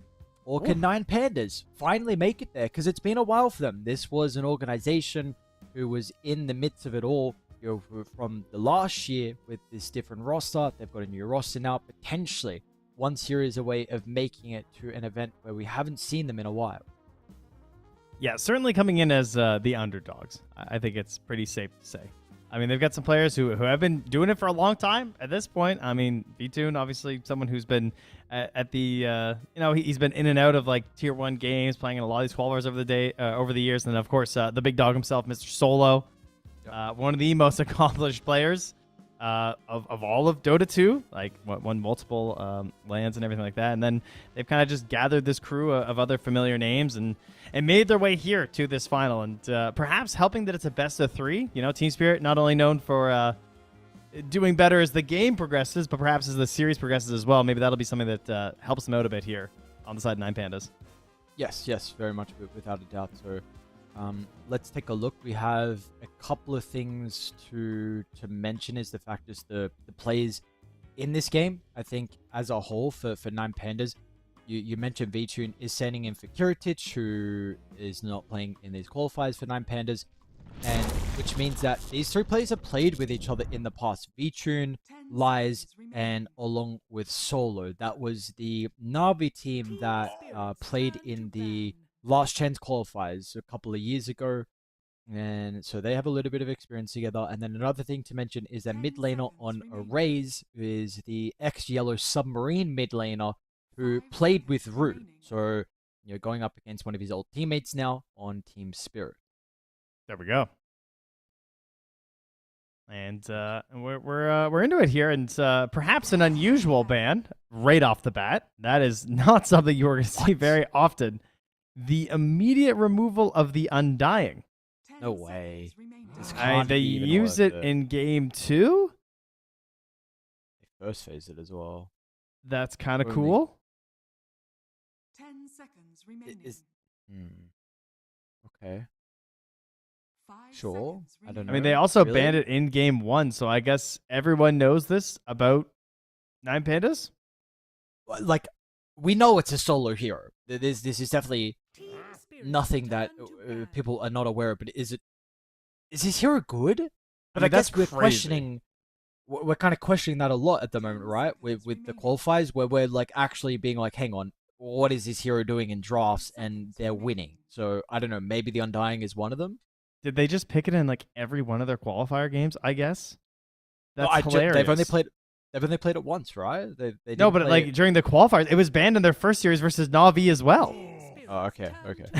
So I'm guessing that as they made their way through the opens, it was just a slew of Undyings. And it does kind of look that way. He played a lot of Undying, yeah. So fair enough, but that is wild. That's a lot of respect over to Solo. But much more frightening, the Chen here for Maposhka. That is not something you'd want to have to deal with. Solo, though, of course, a classic Ench player, if we'd like to go there. 5 seconds remaining. Nyx Assassin is another one we've been seeing, but I think we are both cautious on actually how this hero truly does. First to Chen. As long as the rest of the lineup's there to help the Knicks, it's still solid for sure. But in terms of these other heroes that exist in the game, this is the big one. The Dragon Knight left in partially because of that Undying ban. And we already saw this mistake get made once, and we said, oh, there's Dragon Knight, he's crazy. And then right after, we had a tough game for the Dragon Knight, but that was at the hands of a Bristleback, who was already banned out. 5 seconds remaining. That is true. Was that with the Lifestealer as well? Or was it not? No, he won the Lifestealer game, barely. There was a chance for a comeback, but then it was the Bristleback and the Pango and the physical damage. Yeah. I believe, right? Yeah. All right, well, let's see what, obviously, Team Spirit are cooking something up. You wait, leave the sorry, you DK. might be right. It might have been Lifestealer that game, too. It might have been both games Lifestealer. So many games today. Turn to ban. Dire team Yeah, Lifestealer, Pango, Bristle. Yeah. Was Yeah, in that was the third one of those. aspect. Yeah. Okay, so what else, sir? You're going to need some other things here for Team Spirit. You're going go up against the DK. So breaks is something we're looking at. Rue has been the next assassin player, so 10 seconds remaining. of course there is a possibility there with the break from the Aghanim shard if this is 5 something you're seconds wanting. remaining.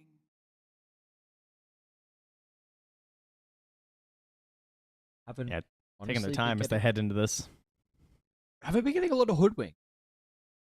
No, What's no, going on with that that hero hero? is dead. Oh, I see. Yeah, we are off hoodwink right now. Better fours, I guess, in a lot of teams' opinions. Maybe a little bit more focused around like potential for the team fight in something like the Dark Willow, or the ability to just, if you're going for these gank plays, instead like the Nyx Assassin has seemed a little bit more reliable. But with the break, you know, certainly something to consider. Getting another Doom. One way to try and deal with some of the sustain that the Chen lineup gives. Indeed. Does reveal 2 cores incredibly early on though from 9 Pandas, so really not a lot of flex. Oh, I know we are on the Navi played also position 1 Doom. Shad played it, so I don't know if there's any like mid DK. I'm still surprised that we're not getting. I mean, maybe it's because the DK is just not getting picked as to why we're not seeing it flex, but I have to imagine there is still this potential for it to be 2. Feels like with the idea of just going Masquemada's Armlet, it just suits the carry role so well because you want someone who's actually a little bit more active and able to play on the map, and the DK tends to be a bit absent. So I think in the mid role, it just seems unnecessary. It feels like you don't reach your potential there. Okay. Well, what is the response from Team Spirit? Again, we need a way to be able to deal with the DK. I don't want to see it head towards the later phase of this draft Whoa. and not see a response. It's a very early draft. Okay. That is quite early. We saw the Lion the last time, I think, when they played the Chen. Yep. Look at that now. I mean, that covers all the bases. Oh, pretty solid with the hero. Would be, I mean, Rue looked good on it. The Bat Rider's already banned out, so I think that's probably where I go. You also noticed that Terrorblade ban there before the Doom pick. We had a Maposhka Terrorblade support that did sunder a couple of Dooms. Yes, you did. But we're going to go for a Clockwork. That's interesting. So you could play the Chen in the, because we also had them swap this once before already, right? When they had the TB, they played it in the off lane. And then they put they put Rue's hero in the safe lane. So they're willing to swap around which lanes they go to on Team Spirit. Which could give them a big advantage with how they want to set their lanes up. From what I'm seeing at the moment with their 3 heroes, I think their lineup is already shaping up to be quite one-dimensional in the aspect where you are really looking to group up around the Chen items and the early ability for Drow to pump out damage too. So I would be concerned about the game going on it favoring 9 Pandas.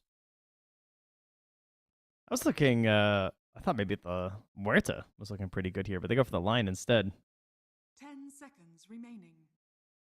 It's obviously getting, I feel like it's hard to get in range of the Drow. You don't really have much of an impact there. You do have some AoE disable versus the Chen army in the earlier parts, which can sort of assist. But Clockwork, it's often difficult to make good use versus that hero too. Yeah. This is more like feels like a Lion for Lion's sake rather than looking at the actual heroes on the side of Team Spirit. Yep, would agree. Now we're just looking for our solo hero though.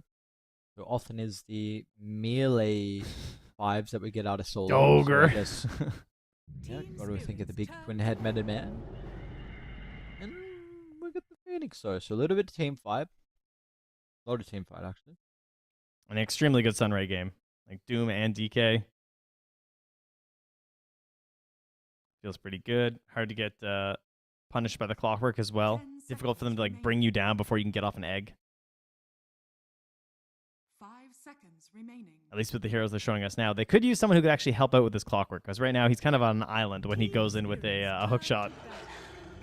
And they're going to grab their offlaner first in the Beastmaster, a hero who we've seen quite a bit today and has looked very strong. Ability to just grab a helm early on and help push the tempo, get these towers, but then just the Aghanim Scepter into Roar feels like it kills pretty much anybody. Yep. And Collapse, obviously very talented on this hero. Yes, indeed. 5 seconds remaining. There's like a lot of value out of the beast, right? Where, like you said, group up, but also no save. I really feel like this hero thrives when there is no saves, because we've seen so far today, like Roar is a pretty much guaranteed kill. So that will probably continue to be the case. And now, what are we looking at? Like, is well, what do we actually feel like they need? Is mid laners for 9 pandas? It seems like that is the case with the Storm getting banned out. Yeah, both teams. Pango probably lower. I don't think you're probably not going to play Pango into Beast Clockwork. Got Invoker still in the pool. 9 pandas have been playing that a lot. Okay. I think that's a pretty solid shadow for them. 5 seconds remaining. Not really much of a team spirit hero either. I mean, they play it occasionally, but I wouldn't say it's one of Laryl's go-tos. Do you want a hero to go in for 9 pandas? Because they do kind of have that already. But do you feel like you need to still go even more because of the drow? Yeah, a little bit, yeah. I mean, it's always nice, right? It's nice to have multiple heroes. It's a little bit of pressure just for the Doom if you wanted to opt into these fights right now, you know? DK, of course, can get into the Blink, but it seems like the best DKs right now are when you can avoid going Blink. And you can just go straight for a higher damage item, like going into that Daedalus or something after your Mask of Madness and your Armlet and your BKB. You know, adding the Blink into that does reduce this ability to get these big, like, Daedalus DKs that we're having. So, yeah, I think Invoker can fill that role with a Tornado and some Ghost Walking plays. Yep. But something like an Ember would also be great. They don't really have the best catch for an Ember right now. Just the Roar. Could make it very frustrating for the drow as well, with the Ember getting up in your face. But back on your Invoker, like potentially the Earth Spirit is protecting that. Turn to ban. And they're going to be the ones to actually get rid of the Pangolier. So Spirit have the first pick, so they will decide what they want beforehand. They could Monkey ban into Puck pick, because Monkey would also do okay for 9 pandas here. Wukong's command looks pretty solid versus those heroes. 10 seconds remaining.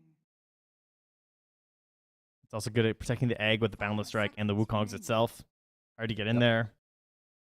That all being assumed that Laral wants his Puck, because I just assume he always does, even if there is a lion. It does seem like he's always pretty happy to play this hero, even into maybe some traditional bad matchups.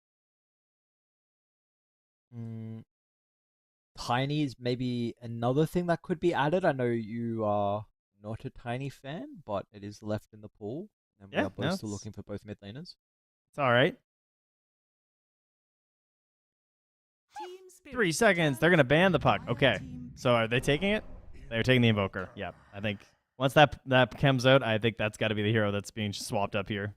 Or snagged up here, rather, because most of the times when we see the Invoker picked up, we see these Puck bans, and it fits their draft great. I mean, it is not only the ability to go fast, but as the game goes later, like, they don't really fall off. But there's this Alacrity timing that looks pretty scary. Objectives look very easy for them to take on the side of Team Spirit. And these heroes that could punish the Invoker, you've kind of removed them as 9 pandas. Then you have this really awkward, like, oh, are we picking Void Spirit? Yeah, Void Spirit, we've seen Sniper in the past, but I feel like you want to play Maker. Oh, man. Yeah, okay. So let's see. So we're going to get the You got it, dude. DK. You got it. The mid DK. And we get the P8. All right. So very good versus the Drow, very good versus the Beastmaster as well. I believe this is something Vitrun has played a lot in the past. Yeah, that was my first thought as well. Is like back, because he's been playing for a pretty long time. So he's had his days where, you know, he was a PL player. That was definitely one of his bigger ones. But he was a PA player as well. It is still in his top 6, which is kind of crazy because this hero has been irrelevant for so long. And he already won 1 game versus Virtus Pro with it. So he's hopping right back on the horse. It was a Battle Fury, Deso, Manta, Basher, Satanic, pretty stock and standard PA build. Okay. I mean, dude, against the 3 cores is an exceptional PA game. So I feel like very frustrating for the Invoker as well to have a PA up in your face. But with that being said, like, I think the big thing for me is just the ability of Spirit to rotate. You're going to have a Chen coming through the portal. Even though the PA is quite good into the Beastmaster lane, like, there are still some difficulties of potentially losing your tower early and then going back to the jungle, which PA suffers against. And also then if you lose your tower early, the potential invoker rotations with Ghostwalk. So we will see. I feel like there are ways to shut the Phantom Assassin down early, but I believe this is going to be another case of where we see a carry that we are not seeing a lot at the moment in a very good game for it. So I think if he's able to find his farm, I think the PA should win. Yeah, so far the more oddball carries have looked great on our stream. You know, the life stealers, they've been impressive, and we've kind of been waiting for a PA. We brought her up a couple times. We know that she's being played on some of the other streams. So looking forward to get to witness it ourselves here.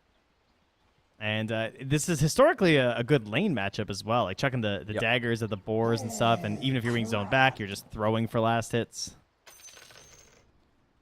See if you still get it. The worms will have you. It's a very aggressive smoke already. Bottom's going to be chilling. Looks like they may be able to get the creep. Okay, Liza's going to mess around. Thank you for that.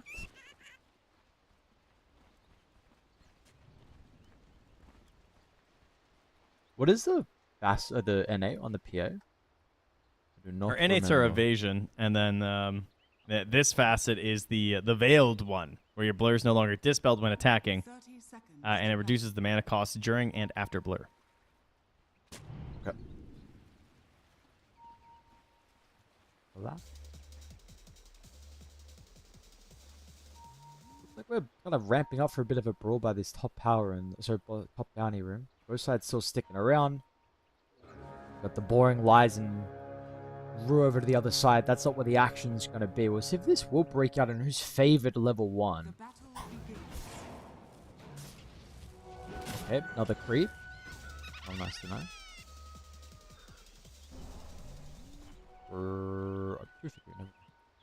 And I mean, we're talking about V2 being this PA player. Yadra was one of the first people who started bringing back this drow. Before everyone else started scooping it up in some of these more recent tournaments, he was one of the people who was spamming it in pubs and sort of drawing attention to the hero, playing like 10 games a day or something. Just non-stop drow. So I'm sure he's very happy to be hopping on this hero. I do not see many carries be Grandmaster Drow. No. He may be one of the few. Like, this is, yeah, I don't know. We really do not get this at all.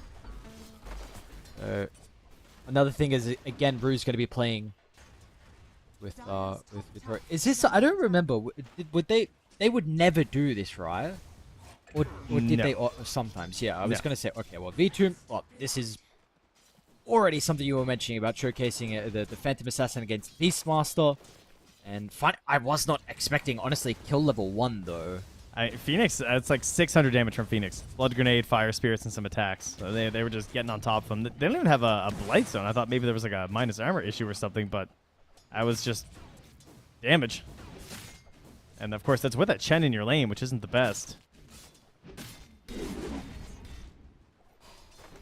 We'll see how it goes with getting the creeps as well for the Chen. Maybe it's a little bit difficult playing in this, in the offlane instead. Gets a ghost.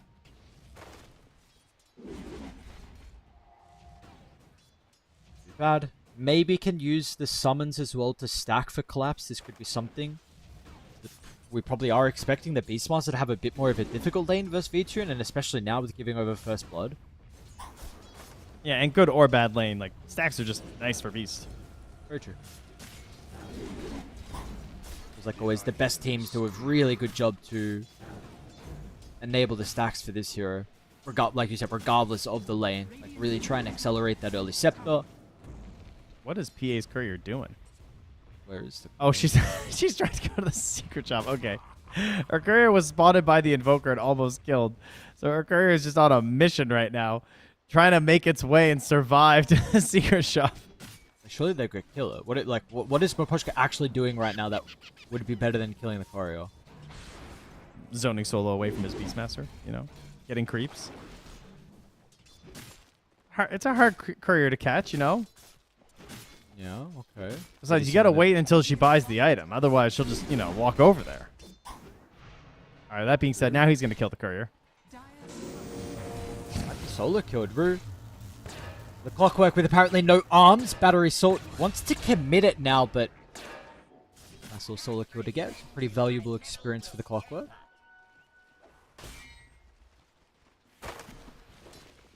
Very good here is Erase and Laurel. How's this mid lane going? We have not looked at all. Erase showing that DK can still do it in the mid. Has a solid lead here, and I would imagine no threat of death at all. I don't see a world where that's gonna be a problem. He's got Bracer, he's got Null, he's got a stick. It would take some pretty serious rotations and a lack of regen to actually bring this DK down. Who do they even rotate? Like Clock and Chen, not really the supports you would expect to have a high amount of damage. Maybe with your Toru getting some assistance with Rue holding the line down into place. Loopsy will make it back towards the tower, however.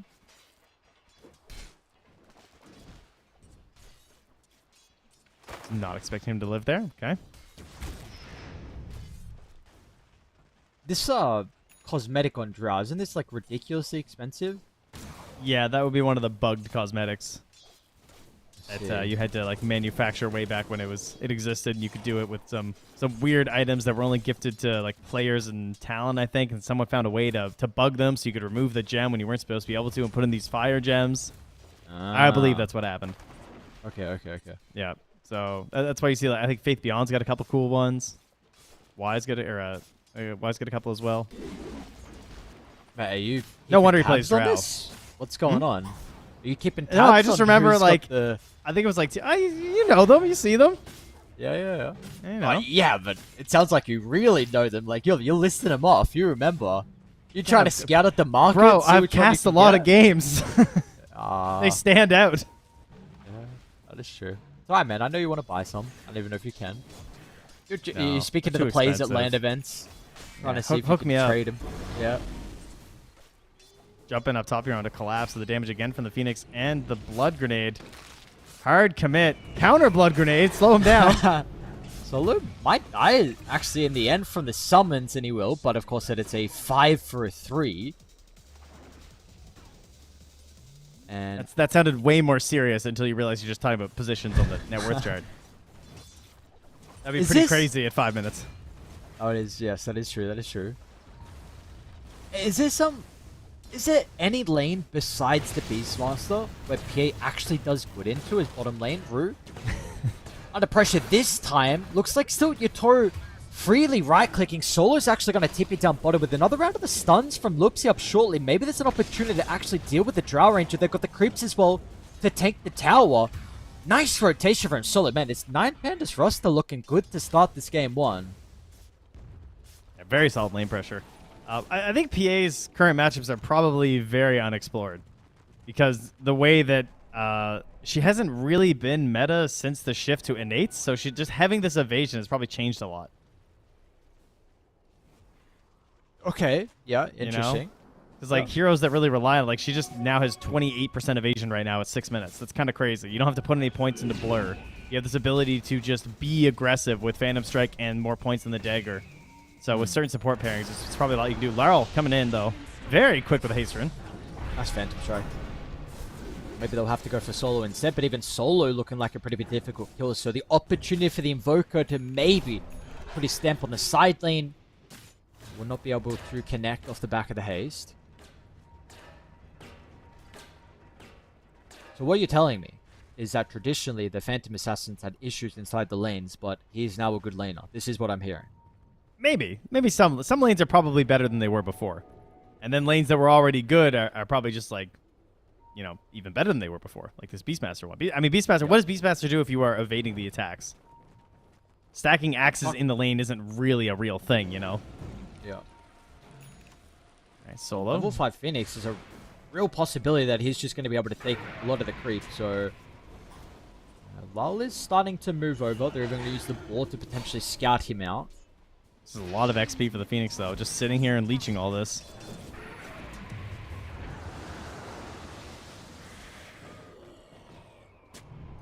All right. Thanks for the XP, guys. And it immediately reblocks the ward, kills their sentry, takes out the Watcher. Solo just fearlessly maneuvering through here. I like the way he's playing. Very good stuff. You see, though, that there's a lot of other stacks that they need to contest. I think this is a triple now. The far left Ancients. And The fearless play from Solo will continue. Get out of here. Half his health full. We're the same level. Solo? Okay. Who are they TPing in? Rue? Does this TP do much? And maybe with the rocket flare. Slow might help for one more right click. Surely not. So much space. Galaxies of space right now. Wait, Rue's committing. Rue's committing. Oh, well done. I really... Wait, whose blood? Okay, it was Rue's. A little bit unnecessary, but that's okay. Is he now dead, though? Apparently he is. So TP's in, gets the solo kill. At least he got a bunch of experience, but... Dude, V-Tune is... Whoa. He's 7.5? farmed. What the hell? Yeah, I mean, I said it before. I think this is... If a Phantom Assassin gets his items, I think he just solo carries this game. He's I'm quite 7.5. concerned. And the Phoenix is almost 6. Because Solo's just been leeching this XP, playing around the camps, leaving the PA alone. That's nuts. It's like the most experienced duo I've seen a lane in ages by the 9-minute mark. And meanwhile, your DK is also 400, 300 ahead of the Invoker. Like, Lal's doing fine. But then the Doom down bottom is chilling. At the very least, Collapse does go back and finish these stacks. Maposhka also starting to work through with double birds here on the other set of Ancient stacks. So despite praising all of that, Collapse might be 7.5 here soon by the time they finish up this camp. And Maposhka will be nearing the hand of God. Yeah, they're finding their own farm as well. Not bad. Spirit's going to be able to get another stack, but they're doing a good job. But the reason why they're here is because all of the stacks. So maybe that's going to be enough to have these items and experience to be able to contest with these upcoming fights, because you know they're about to break out. Like, this DK's ready to go. Haven't seen the Elder Dragon form. In fact, he's actually used it, I believe, currently. So maybe farming, or could think about trying to move bottom. I wonder, how would you like to see the DK play? We haven't seen a lot of mid DKs. Do you want to see him be that, like, aggressive tower taker, or would you like to just see him farm, play his own game? I think we consider who his allies are. I mean, he's a PA, so he knows his job. He is the playmaking DK this game. Blink is going to be of the utmost importance. He does have a Mage Slayer queued up after, which could be a good item. I think it's, you know, it's a tanky item. It lets you just get off more stuns, more disables. So with the way you want to play the game, it makes a lot of sense. Well, Solo's got the level 6. Going to be a little bit cautious where he pops the Supernova, because he is surrounded. So they want to turn to deal with the egg. They should be able to do so with the numbers. Nice Tornado as well. Protects your Toro. Gives him an opportunity to be able to reposition. Raze is now out of mana. Looks like he's going to be okay. Liza is also a pretty difficult kill as well. Unfortunately, with the Invoker not really having a lot of spells to use at the early stage. There's another Purge, but he can't catch up. Soon, though. But they might actually be able to get him. Yeah, Bruce able to get in range here with the Cogs. So in the end, they will close out for another. Nice lead on Spirit, and they're looking for top as well. Yeah, Maposhka quickly grabbing a net creep to throw the net, and then the Purge creep's able to catch it because of that, and that helps the allies get in there too. So the Chen army doing work. And the first damage onto this bottom tower as a wave finally makes it. Bottom tower is under attack. Dire structures are fortified. Radiant's middle tower is under attack. So what do we look for in regards to Team Spirit this game? Because it feels like probably they're on a timer because the Phantom Assassin. So what do we feel like is the big advantage that this lineup is going to have over 9 Pandas? I think it's going to be Beastmaster Aghanims plus just Clockwork. You know, try use the vision of the Clockwork, try and get these plays with the Ags on the Beast, hook shots into kills, into objectives, play around your Drow, try and beat this timing of the PA, because yeah, if the PA gets there, this looks miserable. She will be a very annoying hero to try and play against. Sure, Drow's got some stuff, right? Pierce through the defenses with the marksmanship, that part's pretty cool, but you have to actually land the hits and get a chance to use it. I'll be curious to see if the Shard comes into play. For the Drow? Yeah, because you can't miss when you're on the Glacier. Wonder if this is a possibility. Then he might look to itemize into it himself, or potentially hope to get a little bit lucky if they take some torments. I mean, this is one thing I do think, of course, their Ages, their roach taking ability is far greater than 9 Pandas, so potentially with Ages they could then look to invade and steal the Tormentor and maybe get their own as well. Yeah, that's definitely something to look for. That's going to be a good plan for them here. Erase, using this time, though, to farm up a little bit here and just thinking I want to be tanky, I want to be involved in these fights. We've seen the power of the SNY so much today that it's no surprise that he's going to consider that after. In the Mage Slayer, it's this item that, that there's quite a few heroes that we really think of it versus, and I think Beastmaster should be included in that, especially when you already see the point booster. It's just going to do a lot of work to reduce the damage the Beastmaster is going to be doing in these fights. And you know that as a Red Dragon DK, there's a good chance your splashes are hitting a Beastmaster in these fights. So reducing all that damage to the Drums of Slalom is really effective. Toronto doing a great job overall this game. The stacks were a big thing, and they've got some pretty decent levels as well, and they are hunting top tower taken. Ready to go with the Roar along with the Invoker combination. Mid lane's going to be zone shoved out, so they'll look to invade aggressively into the jungle. Solo has the supernova, but it's not going to have an opportunity, probably if he uses it anyway. Too many heroes to be able to get the attacks. Meanwhile, Maposhka just solos down the tower. So Spirit are looking good in the early game. 9 Pandas taking a bit more of a backseat. Yeah, and Yadoro's struggling to keep his farm up here. I mean, Maposhka's catching up to him, you know? So now he's going to get a little bit of breathing room. He's just going to head off to the safer parts of the map. Going to take the Wisdom Rune here, too. Onto the Drow Ranger. Again, try and help this farm speed. Definitely feels like it's one that struggles a little bit earlier on. But then once you get, like, maybe a couple items, first or second, like... And levels as well, like that idea, though, you know? He says, yeah, I'll take it, too. I think carry's very important, of course. 12... What is that? 125% extra on the ulti when you hit level 12. That's nice. What is with the Manta? I mean, sure, of course, silence and cold snap. But I know in the past there's been some weird stuff with like Manta illusions on PA providing some extra something. What is it? What? He had a talent, right? That he also got minus armor, and then the illusions provided it as well. Oh, with the yeah, no, we are off that. Yeah, so like, what's this Manta? It's just good. Yeah, I mean, it's just a super good item, right? I don't think it's super complicated.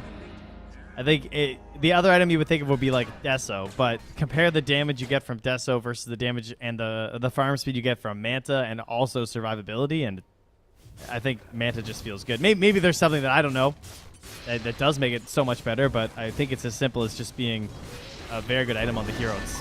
You know, you're critting, it's good base damage, survivability, feels nice. Okay.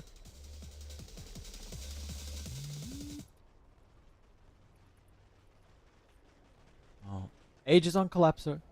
Laral under a ward here. Do they have the damage? They're gonna try it. I mean, they have no initiation item, so it's purely off of smoke, Earth Spike. God. Oh, this is risky. Yeah, no. Too deep. Thinking about ghost walking at them. That's the most appropriate use of that voice line I've ever seen. Just a couple of little mice in the woods thinking they have a chance versus the Invoker. Scurrying away. No, sir, they do not.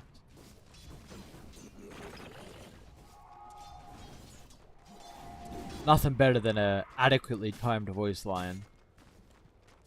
This Poshka Chen's getting pretty farmed as well. You speak about catching up to your core, even Lal is kind of close by too.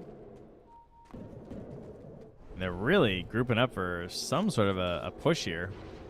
I don't think they're going to find much. By the time they get here, I think V-Tune's just going to be gone. Have we had a hook shot yet? Am I crazy? This is level 9 Clockwork, and I can't remember a hook shot. I don't think.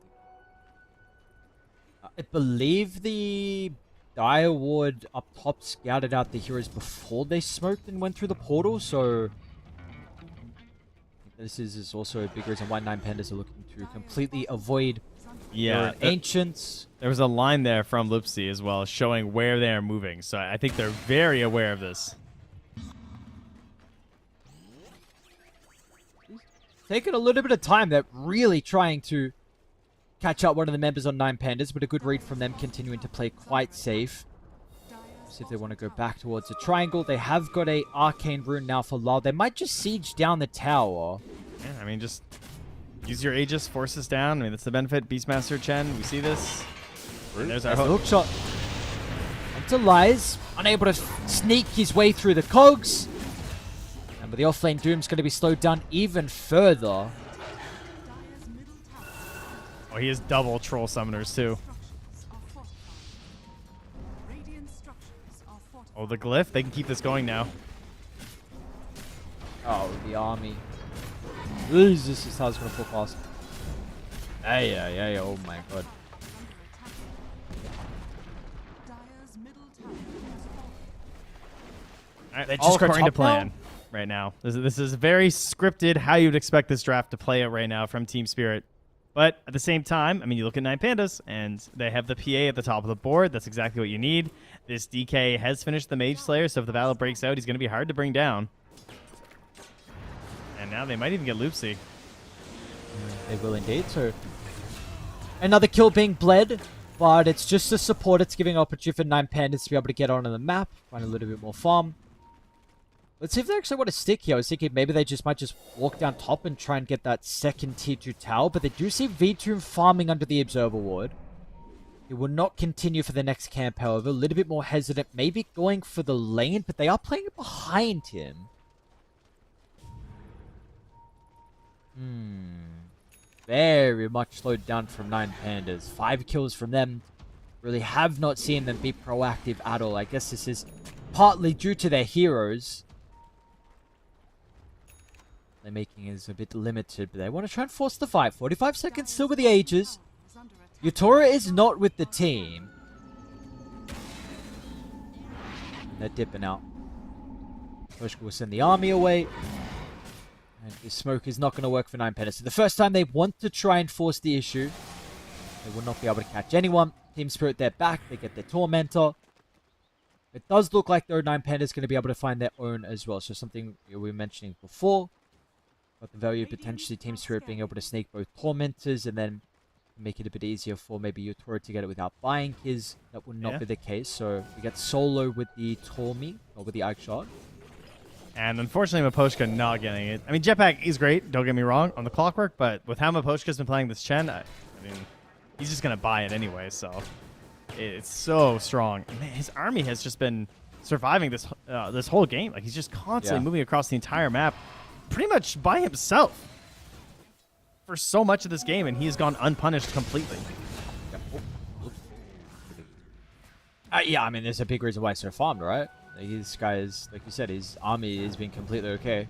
Kind of impressed with solo, I guess, but this Phoenix hero farms quite well. Oh, he cursed him, though. Speaking of the Phoenix, hook shot in underneath the tier 2 tower. Victoria for the left side, being able to provide the volleys as well. The kills are starting to add up. There's 3,000 now. It hasn't really been on any valuable member on 9 Pandas, but they've got the double kill count, and it looks like they're starting to bring their forces for a potential tier 2 push. They do have a pretty good ward to fight with on 9 Pandas. Interestingly, they almost bought Shard on PA, but she swapped to the Basher. Could have been kind of cool versus the Drow, but there's the jump in. Collapse with the jump in from Array's V-Tune is nearby as well. Collapse. Not taking a lot of damage at the moment until the Finger of Death comes out, but the Hand of God is still there as well. This kill is taking a while. Oh my god. And they're going to be able to get him surely, man. They are using everything. Collapse. No. No, he can't live. How is he out? Not only that, but the roar into the immediate kill on the PA too. That's devastating. I mean, that was your fight. That was your one chance. You got a decent target. You feel like you can do it. Now you're being chased down onto your Doom, who didn't even get to use his ulti. Maybe kicking himself a little bit for the fact that that ulti wasn't used to stop some of the healing back.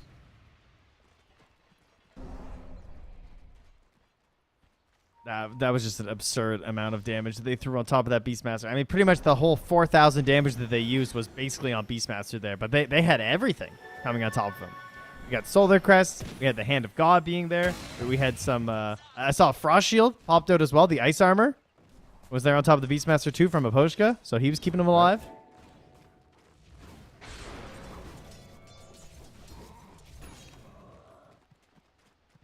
maybe kicking yourself a little bit with that Doom not being used. And now, it's a game where it does feel like PA is probably... You can't have too many deaths, especially with the speed that we're about to see out of Team Spirit. This is a second Roche lineup that will be without a doubt pressuring high ground. And oopsie.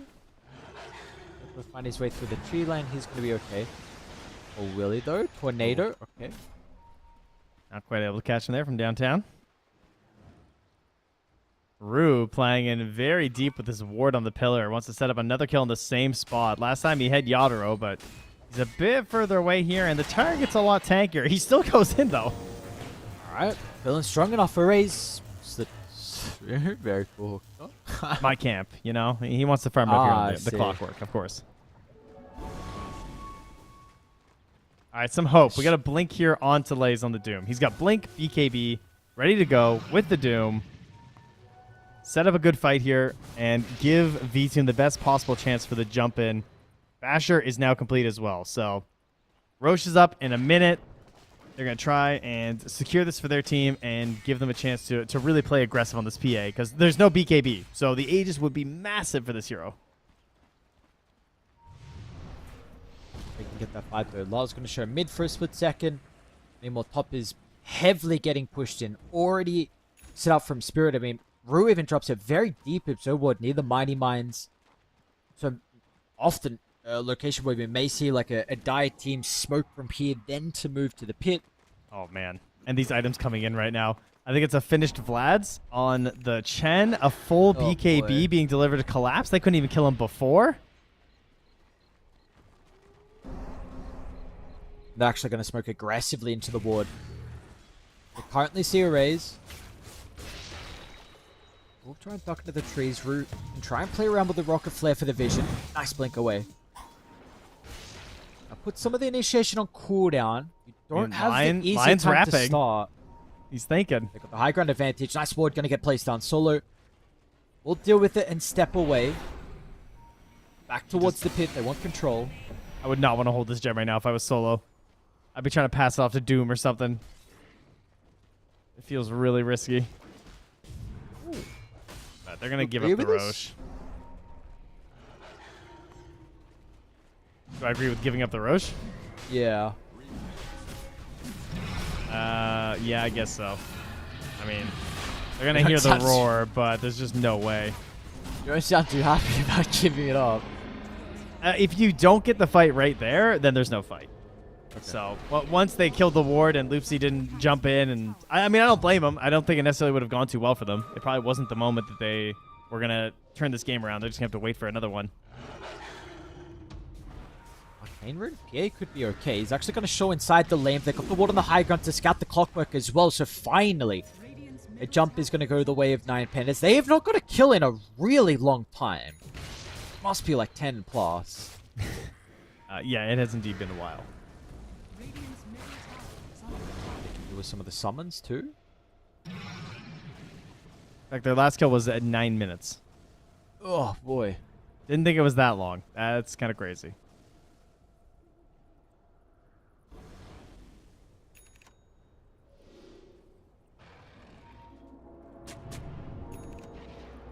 Be anticipating that there's going to be something happening inside their own triangle where they need to reoccupy. Spirit currently grouped as 4.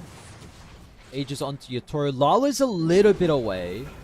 They will have Rue rejoin. DK form is ending, so any hope of going in there is pretty low. I would not want to opt into that one if I was 9 Pandas. We're going to get a Cloak of Flames on Maposhka. Okay, big dog. Sick. Yeah. Keep his own farm up right now as he is doing pretty close to 5 digits right now. What's even the next item from Maposhka? This is incredibly farm Chengo. I mean, there's always mech. Yeah, that still looks fine. Greaves. He can do. It's really what at 4 staff would be great, I think, versus DKPA. Okay. Here we go, Lotus. Man, there's so many good items actually. Yep. With the farm, he can. A lot of options. Going to be up to Yatoro at the moment to siege with the items that he has got, along with the Roche's banner. We do have PA shard now for the break on Diodoro. Could be something. I'd hope they could deal with the banner. Array's a little bit vulnerable. They'll do their best for the Sunray. The Sunray heal doesn't seem like it's enough. Nice cogs. Array's is still okay thanks to the defensive supernova. So the DK is able to slip out. Meanwhile, Collapse was blown up in V-Tune as well. He's out of the base though. Yatoro quickly turns, was able to reposition accordingly. And now Yatoro is looking to go further in. This Drow Ranger uncontested so hasn't lost the ages. Felt like that was their moment. Got in there. Was a good fan of knives. Now a buyback from the Lion. They think this is it. Oh, PA buyback. Oh, dude, this has such a big commitment. You gotta get him, guys. You can't let him get away. Oh. The Gust movement speed talent at 20 being shown off right there. Ignoring the chance for the multi-shot damage for these options of survivability, and it pays off.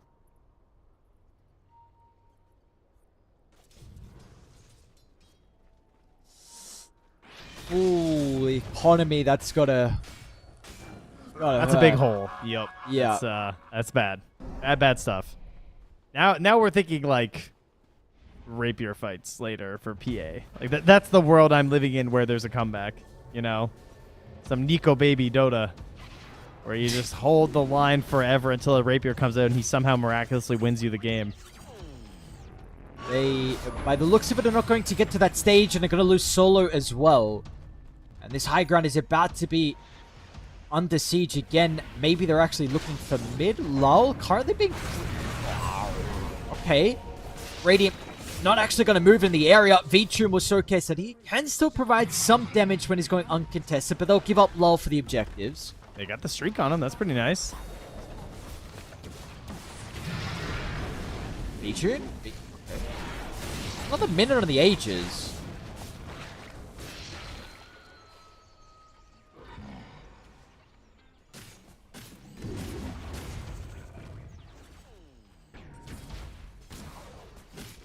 It's a 10k lead, but the PA and the DK are still keeping up pretty well right now.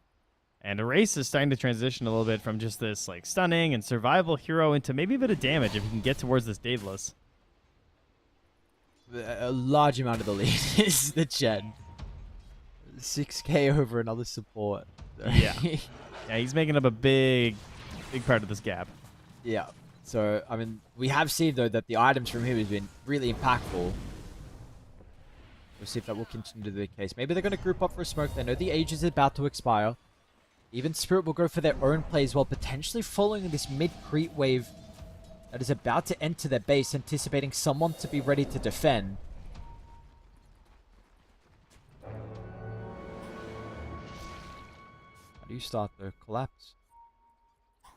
What's the possibility to go first? Maybe they're baiting the Tormentor, or maybe they're just going to take it. Oh, Shard. Still, before he hasn't bought it, right? No.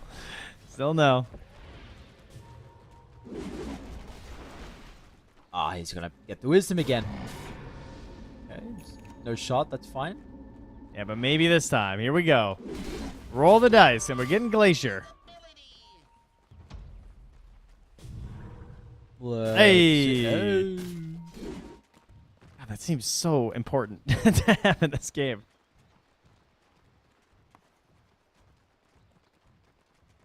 Well, they are coming out of the base on 9 Penta, so this game, we've not seen a lot of kills from them so far. They haven't been the proactive ones, but they're trying to strike back.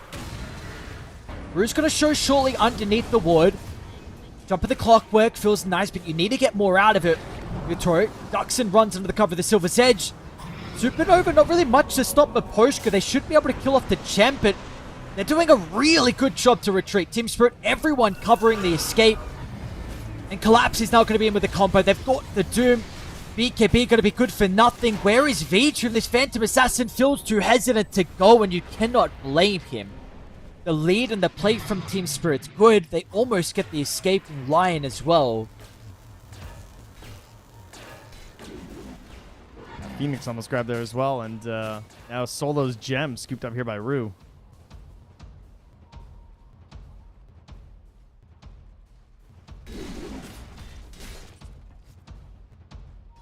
It was a good attempt. I mean, they forced the buyback out of the clockwork, but then they didn't grab that Chen. If he had just died right away and they didn't have the opportunity to just immediately fire back, as we look at this V-Tune, no BKB, remember, still. Anto going to be able to get rid of the silence, but this Lyle Invoker is still beating onto Lupsi, which I believe is a buyback death, well, the dieback death timer. Yep.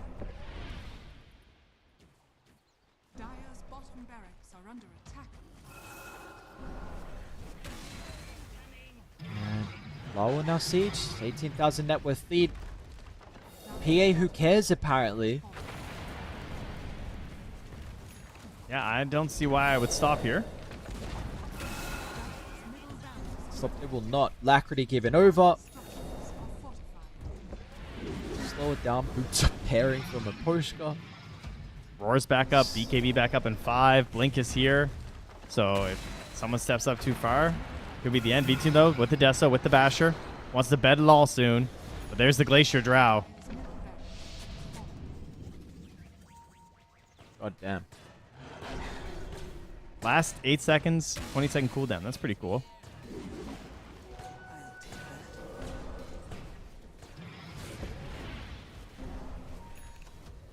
Not bad indeed here for your Toro. 617 on low. Everyone playing quite well from Spirit, to be honest. And look at the vision they've got outside the base as well from 9 Pandas. Yeah, they are being choked in here.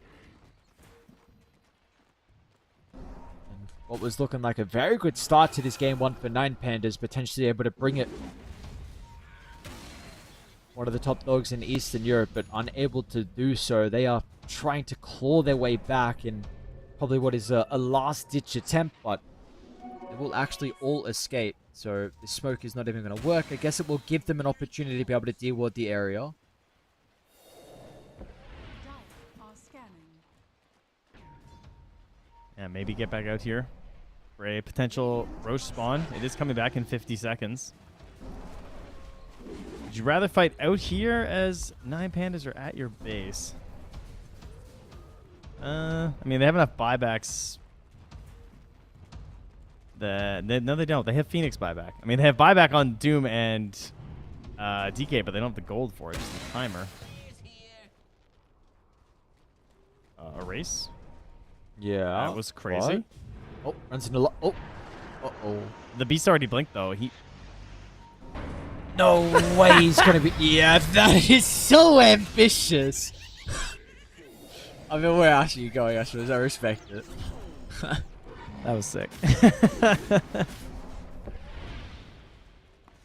He tried. Yeah, yep. Oh, man.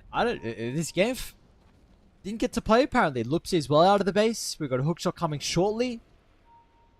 No, not going to go for it, okay. A siege instead, not reveal the vision.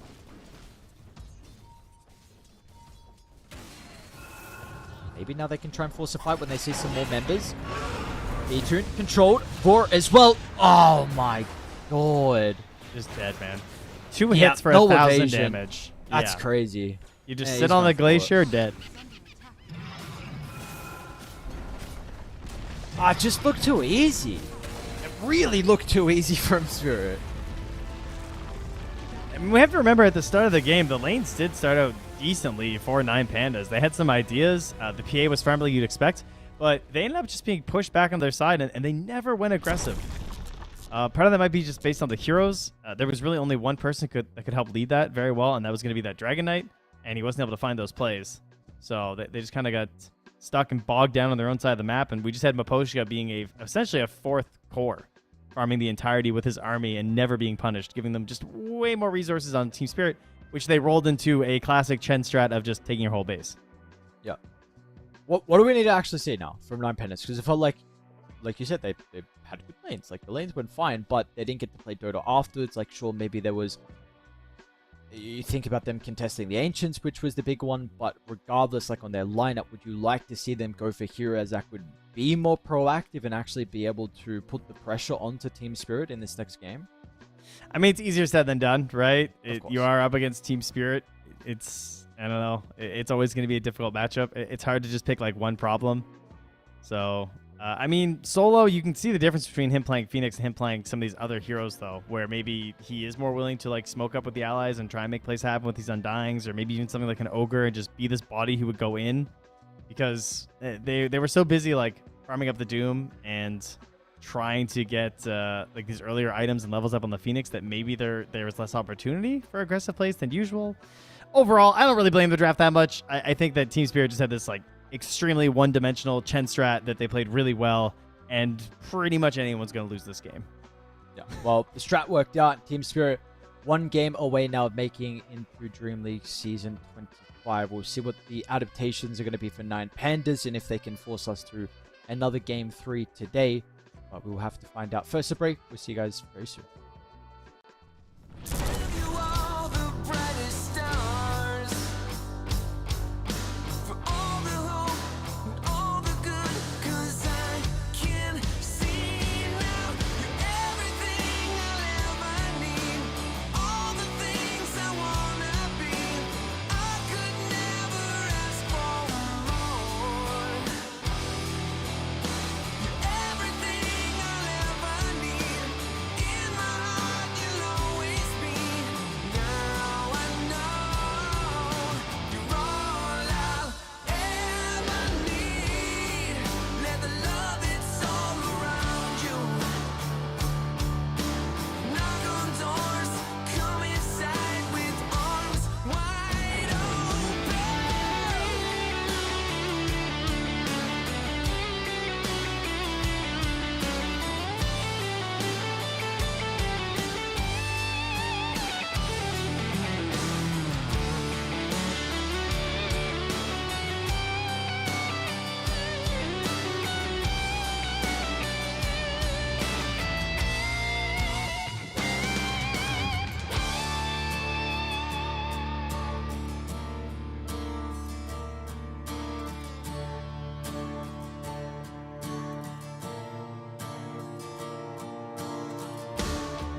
just what I've been waiting for.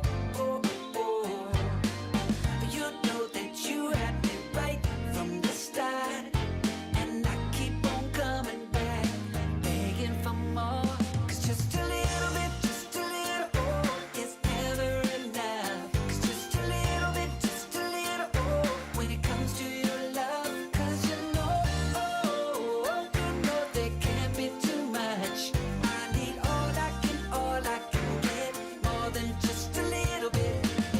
You got that touch I've been dreaming of, so don't be holding back on me. No, hooked on your love, got me so messed up. 'Cause you're the everything I need.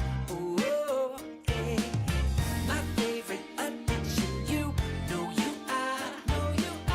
Just what I've been waiting for. You know that you had me right from the start, and I keep on coming back, begging for more. 'Cause just a little bit, is never enough. 'Cause just a little bit, when it comes to your love. 'Cause you know there can't be too much. I need all I can get, more than just a little bit.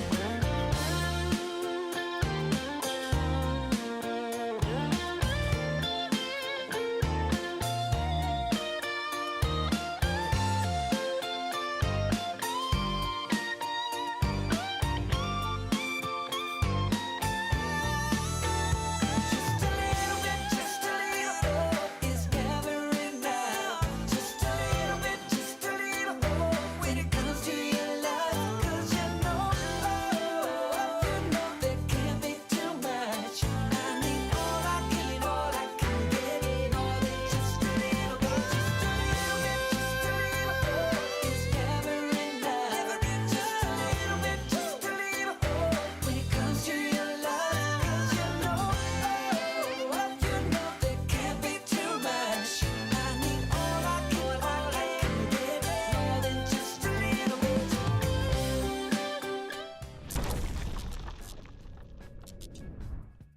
We are ready to go. Let's see what the boys on 9 Pandas going to be able to do differently. Because Spirit, that is what we are expecting out of this team. A masterclass performance. The lanes, you know, they were a little bit questionable. That was the big advantage from 9 Pandas. But after the lanes, we saw what the strength of Team Spirit's lineup could be. A classic Chen, Drown Ranger, and there was no stopping them from there. Trent, Yes, what do we- sir. what do we go? Is it the Undying? Is that the thing that unlocks 9 Pandas? Apparently, yeah. I mean, Team Spirit, they got to ban it again, right? They can't let it happen. It just makes solo too powerful. So Let's see. we'll see. I mean, he's been willing to go into it in the earlier parts of the draft before. Maybe Team Spirit will throw them a bone. 5 seconds But remaining. this is the best of 3 that gets you into Dream League, so I wouldn't want to be taking any chances right now if I were them.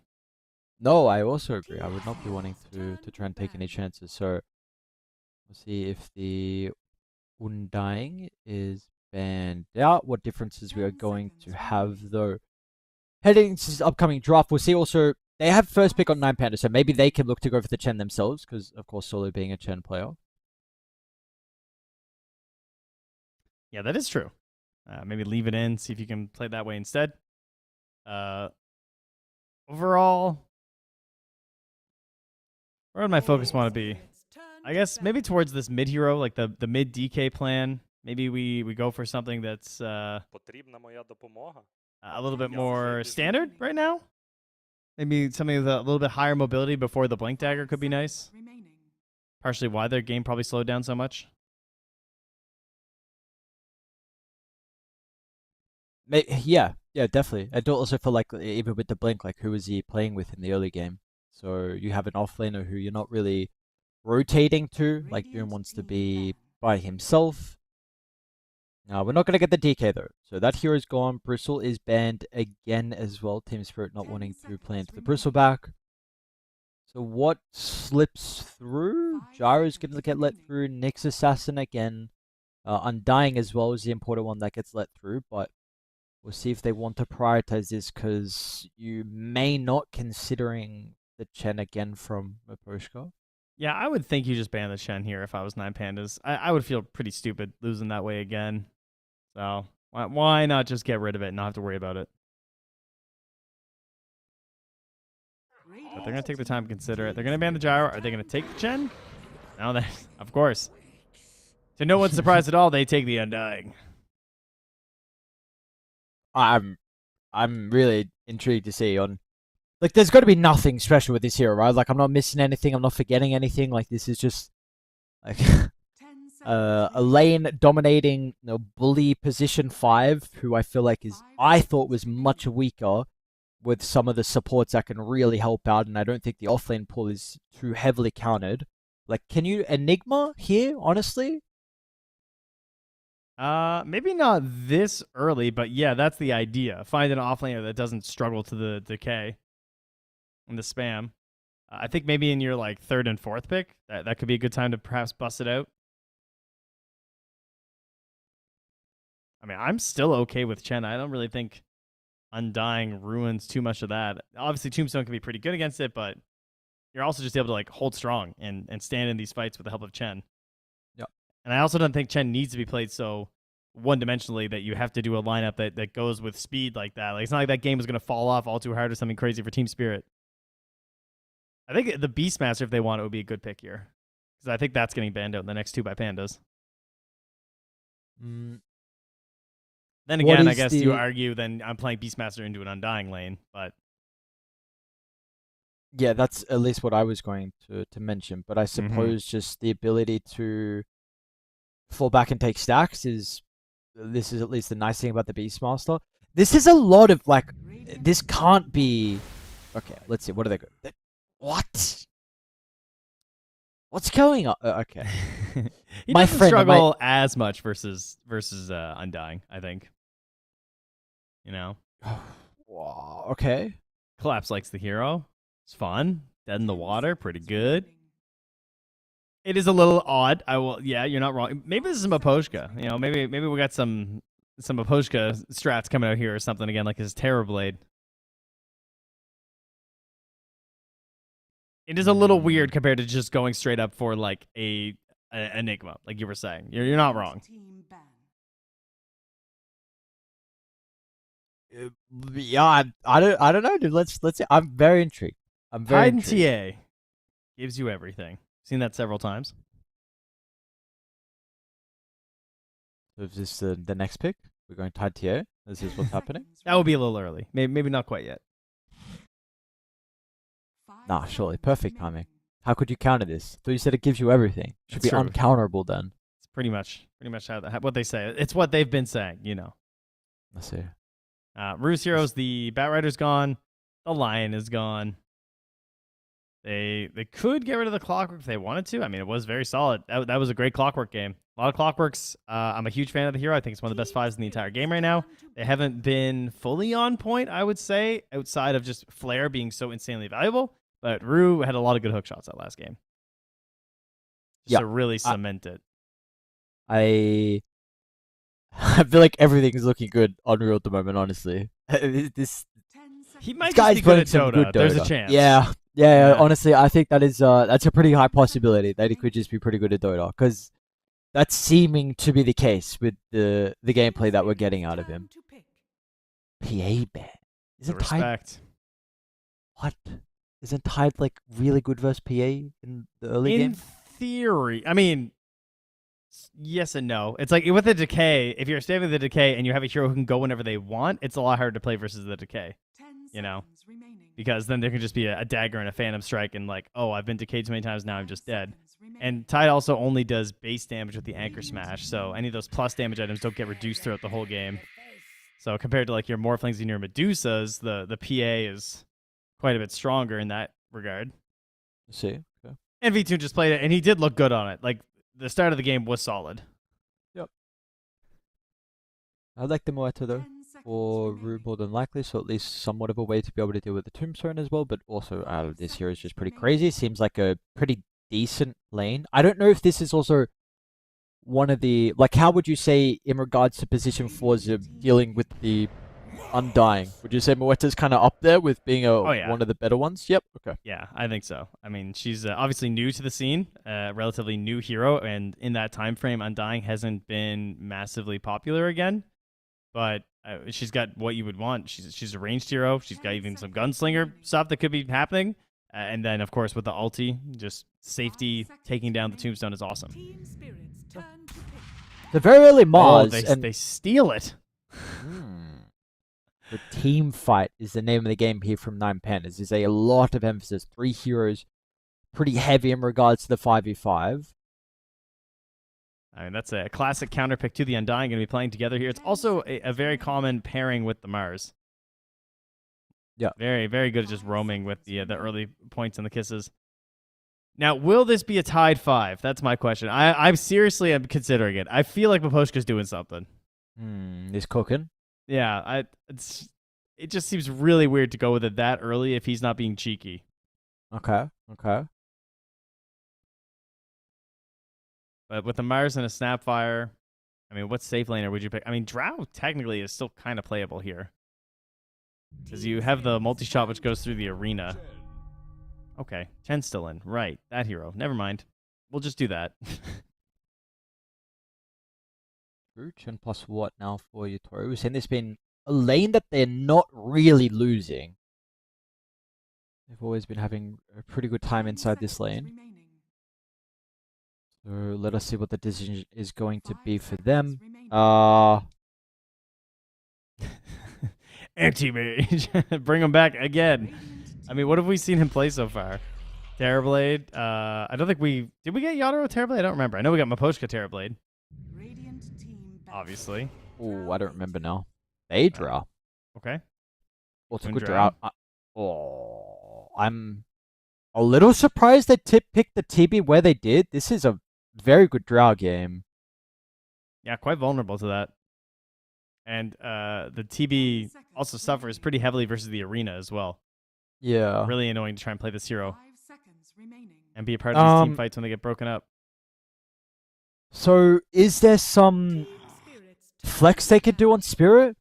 Yes, obviously, this is the Collapse Terrorblade, the Miposhka Tidehunter, the Yadoro Muerta, and the Who's playing the Miposhka Chen? Oh, okay, he's still playing the Chen, okay. Yeah, no, he still goes Chad, yeah. Okay. Some things you can't change. I don't think we're back to the blinking mid-Chen quite yet. Still a little bit of time till we see this. I'm honestly, well, I don't know. I did like the 9 Pandas draft last game. I really like it so far as well. I think this needs to be a pretty big hero for Lyle to honestly fix some of the issues they have. I would have liked the Pango for them. I think there's some big concerns. Maybe damage isn't one of them, but that also could be a thing because the TB matchup versus the Drow in the arena. Well, I don't know, dude. How are you feeling? I'm pretty pessimistic about this Spirit draft. I want to feel that way, and then I see the Chen, and I just reconsider my life. I see. It's the Chen. I think Invoker is probably the big hero that sticks out right now. He's just in our last game. He could draw together a lot of stuff on both of these lineups, really, because he can make these earlier rotations.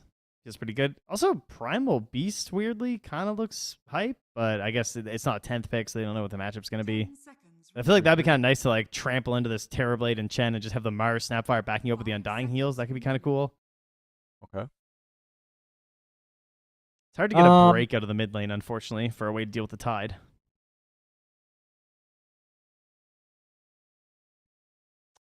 Yeah. Maybe the Drow can go Silver Zeds eventually this game. I suppose that is a possibility. Just no way to get it on the earlier end, unfortunately. Yeah.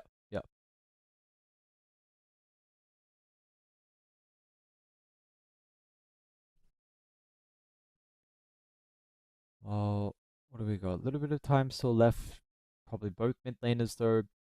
9 Pandas once again gonna have their pick leading through, so maybe some traditional magic damage has been something that we've seen against the Terrorblade. If this was a old 9 Pandas roster on a different patch, maybe Tinker would be something that is suggested for Kiyotaka. What about ban Huskar? Oh, I was going to say ban Huskar pick Ember, but I guess ban Invoker pick Ember could also be good.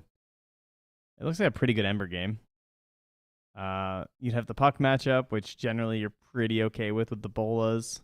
Just goes back and forth a little bit. It's probably what Larl's going to pick if the matchup's not bad, given Larl's history and what their lineup is lacking. But they go the Ember, the Tiny instead of the Ember. Similar idea.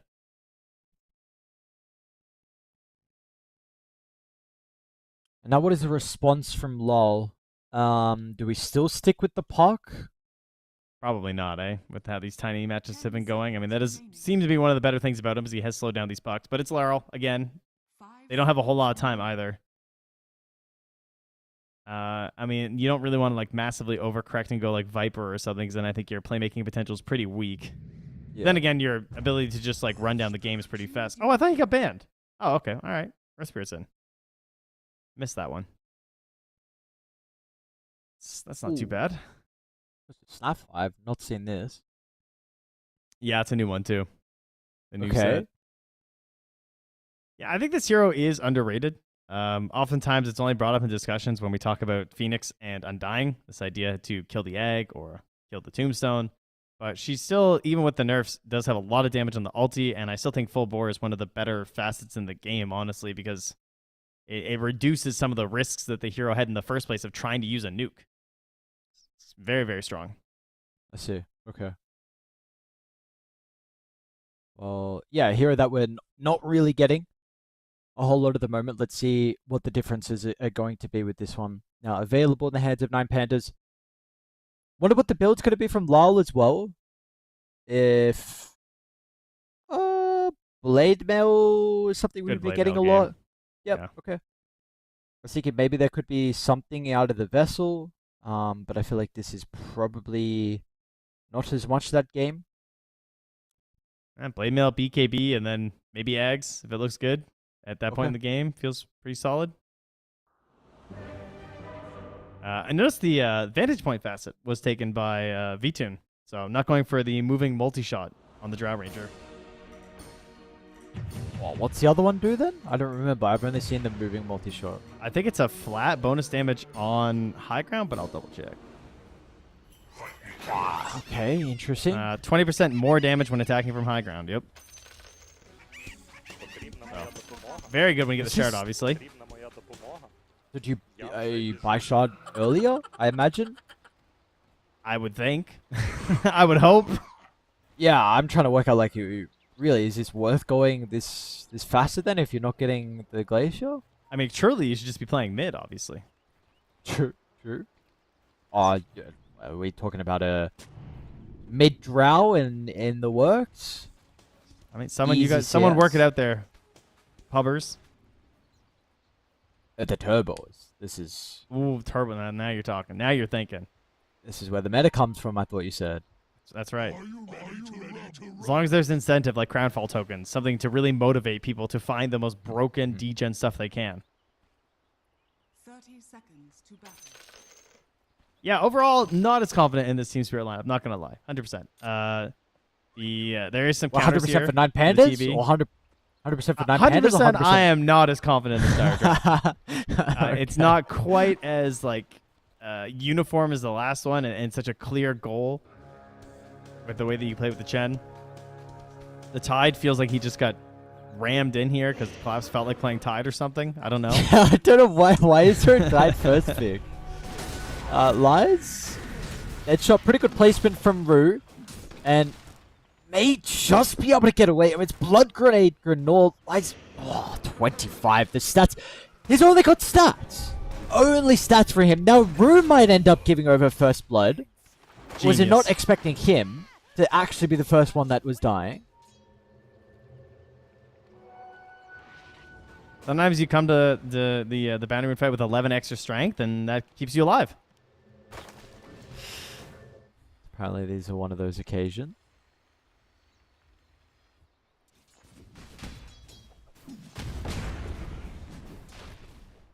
All right, well, Collapse. Good luck, bud. You mentioned about your supreme hate for Tiny. What about this Earth Spirit hero? I feel like this is also another one that is kind of similar to Tiny, where it could be incredibly hit or miss. He knows his place. That's I appreciate Earth Spirit because even when he's not farming up and he's having a slower game, he's not so dependent on the one and done. You know, roll is a 4-second cooldown. If that ever gets changed, this hero will be dead. But roll is a 4-second cooldown at max level. He buys BKB. He buys tanky items, blade mail. He's valuable. He gets 2 items and he's good the whole game. How dare we see any nerfs to this Earth Spirit hero? The support will be up in arms. You can change everything but 4-second roll. Anything else is fine. Yeah. Theory across some of the other changes, but leave my role, please. I'd like at least that we are getting this hero.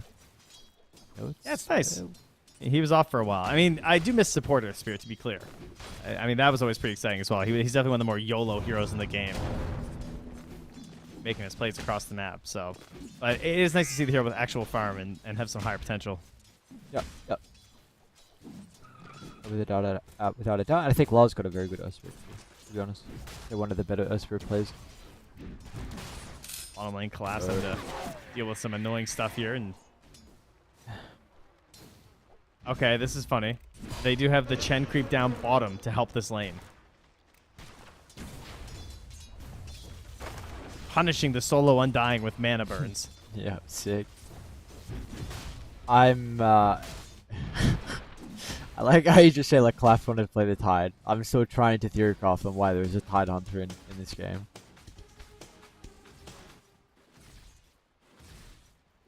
It's 7 denies for solo. I feel like this lane, if you're actually going to be able to trade even or do somewhat okay for the Tide, a lot of it is on the back of Rue. Oh yeah, 100%. It's on Ruinous with this Chen creep too. You know, just keep sending them down here. Up top, they're just using Penitence and Metamorphosis when they can to try and bully them back. And so far, it worked out on the first one. But of course, now there's a minute and a half where it's not going to be available. Yeah. And so you were suggesting the Beast, right? In the first phase of response, which I felt like you were saying like, yeah, it's still probably going to suffer versus the Undying, but at least your ability to make your own stacks feels nice. Like the Tide cannot do that. And if the Muerta leaves the lane, then yeah, you're not like you're also then okay, sick. Like now I'm 1v2. He's a good stack farmer though. You know, he's a great stack farmer. But how does he make his stacks? The 7 last hits is not looking good. I'll be real. It's it's not. This is what you would expect when you think, huh, I wonder what would happen with Tide versus Drow and Undying. But Rue's gonna try and fix it by just changing the dynamics of Dota 2 and breaking the lane apart. Sick. Which is, I suppose, maybe a big reason, honestly, why some other things, but also a big reason why the Undying is not very good at the moment, because you don't do anything against this. One of the supports that is very lane focused, but you can't stop the pulls. Yeah, you can't stop the pulls, and even though they've added damage to the decay, it's like without the Drow, he just does not feel like a threat to collapse. Like he's just gonna stand next to him here, no cares. But he does hit for 80 now, so at least he can deny in his face sometimes. Sick, sick. Hence the, what is he at now? 8 denies. Let's go.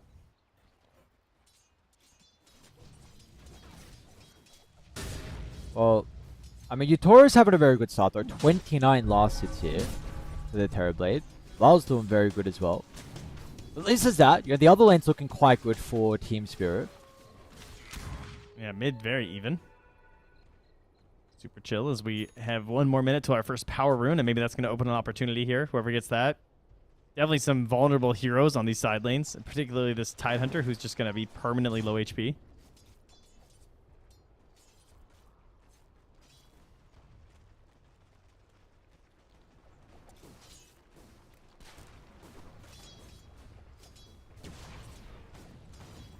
No thoughts of stacks quite yet, though. They're just going to leave it alone and stay close by. Clap's pulling the wave behind the tower. Arming up that way. Level 6 here for a race in the mid lane, but obviously no real way to punish. Here's our rune. 10 seconds early. Solo arrives with a blood grenade, a wand, and some raindrops. He just pings Larl. He's like, go. Oh, I thought we were showing the Undying's item. I thought he was going treads on solo. But no, this is the Earth Spirit. Solo unfortunately just has Wand and Blood. I like your idea though. You know. Where are my offlane Undyings? Hold that thought, actually low. Between. Wow, I mean, okay, this looks good if the Earth Spirit's not here, but unfortunately Earth Spirit's here, and as soon as he pops out for the attempt on to collapse, well, we'll miss on the first roll. Makes it a little bit more awkward now, but it's probably not going to matter. TP, no way. Does he actually make it? Nicely done. Yeah. Vichu, great TP. Dire's middle tower is under They will get the tombstone. Will solo stick for the deny? Oh, he's thinking about it. Nah, no chance there. Same time, they did get the kill though. You saw a race. Grab one there onto the Muerta. With the help of the Snapfire. And 7-minute Wisdom Runes. Muerta, we'll be back for that one. So stacking and snacking on Wisdom Runes. Yes, it was funny, Loopsy. Thank you.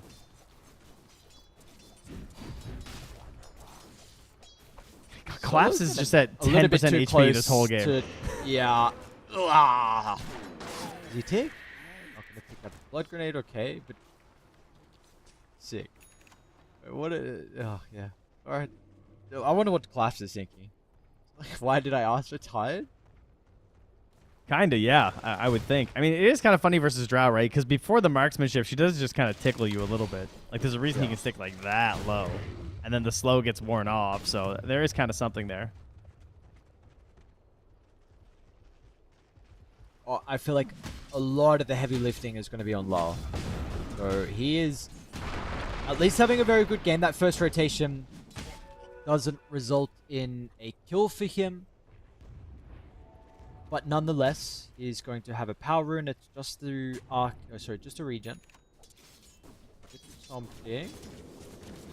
Lay's also moved down there, and I mean, there's no pressure on this top lane right now. Like, Yadro is just farming it out, and now he's thinking about going through the Twin Gate, perhaps? Yeah, he's hesitating. Left, right, he's not sure. He's going to go for it. Collapse does not have the Ravage yet, though, so this isn't a guarantee. They're very dependent on Laurel hitting something. Actually going to TP down and try and force a team fight. Polo drops the tombstone at least before he dies. Lies, he's going to be in with the arena. It's a pretty good placement. V2 importantly is on the left side, so the Drow Ranger can slowly start to get the marksmanship procs going. With Toro already using the Sun Dodge, trying to deal with the tombstone before he dies. Oh, they're going to toss Oh, the midair? I don't know where V2 went. I thought it was going to go towards Collapse, but apparently He was. not. He got dead shot. Oh, I see. Okay. Rue hit him like a clay pigeon. But unfortunately, it wasn't quite enough to save Collapse. All right, so Undying, huh? Yeah. I mean, did you see what happens? He gets the tombstone down, he dies, but, you know, he laughs because he has that innate of the Ceaseless Dirge. And then he just comes back, and they annihilate that fight. What an arena. They could not kill that tombstone in time. Oh, V2, don't ruin it. Oh, he's ruining it. Well done. Poshka and Lal. Level 6 is Poshka. Well, so much for that big win. That's that makes it hurt a little bit more.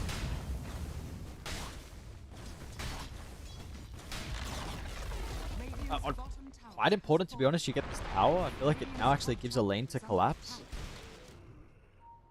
Like an extra, maybe 2 small camps as well. So they'll drop the noob orb up on the high ground to protect him. So very intrigued to see how much farm he's actually going to be able to get by staying in this lane. Lull inside the river. Be an illusion rune top. So pretty boring runes so far this game. Mid tower taken as well for the Radiant though, so bit of space maybe for this Tiny to do some work. Unfortunately, it's very hard to go this deep before the Blink Dagger. And Lipsy trying to get level 6. They're going to try and close out Yadro's space to farm and take this top tower. A very aggressive smoke right now. Tombstone back up. 3 points in the decay. Sunder back in 4, though. And we have to watch for this Hand of God, of course. Might lose the opportunity for the Hand of God to start the team fight, though. Maposhka gets it off for the last second. Kind of greedy. Yeah, very greedy. 1 TP cancelled. Now Yoro is kind of stuck, and well, he's going to have the Sunder, but maybe the Mortimer Kisses nuke is enough. Nice moves. Looking very good. Yeah, no chance there with the spear maxed out. Plenty of time on the stun. Middle tower is under attack. And what are they getting in return? They're smoking on Team Spirit with Laurel and Rue moving towards Collapse, but so far they are very far from getting a grab onto V-Tune. Radiant's middle tower is under attack. That's what he's actually going to take the out. So we'll miss the full wave down bottom, but looks to try and take mid instead. Good Feels read. much safer here. Dire's top tower has fallen. And he can farm right towards these stacks, too. I'm not sure if he deserves them. I think Tiny just pinged them like, please back away. I want my Blink Dagger. Or maybe he said, go ahead, take them. I'm about to get Blink Dagger anyway, because V-Tune's on him. Collapse moving back to his own piggy bank, as you just saw on the Tide Hunter, but little team farm time here. Blink for a race. And going to give the rest over to V-Tune on the straw. It'll take a while. All right. This looks a lot like game one. Nine Pandas had a good start early, and then it's kind of quickly got stomped and stolen away by Team Spirit. Can they do the same thing again? I mean, TB potentially has a second item advantage. I feel like can come online a little bit earlier than the Drow, but it's, I think, a small window. Yeah, my instinct says no. I think that maybe, sure, they can maybe come back, but not in the same fashion. It doesn't look like it's going to be that style here. That being said, Rue does now have the level 6, so that's pretty important. That's a lot of extra damage. If they are going to make this comeback, it's going to be based on an attempt on a kill on either the Earth Spirit or the Tide that goes awry. As, you get Blade Mail on the Earth Spirit, and then, of course, the turnaround Ravage being a problem. Solo using his Undying here is Rue. Being targeted here and Pierce the Veil. Not going to save me. He's out of mana.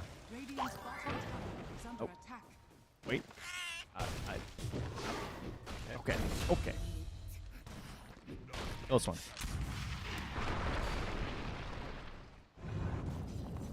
Taking space. Network lead is shrinking.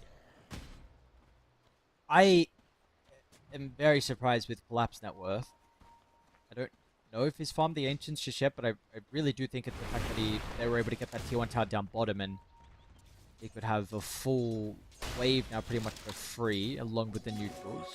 Yeah, he did farm up one big stack, and he still has a couple more to go here. As they do start targeting down onto this Mars. And close to his Blink, but he's dead. Well, maybe if they could get some TPs out with the arena, but yeah, no, they died too quick from Utora. They also have no Tombstone because they used it to farm the Ancients, and now Laurel's going to run in here. Radiant's top tower is under Doesn't like what he sees, though. Radiant structures are fortified. Well, the objective. Lal and Utora, very farm. Look at the Wisdom as well over to Collapse. Still has another big Ancient stack to do. Radiant's top tower has fallen.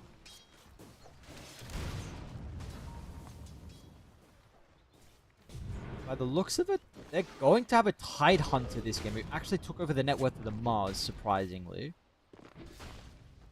And he's got a simple plan.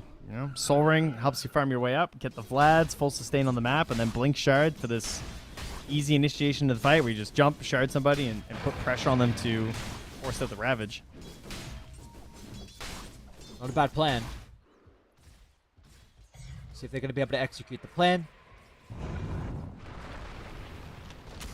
And maybe... See, the thing is, it's still forcing team fights from Spirit. It feels like it needs to be in the right position because you are potentially taking into a Mortimer Kisses arena plus Tombstone, and the Drow Tiny's impact when they are not initiated on is going to be pretty high in some of these early fights. Yeah, I mean, Erase is the most farmed Radiant hero. He is a very scary Tiny right now if they can find this forward vision to give themselves the jumps. That's really what they need at the moment. But unfortunately, he just doesn't really see much. Illusions are always scouting from the Terrorblade. Chen army units as well. Nice. And now Mars gets his blink, but he's dead. He's dead, and Solo as well. They're going to be able to kill the Undying, and pretty close to Roche maybe forcing it. Will probably depend on Maposhka's creeps, but maybe they want to go for it. Yeah, I think that this is easy. Okay, well, you know what? I lied. This is exactly how they lost last game. It's just the group up, and It's just these little kicks are catching the Mars. Like, he needs his Blink Dagger, so he feels pressure to be up this deep, and Undying's not enough to protect you at this point, because Undying is a full commitment save. It's a save of, I'm throwing down Tombstone, and my whole team is here to turn around and fight this with you. You know? Like, the ways they're catching the Mars is like a boulder kick. Like, that's it. That slow into Chen army creeps and reflections, and he doesn't have counterplay. It feels incredibly reminiscent of the last game, because they also only had 5 kills, remember, and then they didn't get any kills for a while, and this is looking exactly the same. Maybe now, though. Maybe now. This smoke, they are not happy with the status quo. They're going to try and smoke away from Yatoro, who is showing down bottom. Winter's really not the ideal target. We're just trying to make some more stacks for his cause.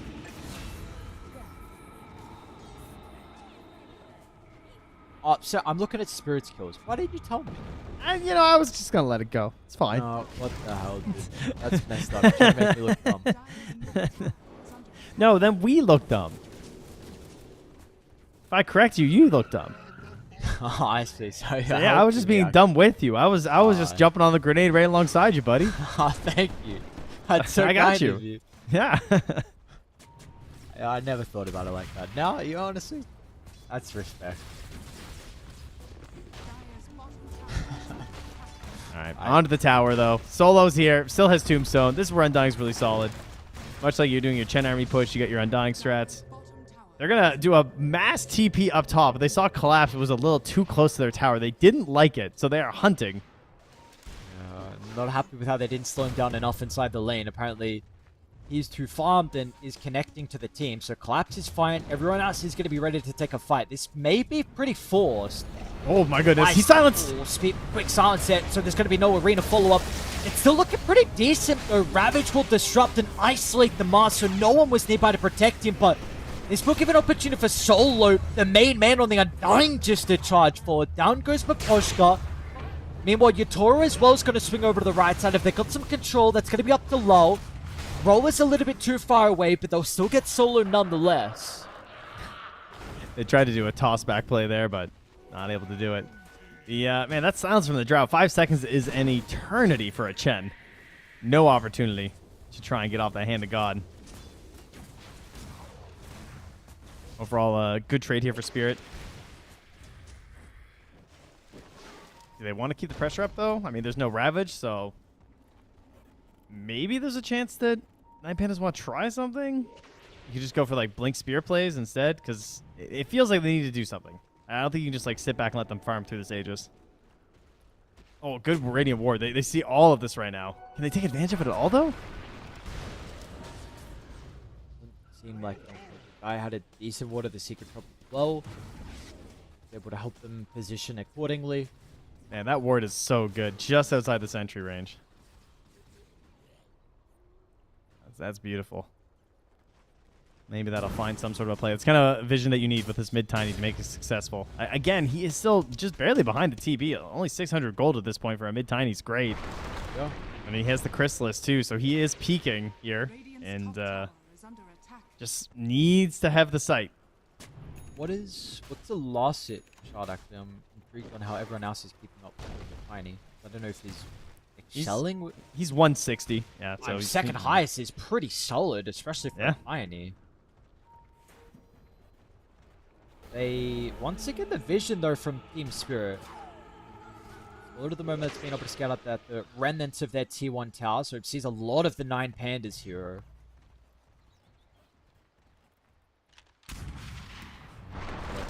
More mentor up, so they're going to go back. Not really playing too aggressive with the Aegis, but the net worth lead is growing a bit for them.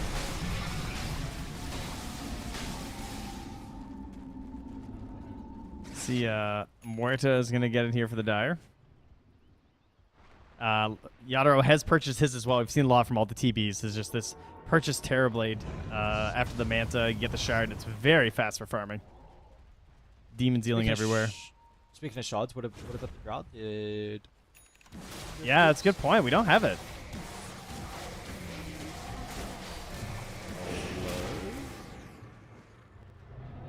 Got his own shots. castle, the bunker, I believe, right? Yes. Yep. Entomb, we're calling it.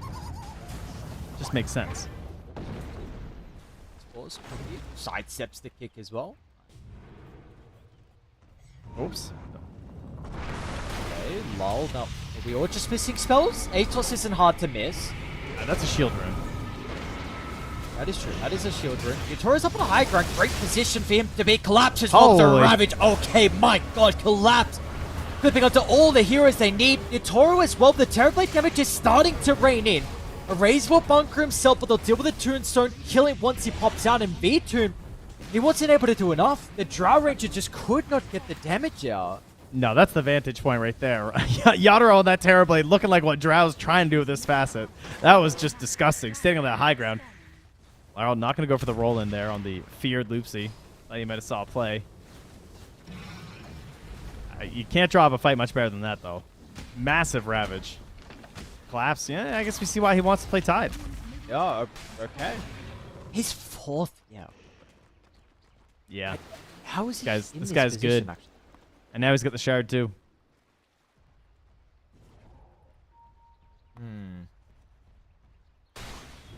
Alright. Lob Sentry combo from the Dire, spotting this movement. Will 9 Pandas deward it? Oh, no, they smoked right on top of it. Yep, pinged out right away by Rue. He saw that one. Of course, no Ravage. You don't really want to fight it. The Wards mid, apparently, Team Spirit wanted their own tier 1 that I believe Josh got dewarded pretty recently, and then 9 Pandas tier 1 as well. They are going incredibly deep for Collapse, who would probably feel this is normally a safe place. This time it's actually not going to be the case. So Collapse brought down. Erase takes a bit of a streak here for the Tiny, continuing to put himself in second position. Yeah, still having the arena as well. Lace comes down bottom thinking like, can I make something happen here? But gonna reveal himself to save the tower. Maposhka playing it a bit greedy. Will now start to run away. Never punish this guy on his gen. Oh, well. Oh, wait. Oh my god, no way. All right, surely he's dead now. Oh. Am I crazy? You see the creeps? I mean, I know they can pop out of nowhere as much of a Dude, secret. how is he alive right now? They saw him. Yeah. Right? Okay. Yeah, now Ray sees him. Where does he go? Oop, oop, oop. Is he hacking? Is Maposhka hacking? Is Is that what's happening How here? did they're all here. They're all here, dude. All right. Eventually he dies. Well, 6,000 net with lead for Spirit. I know another draft, honestly, where I feel like 9 Pandas have the advantage. And Spirit playing some good Dota. Nothing fancy, only 9 kills, but Yutoro incredibly rich at the moment. A lot of it supports as well. Yet to really feel that Drow Ranger impact in particular with this matchup, and it's going to be pretty hard with the Tide and the Earth Spirit.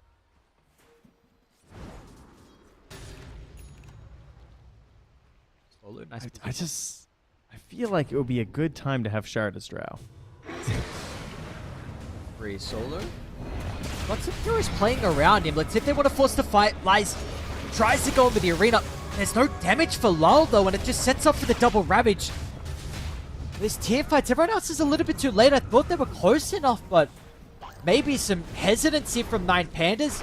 Erase is going to be able to toss it back onto V-Tomb. V-Tomb showcasing he's still got some damage, but maybe Erase is stuck. Nice Hurricane Pike gets him out, but the Dead in the Water is going to be up soon.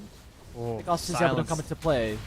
Yeah, big pushback there to make sure that wasn't going to be a follow-up kill right after.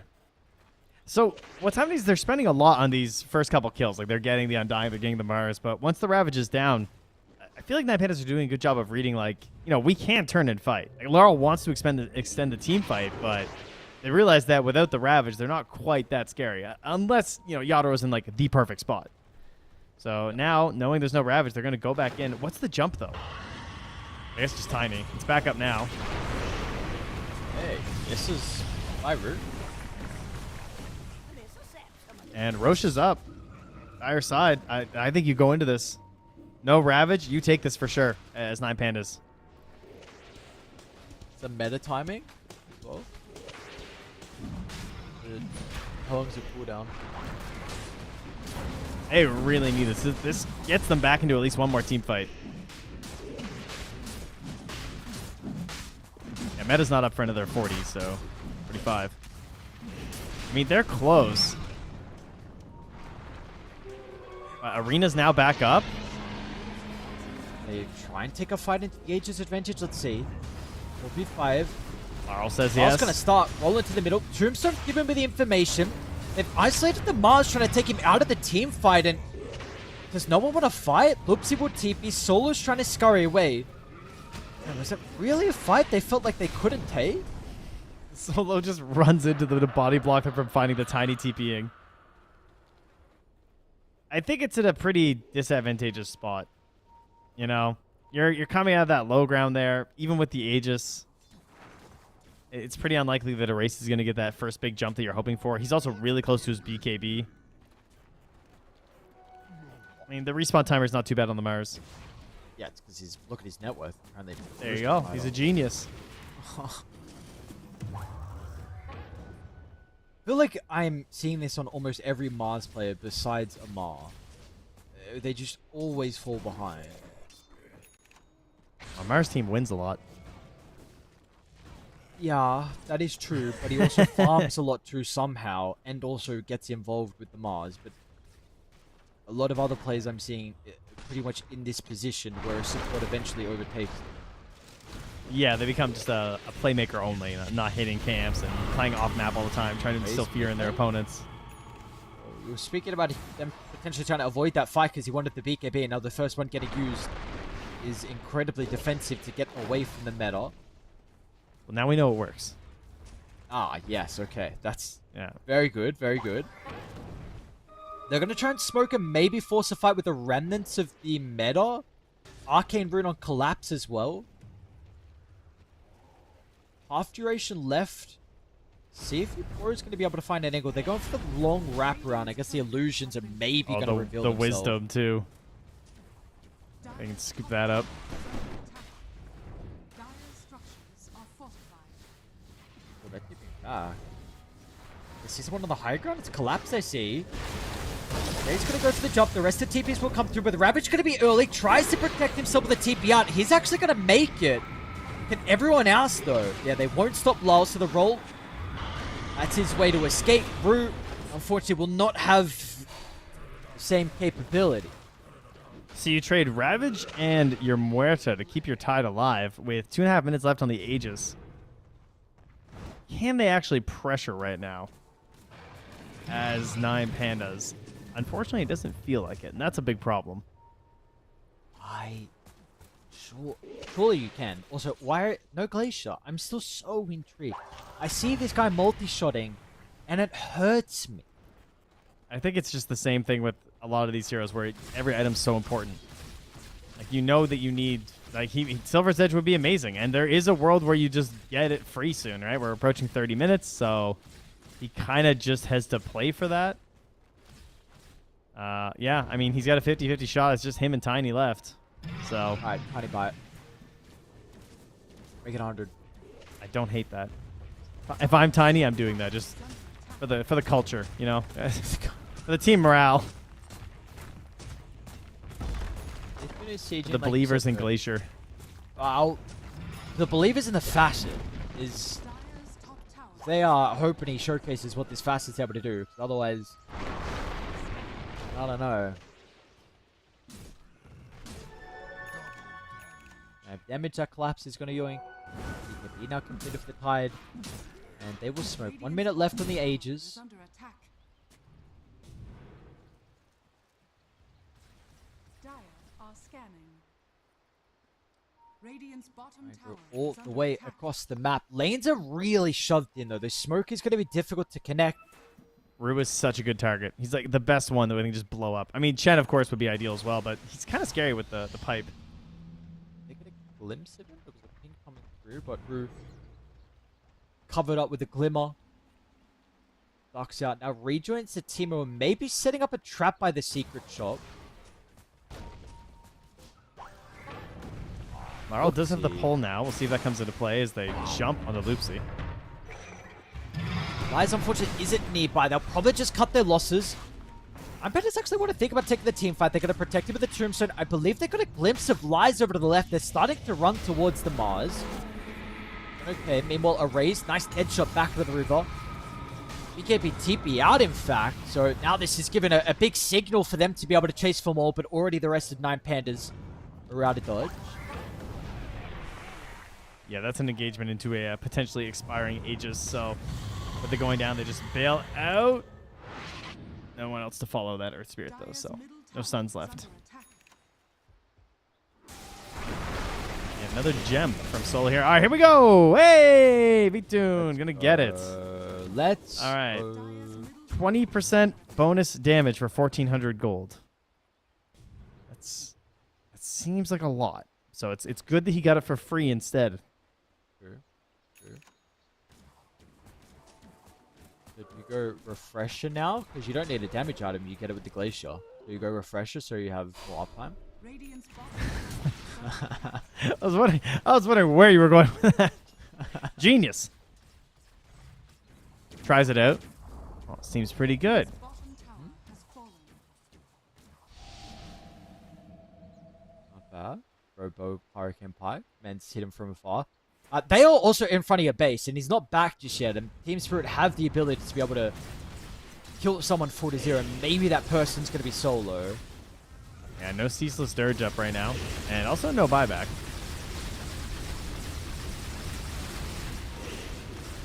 Vita with the TP.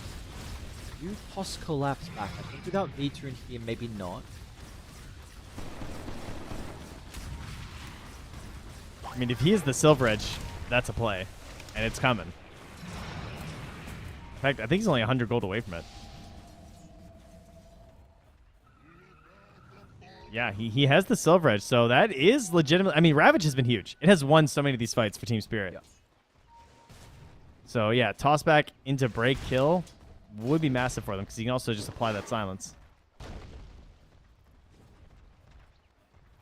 if they can find that angle.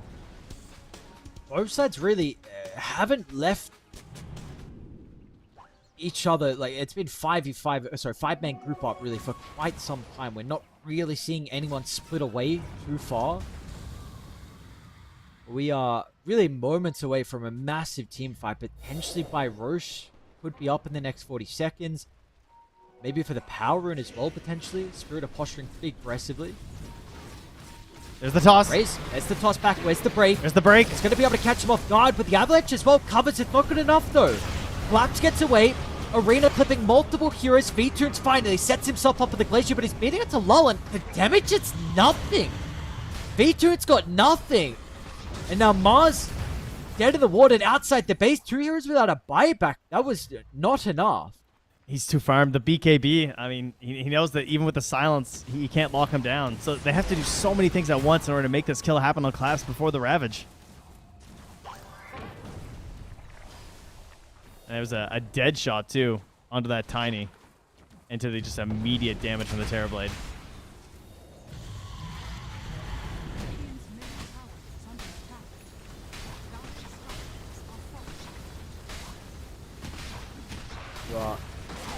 Tiny down 25 seconds. Building's going to be falling as well. They fall incredibly fast. There's a big Terrorblade army. Lift is back available now for 9 Pandas. Man, TB is sitting super fast.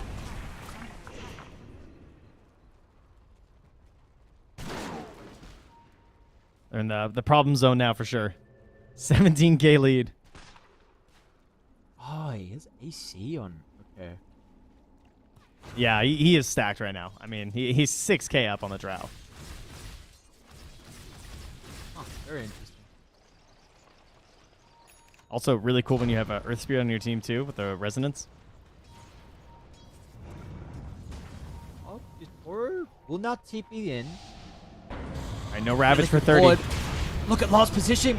Gets the information they need. Pops the smoke, and now they're going to be able to move on forward. They're on to V2 over the left side, charging down the Drow. She's in danger. Magnetide's going to tick her out. Erase is stuck inside the lane as well. And Lyle's Earth Spirit this game has been massive for them. Always in the right position at the right time. 2 heroes gone without a buyback. They don't even care about Roche. They're going to walk her down. She's such a glass cannon right now in this route. It's just ridiculous. You really have nothing going for you before this BKB. If you don't have the Mars to create the wall and give you space to actually get your abilities out, you're going to have a bad time, as you can see there. And now the meta still up, good to go. These are not the heroes that can defend your base. Oh, no, they are not.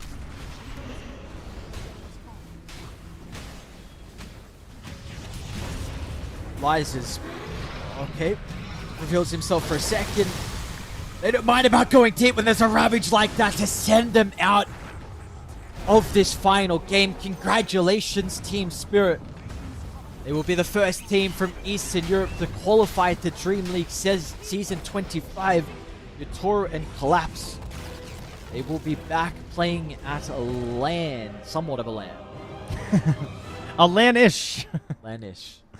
As DreamLeague is. You know, we get them. We get them chatting. We get talking to them. It's like they're there. All playing on the same server. It's the same thing. But yeah, very well done here from Team Spirit. Very happy to see Yadro and Collapse come back. And we get to cast their first games back. And we thought, you know, will they be a little bit rusty? They weren't. Straight from game one, they looked absolutely fantastic. From Collapse's Enigma right up now to this Tidehunter that he picked very willingly early in the draft.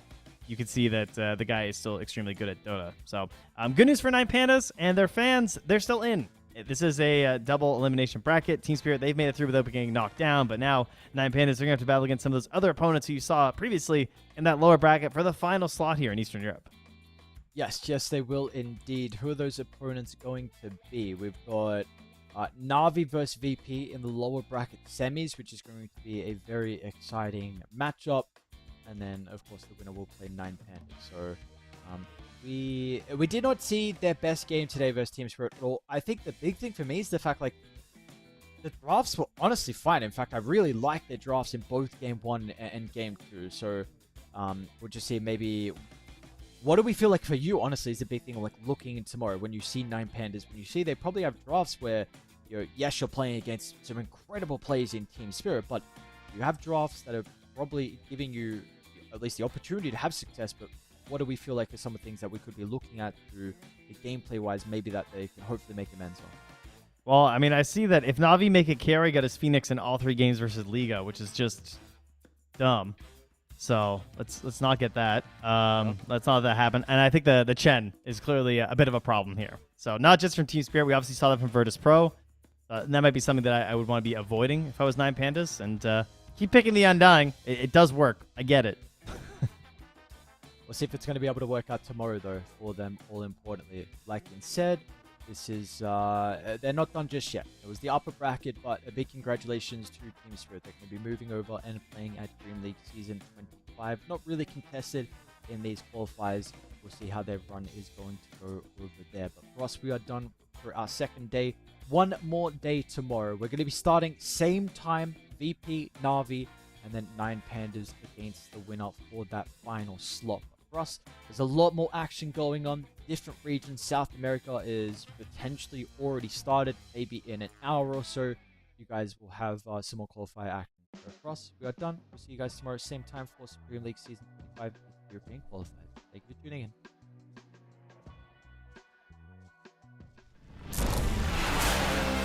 Can't walk with these worn-out shoes. Kick me down till I'm black and blue. Threw me down and held on tight. Now I'm back up, not ready to die.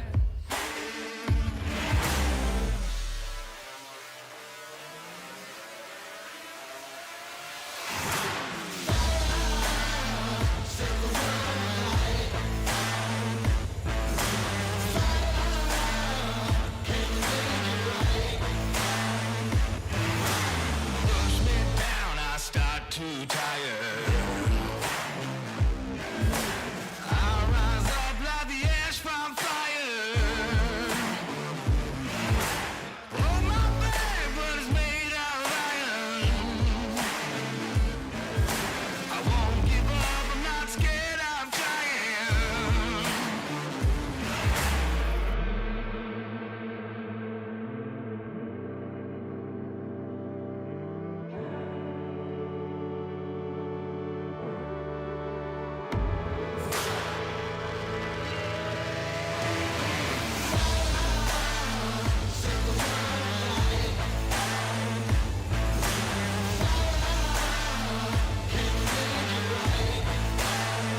Yes, we really know it. I got to really hold it. Whoa. We're gonna get. Who am I? This dude can't fly. Who am I? And who cares why? We're going up now. And do what you do. Keeping it up, wanna do some more. We're going up now. Just keep it on the floor. Gotta be up till you take no more. It's your satisfaction. Everybody just wants you there. Give them some attraction. Come on up and just pay the fare. We're gonna get down. We're gonna get down. Get your satisfaction. Everybody just wants you there. Give them some attraction. Come on up and just pay the fare. Get your satisfaction. Everybody just wants you there. Give them some attraction. Come on up and just pay the fare. We're gonna get down. We're gonna get down. We're moving up now. So keep it on the floor. That's right. Gotta be up till you take no more. Light up and shine the crowd. We'll burn the house right down here. No thing you're not allowed. The party just begun. Yeah. Keep it moving up now. So do it like before. That's right. You better believe you got something more. So now you're number one. You feel the satisfaction. And when the night is done, you like that interaction. We're going up now. Just keep it on the floor. That's right. Gotta be up till you take no more. We're gonna get down. We're gonna get down. Get your satisfaction. Everybody just wants you there. Give them some attraction. Come on up and just pay the fare. Come on down, let's pay the fare. 1,